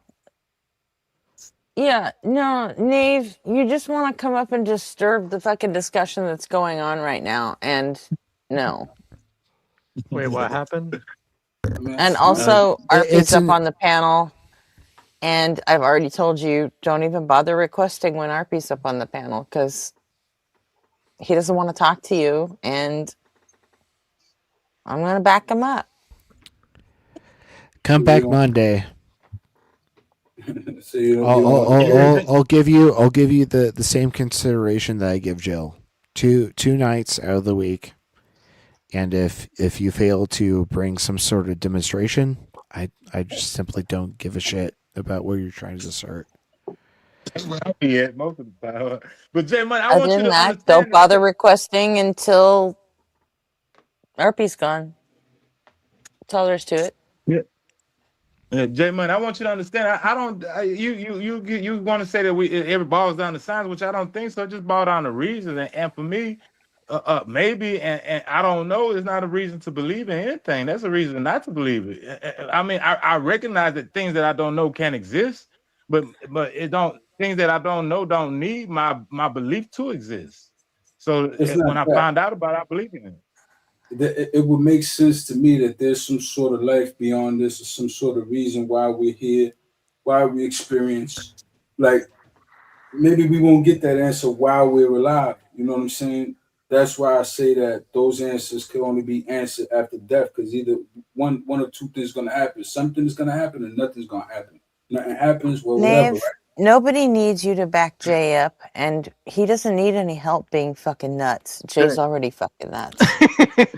Also, Jay, on this demonstration, can you like demonstrate that there's like some physical possibility of like existence after life?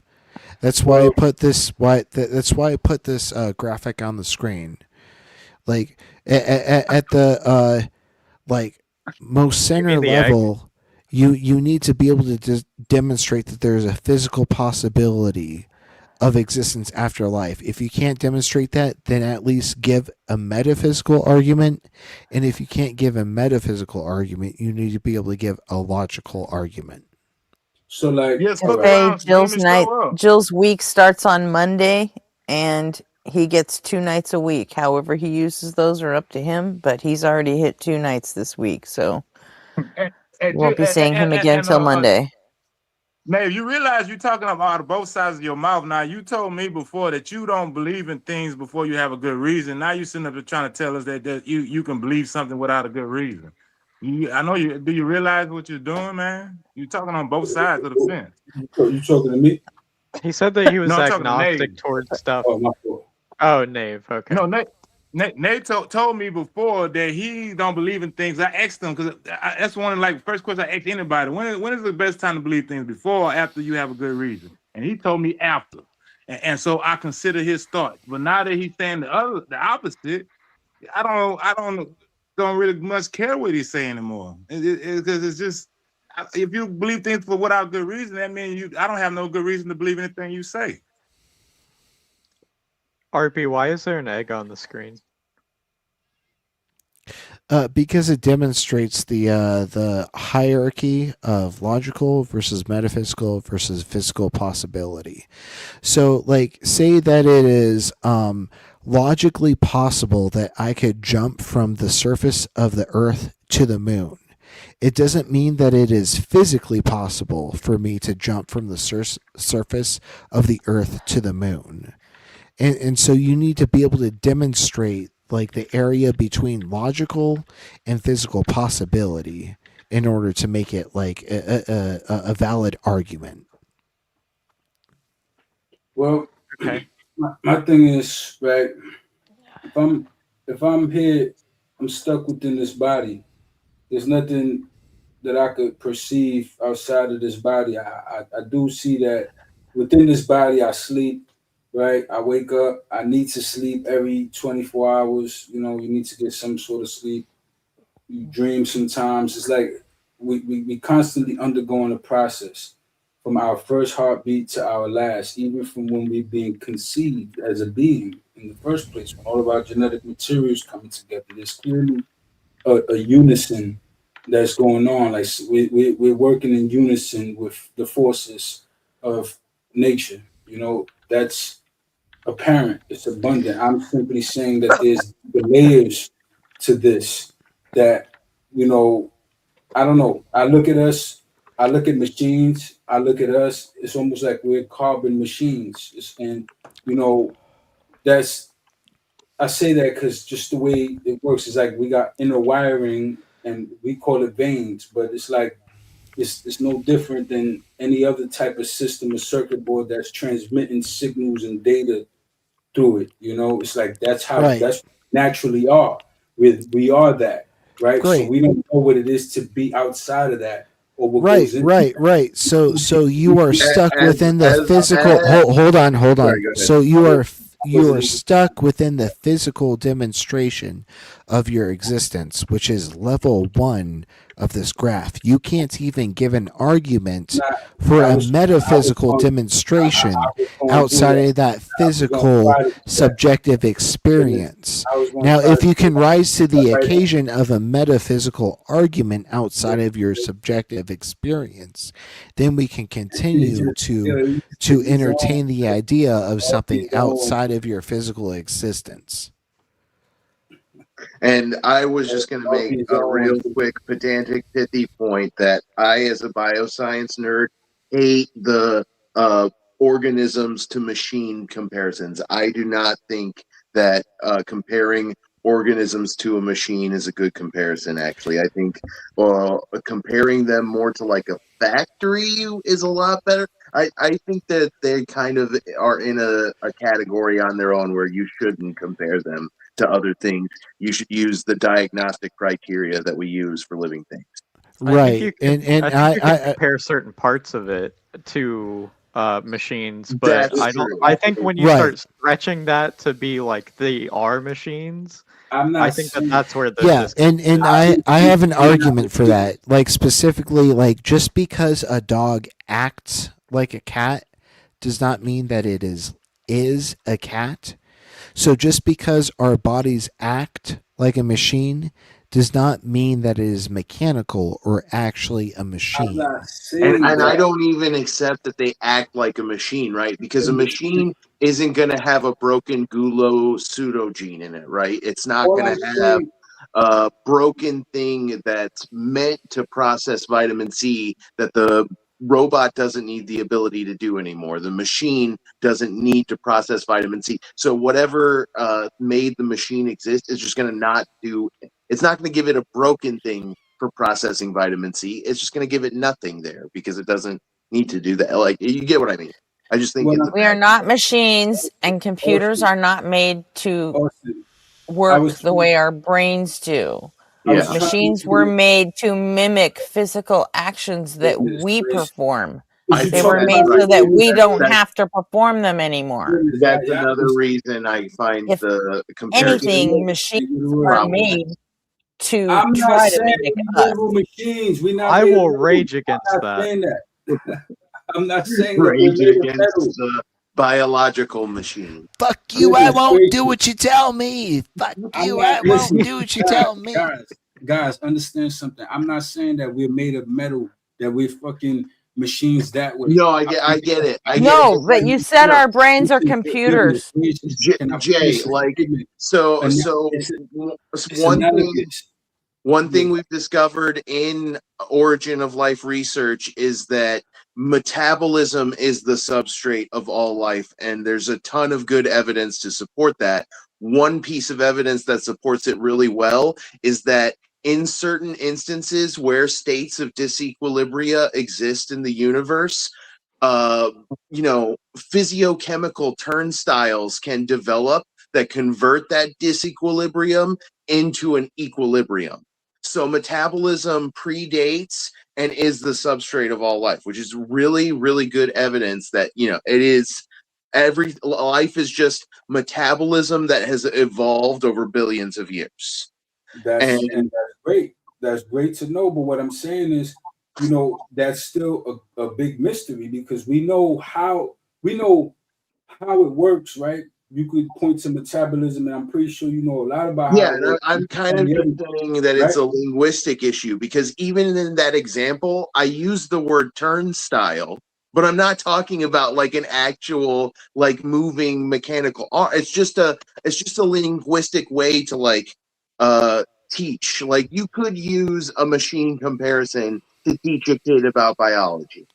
But I think that's about where the utility of the comparison ends. That's what I was doing, though. I was saying that we like basically like our veins or the wires. We process signals. We got components within us that have functions. Each have individual functions that together as a whole make our whole system function.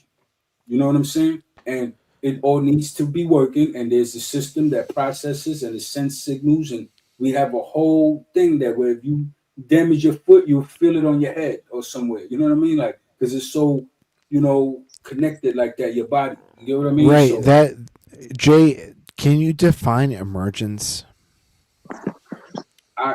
Maybe not. Why don't you tell Right, me? because these are emergent phenomenon.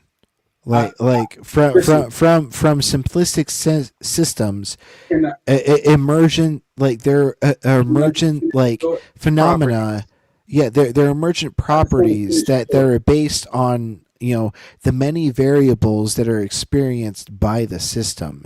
And so like if our foot has a certain number of nerves that are activated, that will tell our brain that like we are experiencing pain or some sort of sensation down in that extremity. That is an emergent phenomena of the system because like we can individualize the different nerves being activated at some point because they reach some sort of threshold of activation. Listen, when I think of emergence, I think of something emerging from something. Right. Meaning it was somewhere before, and the it emerged feeling through that. of our foot like having sensation is emergent from the many nerve endings sending a signal to our brain. That is an emergent phenomena. What I'm saying is, okay, I'm saying that the emergence of ourself, our ability to perceive self, the reason why What does we it mean to emerge from the ability to perceive no, listen, ourselves? listen, I'm saying No. emerge. Define the phenomena you're trying to speak on. You said that like there is an emergence from our ability to perceive ourselves. What is that phenomena like, and what is it emerging from? The brain. It's emerging from the brain. I feel like the brain is Emerging from the brain. like, What? Because like a cosmic single radio. point does not make an emergence. An emergence is an amalgamation Radio. of qualia. It's like a cosmic Just like the radio. example I gave, there are several nerve endings that like have met a certain threshold, and they are sending a signal. Those several nerve endings sending that signal is emerging into the phenomena that is telling our brain that our foot is feeling something. So, like a single experience, it is not emergent. It could be translative, but a translative experience is not an emergent experience. Talking over me and like making it so I can't. No, Jay, I am simply explaining the phenomena that you fail to understand. That's cool, but now please explicate how a single phenomena becomes an emergent property. Yeah, you walking me down now. Now when I get to finally respond, I gotta answer your question to get cut off again. You get what I'm saying? That's what I don't want to do. I just want to talk. Can we do that? No, because when you talk, you're not talking on something that you have any expertise on. It's not okay. Fine. So then we don't have to talk about it. That's fine. Okay, then don't talk about it. No, listen, I could talk about whatever I want. If you don't want me to, that's fine. But that's cool. But I could say whatever I want to say. You can say whatever you want to say. It doesn't make you correct. Okay, fine. So I'm simply calling out the fact that you're not correct in explicating this phenomena. There's a lot of things that a lot of people not correct on. Like we still figuring it out. I'm still figuring it out. Then give the reason why you're correct on this phenomena. Listen, I'm saying that I have reason that I feel is good enough to believe that there's something more. You don't accept that reasoning, you don't want to hear that reasoning, that's fine. You want to walk me down yes or no avenues and questions, that's fine. I'm telling you that I got reasons that are good enough for me, that I feel comfortable with me personally. Just because they're good enough for you doesn't mean they're good enough for the public. That's fine. Okay, you might not be properly educated in order to pass the threshold of truth. What is good enough for you versus what is good enough to actually adopt as a reasonable position. I don't think any of us are scientists or physicists. You understand what I'm saying? I am a physicist. I work in the field of computational biology, and I'm studying to get a biology degree, and I sometimes teach beginner biology, so I think I qualify like 3 out of the 4 criteria that I would consider demark somebody as a scientist. So I consider myself a scientist, just a really low tier one. Okay, but no, that's good to know, because you know I don't know this. Like you telling me this now. All right, so you saying RP, like, what's your? You a physicist, right? That's what you said. So like, break that down. Yes, I have training as an electrical engineer under many physical frameworks, up to quantum field theory. So like, you guys like your doctorate, bachelor's, and all that for that. I have a bachelor's. All right, so that's good. I mean, that's 4 years, the 8, 12 year. Which one? That's not the 12 year, right? That's the. Do you not know what a bachelor's is? No, he doesn't. But it's okay. Holy fuck! It's okay. Not everybody knows. I'm not a college guy. I skipped all that. I just have an associate in electronic engineering, so I'm in the school of the streets, man. I'm in the school of the streets, champ. You know what I'm saying? I graduated from that. Yeah, not everybody has Bachelor's to is be 4 a years. college guy to be smart. Me too. I graduated School of Hard Knocks, but I All went right, to college and got I'm me an sorry. I don't associate's mean to in be an electrical engineering. academic superiorist, but like that feels like I trivial got college knowledge to graduate. No, me. listen. I got college Unfortunately, it's graduates not, in the family, RB. so it's not like I'm alien And to it. I got and college that's just a in my family. perspective What issue I'm trying to on tell my you is, part, and I I don't. apologize for that. No, listen. That's fine. Listen, what I'm trying to explain to you is, I don't take it no way because I don't think Yeah, about we, it. Right? we all I got make college. mistakes, but it's I a got. good maxim to remember to try not to attribute to malice what can be There's attributed to just human error. I don't take it personal. RP's my guy. Don't worry about it. What I'm telling you is, I got college graduates in my family, so I got people that got all these certificates and all that. I just don't pay attention to it. Like maybe I do need to go to college or something like that. But And rates vary. Like for somebody who takes a lighter course load for know about all that semesters, shit. it'll take them longer. I just forgot which one was the 12 year. Like the 12 years. I started out getting my associates because I was engaging with different medical outcomes than the typical healthy student. But I eventually went on to gain my bachelor's, Which is like a 2 and a 4 year respectively, right? Right. Yeah, associates, Yeah, bachelor's, that's what but I'm saying. also you have to I be knew it was unmarried that. if you're I knew it was getting your that. 4-year degree.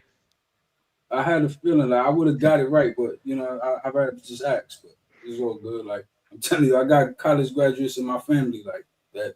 Achieve all types of different levels, but I don't pay attention to that. So it's not like something I got ready to fight. You get what I'm saying? But I know I've heard of it. I've heard the ranks and all that. One day, who knows? Before I drop out. Let's just do a quick litmus test.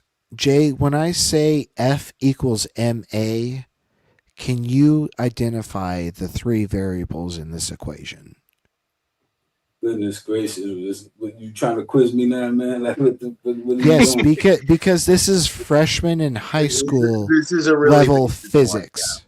I think I And can. I want to hear Jay Money first. I can for sure say that because my first associates was in physics. So But Jay, I never took a physics course, though. I'll So even accept You see 2 what I'm of the 3. No, but what I'm saying is, Can you identify 1 of the 3? These are Newtonian mechanics, listen, aka classical physics. Understand This this. isn't even integrating any sort of calculus into the asking equation. somebody who never took a physics course this question. You know what I So mean? if you've never taken a physics course, how can you have any sort of authority to speak on the topic? An authority on anything. So then why I have never any said- opinion on it at all, Jay? Because I have a fucking brain off in the No, mind. you have no reason. You have no reason to give any sort of explication on the issue. Listen, I could say what I want to say. RP, Jay, just take a random stab in the dark. F equals MA. Philozoan, mammalian, and animalian. Let's let Jay have the floor for F equals MA. It's probably mass. I know the M is probably mass. Yeah, you got one. Good. Yeah. I could get this, but you trying to quiz me, and I don't feel like doing this. But I'm smoking. You blowing my high, literally, like in real time. Like you are. You're Like, harsh for real. as 5, man. Fucking A, RP, come on. That's what I'm saying. So I could think about this and brainstorm it, but I'd rather just preserve my Think eyes. about the pedal located to the right of the brake. No, yeah, you see, I knew it was some shit like what Tom just said. You get what I'm saying? Like, I got you, Tom. Like, it's like E equals MC squared, energy, mass, all that. I get it. No, Right, so you you got don't two, get right? it. Like you're tangentially familiar with it from pop culture, but you don't know the application of the actual equation. Yet you are equating your tangential relation in pop knowledge to actual application in the physical field. I gotta weigh in here and say I agree 100% with RP here. That's all right. That's fine. But at the end of the day, just the engagement alone is blowing my high, bro. Like I'm trying to enjoy this. Well, Like listen, he's making a surprisingly germane point because a large number of Austin, physicists. please, please, thank you. Oh, sorry. Did I not give him a perfectly good hint? You did. With, You did. what's next to the break? That should have been perfect. I mean, I would immediately I think mean- gas. I would immediately think gas, so I wouldn't like immediately get it, but I would probably understand it immediately But after you can that reason next it guess. out from there. You Yeah. know? After that next guess, I probably got it. You guys just gotta understand that nothing you say is gonna do nothing to quell the curiousness I got in my mind when I close my eyes. When I die, when I'm gonna have my questions answered, y'all not gonna be Curiosity. there. You're not gonna know that. So at the end of the day, that's Curiosity fine with does me. not necessarily equate to truth affirming paths. That's Like listen, that's intuition can lead you to falsehoods. That's why we it also leads you to truths. Like intuitions is how we figure out No, certain no. You can have a false intuition. Like you can feel like your partner is cheating on you. It doesn't necessarily mean that he or she or they or whatever other pronoun they use is actually cheating on you. It's just simply a gut feeling at that point. or it could be true. You see what I'm saying? So there's always that. But it could be false, and that's my entire point. It is not essentially My entire truth point is that affirming, it could and it be is not true or 100% truth affirming. It Because is you not a investigate- reliable pathway you to truth. investigate. Only reliable pathways to truth should be used in order to follow that progression to the truth. And you don't think that following science to where it currently stands, literally next month they're going to launch that. You're not even following science, Jay, because you don't understand the science. I'm telling you that I get the brain studies. They say that shuts off. You don't get the brain studies because you haven't taken the fucking classes. Don't even stop talking for a second. So how you gonna know what I fucking know? I know because you haven't taken these You classes, don't even Duck. give me a chance to get through one line. Like this is what I'm saying. You're blowing my high, my boy. Like let me just. Yeah, because being high doesn't give you access to a higher truth, man. That's fine. I understand this because I've been high for so long. I don't get high that much anymore because it's a good feeling, but it doesn't give you any more access to the truth. I don't know what Arp is is just a wet blanket. on you today. You know what I'm saying? But I'm listen. I'm chilling.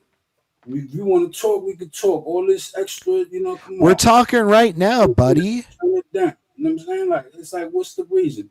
Like at the end of the day, The reason is you have no reason. You're speaking out of your ass right now. I can yell at you too. Listen, I can yell at you too, but I'm not doing that. You know what I'm saying? I'm chilling. Like relax. That's all I'm saying. We can talk and get where My dude, give demonstration of the things that you're trying to assert. Jay, do you accept that irrational concepts of God exist? Of course, irrational concepts of God Do you exist. remain curious about those, or are you like, no, that's fucking irrational. I don't need to. That's a perfectly curious stance. That it's irrational and therefore probably not true. I mean, listen, I don't roll with it. If that's what that person wants to die with, that's on them. Right. Like, so if I say God is farble, garble, narble, garble, you don't need to be curious about that. You can be like, that's nonsense. That doesn't even mean anything. And I just don't need to stay curious in this case. I follow with my mind. Rationality, rationality dictates that if I stay curious about that, like it could be a possibility that I'm actually being way too solipsistic. What I'm saying is I'm not worried about anyone else's concepts of God. Like whatever they think is on them. I'm worried about what I think, with what is going on in my head. You know, so that's God to me, not what they call God. That's incredibly narcissistic. Well, maybe this panel isn't the place for you if your priority is protecting your high. I mean, it's not. Hey, Gretchen, listen, it is what it is. You could tell me whatever you want to tell me, man. Direct, loud and clear, man. No, no dibbling dabbling, no sidestepping. I just kind of I think don't mind. you I don't mind that accepting. you're high, J Money, for what it's worth. Listen, I I'm not kind of saying think that I you value. accepting that there are irrational notions of God eliminates the curiosity argument. I'm saying that for the same reason that I'm not curious enough to wear garlands of garlic around and eat nothing but garlic and rub garlic on my skin and be known as that weird garlicky freak. I'm not doing that. Just in case vampires are real. Hey, Like, hey, I want to really, be really curious quick. about that. Does that make Hey, sense? hey, one sec. Jack, are you on Discord? Yeah, what's up? Can you add me? ARPY period. Yeah, I don't condone the use of illegal substances, by the way. That's fine. Just putting that out there. no, that's fine. I just wanna connect with you further because like I enjoy your presence. Oh yeah, Yeah, no me problem. too, man. Me too, Jack. You like always the calm one on the thing with a lot of reason for the things you Yeah, say. But awesome. can I I appreciate it, guys. Yeah, I'm in the Discord under Espresso Jack, the one with the S instead of the X. I'm gonna put On my async? my Discord in the Yeah. Okay, cool. I'll put- send you a request. I put my Sweet. Discord ID in the chat, so if anybody want to contact me on Discord, here you go. You said Espresso Jack? I don't see you. Yeah. I'm in the online under the Async Network Discord. Oh, online. Let me double check Yeah. that. There you go. Okay, my bad. All good. Sent. And just to be completely clear, RP, for my edification, the pronouns are always and completely they, them, no he, him, she, her, they, them, always. You can call me a dude. Like I'll sometimes like accept bro, but like it. Like my experience is like I don't experience gender dysphoria. I only experience gender euphoria. So when you affirm my non-binary gender, I experience happiness. But if you call me he him, like it doesn't really do much to me. Like it doesn't really negatively affect me psychologically. Okay, but like, I do my best, honestly, anyway. And I appreciate it. I do know, like, I do too. I haven't gotten it right though. I know. Yeah, like, no, and I don't make too much of a stink on it on the panel, just because like I understand that people are trying to do their best here, but I see that this Springfield individual is like posting like weird fucking shit in the Discord, so I'm gonna go ahead and ban them. Yeah. Thank I know, you. like, for Springfield. I was just about to ask about that. You're like the fourth, and two of the non-binary people I know were both assigned male at birth, and they both have no problem going by he, him, or she, her. And then the other one was assigned female at birth, and they have no problem going by he, him, or she, her either. Which so it's like chat are so they in? confusing. The general. I just deleted their shit. But yeah, I'm AMAB. I was assigned male at birth, obviously because of my lower Okay. voice register. Maybe But give me a chance to like chime in on that in future, please. It was Bukaki Mr. Beast post a bunch of like cocks over Mr. Beast's head. And then also a guy pointing a gun at a kid's head. Oh my god! Do you want to chime in? Yeah, never on that, mind. Gretchen? Never. No, I don't. You're correct. I will give you the chance to chime in if there's like any sort of nuance, but like there was 0% of nuance Feel on free that. feel free to when try I to get finished, steel can man I that ask Jay Money position. a question? When I get finished with this, I want to ask Jay Money a question. Go ahead. So, go ahead. Yeah, Jay Money. I put my Discord ID in the chat. If it's still on the page, you can find it. I want to send you a video about people who believe things without good reason, how it kept them from finding deeper truth. Like, for instance, Isaac Newton, one of the most smartest people ever, because he believed in God was objective and absolute. He couldn't find the dynamic relativity of space time. And I want you to watch that video and see how it stymied him and kept us 400 years behind. I believe Newton was smart enough to figure it out. And I think that sometimes believing things without good reason can keep you from finding deeper truth. McTime, pre or post Apple? Because I feel like that would have a difference. I mean, it's got to be. I'm talking about the culmination of his whole life. He never found I'm just Einstein making a joke. relativity. He All right, I got was you. making a joke. It went over my head, people. But like I feel like he would be maybe a little bit less smart after getting hit in the head by an apple. You know. But I mean, because Leibniz was his competition. Leibniz also came up with calculus too, and he used his power as the head of the Royal Society to silence Leibniz. And Leibniz was kind of getting to where we're at right now with the Einstein relativity. He wasn't there yet, and he could have went anywhere anyway. Didn't he fuck it up though? Who, Leibniz? Yeah, and Newton had to come out and correct the record. That's probably what they might say when on Newton's side of the fence, because Newton was the head of the England Royal Society, and he used his power and prestige to silence Leibniz, kind of like when what's his name Joe Budden went up against LL Cool J. He didn't have. I mean, Joe Budden had the rhymes, but he just didn't have the money and power like LL. LL pulled all got everybody to just not listen to him. And that's what happens when that's what possibility can happen when you believe things for no good reason. It'll blind you from the truth that's right in front of your face.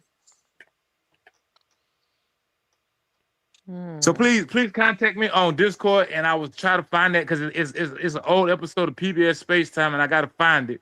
And I'll find it when I find it. It's only like 20 minutes long, and I'll send it to you. I hope you watch it, man.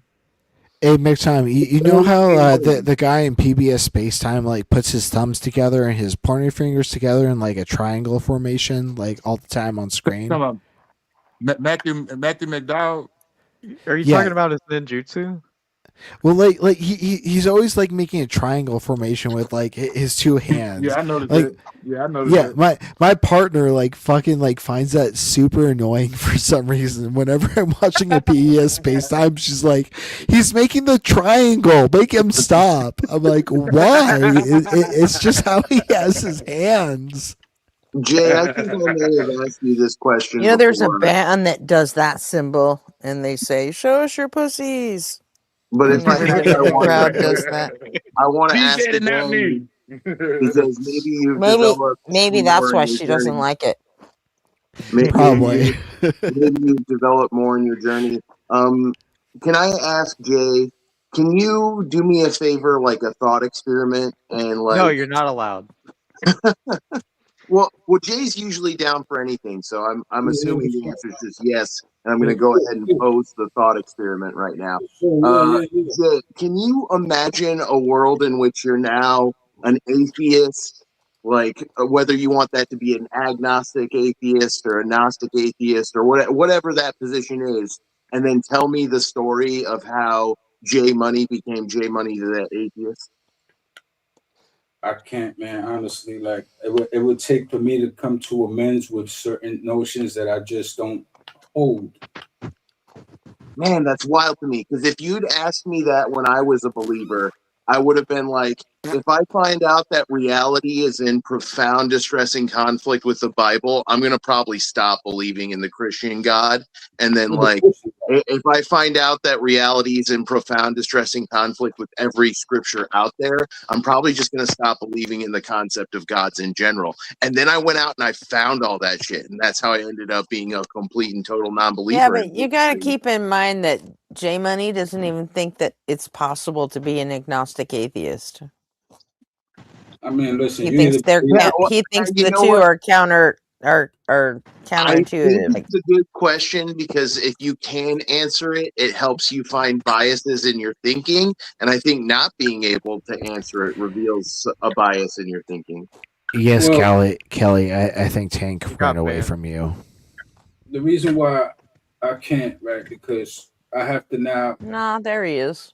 imagine something that I just can't see. To me, there The is second I say something, I'm such an asshole. I think the I'm such a bias dumb or fuck. the cognitive distortion that would be revealing there is like incredulity or cognitive rigidity, or yeah. But I like I said, I just think it's a good question for revealing biases in your thinking. Ask yourself to tell yourself the story of how your view changed, and you might see some of the areas where your thinking is a little weak. You know, just trying to tell yourself the story. Ultimately, my criteria to really know for sure, you know what it is. I say it every single time. I don't even gotta say it no more. You know what I'm saying? You know what that is, and I'm in no rush to find that out. I always say What? I couldn't know, understand that. What did you say? Death is the criteria, and depth. I'm in no rush to figure that No. out, find it out. What I'm trying to explain to you is that Kelly, Tank is not Maverick. Tank is Dave.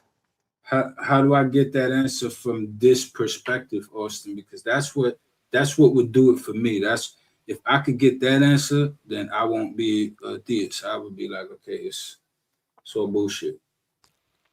There you So go. wait, That's a good how do answer, you Austin, see for you, Austin? either side of death?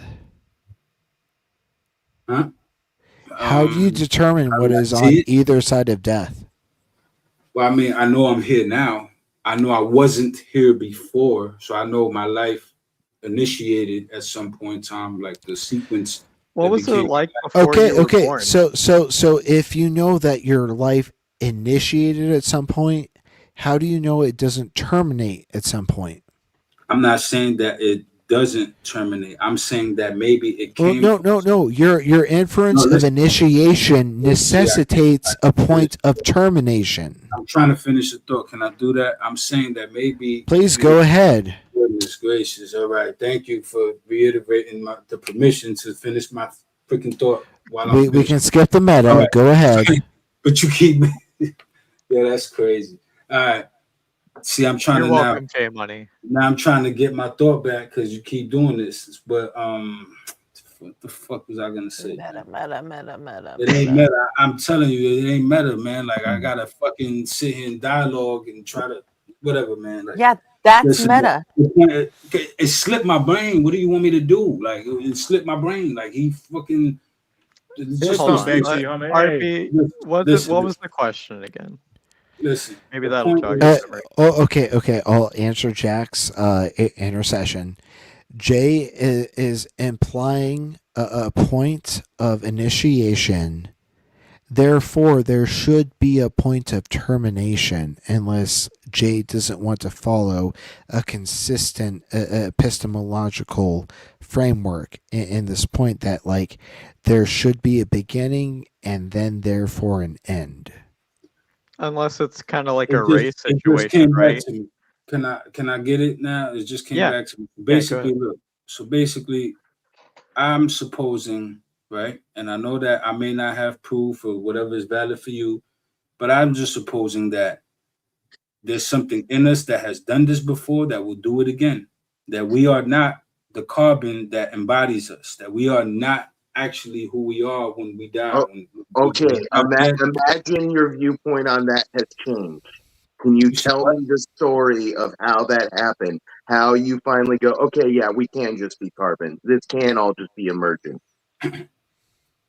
That's the thing. Like, you asking me to like literally role play.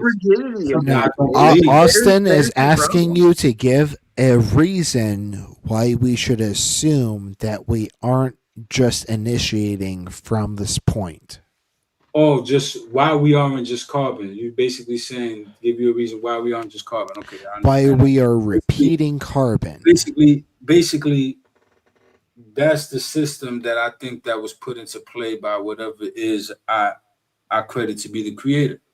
You know, or you're God, just presupposing right? it. Okay. No, listen, that's all we could do because there's no scientific data on it. No, so, that's not all we can do. You are simply just trying. No, listen. Let me just get through this, right? I wake up, right? I'm here, right? And I know that one day I won't be here. So this is where I'm working from. I'm working from the present right? And what I am and what we are, right? And I understand that one day we're not going to be that. And one day we wasn't that. Like we emerged from a process. So what I'm saying is that there's probably a deeper process in which No. That right there. There is probably a deeper process. What is your reason to assert that? Because we are an instantiation of life, and I feel like No. You have experienced a point of existence onward, not a point of existence backwards. Think about You're it like trying to infer a point of existence backwards from simply a point of existence that started and instantiated forward. You need to have some sort of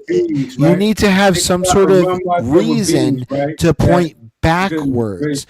What is the reason to point backwards? You're talking over me. I'm trying to tell you. Think about beings. No, I'm giving you what we need to in order to infer what you are trying to assert. Right? Like I can't even finish my thought. I'm hearing you, J Money.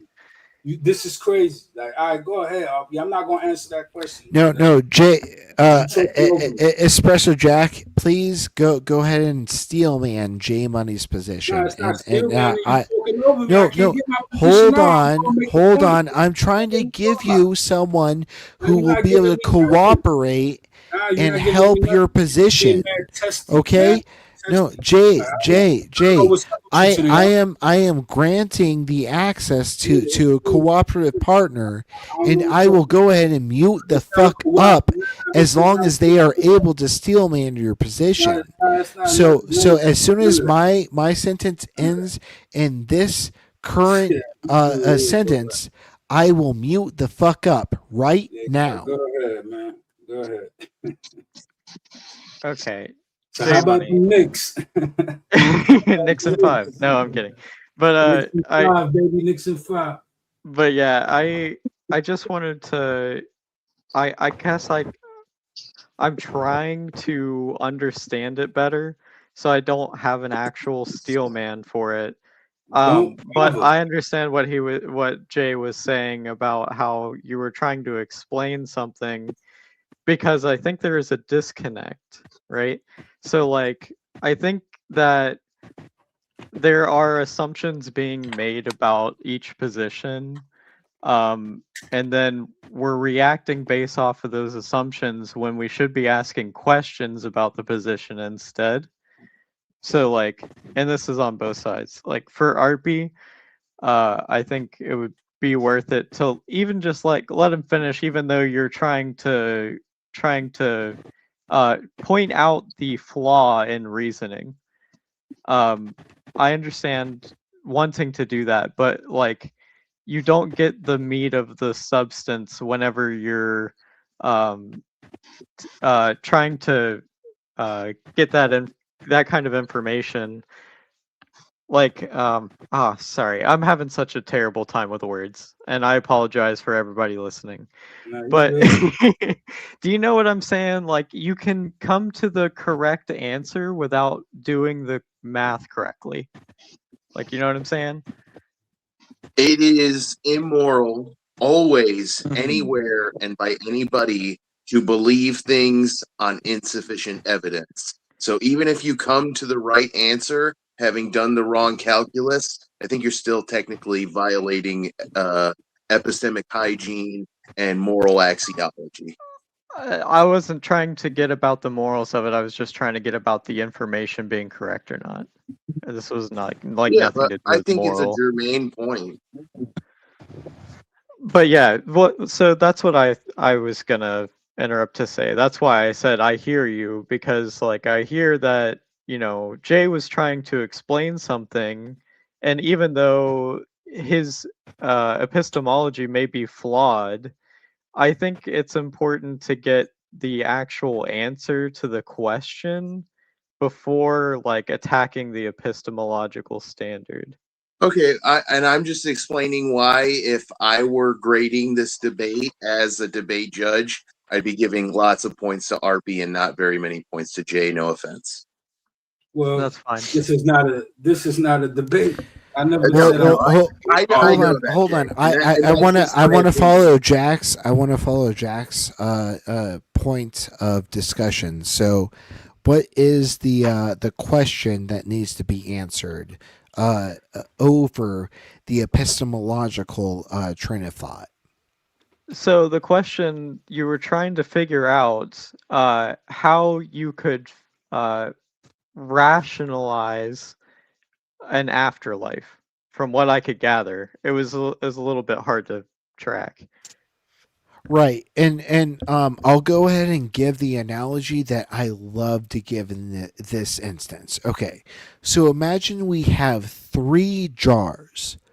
The first jar is full of gumballs. These gumballs are tangible, they're reachable, they're visible. You can reach in, grab a fistful, put them in your mouth, and blow a big old bubblegum ball or bubble and pop it. Like Hubba Bubba, fucking whatever.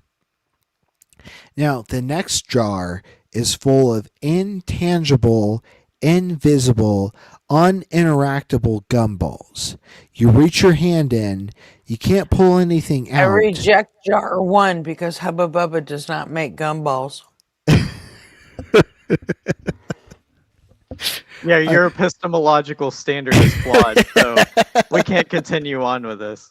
Okay. Let's go. That was my point of my whole speech. Let's go with double bubble. Okay, can you accept double bubble? Maybe Trident. Okay, they're just generic store brand gumballs. About that. Okay, anyways, jar number 2 is full of intangible, uninteractable, invisible gumballs. You reach your hand in, you can't grab anything out, but there are gumballs in there that you simply cannot interact with. Okay, it's full to the brim, but you have no way of identifying as such. And then the last jar is completely empty. There are no gumballs in any capacity. There's nothing that's invisible. There's nothing that's intangible. Like, it's just complete empty space. Now, how do you determine the difference between the intangible jar versus the empty jar? McTime, I do feel like I got a reason to believe. Like, what do you mean? Like, I said that I don't think you feel like that's a good reason. Like, I just read. Well, answer the hypothetical, Jay. Well, I've heard the hypothetical. Humor him for a second. No, I heard that before. Or sorry, them. I'm so sorry, RP. You're good. I'll be on your ass like all the time, but understand that like it's not under malice. It's just under like conditioning. I usually try to stick to RP just because that's fair. That's fair. That's fair. Yeah, like I feel like I do got reasons, but they probably not gonna be good to you, and you know they probably not. They don't hold up. Give the reasons. We'll determine whether they're good or not. Well, I did. That's why I'm responding to McTime. No, you didn't. You said that you have the reasons. You haven't asserted the reasons. I've said things like our physical makeup, the fact that we emerged and we don't know why. We know how we work. We don't know why we have. Do you understand what intangible means? Listen, I'm telling you.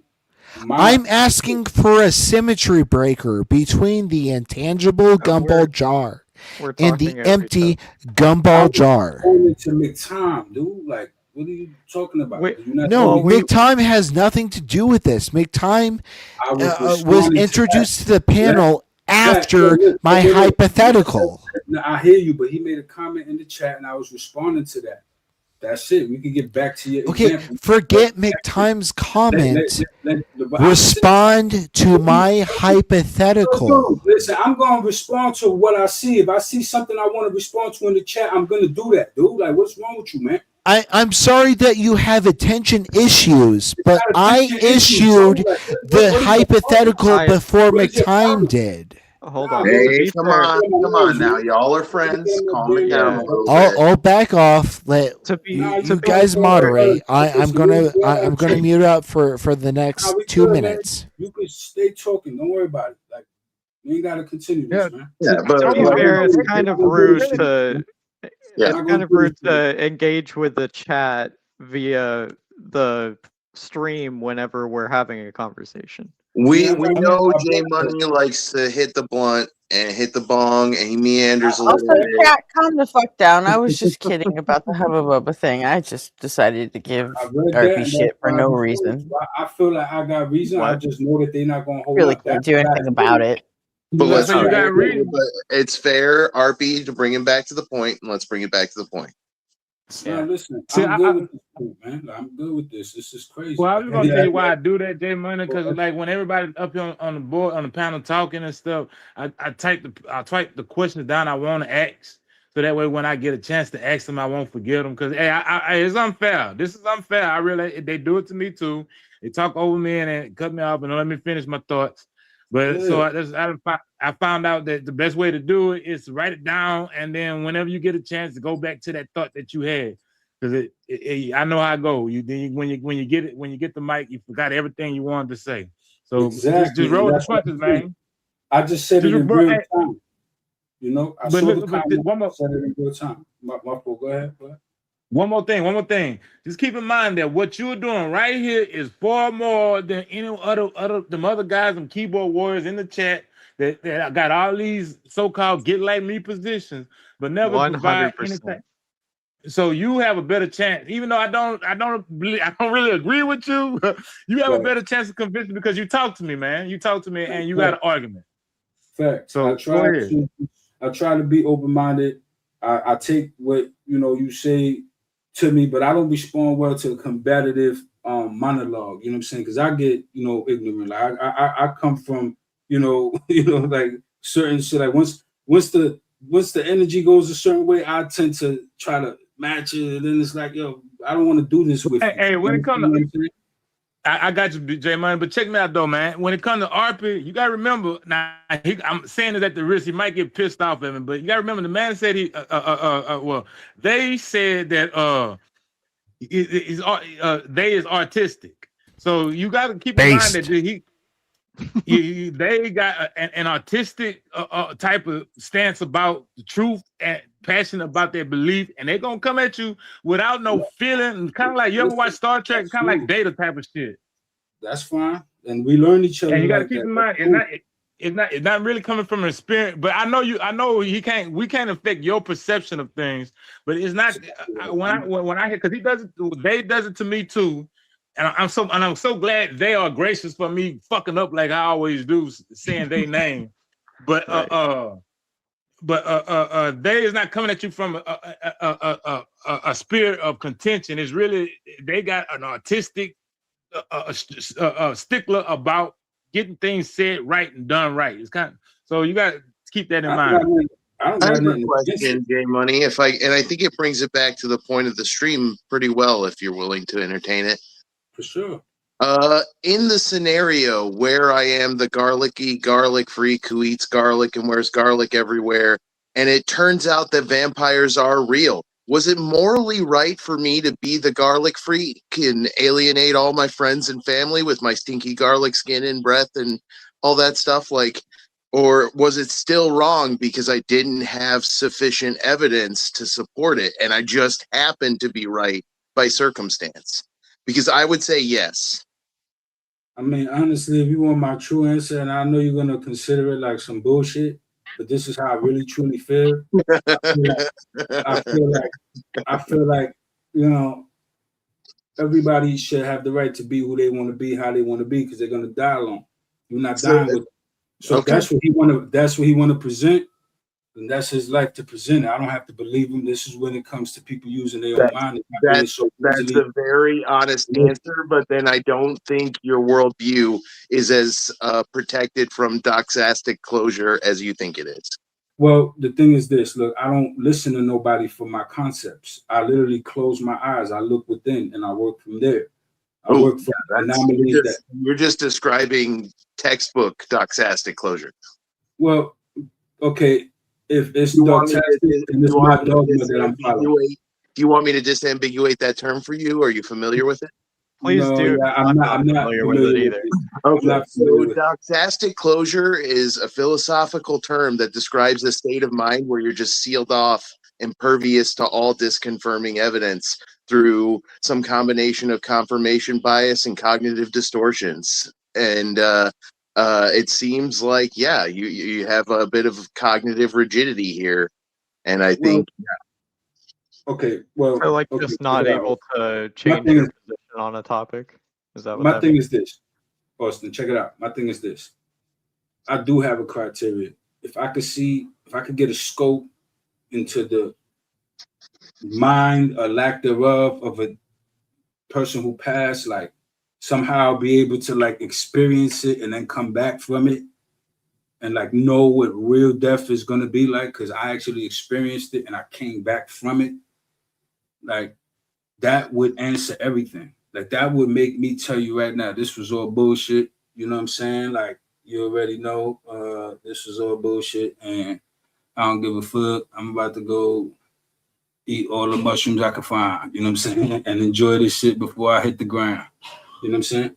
But the point is, you know, I don't got that answer, and I'm probably never gonna get that answer until it's time to go. Right? And that right there will answer it for me. But that's the one impossible answer. I can't get that answer. You see what I'm saying? So I'm always gonna be left with the question. Yeah, but what if when we go, you know, well, we don't have reason. what if vampires are real?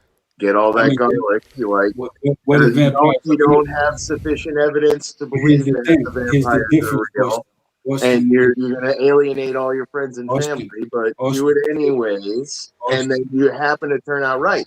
You're still not morally right. You're still doing something morally Here- wrong, and here- that's a here- point I'm stuck on, and I think we might have to agree to disagree on. That's cool. That's cool. Here's the difference, though, right?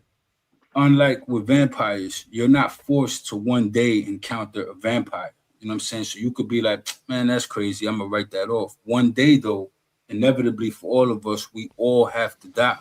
We all have to experience that. So Yeah, the I don't possibilities think of there's what sufficient comes evidence after that. to believe that there's a God or there's anything No, afterwards. what I'm trying to tell you is that the reason why that makes sense to me is because if this was a system set in play, it would make sense to me that something of a mind, some sort of a mind somehow, some sort of this was put into place somehow. Like again, Teleological panpsychism. Yeah. I mean, I've heard it a lot. I listen. don't think it's a Again, very good argument. God could be something that also emerged. Remember, all of this is Unless just you think God is sadistic or cruel, indifferent, bizarre, etc., a trickster. no. What I'm saying is, life just happens. Life has like, look. Would it be? Imagine if we all are just instances of life that could instantiate again.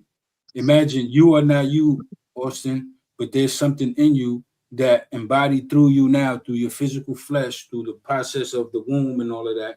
It somehow connected some way out there. It connected through the womb of your mom's, you know what I'm saying? And it connected to you, right? Are you And then talking it about died. reincarnation? So And it dies with you. just assume some version of dualism. No, but then it dies with you, right? But then the whole time it was never you. It was in you when you were still a baby in the womb with no identity, with no sense of self. It was still in you, that very same thing that's going to leave you when you die. That very spark of life that I'm saying, you know, is in all of us, is in all of life, not all of us. Yeah, you're going even further than just assuming all of life. dualism. You're just assuming animism.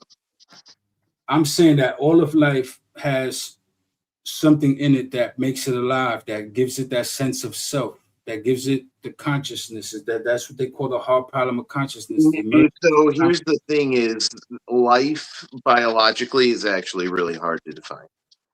Yeah. And every way you try to define it, there's going to be a bunch of things that are in a weird gray area. Unfortunately. Yeah. I think Zap Rousdowner said it perfectly in chat. Life finds a way. Yeah. Everybody's got to do their Jeff Goldblum impression. I'm Jeff Sexiest man alive. Life. And Listen, I'm not against nobody's notions. Believe what you want. There's enough room in this world for everybody. You hear me? As long as you don't step on my toes, as long as you ain't shorting me, you ain't Man, giving me you know 18. what? It's crazy. You probably don't expect this, but I'm gonna hard disagree here and say that again. I think it's always immoral for anybody anywhere to believe things on insufficient evidence. I'm Now, just listen, not about that. here's the thing. Austin, check it out, right? My opinions, right? I don't treat them as facts. I tell you, they're my opinion. And I do appreciate that. So like that's one distinction that needs to be made because if you tell me factually what can I Right, prove, like yeah, no, like I think it's immoral to even believe things on insufficient evidence, let alone try and convince other people no, of those listen, things. I'm not when you trying to don't have convince sufficient listen, evidence. I'm not trying to convince No, nobody. okay, You that's hear me? fair. Anybody who's listening to me, do not believe me. There's a reason why my ideas are unique and they come directly from me. From me. You No. understand? Let's go with that. Let's go with that. Jay, no, hold on. Hold on, Jay. You just said do not believe me. So from No, he that said people point, who hear me don't believe me. Yeah, people listen. okay, Jack. No, hold on, Jack. Can you explicate like beyond that point what that is supposed to That's mean? why I was saying. That's why I was saying that's a believe bold what you want. statement. Like people just don't believe anything that I say. No, I'm saying, listen, believe what you want. Use your mind, come to your own conclusion. No. Jack understood that point. Jack, can you explicate that point to the left and to the right? You just gonna freeze something I said. I'll give you the proper context. No, Jay, listen. Like I am to the left of the point and you're to the right of the point, and Jack seems to be in the middle of the point. So I am trying to have some sort of like I understand what he mean. Meant. He didn't actually mean people don't like believe anything that I say, but the words that he used seem to implicate that. But no, what he was trying to make the position of was that my thoughts are my own and people can't understand it from my perspective. Therefore, they don't like believe what exactly as I believe. You know what I mean? But like to Arpy's point, like like saying that people can't believe anything that you don't believe is you want to believe. not correct. I worded it wrong. Look, I worded it wrong. Right, Fine. right. All right, fine. I'll grant you that. But the point was, and I clarified this, that don't believe what I believe. Like, never do that. Always look into it and come to your conclusion and get nine times out of 10 times out of 10, whatever, you probably not going to come to the same conclusions I'm coming to because my opinion evolves as time goes too. Like we learning new shit. We sending out that new telescope. In Yeah, 2 but months Jay, now. it's like I was saying earlier. You can come to the same conclusions or even different conclusions. One may be more correct than the other, without doing the steps to get there the same. What I'm saying or is, even correctly. Like you can come to the right answer without, or the same answer without doing the same steps. Why am I unable to have my own personal opinion in my heart and mind? You are. That I'm carrying. You are, and everybody does, and that's why I was. That's why I was steel manning your. I am allowed to have the opinion that Cliffordian philosophy on moral epistemology means you're kind of doing something kind of sucky, in my opinion. I mean, yeah, listen, that's just his I'm opinion. Following my You know heart. what I'm saying? You understand what I'm saying? You saying it's kind of sucky, but I'm following my heart. I look at how we operate, how we are like machines, how we need rest. Like, how we need okay, to this is great. Can I totally interrupt you and hit you with this? If like a ship owner in their heart feels that their ship is just perfect and there's no need to do all this costly, in fact, it's an affront to how perfect his ship is to do all this costly, expensive, wearying maintenance, and he sends his ship out to sea and it sinks and everybody on board drowns. Isn't he responsible for every death on board? Well, And I think again, the answer is yes, and it's an example of why it's always everywhere by anybody immoral to believe things. That's an extreme example. Evidence. That's an extreme example because it automatically implies that I'm trying to lead people on the boat down to their death. What I'm doing is more comparable to something like, I'm seeing a boat and I'm seeing it work a certain way, do certain things, and I don't know why it's doing it, like why it's happening, but I see that it's doing it, and I'm like, okay, could it be this? Could it be that? Like I'm looking at the boat operating a way I probably don't know, but But do you see how the Cliffordian system keeps conflicting with your epistemology? That doesn't have to be a boat. And That's it's like in the really ocean. poking big holes in it. What happened? Do you see how this Cliffordian epistemology is really conflicting with your epistemology and poking big holes in it? Just saying, hey, insufficiently curious. No, Not curious. Yeah, no, but in the scenario, the ship owner, even though they're believing their heart and they're loving and they're following and they believe bad example because I'm not leading nobody. I'm not leading nobody. No, but they're still responsible, right? Even though, and it's because they believed something without sufficient evidence and acted as if it were true, even though they didn't have sufficient evidence. Are you applying this to J Money though? I don't have followers. Like I'm not leading nobody into the ocean to die. What I'm telling you is it's just like I've been saying, it's the sticking point for me, and I think I don't think you applying other stuff. You hearing what I'm saying, and you applying other notions onto it due to things you've heard probably in the past. It's just what I think is belief maintenance. It's trying to have a system that helps you believe as many true things and as few untrue things as possible. Okay, point of moderation. Time out, everybody. Hey, RP, it's going on 6:30 here, so which means it's 7:30 your time. I think your son and your wife or your son and your partner are probably missing you right about now. Would this be a good time for you to skedaddle? That's fair. I have responsibilities, so I'll attend those. Thank you. It's good talking to you, RP. Facts. Go be family, man. We'll all be here tonight. Hey, good talking.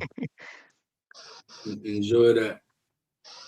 We got this. Austin is killing it anyway. So my ex has the kids this year, so I get to enjoy the 4th of July weekend, hold up in my apartment with the air conditioning on. So yeah, I'm down to keep talking. Stay out of the heat, Austin. It's a killer out there. Yeah, it's hot out for sure. But yeah, are you applying that leading people astray with bad information onto J Money? I don't think it even has to be through a mechanism like that. I just think because of outcomes like that, it's always wrong to believe things on insufficient evidence. And I think outcomes like that will always follow from things believed on insufficient evidence. Like if in another example, if you and even if you convince a bunch of people come out against members of your own community with these accusations that are not actually true and they're not really sufficiently supported by evidence, even if you had really came up with a really convincing argument and it wasn't true and you didn't have sufficient evidence because they were in fact actually innocent, what you did was wrong. You did something morally wrong by believing the wrong thing. And you did it because you didn't have. I'm kind of getting a disconnect. Why is it morally wrong to not know something? Yeah, or have an opinion. Yeah, that's all I got. That's all I'm doing. I'm not telling you, yo, this is a fact. Believe it. Follow me into the middle of the ocean so we could die. Now I'm saying I just have an opinion. This is how I feel. You know what I'm saying? And that's how I'm gonna live my life and die. You know what I'm saying? And that holds no bearings on you. Believe what you want. I encourage you to believe what you want. I think. Okay, guys, another timeout real quick. First of all, welcome Kelly. And second, we've got a new person, Antonio from Texas. I don't know who you are, but hello, Antonio, how's it going? Are you 18? I am in my 30s. You're in your 30s? Yep. Do we know you by another name? Have you been up here before? Nope, I just stumbled across you guys. I've never been here before. Cool. Okay. I just did too. What, what position you hold? You a theist, atheist, or what? I'm at the point where I hate Democrats and I hate Republicans. I hate both sides. So I just want to hear sanity from one side to draw me back in, because I just feel like both sides are If so you want flawed. sanity, atheists are the right group to go to for sure. Never met an atheist. I'm an atheist atheist. that was a I'm an atheist. creationist. Never met an atheist that was a flat earther. Never met an atheist that was a Holocaust denier. Never met an atheist who believed in Atlantis. It's just I unfortunately right? have met. Yes. I unfortunately have met an atheist who was a Holocaust denier, but yeah, I've met one that believed in Atlantis, and I've met many that believe in ghosts. That's true. Yeah. Well, fair enough. But I think Also, ultimately, the if you just want to proportions hang still out for a cut little in bit, favor of my argument. Antonio, Yeah, they're kind of in the middle of I just a came up because I theology wanted to hang out discussion. with Austin. Absolutely, I'll be here. Okay, well, jump in wherever you feel you can jump in, and we can definitely hit the politics hard later. Okay. Sounds great. All right. Like, I can really think of so many scenarios where if you aren't sufficiently curious, if you don't have sufficient evidence, sufficient anything. Are you to Are you believe the something. arbiter, the determiner of the sufficient amount, though?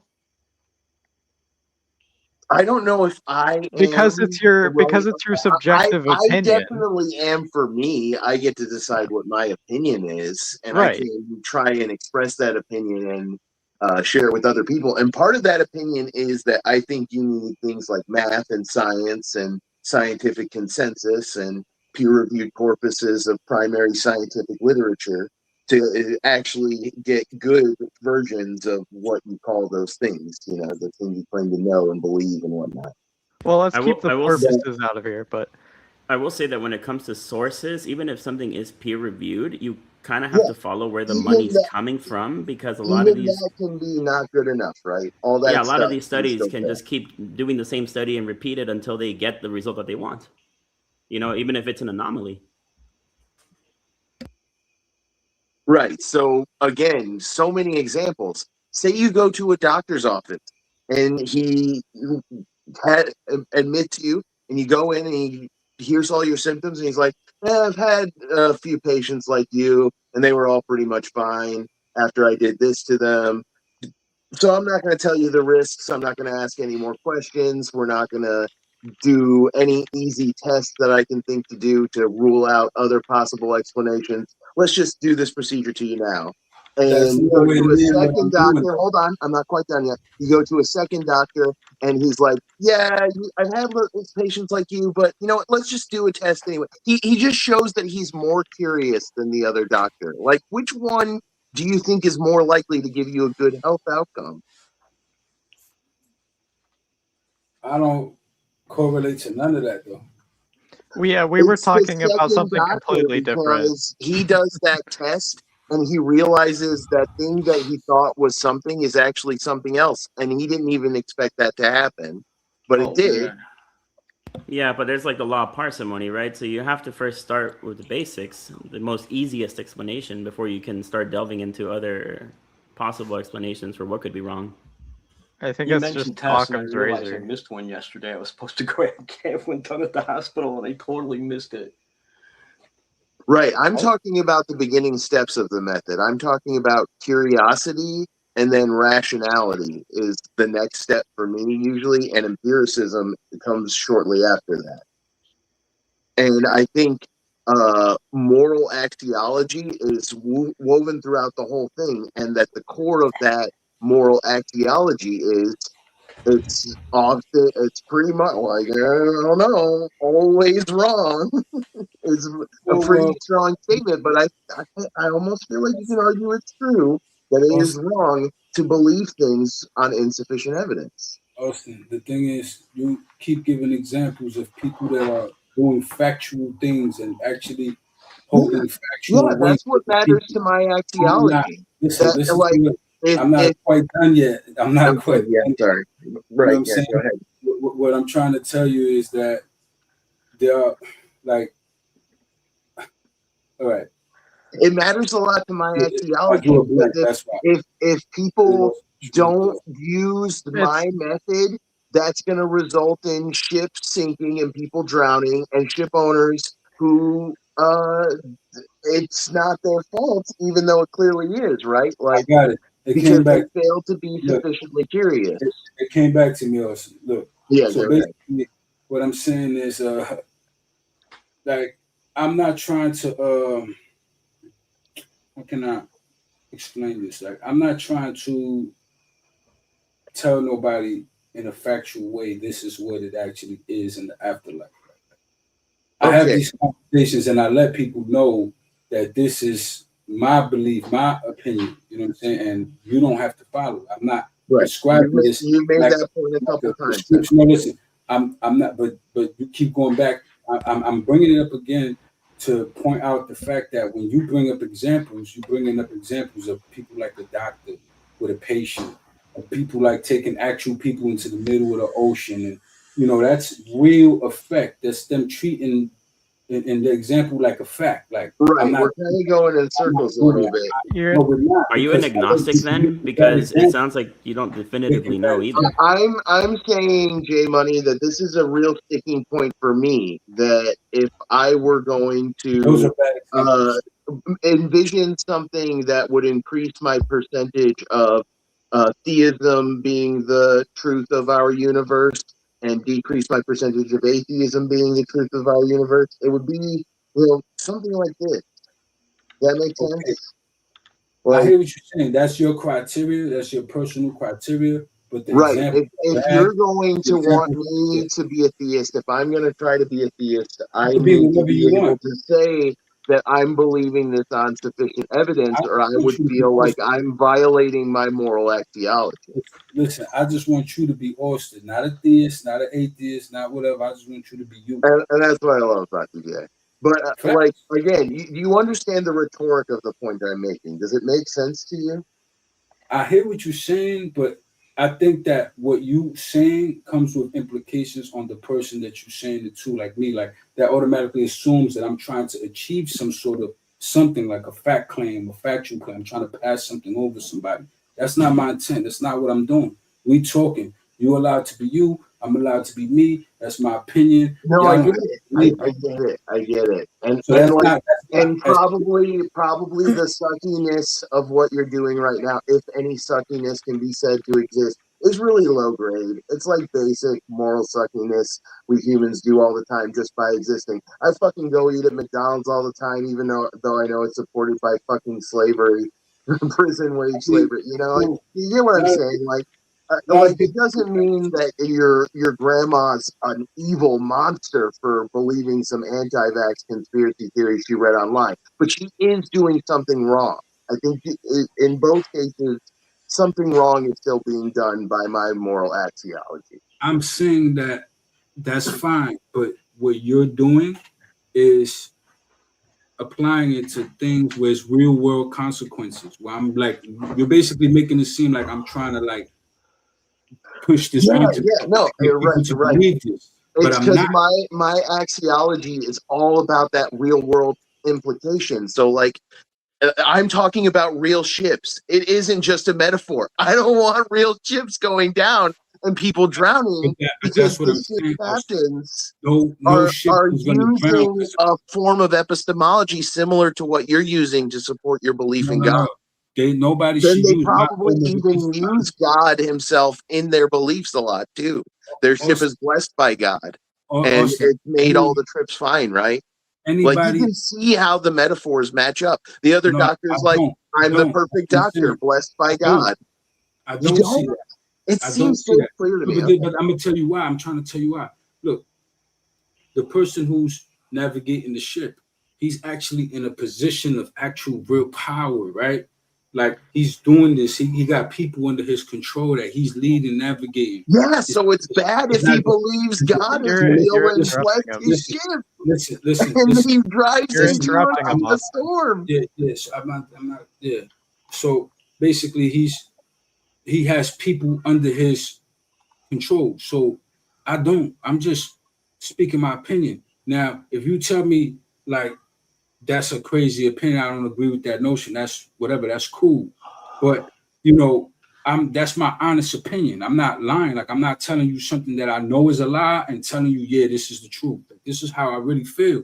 But I think we've chewed down on this until it's gotten bloody, and I'm willing to just leave it there and say we can agree to disagree. And you made some points, and we might just have to disagree on this one because I'm just still not satisfied. That's where it always ends up with Jay. Listen, that's fine. Doesn't it, Jay? Listen, I don't mind because at the end of the day, you're gonna believe what you want, and I'm gonna believe what I want. Guess what's gonna happen the day each of us drop dead? Jay, are you a Christian? I've been listening to you for a while, and I actually didn't know. No, he's not. Okay, good, cool. He's an agnostic theist. But Christians will say, "Oh, you got Christian in you." You know what I'm But saying? when he explains his philosophy, it sounds more like deism. Yeah. He refuses to admit that that's the case. What I'm saying, like I said, I was confused. I wasn't really sure what his stance was. He hasn't really made a. I've been listening to him for like an hour, never heard him before, and I had no idea what his I've been stance listening to him for months, and he hasn't really made a. I get it. Listen, a deist God doesn't have like agency or faculty to make decisions. Like has it can that type of thing. Like it has the ability to. It just doesn't. Yeah. No, I'm saying I think the one that does, but just doesn't do it in this phase of life, this instantiation of life. I think life keeps going. What makes you think that? I've been alive. Because I think that there's more to me than what's me than J Money. But what is it that makes you? That's not what I asked you about you. I was asking what makes you think that God is real. What is like if you were taking a math class in high school and you were taking a test and the teacher asked you to turn in your scratch paper.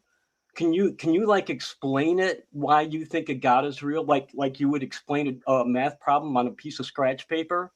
Is that possible? Let's not interrupt him, please. So when he's explaining this, I will just be totally quiet. Yeah, I'll even mute myself. How about that? Yeah, like why are you so sure that there's something after this life? Well, look, I would say that we are here, that humanity has come about this one little crevice of the universe where, it just happened to be right. I feel like there's more that goes into that. I feel like minds are more than what we think it is. That there's just more to the fabric of this reality than we know. It just makes sense to me that something was responsible for this, and that something is what I would credit to be God. Now, did that something have to be something that made the entire universe? No, it doesn't. Can I stop you for a second, Jay? Because you're just explaining because you're just explaining that you believe this, but you're not explaining why you believe it. You just keep explaining exactly what it is that you believe, but you're not telling us why. I'm telling you why, because no, you're not. You're just telling us what it is that you believe. Let me tell you why, Kelly. Look, because it happened. Everything happened as it happened. We only have. Okay, let's put. Remember, I was talking about math problem. Let's put that into a math problem. Happening plus what equals God? Happening plus what underlies it. What do you mean? What do you mean by underlying it? That's a real nebulous statement. Yeah, all you're doing is observing that things exist. You're not really explaining why. Yeah, basically you're saying things. What you're saying is what you're saying right now to me is look at the trees. There has to be a God. No, I'm telling you, look, we see models of how things work. You said it just right. The person who just said that, you said, you're not saying why. We don't know why. Like science could tell you how things work, but it doesn't tell you why. It doesn't tell you why brains come about. Why this all it happens. does. It does. It actually does. You might not It- think it does, but it actually All right, does. so I'm But that's interested in still hearing that that. still No, isn't break it explain. down to me. Let's freeze frame on that for a second. Break that down to me, like, because I'm interested in stuff like that. I'd rather use this time for that. Talk to me more about that. We know certain proteins and amino acids come together and create brains, and a mind is independent of a brain. So we know that if a brain can happen, that a mind exists with that brain. So I mean, we have a physical reason for that to happen. There's no. I know. We don't have to invent a reason for that. I know. And I'm still not. I'm still not sure what it is that you're saying, because you're I making don't doubt this. evolution. Jay, can I doubt finish my evolution. sentence? Jay, can Yeah, I go please ahead. finish Go my ahead. sentence? Yes. Can I please finish my sentence? Yes, you I'm can. still not sure what it is that why that you believe it, because you're making just nebulous statements. You're not actually telling me. And then and then you'll say one thing, and then you start going back into what you believe, not why you believe it. So I'm trying to get you to stick to the one subject of why you believe, not what you. We know what you believe. You've been talking about it for over an hour now, right? I want to know why you believe it, and the only thing that you've been able to say so far is things exist, and things exist plus what equals God. What is No. it that made you believe that a God existed because things exist? There are fundamental forces at hand. There are What fundamental processes. forces? You're talking nebulous again. What No, listen. fundamental force? Like we have forces that, like gravity. Like We have a scientific explanation for gravity. We don't need a God for that. No, listen. No, I get you, but we know we have models of how it works, and we see a certain extent of how it works, but we don't have all the answers of everything. Like there's still mysteries about that. So you believe that there is a God because because no, Jay, I'm trying to make this understandable, please. So are you saying that you believe in a God because there are things we can't know? Well, I'm saying that because of how it makes sense to me, right? It's not because of things we can't know. It's because I tried to make it a simple yes or no question. Why don't you just say I don't know? You're no. pointing to a gap of knowledge, and you're saying that is the evidence for God because you have a gap of knowledge. There's nothing wrong with saying I don't know. Thank you. Thank you. That's exactly the point I was trying to make. I'm not saying that it's just that I don't know. I'm saying that everything that I see around me, like in this world and this earth and this. Yeah, look at the trees, Jay. Look at the trees. None of that is evidence of a God. That's all you're doing is you're saying, look at the trees, no, dude. It's not just look at the trees. I'm saying that this feels like something that there was influence. There was something that wanted it this way. It can Okay, feel whatever I get way it. you want it, but I there's still get no that you evidence. feel that way. You have explained that and told us that many times. What is it that makes you feel that way? You keep saying, I believe there's gaps or something, but what is it that makes you feel that there has to be something in that gap of knowledge? It's just He's just a human. Listen, the fact that it is this way, the fact that there is such a system in play. That is literally using the look at the trees argument. That is literally what that argument is. In a godless universe, are you saying that there just be absolute chaos? There has to be some type of order, some type of law where you exist with or without a god. Yeah, we have physical laws.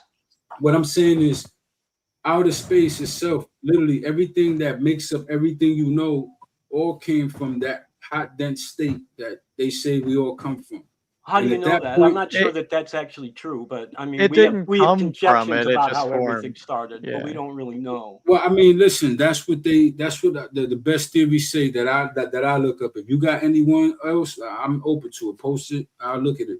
But yeah, it seems to me that you're just saying because we don't know how everything started, there had to be a God that put it into motion. I'm not saying because we don't know. I'm telling you literally what they're saying, what the professionals are saying about the. That's not what. Yeah, but what you just communicated was not what professional. Because I didn't get the chance to finish. You just communicated. You're talking over me. Hot dense state. This all goes back to one thing. Everything that we are, all the materials you see, everything goes back to this one thing.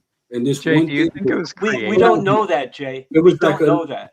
That's what the scientists say, That, man. no, it doesn't Jay. say that, Jay. That's what I'm All right, trying so to let's tell look it you. up. I'm actually a Let's look it up. scientist, Jay. Jay, All I'm right. actually a scientist, and I'm That's telling you awesome. that is So not what let's look science it is up. telling us. That's Now you That's what you true, think science is Jay. telling us, Kelly but is a you have look, misinterpreted look. it. Hot dense state. Look. Tell me about the hot dense state then. Like, let's talk about it. You know, 'cause I just I'd rather talk about that. There Do may you have think been that a we were created from that event, right? No, I say that. Remember That's the earlier, information Jay, for when RP was hitting you with MFA? No. Oh yeah, You know, that's a good point, Austin. F equals M times A. You know, what does any of them mean? Oh yeah. Yep, I know about that. Yeah. Right. I know what you're saying. What about it? Right. So, I mean, I think Kelly understands. He's saying you're not qualified. Understands what he's talking about. I gotta weigh in here on Kelly's side. That's fine. I'm trying to ask him questions, though. Am I not? Like, are we going to keep Well, interrogating what I don't you know? are, providing an I'm answer. but you're asking me a question that wasn't a valid question. And that was what I tried. I explained asked that you to you, about the hot and I dense state. explained, That's not and valid. I explained that to you before you asked the question. Dude, I asked you about the hot dense state. That's not valid. And I explained to you that that is one theory of what happened. We don't know that that's what happened. That is one idea. Okay, Actually, I personally don't believe in that one. I personally don't. Which one do you believe in? I believe that something happened on a subatomic. That I believe that something like indefinite causal order probably happened. That we now know that on a subatomic level, cause and effect are superpositional. The effect can happen before the cause. And I think that maybe on a quantum, you didn't let me finish. You asked me what I thought. And I think stop. So I think that it's possible that on a quantum level, that a chain reaction could have started with the indefinite causal order. New science, about 2012. Go look it up. May have just started a chain reaction that created the universe. That's an idea too, and it has nothing to do with any hot dense At state. the end of the day, I we don't just don't know. think the universe was actually created. I think there was an initial state, and the Big Bang is just what happened at the end of that initial state. I was also about to say the universe could also be eternal, and the Big Bang is just something that happened within the universe that set off the motion of the universe's planets, galaxies. Right. Yeah, we don't even know that was the initial state. There could have been more states before that or after that. That's absolutely true. Yeah. But You know what if I we're like think? scientists that are not exactly studying that, why does all of this matter? Is it not just okay to just say Anybody we don't want to know? know what I think? Well, is it 42? Again, that's wrong. No. I would, Gretchen. Sorry, what? I think you know how the theists are always accusing atheists of believing in scientism.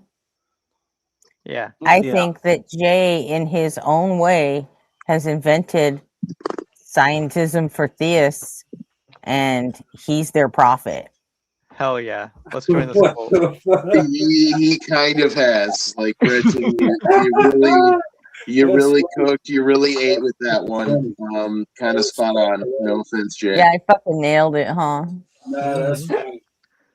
Tell me more about this You scientism. dirty I'm starting to become more. scientism, Satanist, agnostic, That's right. theist, fucking scum. I did all of that without even knowing. That's crazy, huh? So basically, Jay, we have all kinds of different ideas on how the universe started. There's more than. And also, when you guys first asked him that question, I did put in chat, this answer is going to be satisfying to nobody. And yeah, I was right. Because I still don't understand exactly. I still don't exactly understand why it is. Right. It seems to me, Jay, and I don't want to insult you by saying this, but the way you keep talking, it seems like you just keep saying, "I only believe in God because there's things I don't know, and God has to fill up those things. That there's no other explanation for it." That's what I keep hearing you say. That's why religion exists. I'm It's a not knowledge sure gap. that just because I don't know is a valid excuse to believe something that you have no evidence for. Well, I looked That's up. what I've been telling all the time, Kel.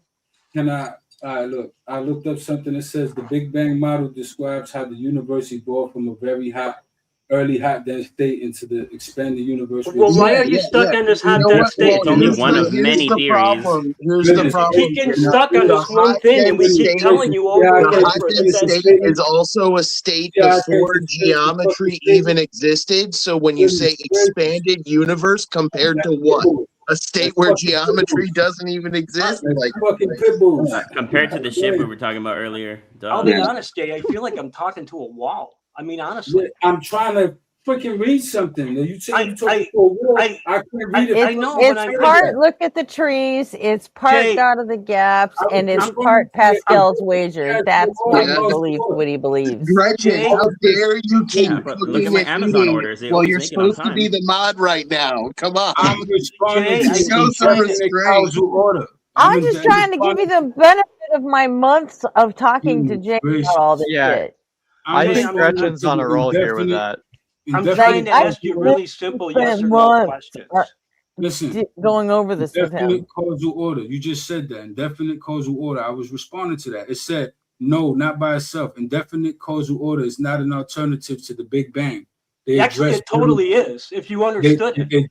If you understood indefinite causal order, it totally is. Your AI you are telling me that I'm you do trying not to read to Yeah, you but what it's ChatGPT saying, said you're man. wrong, Goodness so. gracious. So I can't even read to you what it's saying to try to give you the point. Just go ahead. I'm sorry to tell you that once again I have to weigh in on Kelly's side here. There's some nuance here you don't know about. What that got to do with me finishing the paragraph I got in front of me and you guys not letting that happen? But it's all good though. Go ahead. The fact is, there's all kinds of ways of accounting for the early stages of the universe up to T0, and not a single one of them is completely confirmed over the others. But there's lots of ways of accounting for them that have tons of evidence to support them. And one of, if not the most successful, is the Big Bang model. Goodness But there gracious. are other models like the Big Crunch, like what None of which Kelly involve a mentioned, god which is either. one I'm not as familiar with. I'm gonna look up the Big Crunch, and I'm gonna I already looked up indefinite causal order because it said here I'm using AI, but it said that no, not by itself could it be an alternative to the Big Bang. The Big Right, Bang it's just a minor nuance, though. Like you get what. different thing. It's a different thing. Yeah, you know what? I'm trying to say You it's know a what? I different totally. thing. You know what, Jay? I so totally trust Google AI.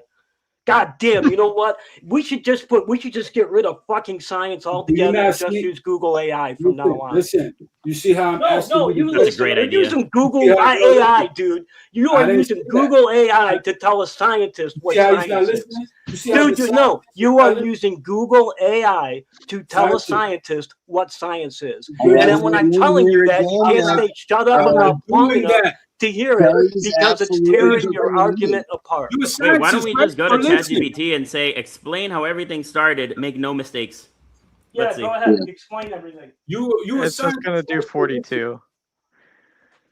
I'm telling you what it's saying. I'm telling you what it's saying, scientist. So why don't you answer that? And I'm a scientist. You're telling me what I, as a scientist, believe, Jay. Who can give you 20 of the best answers to the question you're asking, including the one you gave. Goodness gracious. Do you not realize You're that telling me real that all time I'm scientists asking believe him this, and to I'm ask- telling you I'm a scientist and I don't believe it.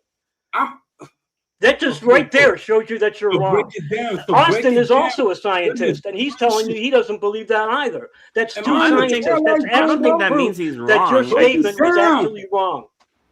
Kelly, break it down is what I'm asking you to do. Is you That's what I've been asking you to do. Break down why you believe that there is I told you what I superior looked up. being. You made an indefinite causal No, order. you just kept telling me what you No, believe. Goodness gracious. You Look said at the trees. indefinite causal order, right? I looked it up. It said it's not a This replacement. is for the what Big you Bang model. believe has You nothing to said do it with is. indefinite I'm asking you to causal break order. it down. We're just changing the topic, Jay. I'm asking you why you believe in God. Talking about indefinite causal order in the beginning of the universe is not He telling me doesn't why. know Jay, shut why. up for a minute, please. Understand what It's I'm not saying? telling This is me why I try to why ask you questions. believe in a But God. look what he's doing. He's worried more about a gotcha than I answering think, a science question. I'm not doing a gotcha, dude. I was just asking you questions. I'm I'm asking you a curious science why you question. believe. I'm asking you a science question, Mr. Scientist. Can you answer the reason why the this Calm is down a and good take a deep alternative to the breath. Big Bang? Wusa. Jay, calm down. Why is this an alternative to the Big Bang? It's saying that it's not. That's So not I wanna know that. from the That wasn't the scientists- topic, Jay. That But wasn't the I'm topic. asking you that though. Yeah, but you're changing the topic. No, by We, doing listen, and that, let me and I tell you want to why stick I'm to not. the Kenny, topic. listen, about it. Kenny, Yeah, listen. look, you Let me brought tell you- Arby back. Goodness gracious. Hold on. Hey, Yeah. Thanks, hey, Arby. everyone, hold on. Thanks, Arby. Hold on. Hold on. Thank you. What's that noise? It's echoing. Hold on to your love. It might be me tying a tie. The noise. I don't Oh, know. come on. It I might was be going to give Barb. this 4 more minutes and then cut it off. Now it's. Does Listen, Come on. everyone you have know, What you to got? up back. Look, you brought but Arby Archie and back. Gretchen? I just Huh? wanted to stick to the topic. Kelly, it's Equinox, I hope you simple. get my message, You man. My place your keyboard Amazon is orders messing up and now. they get here at I'll 9. chill out on the chat. Let's I got all chill someone up out. here that There's wants God. to talk politics. So I was getting ready to cut this whole fucking thing off. Thing off for the So, politics. but now that Arpy's Yeah. come back, he's apparently got something to say. So, go ahead. Yes, this has devolved into like a whole wall of everyone trying to talk over each other. You're right. Yeah. Gretchen, please start the dictation of who is allowed to talk. I honestly, I had a like top of the hour cutoff time because my son is working his other job and I have to go write a script for him today. So I'm gonna have to It's drop top in. of the hour, folks. You dropped in and you absolutely fried. You cooked, you ate, you didn't leave a crumb left, and I think that's totally fine. Austin, honestly, I only came up here because I wanted to be on a panel with you, man. Seriously. He cooked, he ate, and he didn't share. Go fuck yourself, Kelly. I think Yeah, you got a fuck you little too, bit of Donnie. crumbs on the. I think you got a, I think you got a Did you little work bit of out some crumbs on the demons this beard morning, Kelly? Yeah. And J Money, There just you to go. show I am impartial, I'm I'll on to give you. I know what a you look. I know what compliment you're using to these things for. and say that you for sure have We're here hit for it. points and stamina, man. I kind of like getting spicy now and all again. good, I man. really love it, man. We sparring. But I got it. I actually, honestly, I have to go. I love you all, and I'll stop and see you next week, next Monday. Okay. See you, Kelly. Have a good holiday for all the people in the USA. Yeah, happy 4th. Big 250. Good one, man. Hey, and bye. Yay. Mazel tov. It's not The personal. most I really wanted to know. expensive July 4th celebration in our history. All I right, try not to let's think about it and just enjoy the holiday. let's have a check-in with everyone who is currently on the panel. Okay. Hello. The fuck does that mean? Yeah, All I'm right. like, Hold on. Okay, Gretchen. That means if you got something to say it now, because I'm still cutting y'all off in 2 minutes because I got someone down for a politics conversation.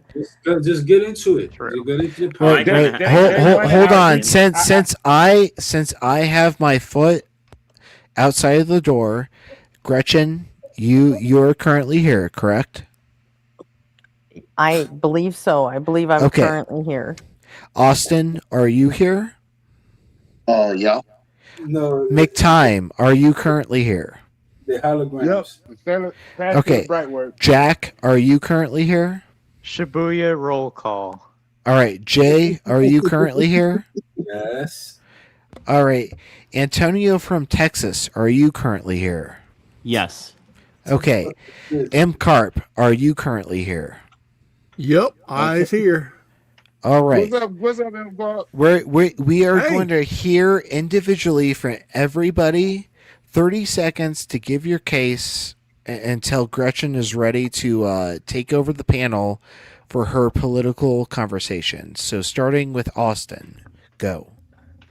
Oh shit. Well, if we're gonna be switching over to politics, I wanna waive my time and let the people who have a political discussion, I want to know what their position is before I weigh in. So but then Well, that's what they're asking you to do. Heard. Okay. Make time. You are up. Go. I would just want to say I think it's best that you should always believe things after you have a good reason. I admire Jay Money's persistence and doggedness to prosecute his case, and appreciate him taking the time and going through all the slings and arrows. Sometimes we have been unfair to him, and he's still up here, and I appreciate that. But I just don't believe you, homie. But we can always talk about the Knicks whenever you feel like it. Anything else, man. And we can even speculate. We'll Yeah, we speculate can our talk ass about off. boxing. We can talk about MMA. This is Whatever. make times. About making This some is make bets. times Austin, you time. waived your Hold on. time. Shut Yep. up. Yeah, Make and time. that's what I'm about to say. One more thing. Go on. Now, we can speculate about anything. I just won't believe in my speculation. There you go. Cool. Jack, your time. Go. The black helicopters are spewing chemtrails, and it's killing us all. Oh God. Are you're done? Yeah, that's it. Somebody got All an right, echo cool. a little bit. Jay, I mean, it's all your right. time. Jay, your time. Go. Heal the world, make it a better. Nah, let me stop. just just avoid suckers, man. You know, you believe what you believe. We got it. And listen. Try to 10. turn all your change into hundreds. Stack it like that. That's how you save your money. You know what I'm saying?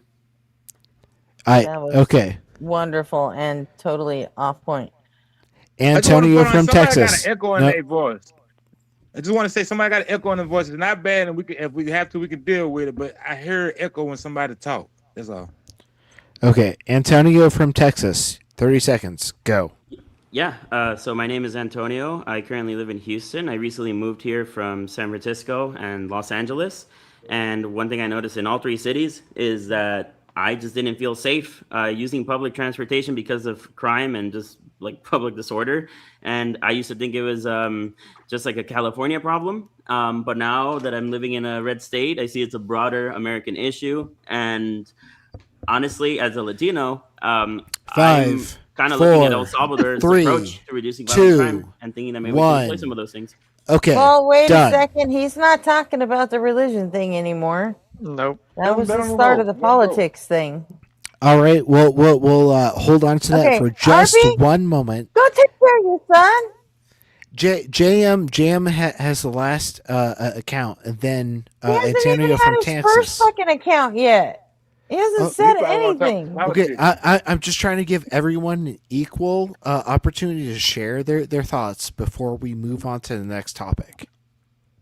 If you want to give Antonio from Texas the first position on the floor, that's completely reasonable. RP, does it mean you're not going to take care of your family? I am, but like it sounded like this was chaos Well, when I was leaving the floor. It wasn't chaos, and Okay, if it was, I was enjoying it. It's a regular day, RP. My bad. RP, Okay. I love I'm you. backing You're off. still my partner, but fuck the fuck off. Okay, Gretchen, I love One you. thing. I'll fuck off. I'll fuck off right was now. Goodbye. unnecessary. I got one thing. Goodbye. Goodbye. I got one thing. My only thing was I usually agree with what Austin says, but I don't think you can choose what you believe, so I don't think that belief is a moral position. That's all I have. Facts. I can't shake the feeling. Like I agree with that too. I've thought about it so many times. I just can't shake the feeling. Like when I go to sleep, I wake up. Sometimes Jay, dreams stop. feel so vivid, you know. Okay. Yeah, We're I'm done with that now, fine Jay. with leaving it on the cutting ground floor there. Okay. They feel vivid, man. So I don't know that much about San Francisco, but LA and anywhere in Texas, I don't know why you expected that there to be a good public transportation system in any of those cities. I guess mean, for me, LA is the fucking worst when it comes to public transportation. That's why Absolutely. everyone in LA is born in their fucking cars. But I will Didn't say they that used San to Francisco have, like, does a rail have line at San Trolley? Francisco. Yeah, we used to have that in LA. But I would say San Francisco's public transportation is really good. You consistently get trains that come every 5 minutes. The problem with it is all the tweakers that are inside of the train. That's the problem. It's just not a safe environment. But as far as getting you from point A to point B efficiently and quickly, San Francisco is amazing at that. I think there's studies that if you look, Yeah. value for your buck, San Francisco is That's number what one I've in heard. the country. So That's what I heard, but real quick, y'all getting into the politic thing, right? Right. That's what y'all doing now. Politics. Yeah. Yeah. So I'm probably I'm good on this. Like, I'll probably step down. 'Cause I don't really know about politics. You know. So okay. Later, I don't Jay. know about politics. Peace. It's good talking to you. Peace, Jay. The Happy Warrior Force call. Yeah. Jay motherfucking money, people. But yeah, didn't they I got some things to say about what the new guy said, but I want everybody to get their chance. But I got some things to say about. Didn't they get rid of the trolley because some lobbyist from a motor company said that it would be cheaper and better to have buses? I think we need to find some way to combine the trolley problem and the prisoner's dilemma and subject as many billionaires as we can to it on an annual basis. That's just tying billionaires to the train tracks. You know why? Why do you have to ruin my dreams and come in with totally reasonable I don't know. counterpoints? Sounds to me like he was making your dreams come true. Anyway, so can we get back to turning him into a Democrat? Because I'd rather do that.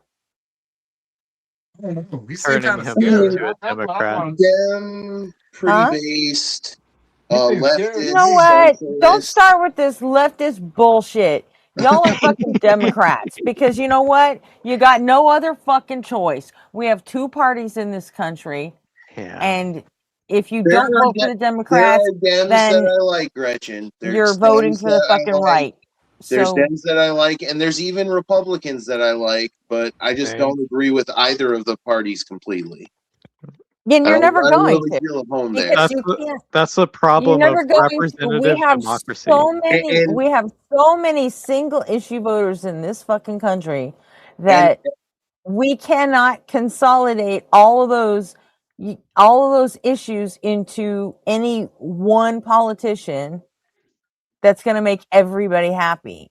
We can't even find one person that's going to make everyone on the left happy. You know what? I Or think we everyone on the right actually. happy. I think we can. The problem is that that politician is going to have to be an anti-capitalist. No, I think that's No, going to be pretty because much that's not going to. impossible. No, most of the right isn't going to be happy with that because most of the left isn't going to be happy with that and none of the right is going to be happy with that. You're It's going to have the because of majority American lined culture. up to shoot them down. Because, well, I mean, the fact is, yeah, we're a huge country. We're a big fucking bureaucracy.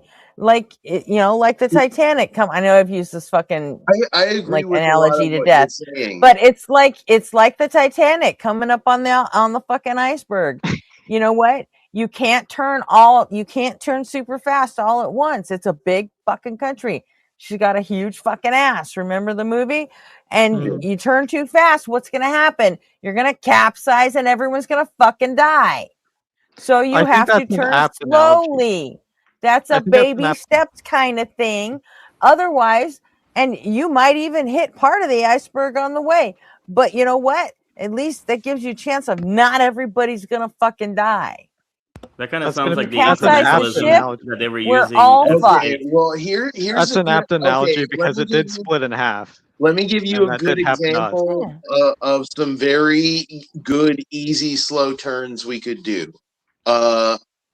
Universal healthcare. Hold on a second. Hold on a second. We got a new person. Nell. Are you 18? Yes, I'm 36. You're 36? Okay. She's double 18. I can tell you I actually disagree with you, Gretchen, that I think that back then, before they gave rights to African Americans to be able to do whatever they want, there were some people calling for incrementalism, saying, hey, let's slow down before we free the slaves. Don't you think that maybe we should do it incrementally? Because they're all going to die if we release them out into the wild. They did end up doing it incrementally. There were some. There's an argument that they didn't really release them at all. Right.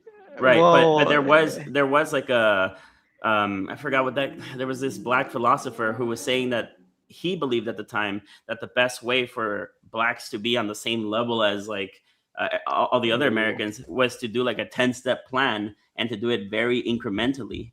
So I personally, like, I just don't like it whenever I hear things like, oh, we got to take it slow. It's a big country.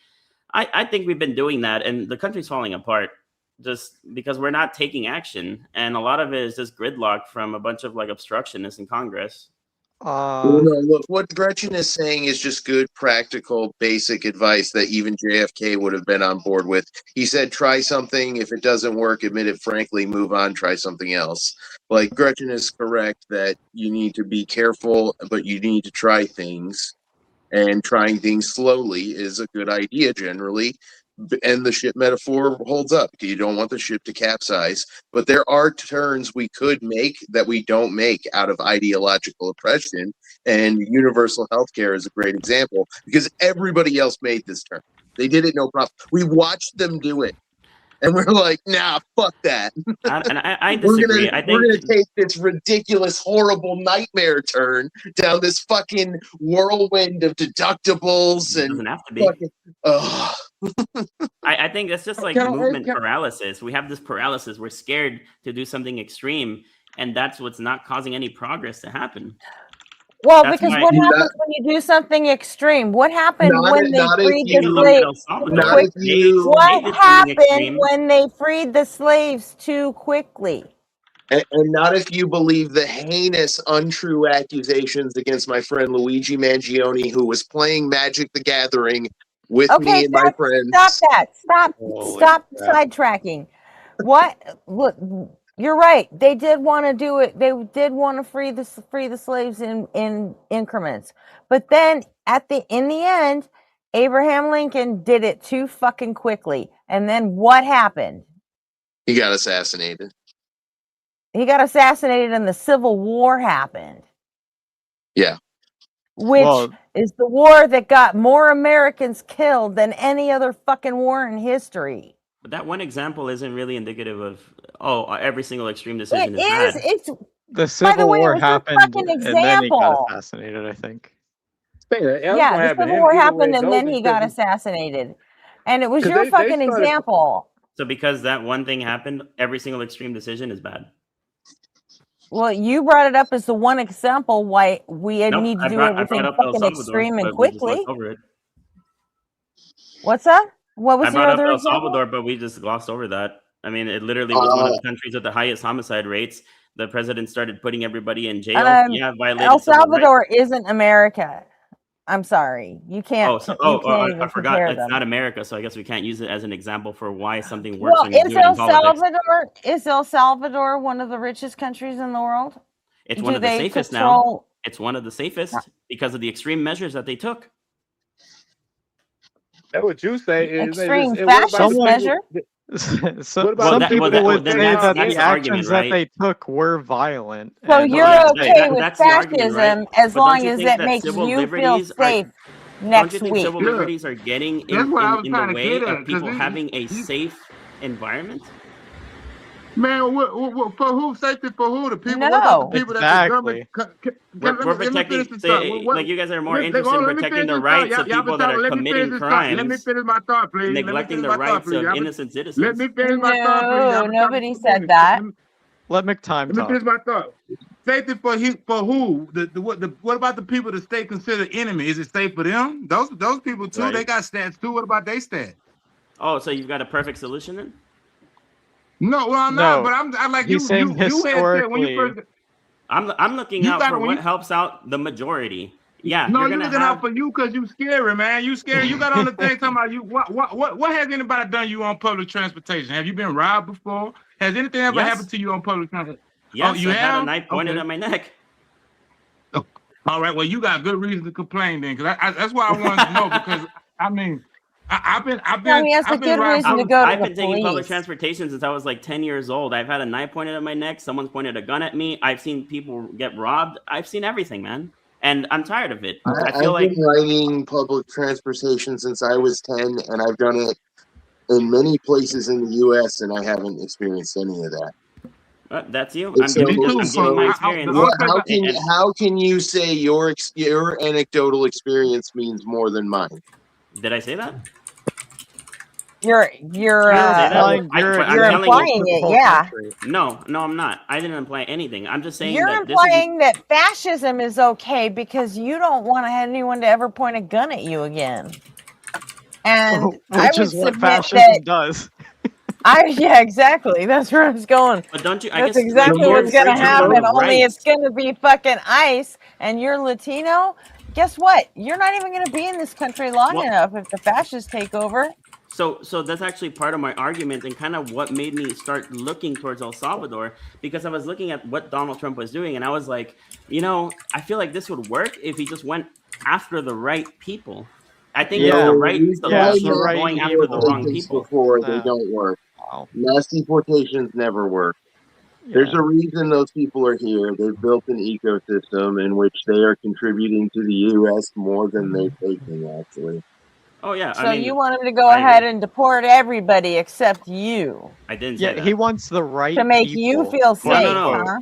No, I'm saying they're going after quote, illegal unquote. immigrants. Illegal immigrants are not the problem in this country. The problem is the fucking druggies Well, on the street. how illegal are we talking here? Are we talking like fucking MS-13,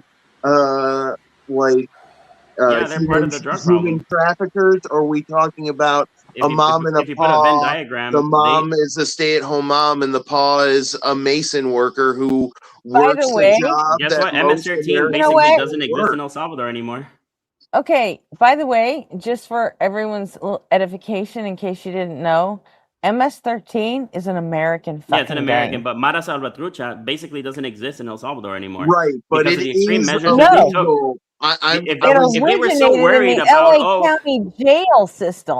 Yeah, if they were so worried about, we got to keep the civil I was liberties of the average making- citizen in mind, they'd still be afraid to go out in the street and buy some candy because they're going to get mugged by an MS-13 member, a Mara Salvatrucha member. Now, they don't have to worry about that. Their crime rates are literally as low as Singapore. It is actually criminal to be a member of a human trafficking cartel. It's not. It's illegal. It's also illegal to cross the border illegally. The latter is on the same level as like buying fireworks. In a state where fireworks are illegal. Like it's not or reckless driving. But my problem is the druggies on the street. That's what I was saying. That Donald Trump is going after the wrong people. Okay, then maybe we should end the war on drugs. Yeah, and the way you do that is by start sweeping the streets, start grabbing people.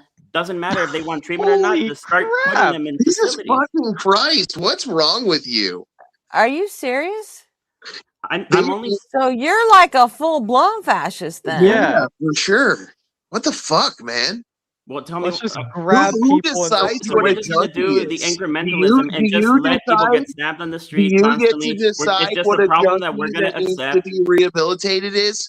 Like, does my dad, who almost never drinks, but drinks once in a while, is he gonna need to get thrown into one of your weird gulags that you're Is he out in the investigating? street accosting people?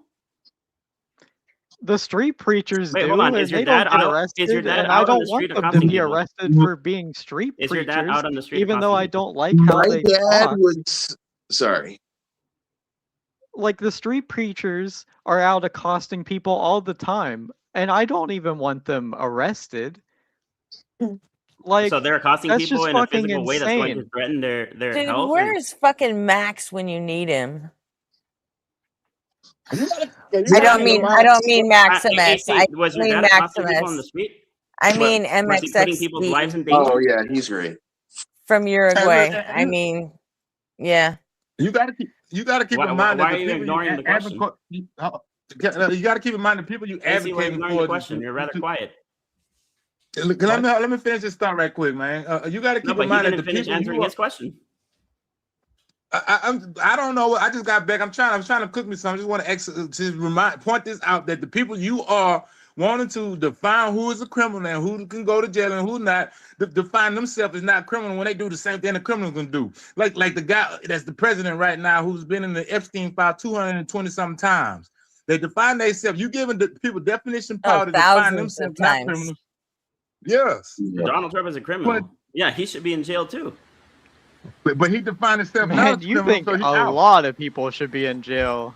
Right. Yes, we need to clean up everything, dude. Holy you don't think Donald crap. Trump should be in jail? You think it's okay No, for I him to think that Donald be Trump should be president? in jail personally Oh, you for do? crimes that Really? he What definitely committed. what But politicians like, do you think are going to get you there exactly? right. What do you We mean? have Like that's we have gonna a like thing called advance that due agenda? process. It's pretty Right. dope. Oh, none. Because this country is spineless. They're too afraid of doing extreme measures because, oh, we might violate 2% of the people's civil liberties while the other 98% have to No, suffer. because we have a constitution. Yeah, You know and what it's ass. 2% of The 300 Constitution is million ass. is? Like, so Antonio, do you? It's like Well, the Bible then- thumper. It's like, oh, we got the Bible. It's 2,000 years old. We got to use this as our moral foundation. Your Well, then Constitution why is don't you 300 do years old and something it's about stuck. it? Then why So don't the you do Constitution- something about it, except for the sitting around Constitution- wishing for fascism? And you can make amendments to the Constitution. They can't make amendments to the Bible. So you just talking bullshit now. He reminds me Yeah. of the meme No, the only reason about. they're new amended is because party. they're old documents. Call it dude. the Constitution is Constitutional trash. Convention Party, I where have you call a constitutional convention, and we'll go over the whole thing. Also, I guess I everybody have watches a my opinions very unless I'm important changing the point to whole make. fucking country. Okay, and that point is, you remind me of the meme about the guy who got caught in a movie theater eating beans. And if you know, you know. I literally said illegal immigrants are not the problem. Donald Trump went against the wrong people.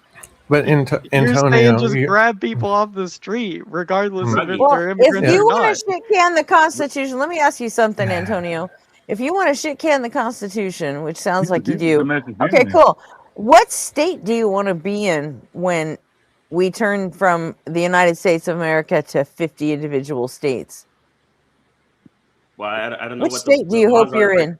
What are the laws for each individual state? I have to make the proper decision for me to move. And Antonio, What, you haven't looked into this? Well, that's not so. It's not going to happen. So why would I? Oh, I have a question for Antonio. Go ahead, no. Okay. Sure, no. Like, I mean, it sounds like you're willing to step on the civil liberties of a few if it means the civil liberties of the majority are intact. So, like, I'm just trying to see here. Like, would you agree with FDR's imprisonment of American Japanese? Then, like, what exactly are you trying to put forward here? So I'm not saying imprisoning, but I'm saying right now, when we go out in the streets and say there's like a druggie just yelling out at people, maybe threatening some of them physically, what options do we have for getting them off the street? Throwing them in jail is not going to be a solution. They didn't break any laws, right? Yeah, but we can. What do you want to do? But did you? I'm trying to figure out though.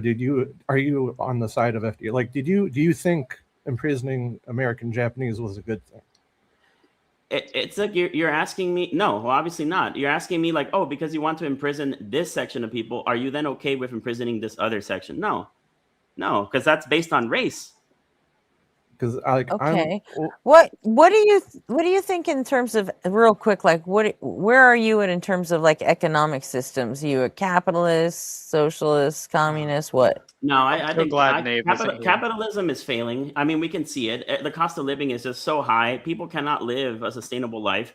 I think socialism is the way to go. The world's not ready for that, or the U.S. is not ready for that. You're seeing the progress that's on Mamdani in New York.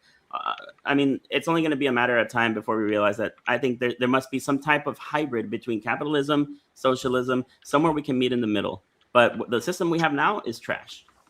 That I agree with. Mm-hmm. Yeah, right. Okay. So, I mean, I don't mean to come off so Just divisive seems or like anything, a but Martin Bailey to me. I don't mean to come off But so see, divisive. where but you just seem to be completely results oriented, where I am more for harm reduction along the way. I agree. I mean, yeah, it's just a different perspectives, right? For me, Yeah, well, you seem to only care about your own harm, whereas I'm kind of trying to take everybody's harm into account. I would actually disagree with you because I think my philosophy would take the greater good into account rather than a small subsection of people. The greater good, the best No, it you can wouldn't. come up with is that you think this will somehow make you safer on public transport, and that's all just security am I the theater, only and it's person voting not on public fucking transport? true anyways. Am I the only person in the trains, or what? Or is it not going to affect other people?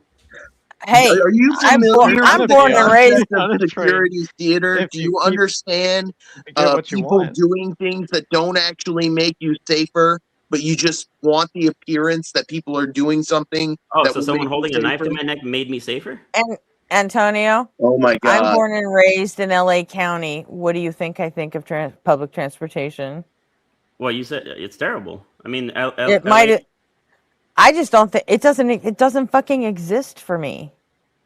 Wait till I've you been get to driving Houston, since then it, I've been driving since I was 16, and that's you not going to stop until I die. if you go to Houston, you'll be begging for the LA public transportation system because it's significantly better there. Not to say that it's good, but Nobody in LA takes public transportation, really.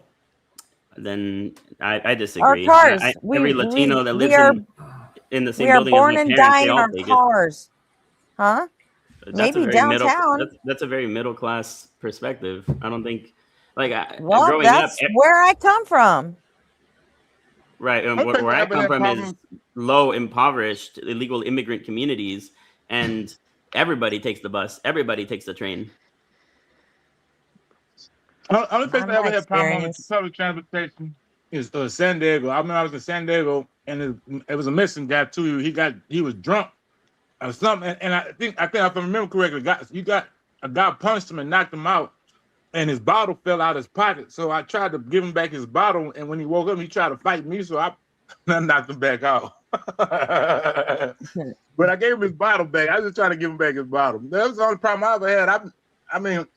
From Texas to Beaumont, from Texas to California, all I can say about public transportation is out here in Texas, they try to sabotage it because they want you to buy cars and spend money on gas and stuff. Because we got a lot of refineries and stuff out Why here. would you move from San Francisco to Texas? Can I ask? At my job, they had layoffs, and they said you can either get laid off or go to Texas. And I said, well, let's go. Lower What part of cost of Texas you living. in? I'm in Houston. Okay, so you about an hour away from me. I'm in Beaumont. You know what that's at? Dude, Yep. what the fuck? I'm Wait, in hold City on. You live in Houston. How old are you? 33. And you say you've been assaulted at gunpoint, robbed, all this stuff on the fucking public transportation In Los system of Angeles. Houston No. Nope, you didn't like listen. In multiple Los times? Angeles. Oh, okay. What? Okay. I said I've only been in Houston for a couple of months, but Oh, okay. most of my Okay. life All right. riding My public bad. transportation in Thank LA you. and San Francisco, it's always been highly dangerous. Always Thank you someone for that you're correcting. always at wits, like, what are they going to do to me? So Someone's are like, you still using the public transportation system not anymore. since you moved to Houston? But I did Not try. anymore? I did try here in Houston, and it's equally shit. Wait, it's equally shit? How many times did you try it?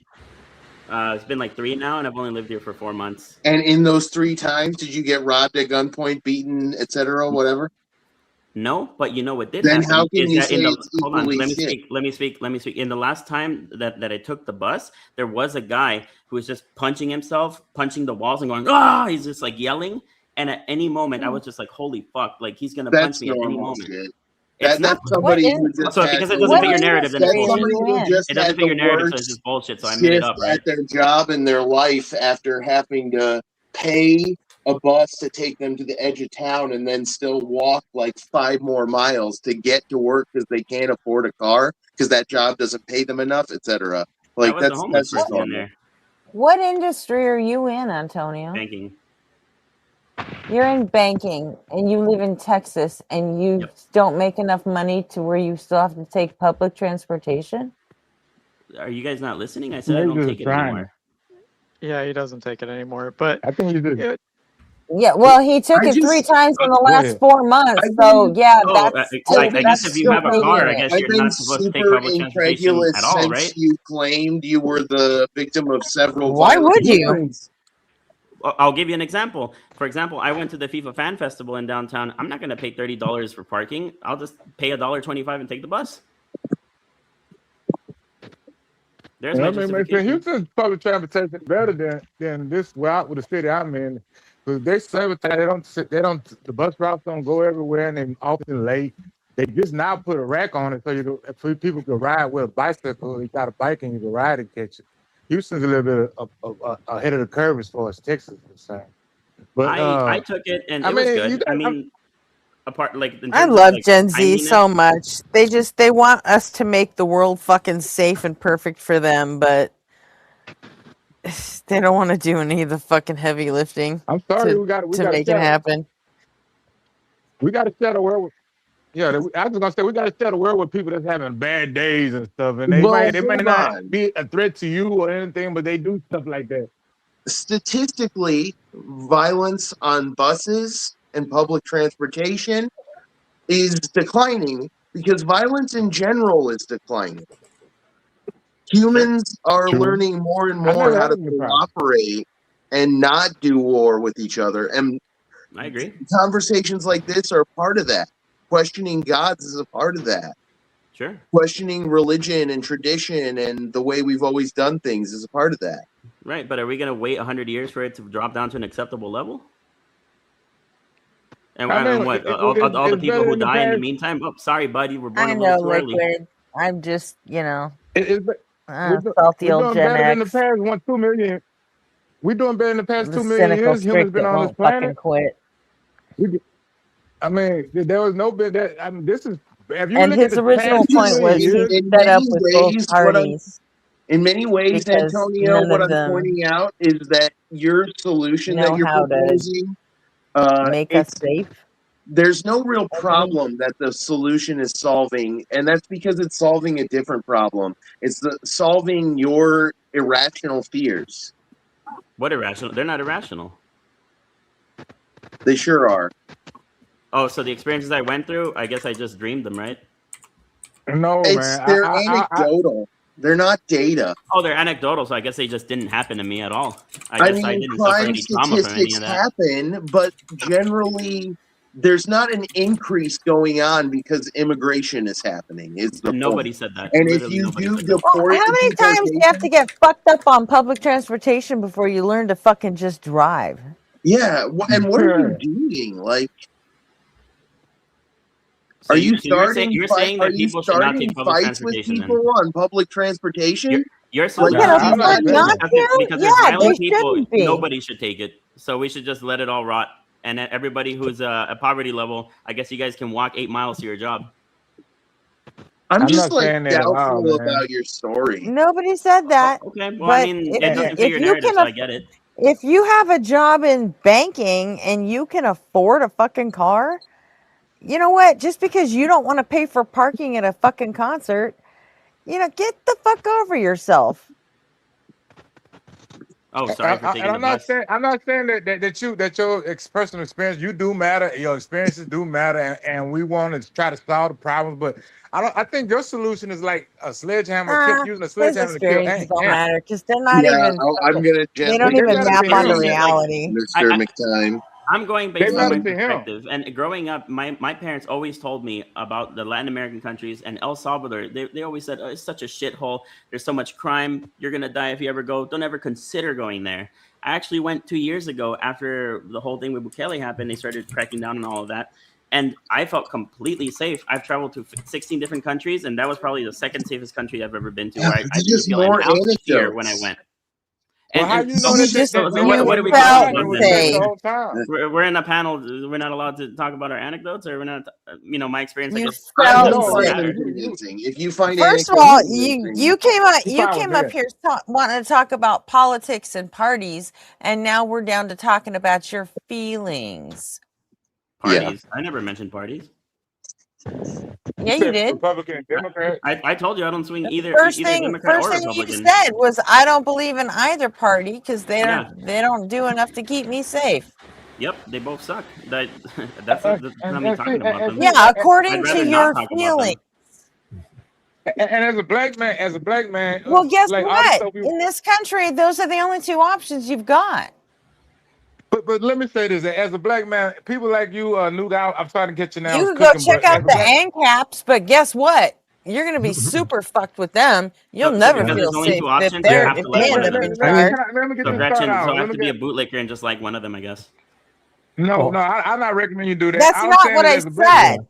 That's what you're implying. Let me say, No, it's not. You're telling me to pick a side. Why do we have to pick a side? I'm not picking a side. Fuck both of them. I didn't say pick a side, but I'm saying those are the only two real options you've got. Yeah, I and have I'm a not voting for question, either of them. I have a question for you that I hope is Wait, thought hold on. Let me provoking. say this. As a black man, people like you come across the border with y'all families, and then y'all, we done fought for all these civil rights and stuff, and now y'all vote all this stuff away from us. You know what I'm saying? Like how the Latinos have got together and vote out Jasmine Crockett after she fought hard for you guys in the Congress. The type Your of stuff issues are that type. Cubans in Florida, Yeah. not Mexicans in California. No, I'm Yeah. talking about What? Latinos coming together with the white people overriding the black vote. That's what I'm Yeah, talking those about. are the He's Cubans. talking about. Those are the Cubans He's that lean talking heavily about right. Texas. He's talking about Texas. No, he's And talking it's about not all the just the Cubans. Latinos came together. No, we No, didn't. I'm not just We talking don't about agree with. Latinos. He I'm said talking about the Jasmine Kenyans. Crockett. That's Texas. Yeah, and I'm not talking about Ken. I'm not just talking about Latinos. I'm talking about the Kenyans. I'm talking about the Well, they don't represent me. Somalians, the people that come from overseas People who vote to Republican vote don't represent me. with the Republicans Oh, to it's fuck up never our damn you. civil rights we work for. That's what I'm talking about. Which is either Who side represents bullshit. you, Kelly? And then they come and say brother and sister to us. Yeah, like Antonio, I get what you're saying. Both parties do suck, but Gretchen also brings up a great point. Like if you want to do something about them both sucking, then you have to partake in the political process. You have to try to be the change that you want to see happen. And part of it's having conversations with this, right? I always hop on panels and talk to people. You know, that is an effort on my part to try to do that. Maybe this is not something you guys have thought about. Haven't thought about El Salvador and the implications, what that meant for the average person over there. You're just an American looking Sorry, at news but why articles would and we? you're just an American. Because it's a good model for how to reduce crime to a point where anybody feels safe walking in the street at 10 p.m. It's a good model here in America. No, it isn't. A good I feel model is perfectly to safe walking in my decriminalize town drugs. after Yeah, 10. you read that in some article that we're violating civil liberties and this is why it's terrible and it's not a solution to No, consider. that's not Ask why. that to That's the not common why. person in El That's true at all. Salvador who lives One in a question real quick. $200 a month How do you know? rent household. Ask them how they feel about all the crime rates going down. One question real quick. How do It's you not know a that good what your model. Oh, Hold on, let me ask it's you not this. a good model to What- reduce how- crime rates. It's Crime not a do you good know- model. It's not a good How do model you to know that reduce what your killings. How do you know that modeled what your in parents told you order wasn't a lie? to reduce crime rates. But let me ask you this right quick. How do you know what your parents told you was a lie and El Salvador hadn't been like that the whole time? You just went Because you you just went can after look that. at and you crime just preparing statistics, your look at the bias. homicide rates. They went down significantly. Go ahead and Google it right now. I can't Google And- nothing. What's the and population? What's the population? Oh, because the population is like 3 million, I guess it won't apply to a bigger country, right? There's nothing we can learn from that. Oh, Gretchen, you're right. You're right. I guess we learned nothing I from am that, right? right. We can see if Considering it's feasible. we have That is you're using the 350 same exact million argument people that in our people country, and You're we using- also have 50 states with listen to yourself, different. Gretchen. You're It's socialist, aren't also you? very You're using this possible to exact lie same. with You're using statistics. the same We exact have logic more that people use in when they Los say, "Oh, Angeles socialism worked County out in than they Norway, so it do can't We work in in the El U.S." You're Salvador. literally already using went the over same that. reasoning as those people who say socialism doesn't work because it worked only in small countries, which obviously we know is not to be true. You're using the same logic as them. As Would who? you Yeah, classify no, I'm yourself pro as a socialism. wait, nationalist? But what you're let me just talk talking to Gretchen about for a little bit. is If I could just talk to Gretchen, just brutally for like a repressive minute. authoritarian Can bullshit. we do that, Gretchen? I have a really good question. Yeah, I had a question too that I wanted to ask. Do Let me you just ask consider Gretchen yourself a question. Same as me. Because do you, we're bringing up do you population, consider right? yourself a nationalist? And then follow up, do you consider yourself a socialist? I'll answer both of your questions after I ask Gretchen He this already question. said yes to the socialist thing. Yeah, I'm not a socialist, but I think it Okay, would do you work. consider yourself a nationalist? Yeah, maybe a little bit. Maybe a little Do you bit. consider yourself a national socialist? Honestly, I don't know if that's like a term that's been coined already. I don't know. Yeah. I'd have to look it up. Yeah, Gretchen, you should. Gretchen, I think you're it, using I the think it population of El identifies your position Salvador. really well, Gretchen, actually. you're using the population of El Salvador being so much smaller than the U.S. as reasoning for why that solution that they did may not work. Now, take it from Republicans who say, "Oh, socialism It's not just population; it's square footage. Hold on. Why are you interrupting the point? Are you afraid of confronting it? A lot of Republicans say, socialism worked out in Norway and all these places because they're small countries. That's why we can't use it in the U.S. because the U.S. has 300 million people. Therefore, socialism isn't going to work. You're using the same line of thinking as them. Same line of thinking. But then when they say that, you go, oh, you dismiss them and say, no, I think socialism would work here in the U.S. But now when I'm using the same argument for El Salvador, now you're bringing the population. So the conversation's all over the No, map. I didn't hear you mention the Norway thing. Sorry, I completely missed that part. So, I'm saying population doesn't matter. Republicans. I want to bring us back to does matter. Oh, okay. So socialism doesn't work in the U.S. because Norway it worked because it's like 20 million people or whatever. It's a lot less in the U.S. So you're agreeing with those people. I think socialism would work in the U.S., but I think you have socialism and fascism confused with each other. No, you're saying Norway's fascist? What? No, nobody's saying Norway's fascist. Yeah. No, but Gretchen's You argument. don't even mean any of this, do you? You're just a fucking debate bro that wants to twist everybody's words. No, I'm not. Gretchen's argument. But that's what you're doing. Sorry you feel that way. Gretchen, I want to go back does to not your matter. claim. I want to go back. I want to go back. Like I had a question, and I want to make sure I ask it. I want to go ahead. I want to go back to your claim about how you think deportations are going to make public transit somehow safer for you, right? No. And that is just bullshit. No, you're putting words in my mouth. What? This isn't the question I want to ask, though. The question I want to ask is about something real, something that does actually increase the defensive posture of a nation and lowers crime. Do you recognize that having an educated populace increases the defensive posture of a nation and lowers crime? Yes, it does. All right, so Democrats are the ones that actually do that. Republicans aren't funding education for shit. They're gutting education. Democrats aren't doing anything.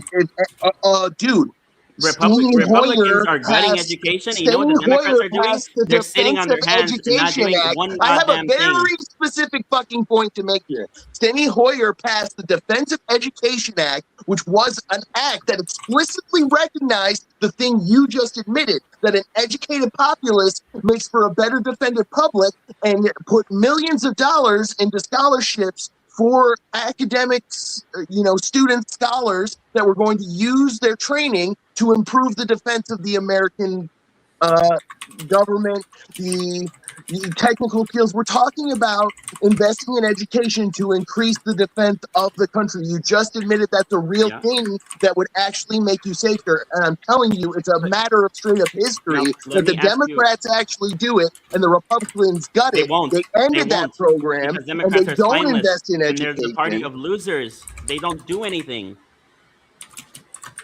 That's why we need to create a new fucking party. Okay, now you wanted to go. You wanted to go back to talking with me, right?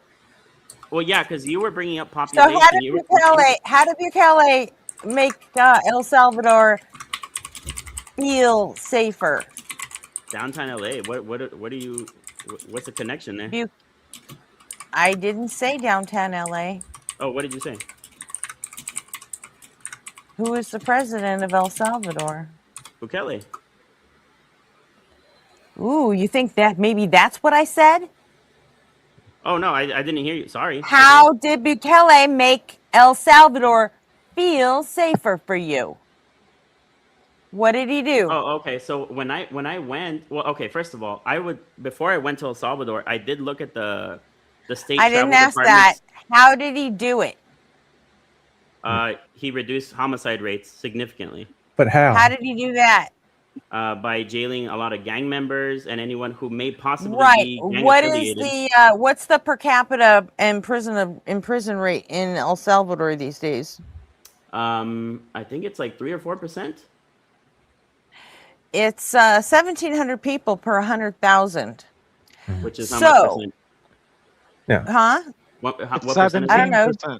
I don't know. Do the math. You're the fucking banker. 1.7%. I got a calculator, bitch. Now, what is the per capita rate for Americans? What's the per capita rate for American residents imprisoned right now? 580 per 100,000 people. Okay. So you got less than 1%. Okay, so that is Significantly lower than El Salvador. El Salvador locks up 3 times as many people Yep. as the U.S. does. Yep. Now compare their homicide so rates. now we have to multiply that by, what was their population, you said? Why don't we just look it up instead of just going by numbers? So El Salvador population. We've got Yeah, you said 3 6 million. That seems low. Okay. 6 million. 6 million. So we got to multiply that by 36 times.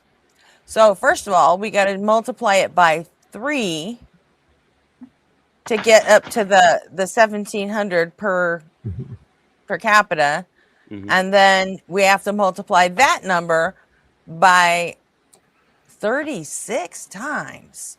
And that's how many people we have to put in prison in America, which, by the way, nobody wants to fucking pay for.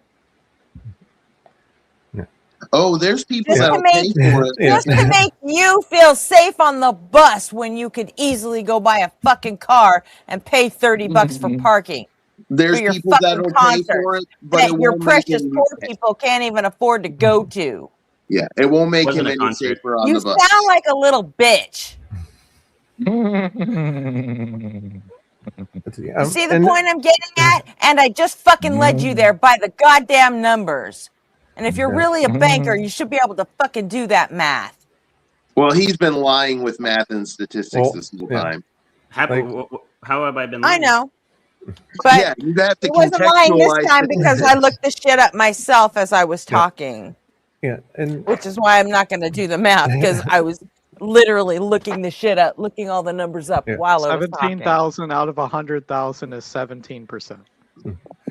And this is what I have. This is my issue with your argument, Antonio, when it comes to El Salvador, because I think regardless of what you've been saying about can we take things from like Norway and the Scandinavian countries and implement them here, I think you do. Hold on a second. Her statistics were wrong. It's 1,000 people per 100,000.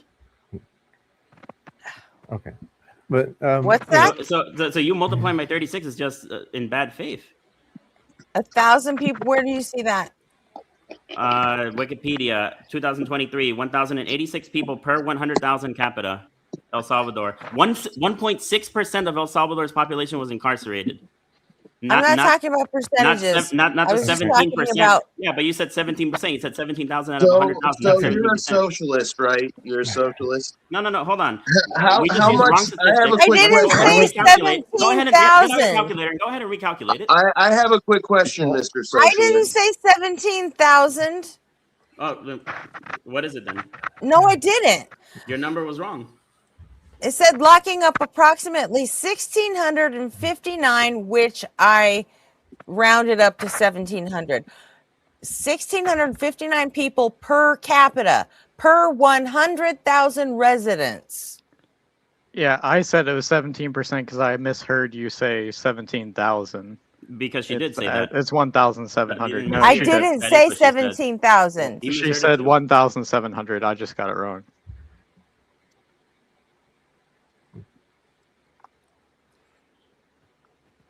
Yeah, so I wanted to ask Mr. Socialist how much the people that he wants to throw into prison so they can do underpaid.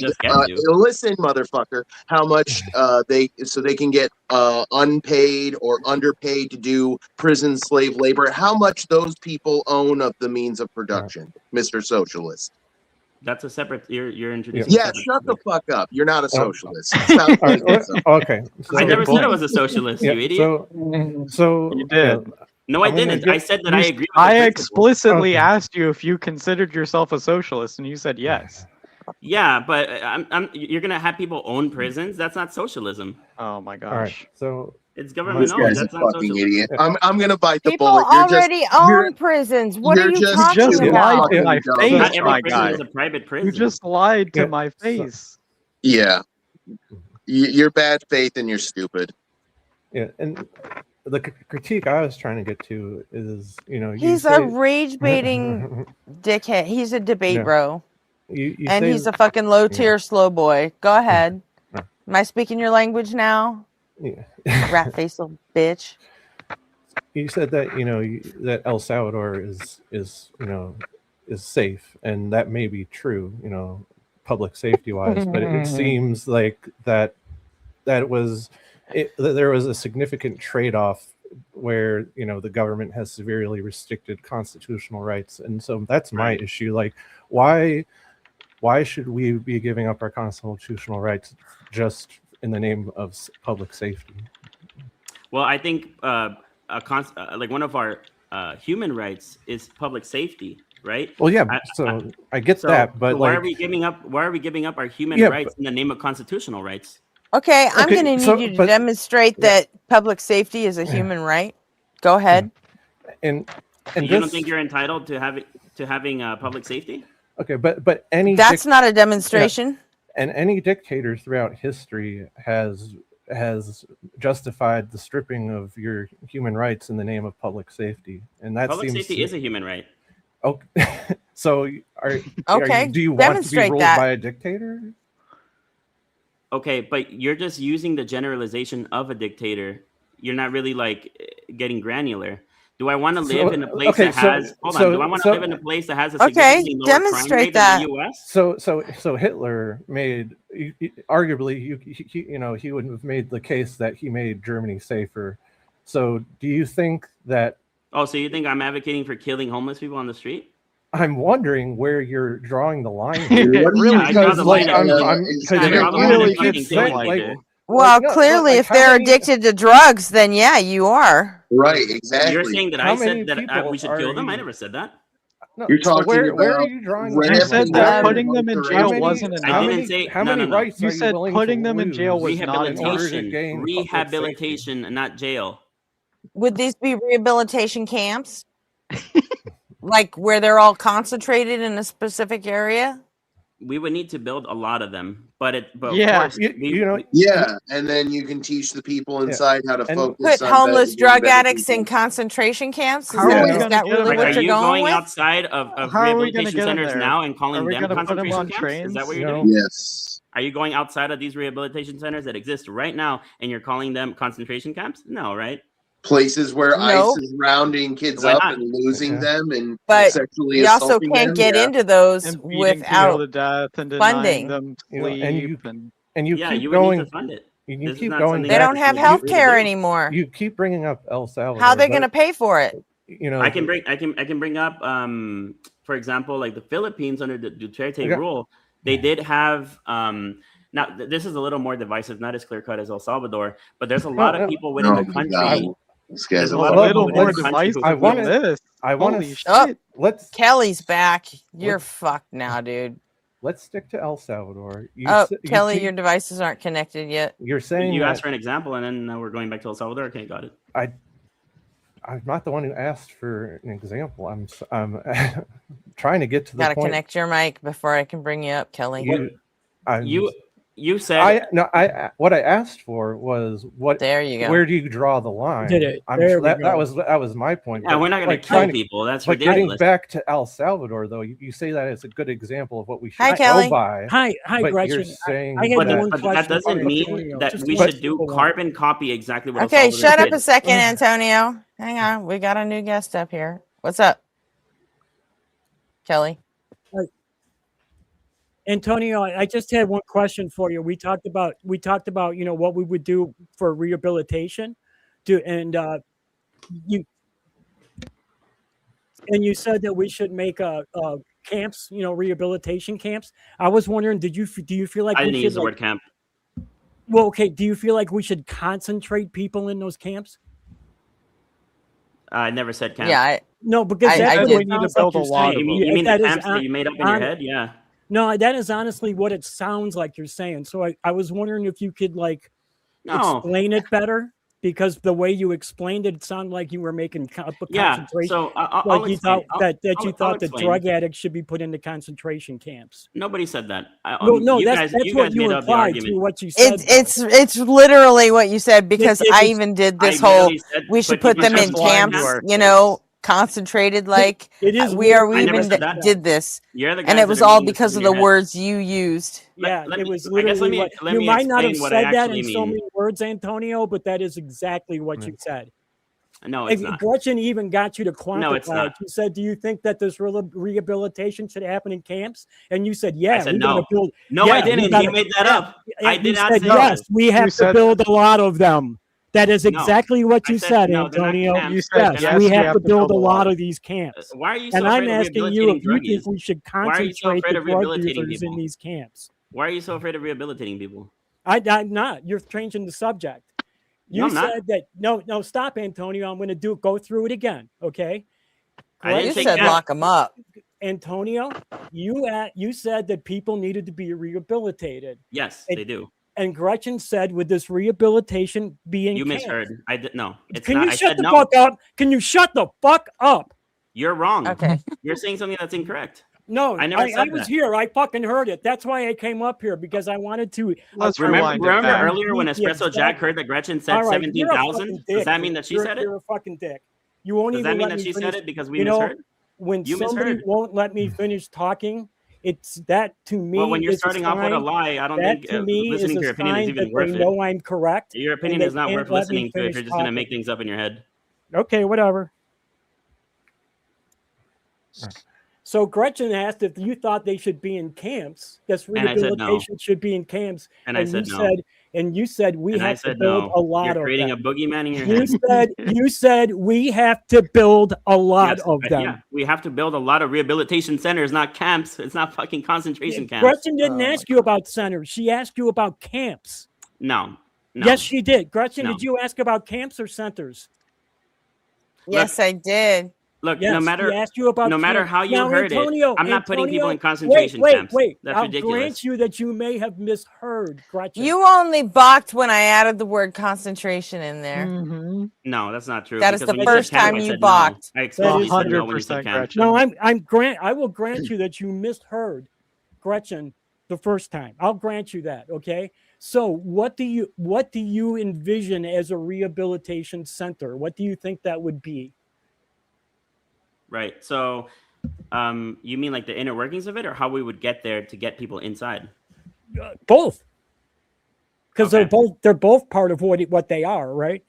Yeah. Mm-hmm. So right now, for example, if you go down to like downtown and you find someone that's just screaming, maybe like a crystal meth user or something, and you approach them and you tell them that, hey, we've got some help for you. We got a social program that can help you, wean off of this and just turn your life around. They have the ability to say no. Is that correct? Yeah. Well, that happens today. We have that system today. Okay. Yeah. Now, my argument is I don't like that system. I don't like that they have the ability to say no. Oh, so you want to force people into rehabilitation? Yes. We've been over this several times. okay. Yes, he wants to throw people. Yeah, Yes, that's we need the to have- locking up We part. need to have these people under medical supervision. This is not like we're having them in chains or some shit. You're okay, gonna have well, to have them with violating medical their supervision bodily and autonomy. therapy, which you kind of need, Kelly. So the handcuffs Whoa, that you whoa, use whoa, no, stop, to get stop a them minute, You need stop a minute, therapy Jack, because you're please. creating boogeyman You in your think head. I need therapy? Yeah, I think you do. I think everybody needs therapy, actually. Okay, Everybody could use it. So now That is the Government lamest mandated trope I've therapy. ever heard. Antonio, please describe this medical facility to me, and the patients are able to come and go as they please. Is that correct?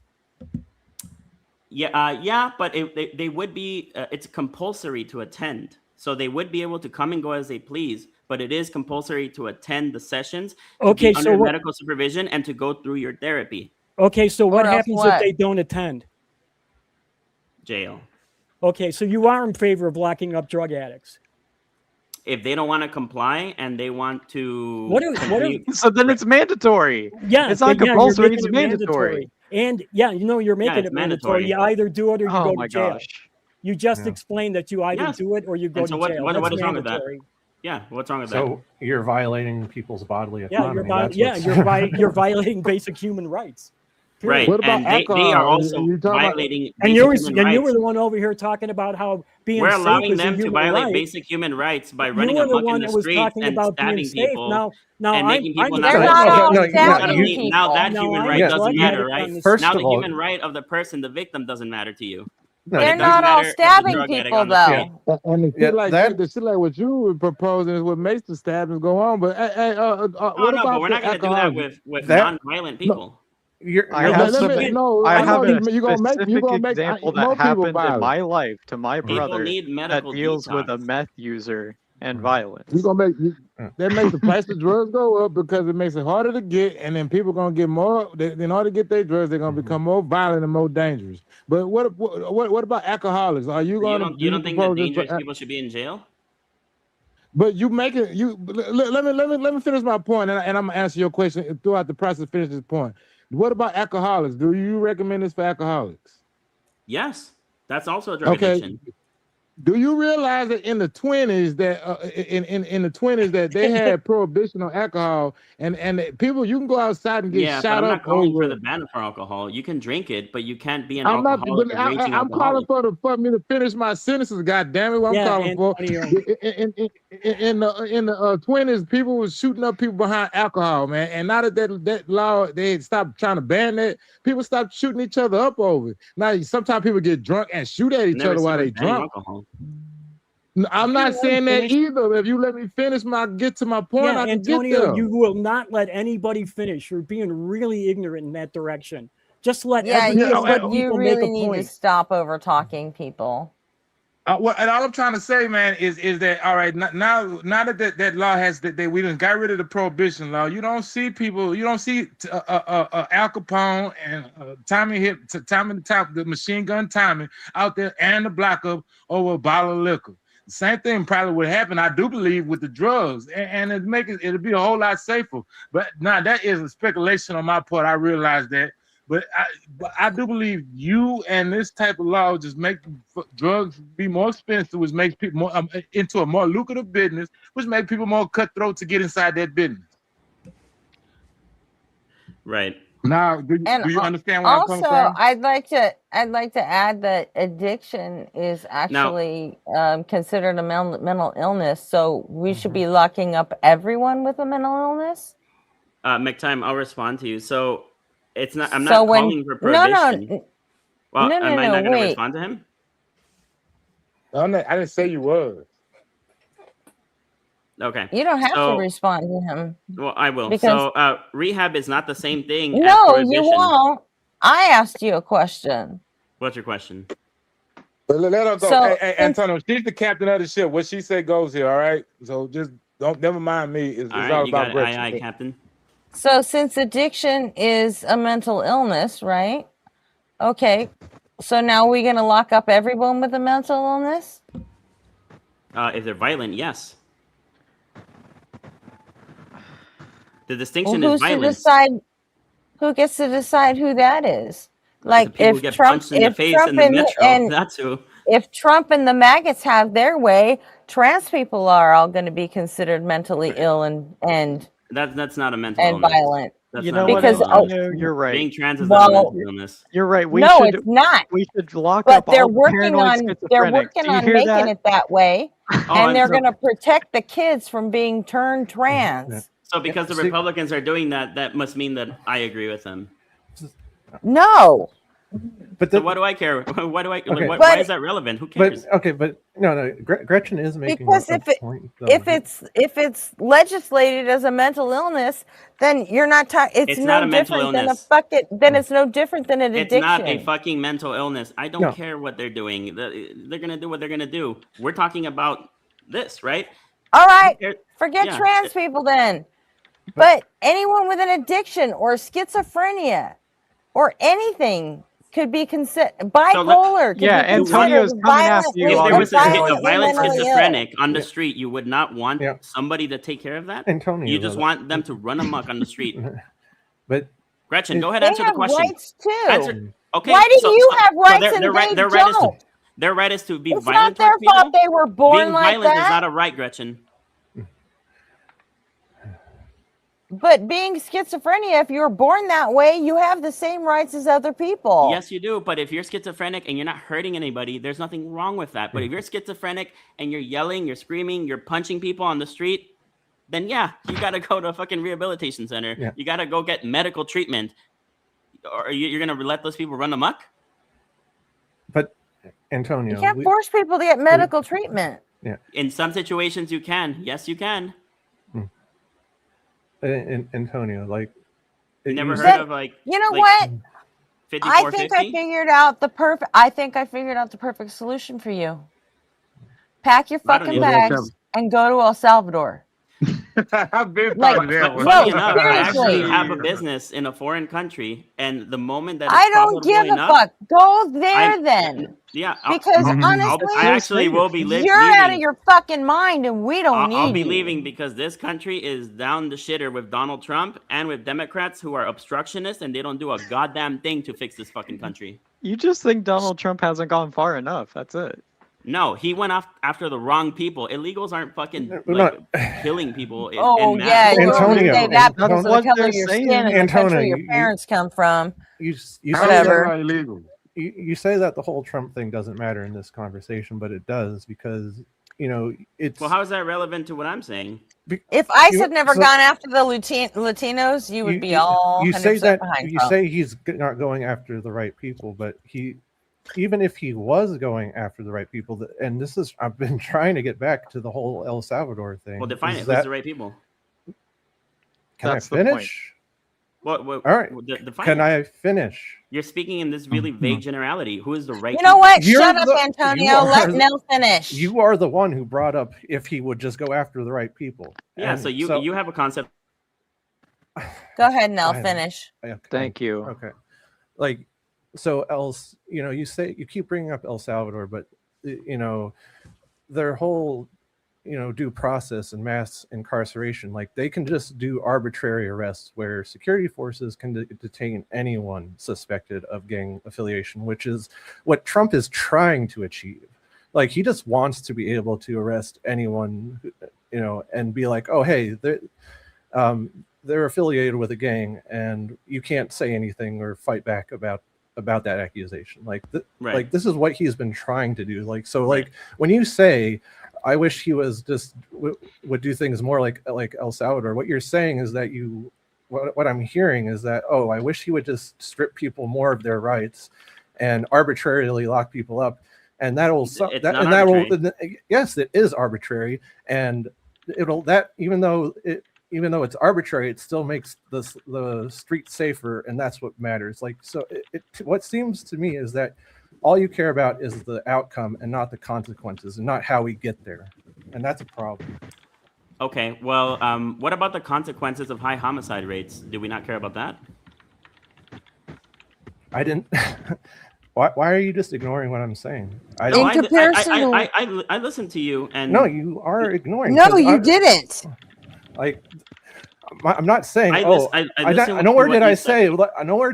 Oh, I don't care about homicide rates. I'm saying I'm trying to get to the point of. No, you said that I don't care about the consequences, is what you said, right? Yeah. And I'm saying that you're the one who doesn't care about the consequences because high homicide rates equals dead people. That's not the point I'm making. Is that you seem to only be outcome oriented, no matter the means. Like the means matter, and I would want to lower the homicide rate, but to me that's not the way but forward. That's why we isn't to shouldn't strip copy people of their rights. Don't copy El Salvador wholesale. Yeah, their model reduced crime, and it did give tremendous power to Bukele and his dictatorship. In the U.S., obviously, we wouldn't want to copy that wholesale. I'm not saying to arbitrarily arrest people. It is targeted enforcement. It's not arbitrarily. You're targeting who you're enforcing it against. But this is why it matters, though, of who's in power. Like Trump doesn't care about, targeting the quote unquote right people.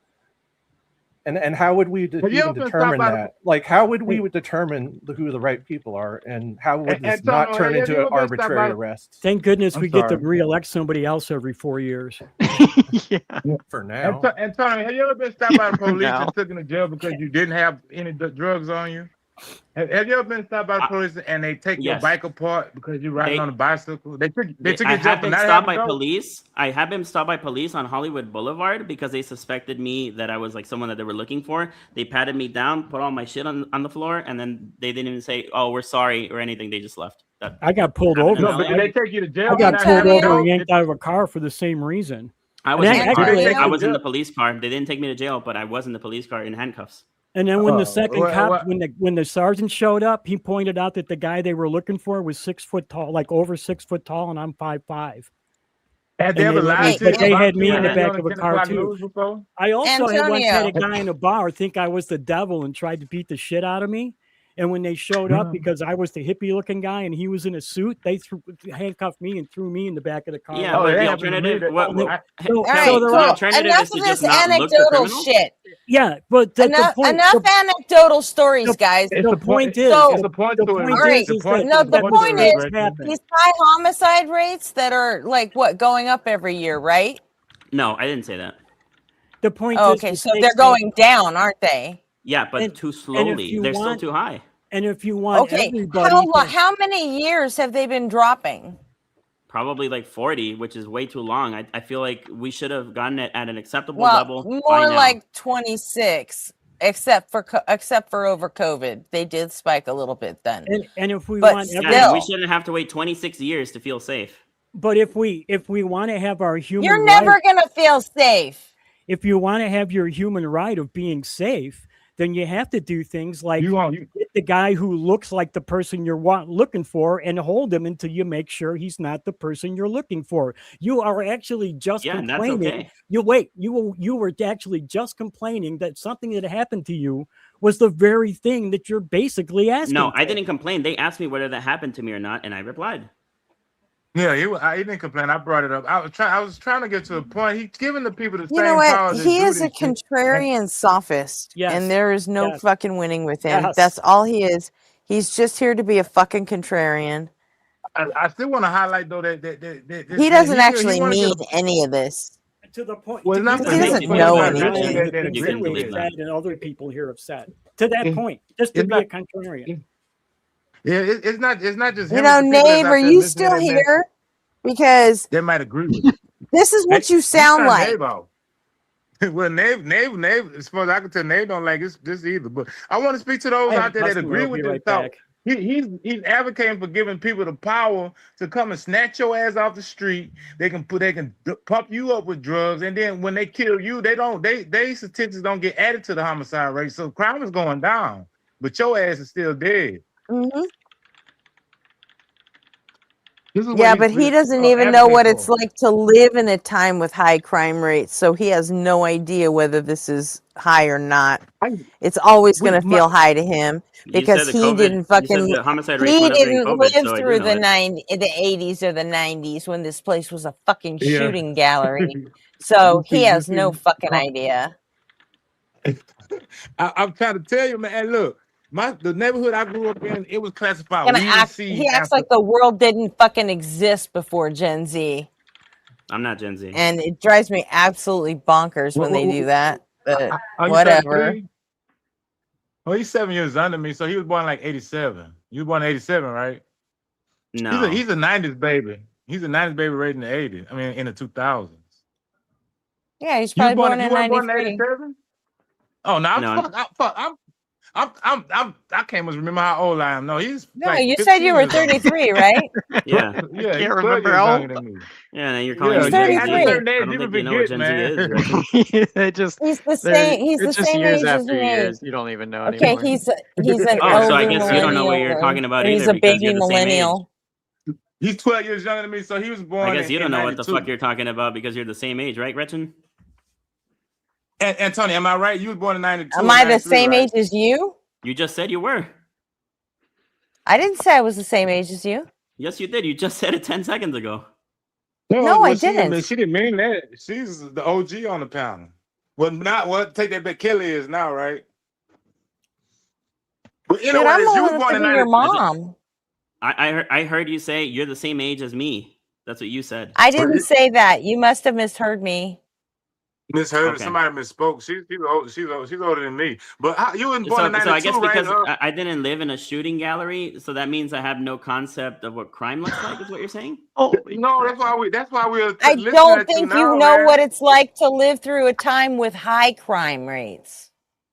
Your Okay, solution but do you it didn't think work the that? last time we But tried do, let's take the year, for example, the year 2002. Do you think the crime I'm rate saying across you the have nothing country to is compare exactly it the to. same everywhere, or do you think it's higher in some places? Because I grew up in the places where they're higher, and and your urban neighborhood in the 90s probably had lower crime rates than where I lived. Where did you grow up in the early 2000s? In Los Angeles, around it's like Hoover. Hard to say because it's like Rampart. Rampart is what they call that area.